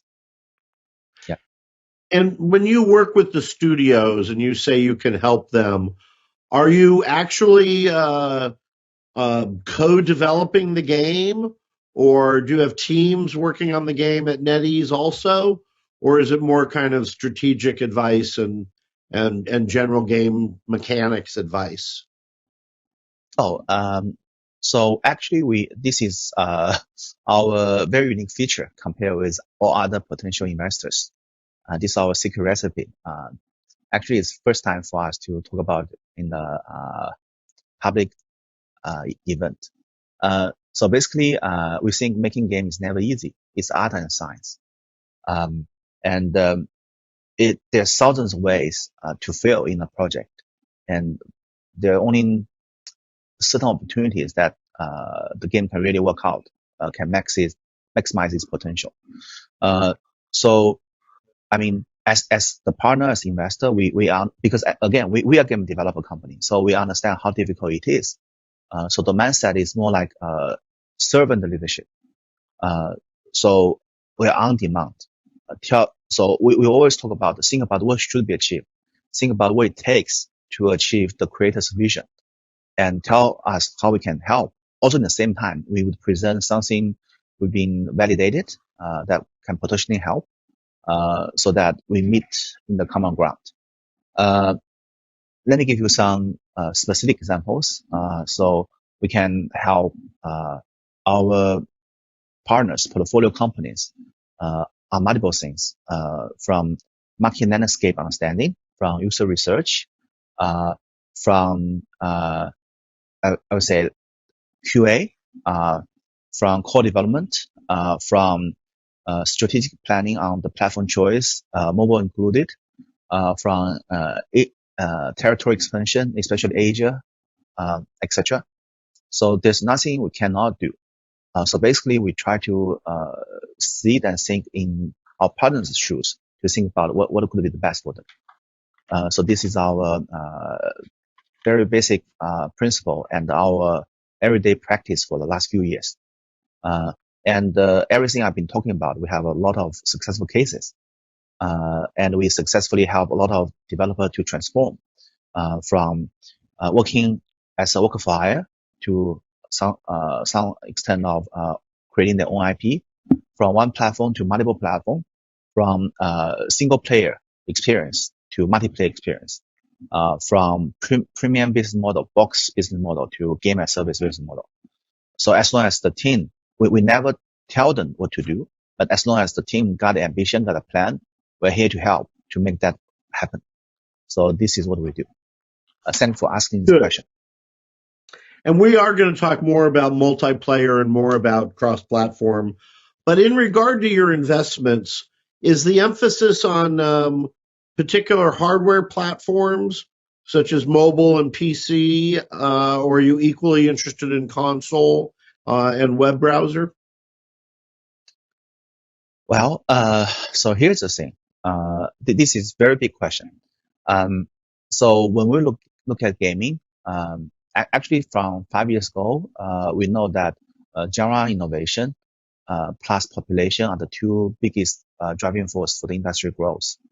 The player gamer population growth is something we cannot control.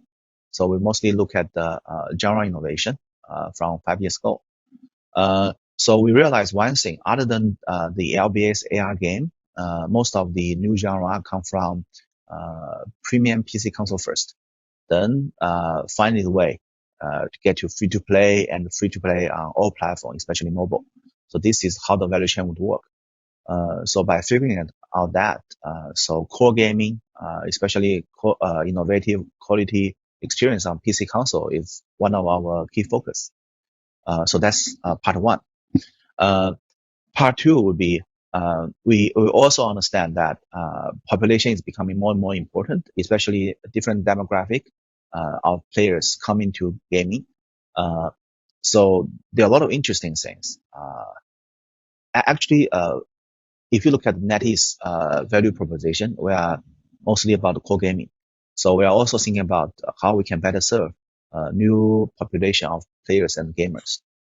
So that's something we are also actively evaluating and still, I would say, trying some initiatives to figure out. Again, there's one thing we don't want to do, which is the game lack of its own stand, only rely on the traffic. Because again, we don't own anything like Facebook or WeChat, right? So we can hardly sell that contents with huge traffic dependency. That's the only thing we don't do. Other than that, we are very open-minded. Of course, you do have a big network amongst your games. Yeah, gamer community. I wanted to ask you about core and mid-core. Everybody has kind of different definitions. But should I take from the background of NetEase that there's not a big interest in casual games, or are you saying you're thinking about casual games maybe? Yeah, casual game is if you look at the daily session, let's say average how many minutes per player spend on the game, a lot of so-called casual game is not casual. So that's something we have to figure out. So again, what we do care is about how important these games to a certain group of players. So that's how we define casual or not casual. Yeah. So if the game it has some quality, has some innovative design, and it matters to a group of players, then we tend to believe it's a quality game. Yeah, you cannot say this is a Pixar art, then it's not high quality. It could be very high quality, very innovative Pixar art. Yeah, game. So don't be cheated by the surface. So, in light of these parameters for your investing, how do all of the game makers watching you today, how do they reach out to you if they want to put their passionate game ideas in front of you? I think we have a few folks like Evan Liu, like Tony Han, etc. I think they're quite reachable on the LinkedIn, and they're quite reachable by email as well. If you put their name with @corp.netease.com. And I can help anybody who needs to get that information again. No problem at all. Yeah. Cool. All right. Let's talk a little bit about geography and countries.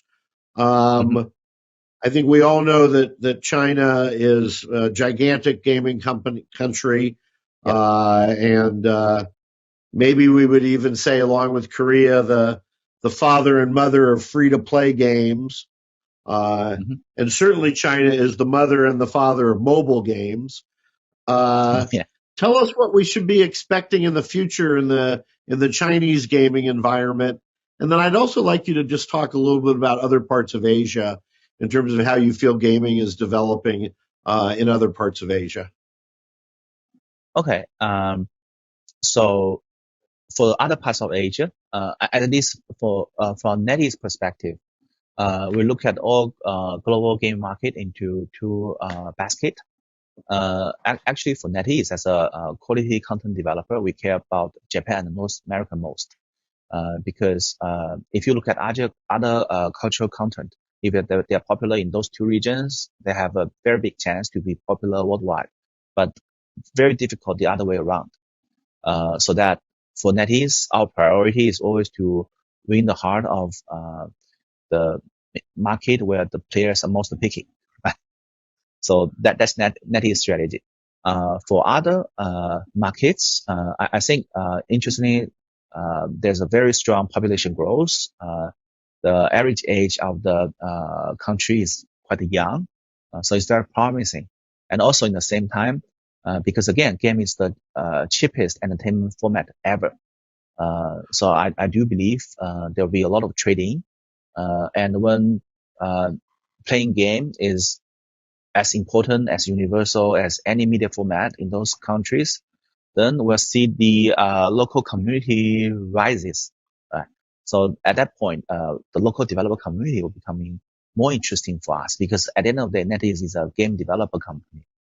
So that's how I see the rest of the world and the rest of Asia. All right, let's talk about some of the big trends in gaming. You already mentioned games as a service, which is, of course, a very short phrase for a very big responsibility. Yeah. Do you see there being big changes over the next couple of years in how games are operating in their live operations?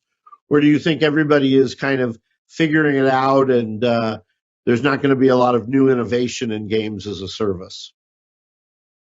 Yeah, so the way we look at it is I think every creator has a responsibility to make the game in the format they want.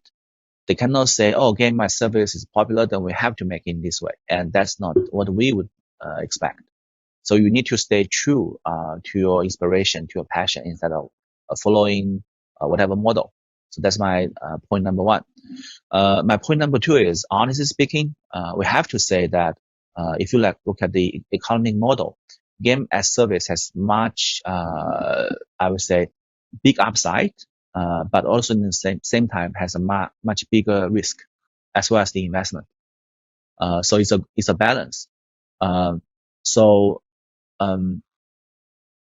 you look at the result, at the end of the day, game as service will consume more and more percentage of players' time, even with the player population growth. So that's something I'm kind of certain. I feel for sure. But it doesn't mean that if a developer you do a new game, you have to do game as service. You have to think about what is the core experience you want to deliver. If it's a great fit for game as service, you can always iterate, update. So it's a game as service. But if you not stay true to your core experience, then you will never get to the game as service. So that's my second point as well. So the third thing is still I think no matter what, premium business model on PC is still a very important birthplace of innovation. Because when creators are following this business model, first it's easy to develop. Second, they get money back with the upfront payment. They don't need to think about the engagement mechanism. They don't need to think about how many minutes per day the player spend. They don't need to think about the retention. They don't need to think about the user acquisition. All they need to focus is on the core game loop, where innovation matters.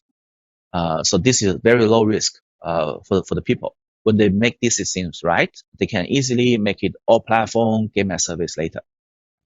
So no matter what, I think the premium PC business model has a strategic role in the game industry.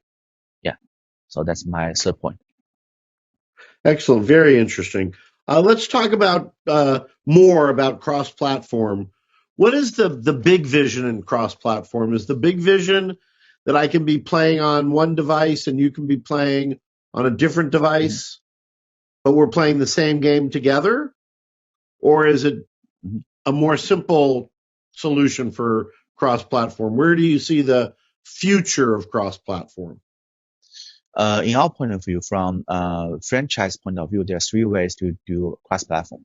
The first way is leveraging a cross-platform engine like Unity, Unreal, etc., so that the game is cross-play, is accessible everywhere, just like Fortnite, just like Roblox, etc. So that's the first way. The second way is you have a long legacy of one platform first, then you redesign it, make a new game, same franchise, same universe, but it's a native mobile game or native PC game or something. So that's second way. Then the third way is the promised cloud gaming one day. So to me, I personally feel if a big IP with a legacy, normally number two is the best way. Yeah, because this is the best way for you to maximize the commercial success with new audience and normally new market. If a new game, you're already working on, I would say, cross-platform engine, then probably going with the first route is the best way. So for the cloud gaming, I hope no matter Stadia or Microsoft can make technology ready. Because as of today, I think PvE experience is almost there. But real-time PvP still a lot of challenge, especially on smaller screen like smartphone. So I have some hype, but as of today, it's not a major way to achieve that vision yet. Right. Sometimes the cloud has too much rain. Well said. I want to ask you about a personal passion of mine. As you know, I've been very involved in the streaming industry. How do you see the streaming industry developing? And I think you've had some involvements in the streaming industry. Do you care to talk about them? Yeah, to me, I think one of the most important thing is the interactive streaming. This is something I've been always dreaming about for more than 5 years. When viewership become part of the play. And today, I do see a lot of new games being developed with this concept, but I would expect to see something called cloud native or streaming native gameplays. Yeah, so design the whole player or viewership experience ground up from the viewership itself, from the streaming itself. So that's something I'll be excited to look at. That's very Matrix or Ready Player One. Yeah, eventually we'll get it. Yeah, but we just need to be a little bit more patience, a little bit more down to the earth. Well, maybe we should close on the burning. There's really two burning questions, if you care to comment on both of them, in the news these days, the news that you and I read. And that's, of course, NFTs and the metaverse. So we have only 2 minutes left. You could pick one or the other, or speak to both if you'd like, Simon. And then we'll let everybody go on to the question period. Okay. To me, I don't think metaverse is a new concept. It has always been there. But just with recently some capital, I would say, preference that make the words become like everybody talk about it. So to me, ultimately, one day, if we reach a tipping point that if you have something in the real life and you have something in the virtual world, if one day that two things matter equally to you, that's the tipping point. And when something like that happen, we have to be even more cautious with your virtual existence, your virtual property, your virtual social relationship. That's very transformative. Yeah. So to me, I'm always looking at this tipping point than anything else. So that's how I see metaverse. To me, it's not new. It's with the computation power increase one day, we'll get there. But before that, we have a lot of work to do.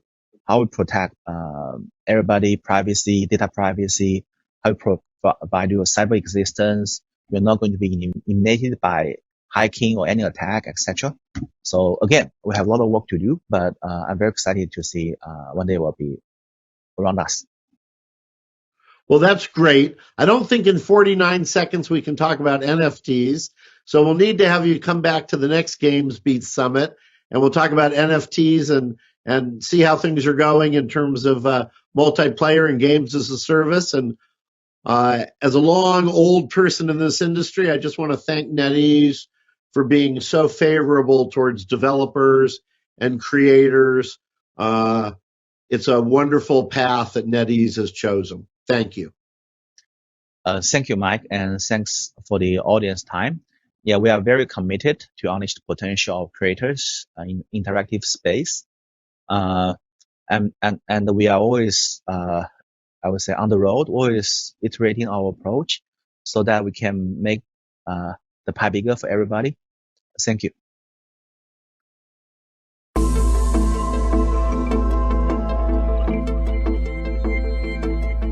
Great stuff there from Simon and Mike. And again, if you are a VIP ticket holder, you can join them in our offstage Q&A room. Our next panel is all about writing. And we're going to have Hallie Gross in our conversation, who's the narrative lead at Naughty Dog and a seasoned Hollywood writer on such shows as Westwood and Too Old to Die Young. And she'll be chatting with Dean about designing blockbuster games infused with diversity.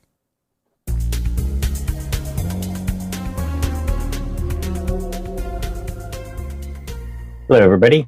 The Last of Us Part 2 won more than 215 awards for Game of the Year last year. It was a beautiful and horrifying game that I played with my college-age daughter, and that multi-generational bonding mirrored what happened in the story, and it was truly powerful and moving for me. So it gives me great pleasure to introduce Hallie Gross, the co-writer of the game at Naughty Dog. And it's been a while since the game came out last year, and I wonder what you think about its impact on people. It had a big impact on me, on my daughter, and I wonder what other people have told you.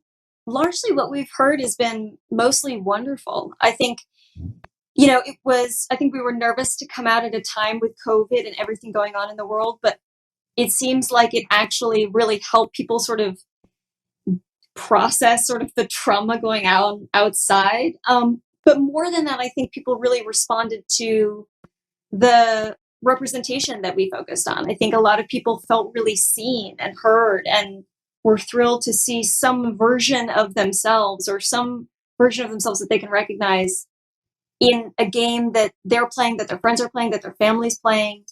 So yeah, it's been really wonderful. Mm-hmm. Good. Yeah, I think that's the reason we're still talking about it too. It has it was so well done, and it has so many things for other game creators to learn, and even gamers as well about diversity and making a game that's just infused with diversity throughout. I mean, this game has strong female heroes and villains. It has characters who are both heroes and villains. It has a message about what it's like to walk in somebody else's shoes, a recognition that every enemy that you fight is human. It has strong Asian American characters among other diverse characters, humanized trans characters and bisexual characters. I'm curious how you guys packed so much diversity into it. Well, it's really been a priority of the studio. So I can say that, in the writing department, we really cared about representing the world we see around us every day and wanting to make sure that every single character felt unique, individual, human. No two characters felt like they were representing necessarily the same experience or point of view. But beyond that, our studio is very diverse. And it was a priority for so many different departments, especially our character concept and our artists constantly coming to us where we'll say, hey, we've got this character who, this is the role they need to achieve in the game. And they would come to us and say, okay, well, given that, what if we cast this person? What if we made the character look like this? What if we focused it this way? Trying to really push every character to feel like you're seeing the diverse America that we live in. It's interesting that this game stands out as so diverse because so many other works of art and movies, shows, games don't have this diversity, right? And sure. it's almost like the usual answer that people will get is like, hey, I want to throw some diversity in here, and the answer they get back is, well, it doesn't fit. It doesn't fit the story, or it doesn't fit this historical period, I guess. But it Sure. Looks like your team has found some freedom here to actually kind of change those rules, I guess. Well, we're fortunate that ours is a modern story that takes place in a post-pandemic America, but also it was a real priority for us. It was a real priority to use the platform that we have to try and normalize a lot of these representations that still, to your point, feel on the fringe.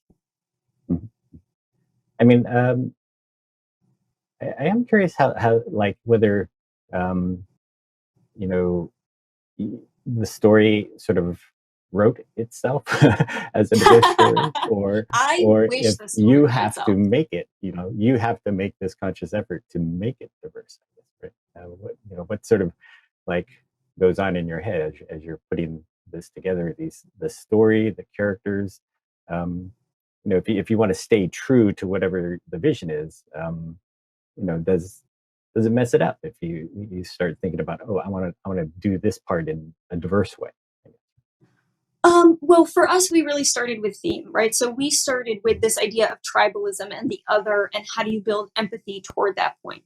So our focus was there, and we were fortunate enough that we had these established characters that we were starting with. We had Ellie, who was canonically a lesbian, and we had Joel. But beyond that, I think what we were really trying to do is think about who honestly Ellie is 4 or 5 years later, and then build that out. I think in terms of diversity, I don't think we sat there and said, I think when you're thinking about a character, race or gender identity or sexual orientation are only facets of who a character is, right? They are portions that make up a whole. And so to say like one character is defined by their race, their gender, their sexual orientation, their creed is really shortchanging yourself, right? Because there's an opportunity to have that character do so much for the story. So I think we really started from, hey, what does this character need to do in terms of functionality in the story? What point of view do they need to represent in terms of supporting tribalism, being against tribalism, moving one of our protagonists in certain directions? And then once we figured that out, we said, okay, well, who's available to cast? Or wouldn't it be amazing? We don't see a lot of Asian representation. Wouldn't it be amazing if we prioritized, making Jesse an Asian American character? So it was only after we knew really what the character needed to do functionally that we were able to say, okay, well, where's the opportunity here? Yeah, I guess I could see if Ellie was, say, a sidekick, she wouldn't be fleshed out that much, right? Or if she was a sort of like an NPC, like a bit character, sure. she would just be defined by whatever she looked like, I guess, right? And I guess what's interesting here is that video games have reached this level where you can fully flesh these people out. I guess you can flesh out who Ellie is. She's not the sidekick, she's the main character, and you present her in all this diversity. Yeah, we were really, I was really excited. One of the reasons I came onto the project was because I was so excited about the character that Naughty Dog had already made out of Ellie and out of Joel, and getting to see who that woman was, who this girl who grew up in a world of trauma, of heartbreak, of abandonment would become as a young woman. And so that was really exciting. Of course, it's also fabulous that we're getting to see LGBT protagonists in our narrative. But in my mind, her sexual orientation is, again, sort of like I said before, just a facet of this incredibly complex woman who is negotiating the impact of trauma on her soul. That is to me, that is sort of the focus of who Ellie is in this game. Yeah. I mean, in a typical video game, it's always a vicious universe. This is an especially vicious universe. I guess Sure, all yeah, these yeah, you got just that these combat. characters, like, yeah, they just come and go, right? And yet, it's interesting. You guys took the time to actually, flesh them out, as I mentioned. But like even like the enemies, they will shriek, and they will sort of say, "Oh no, they just got Joe, they just killed Jeff or something," right? And Yeah. it's like it humanizes even on that level, where typically they're more like throwaway characters, and it's interesting what you can do when you don't have throwaway characters here. Well, I think that's the opportunity of games, right? It's like people come into a game with preconceived notions about the value of NPCs. And so we saw this as an opportunity, because this isn't a movie or a television show, because this is a video game, to play with that expectation. And it allows you to be in Ellie's sort of path early on, because she believes what you believe, right? NPCs are this disposable thing you have to push through or stealth around in order to get to your goal. But we wanted that to start to creep in and start to have you question, well, this guy is crying over his friend, or the dog is weeping for its master. Like, there is a cost to all of this violence. And so using the NPCs was a fun way to infuse our theme, even in non-narrative moments. Mm-hmm. And I guess the sad thing about creating such diverse characters is that you killed so many of them off. It was very it's sad for me to watch sword people there. that I To be fair, we that did I kill grew just close to. everyone. Yeah. So it's equal opportunity, but still, I miss those characters after. I know, me too. Yeah. Some good ones in there. Yeah. So, I am curious, like what sort of lessons you see for other kinds of, game companies out there, whether they're small indies or they're big companies. What is the opportunity to sort of take this further? I hope that we challenge people to not just go with the status quo of, well, we don't want to piss off some people, or we want to appeal to the widest audience. If you're telling a good story, if you're creating a complex character, ideally there will be some facet of that character that people can relate to. It doesn't necessarily have to be what they look like or who they love, but it's the human moments that connect all of us. So I would hope that all of us as storytellers are trying to find ways to make our characters feel human, even if they're not human, make them feel empathetic, but at the same time say, okay, we have this huge platform, we have this huge opportunity to reach a huge audience. Let's help our audience grow. Let's challenge them to relate to people they wouldn't otherwise relate to. Like, we've all been relating to a tiny plumber for decades. We've all been relating to a blue hedgehog for decades. Like, let's allow our more anthropomorphic characters, our more grounded characters, have the diversity that some of our cartoons have had for years. Let's do it. Let's just be ballsy. Why not? I think it serves the generation, right? Like, I got into writing because of shows like Alias and Dark Angel that had these strong female protagonists that I hadn't seen before, that I was excited by. And I said, oh, here are these women in these traumatic roles, and I felt suddenly a little bit more seen. Can I kick something up over my head? 100% I cannot. But there was a brokenness to these women that made me feel validated. And so now here I am. Let's do that for the next generation. Let's take the opportunity to inspire the kids beneath us to tell their stories, to relate to all of us, so that we can all feel like we deserve to be seen, because we do. Yeah, I would like to see a world where this is also normal, that game studios just do this all the time, and that they wouldn't feel like they stood out. in a lot of ways, Naughty Dog has been very brave here in taking this step forward, because so many other people did not, they stepped backward, and so you're kind of all alone out there, and it did show, I think, in the early reaction to the game, right? Even before there were leaks of what the characters were, and even before the game came out, it was review bombed on Metacritic, right? And people just formed this opinion about it that this is just a terrible woke game, right? Yeah. And you should see my DMs. It was hellfire for a little while. Just things I could not say to my mother out loud. Mm-hmm. Mm-hmm. And that's sad. I mean, I was happy to see that one, it won so many awards, right? But also it felt like there was kind of like a change in the tide as people played through the game. There was a lot of angst about who dies in the game, right? Of course. Of course. But then as people finish the game, right, they go, wow, what an experience, right? And so it was heartwarming to see that eventually people recognize this quality, and what made the game so special.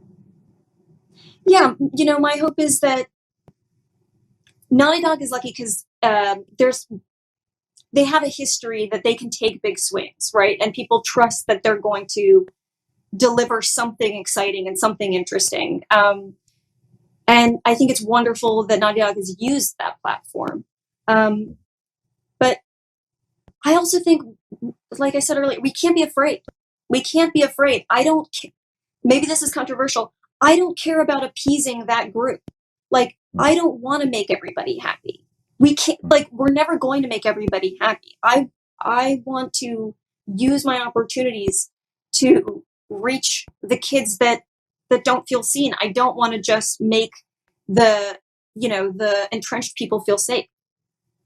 That's, my personal position. I think that's a lot of people's position, but we can't just rest on our laurels. We're not going to grow. We're not going to change. Growth comes from change, right? Most people don't want to change unless they are forced to, unless they are confronted by change because they like being comfortable.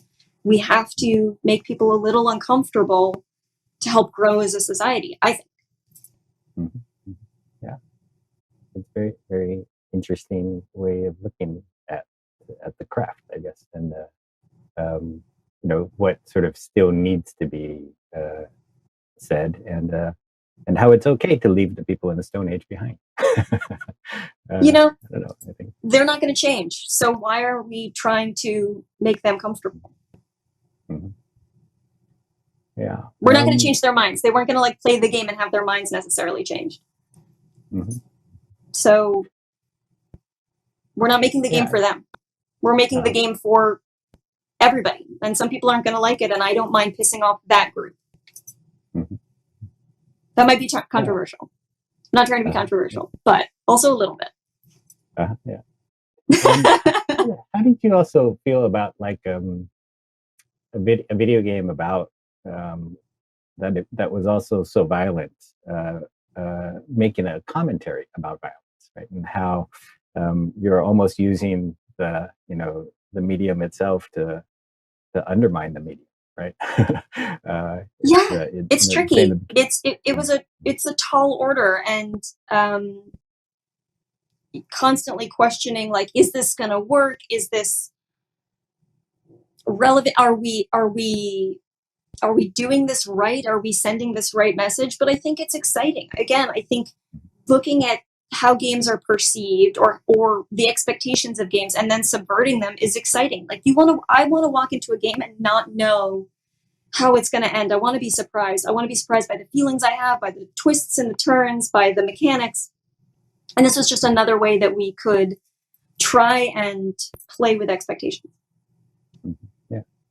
And also, I think it's an important message, much like the diversity, it's an important thing for us to be talking about. Right now, there is so much tribalism. We're divided. We're becoming more and more divided. And violence especially is inherently a part of this, right? I think we need to be talking about, how do we de-escalate? How do we communicate better? How do we communicate our feelings better? Is violence always the answer? Because so rarely it is.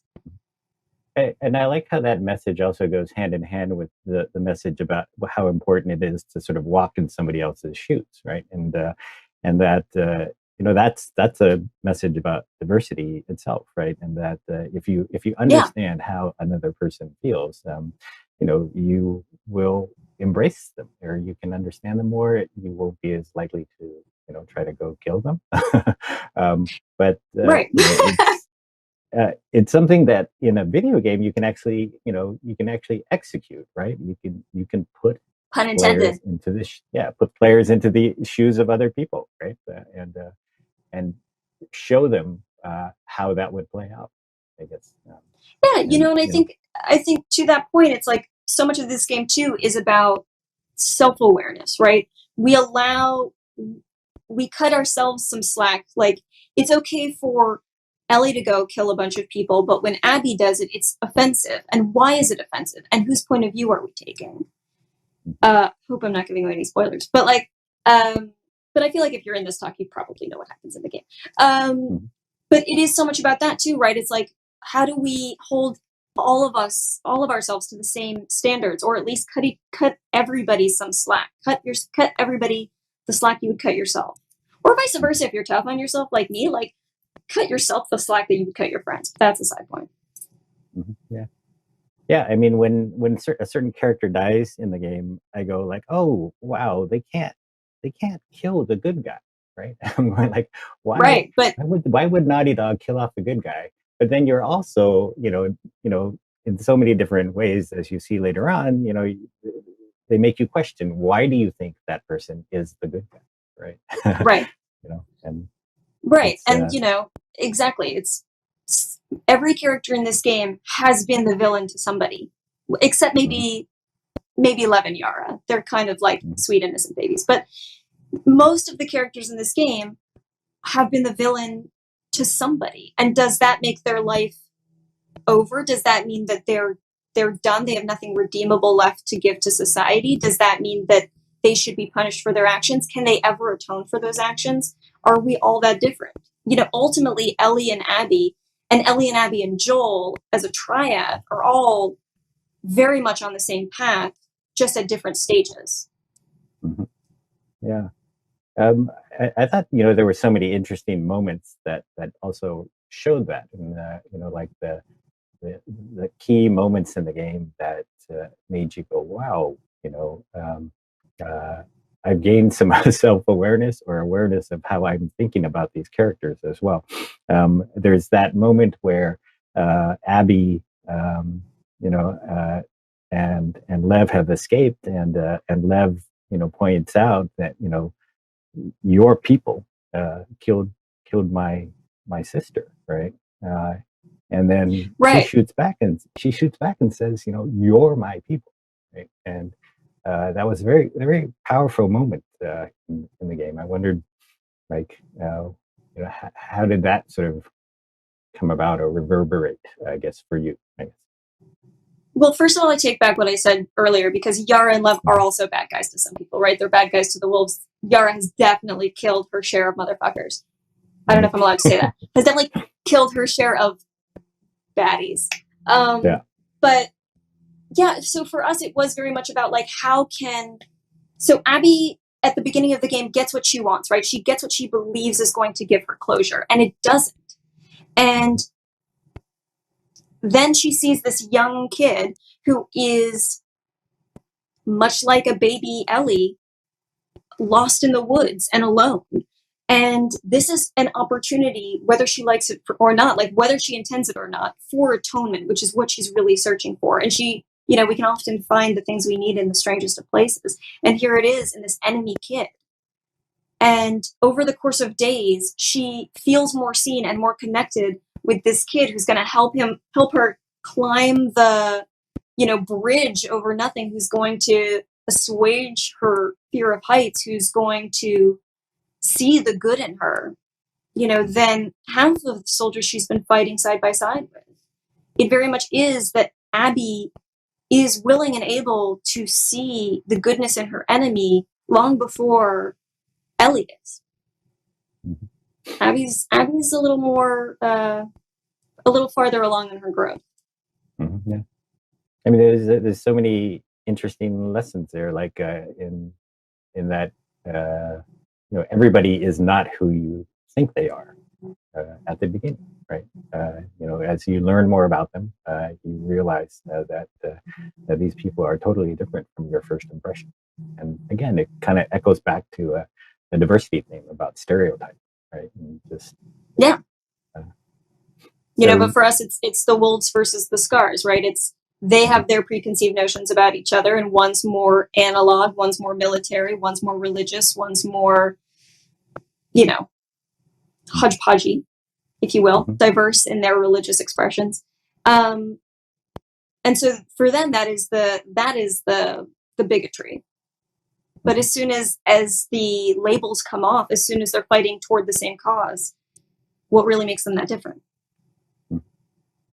So now that you've done this, like, where else would you like to see diversity issues go in video games, and where stories in games should go? I mean, I think we should constantly be trying to tell unique and different stories, and I think games have an opportunity. Film and television have an opportunity, but I think games more than any other medium have an opportunity because, to your point, you're really walking in the shoes with this character. So what I would love to see is an investment in dimensional characters, in maybe not telling such black and white stories, in having flawed protagonists and redeemable antagonists, and looking at all of our characters in video games holistically, right? Games are not just about mechanics. Games are about the whole experience. Mechanics help elucidate character. Character helps define mechanics. They should be seen as interlinked. And so I think anytime that we have an opportunity to use mechanics, to use character, to use narrative, to use art, to use animation, to push what people are used to seeing, so that when they encounter it in their daily life, they're more open to new experiences. They're more open to presuming humanity, to presuming some level of empathy, where they might not have before. I think narrative, yes, it should be fun. It should be a delicious ride, but it can be so much more. And I think we should do everything we can to make it more. And you guys clearly did your research into all of these types of characters as well, I think. And it feels like representation of people across the board in the writer's room, it feels like that matters. It does, but I think we can always do more. We can always push more. We can always try and make sure that we're getting as many varied and different perspectives. It only enriches the story, right? The Last of Us Part 2 is, I would argue, as rich and complex as it is because of the hundreds of people that worked on this game and who infused their stories into it, or who would come and knock on Neil's door, or come to my desk and say, I have a story to tell you. I relate to this one character. This doesn't feel quite honest to me, and here's why.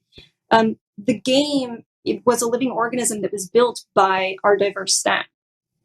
So we were really fortunate.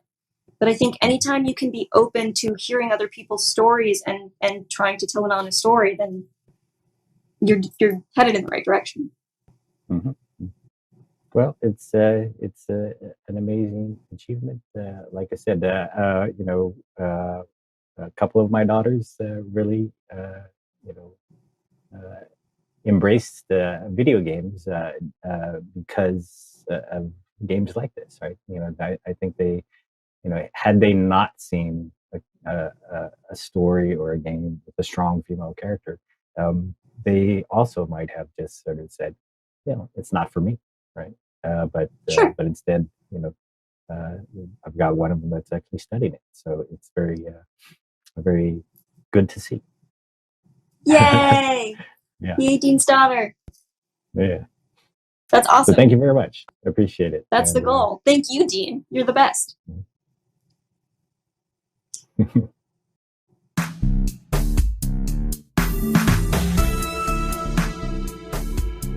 Thank you so much, Hallie and Dean. They are now in our offstage Q&A room to take more of your questions. So please go head over there and hear more awesome conversations from those two. In our final session of the day, we're happy to welcome Lars Wingefors, founder and group CEO of Embracer Group, and moderator Nick Tuotsu, M&A advisor at Liontree. They'll be discussing why gaming M&A exploded and shows no signs of slowing down.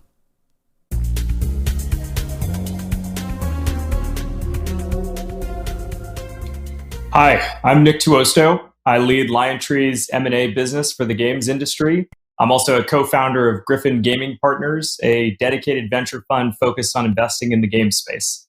I'm here today with Lars, the CEO of Embracer. Thanks so much for joining us, Lars. Thank you so much. I'd love to hear just a quick introduction as to your background and how you ended up here today. So, well, I've been, far too long in the industry, 28 years, started when I was 16 and through verticals and businesses, mainly from the beginning here in Scandinavia, where we have our headquarters in Sweden.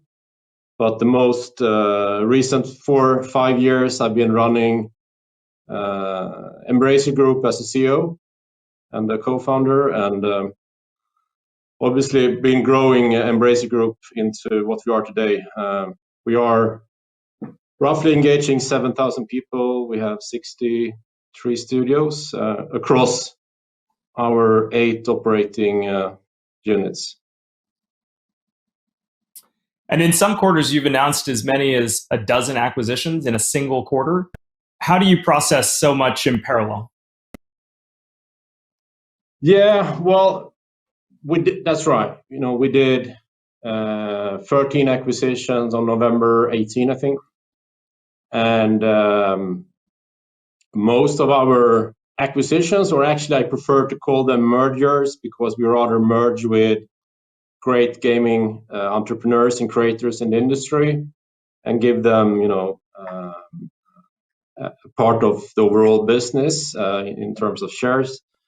So most of these acquisitions or mergers are done through the verticals. So the M&A process are led by the management teams and the CEOs of our businesses like Saber Interactive or THQ Nordic and Koch Media and all the others. And how do you think about that?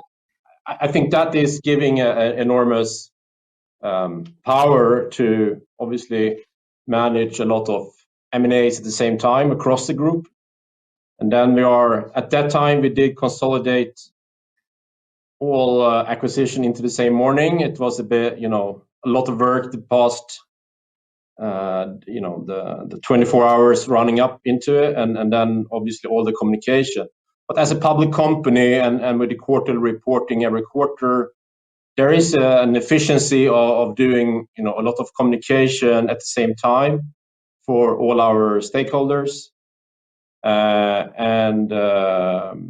I think, obviously, it's that will not be forever, and we communicated actually that we will start doing acquisition between the quarters, and we did make the 3 acquisitions or mergers on February 3 before our last quarterly reporting of Gearbox, Easybrain, and Aspire.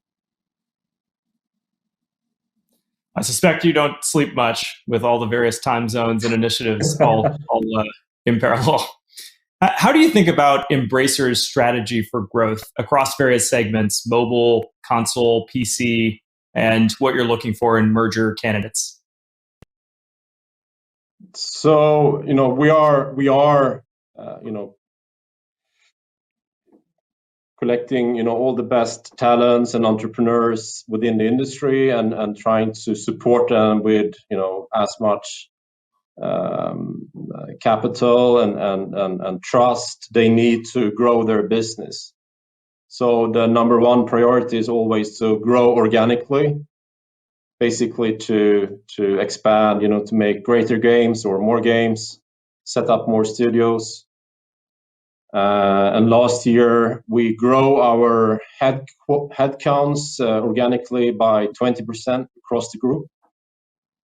So, and that is obviously generating, further organic growth. We have been investing into our pipeline of games development for the past years, and currently, I think we have close to 200 game development projects ongoing across the group. And once a studio has merged with Embracer, what does it look like after the acquisition closes? Are there synergies? Are there common resources to avail the studios to leverage in terms of marketing, support, technologies? How do you integrate these various acquisitions? Well, it's, from my level at Embracer Group, I'm adding obviously leading entrepreneurs that are leading substantial businesses. So when adding leading companies such as Gearbox and EasyBrain, they're operating their own division very independently. But within each operating unit, there is a lot of synergies. And normally there is a few publishers, or at least one publishers within each operating unit that has the management of publishing and distribution and marketing. And THQ Nordic, for example, has been adding fantastic studios over the past years. And obviously they are continuing investing into those IPs, and they're bringing out more sequels, expanding their development teams. But the overall Embracer, you can describe it as an ecosystem of loads of talents and opportunities. As you mentioned, technology or assets, IPs, resources, basically to fuel our entrepreneurs and creators to improve in the future. You've done a really nice job keeping the teams with Embracer for the long term. The structures that you've used in some of these mergers are quite unique. How do you think about creating these deferred consideration constructs that align for win-win outcomes? Yeah, so I think that's super important for us. Obviously, I want to have full alignment with the management teams and entrepreneurs joining. So we normally split the transaction into two parts, one being the day one consideration, where you put the value of the ongoing business. And then there is normally a mixture of cash and shares. And recently, more and more entrepreneurs have taken only stock or shares as part of the consideration, and that's why it's become more of a merger.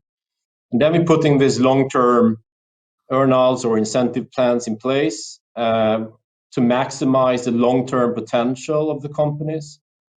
So we have these programs running up to 10 years now. And one way to do how we do that is putting accumulated EBIT or EBITDA targets that we agree on, so they could maximize the investments on the short term in order to maximize the long-term potential. So I'm trying to avoid this traditional quarterly public company downside, because to be fair, we do have already a strong cash flow and a very diverse business on a daily basis or on a quarterly basis. So I'd rather see all my developers and entrepreneurs, to maximize the long-term potential and invest as much as they can into the organic growth, meaning, adding more talents or adding more products into the pipeline. And how do you measure success as you track the acquisitions and mergers that you've done over time? what are you looking for after the fact? Is it free cash flow production? Is it something beyond that, shipping titles, units? I'd like to understand how you guys think about what well, well, in the end of the day, I guess we need to make money.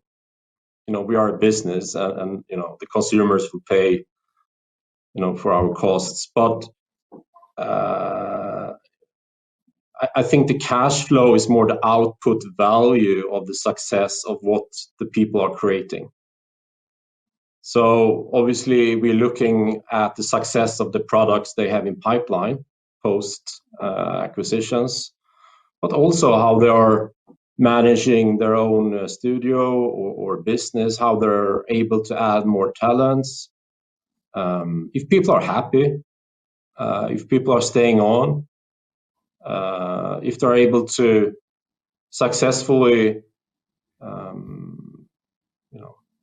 work with people, either within the operating unit or at a wider group level, that they are a team player.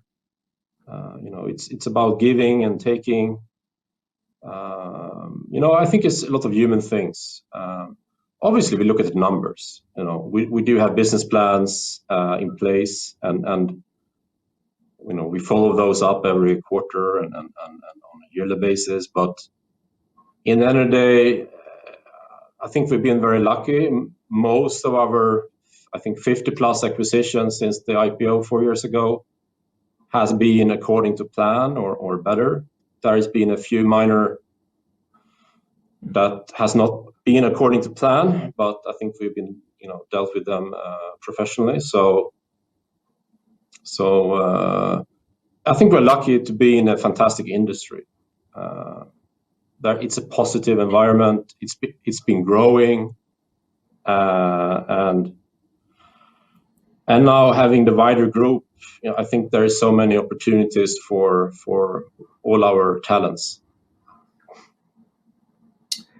In my experience, I would be hard pressed to find many lucky acquirers. I think it's a function of the hard work and the strategic foresight. I'm curious, when you think about the zooming out, 30,000 foot view, where will Embracer be in 10 years on a long-term horizon? What's the ideal composition of the business at the end of this wave of consolidation, market expansion, market growth? Well, that's the $1 million question, obviously. I think for me, it's about the journey of building something together. And I think you're adapting and learning along the way. And I think you need to make decisions and take directions that make sense for people and for the business. And I truly feel that it makes the most sense to join Embracer in most cases. And that's, why we exist. I think we're having there is a rationale to join Embracer as an independent player where we foster creativity and entrepreneurship, and that we are trying to avoid this big corporate politics. We don't run our own platform, or we don't have a centralized tech that everyone needs to work on. Even though we could provide those things, there is not a forced central. And I think that's why it just makes sense. And that's why it makes sense for us to continue to grow. For me, it's not about whether we have X or Y billions of revenues. I think it's more about building a fantastic business. And part of that is obviously to have a profitable, cash flow positive business, but also to have really happy people. And my ambition is definitely that all entrepreneurs that join, that they are staying on board. And I love doing what I'm doing. I've been doing this for 28 years. And personally, I made my money before even doing the IPO. So it's why do I keep awake for 50 hours doing this? I just truly enjoy doing it. So I don't know if that is fully answering your question, Nick, but partly, hopefully. It does.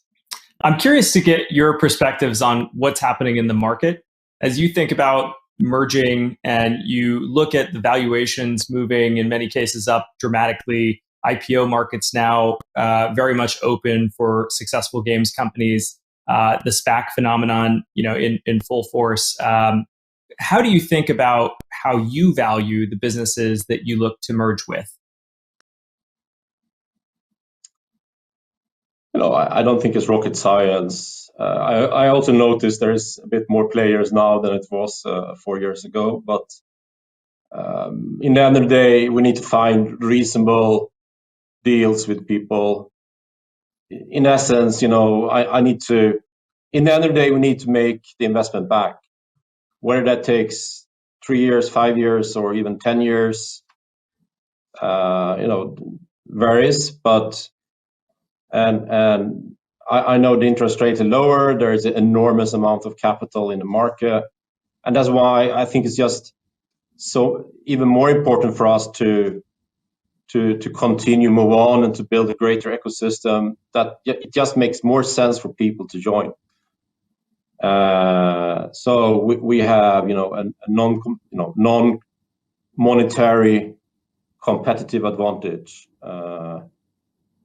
I with all the respect of you, Nick, but I'm not a big fan of any bankers trying to do all these auction processes, but it's part of the industry, and sometimes we're trying to be there, but obviously what we have been struggling with, if there is just financial owners of businesses, they just want to maximize day one cash consideration, especially if the businesses are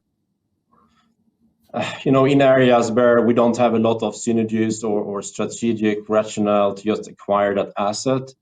Obviously, then I think we rather leave it. I think most of the acquisitions we've done with entrepreneurs that are fully owned, the companies are fully owned by the entrepreneurs or the founders, and I think that's where we have the most success. But we want to be fair. If the market has increased obviously a bit since 2016, 18, we need to be competitive. And to be fair, I think the gaming market has grown as well. So I think most companies make more money. So it's also rational that actually the acquisition prices or the valuations increases. And how do you think about doing as many deals as you do in a COVID-constrained environment where you can't go in person to meet the studios, as easily at least? Has this had any chilling effect on your appetite for M&A? Well, not on the appetite, but the reality. We have been focusing where you actually could go, and again, we're having a very decentralized structure. So our 8 operating units are across the world, basically, or at least the Western world, and so basically we have people in most jurisdictions. Personally, if you do big deals, I love to go there and look people in the eye and preferably shake their hands and make a deal. And I've been able to do that. So there is ways to get around things, but in general, I can't wait until this pandemic is over so we actually could, to meet more people. How are you feeling about the composition of Embracer's various business units? If you had to assess your level of confidence and optimism in the near to medium term, how would you characterize your optimism toward the future?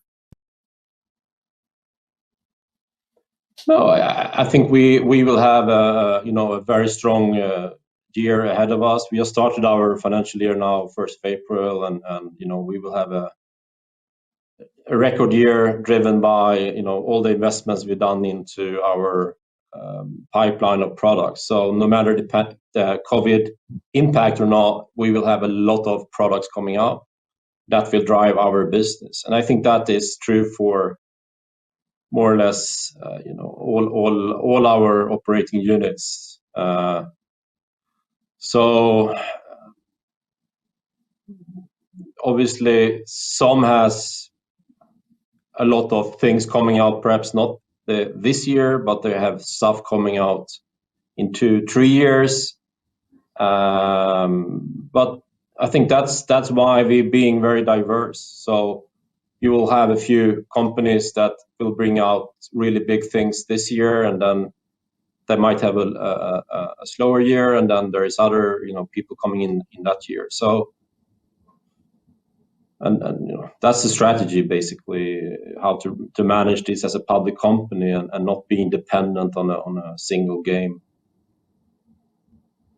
And how does your confidence level around your own business translate into M&A appetite? As you feel emboldened by the success of your previous mergers and acquisitions and also your organic execution, does that lead to more M&A or less of a necessity to go find new opportunities to pursue? No, I think, I've been publicly stating that I think we see more activity than ever, and I think we are in more dialogue than ever across the industry. Now we have been entering the mobile and free-to-play space the past year, and that's a bit of new experience to me. And turning people down or leaving people because there is more financial players selling. But in general, I think there is more opportunities around than we are able to have hands or moving on. So I'm quite confident that we will continue, making a lot of acquisitions. Obviously, I can't, when we're able to make, sizable, big new operating units, that could take some time, or could be any time. But obviously, there's more bolt-on mergers we're doing with great talents and developers. I think that is like an ongoing process within most our operating units. Well, it's wonderfully interesting to get a window into Embracer, and thank you so much for joining us, Lars. Thank you, Nick.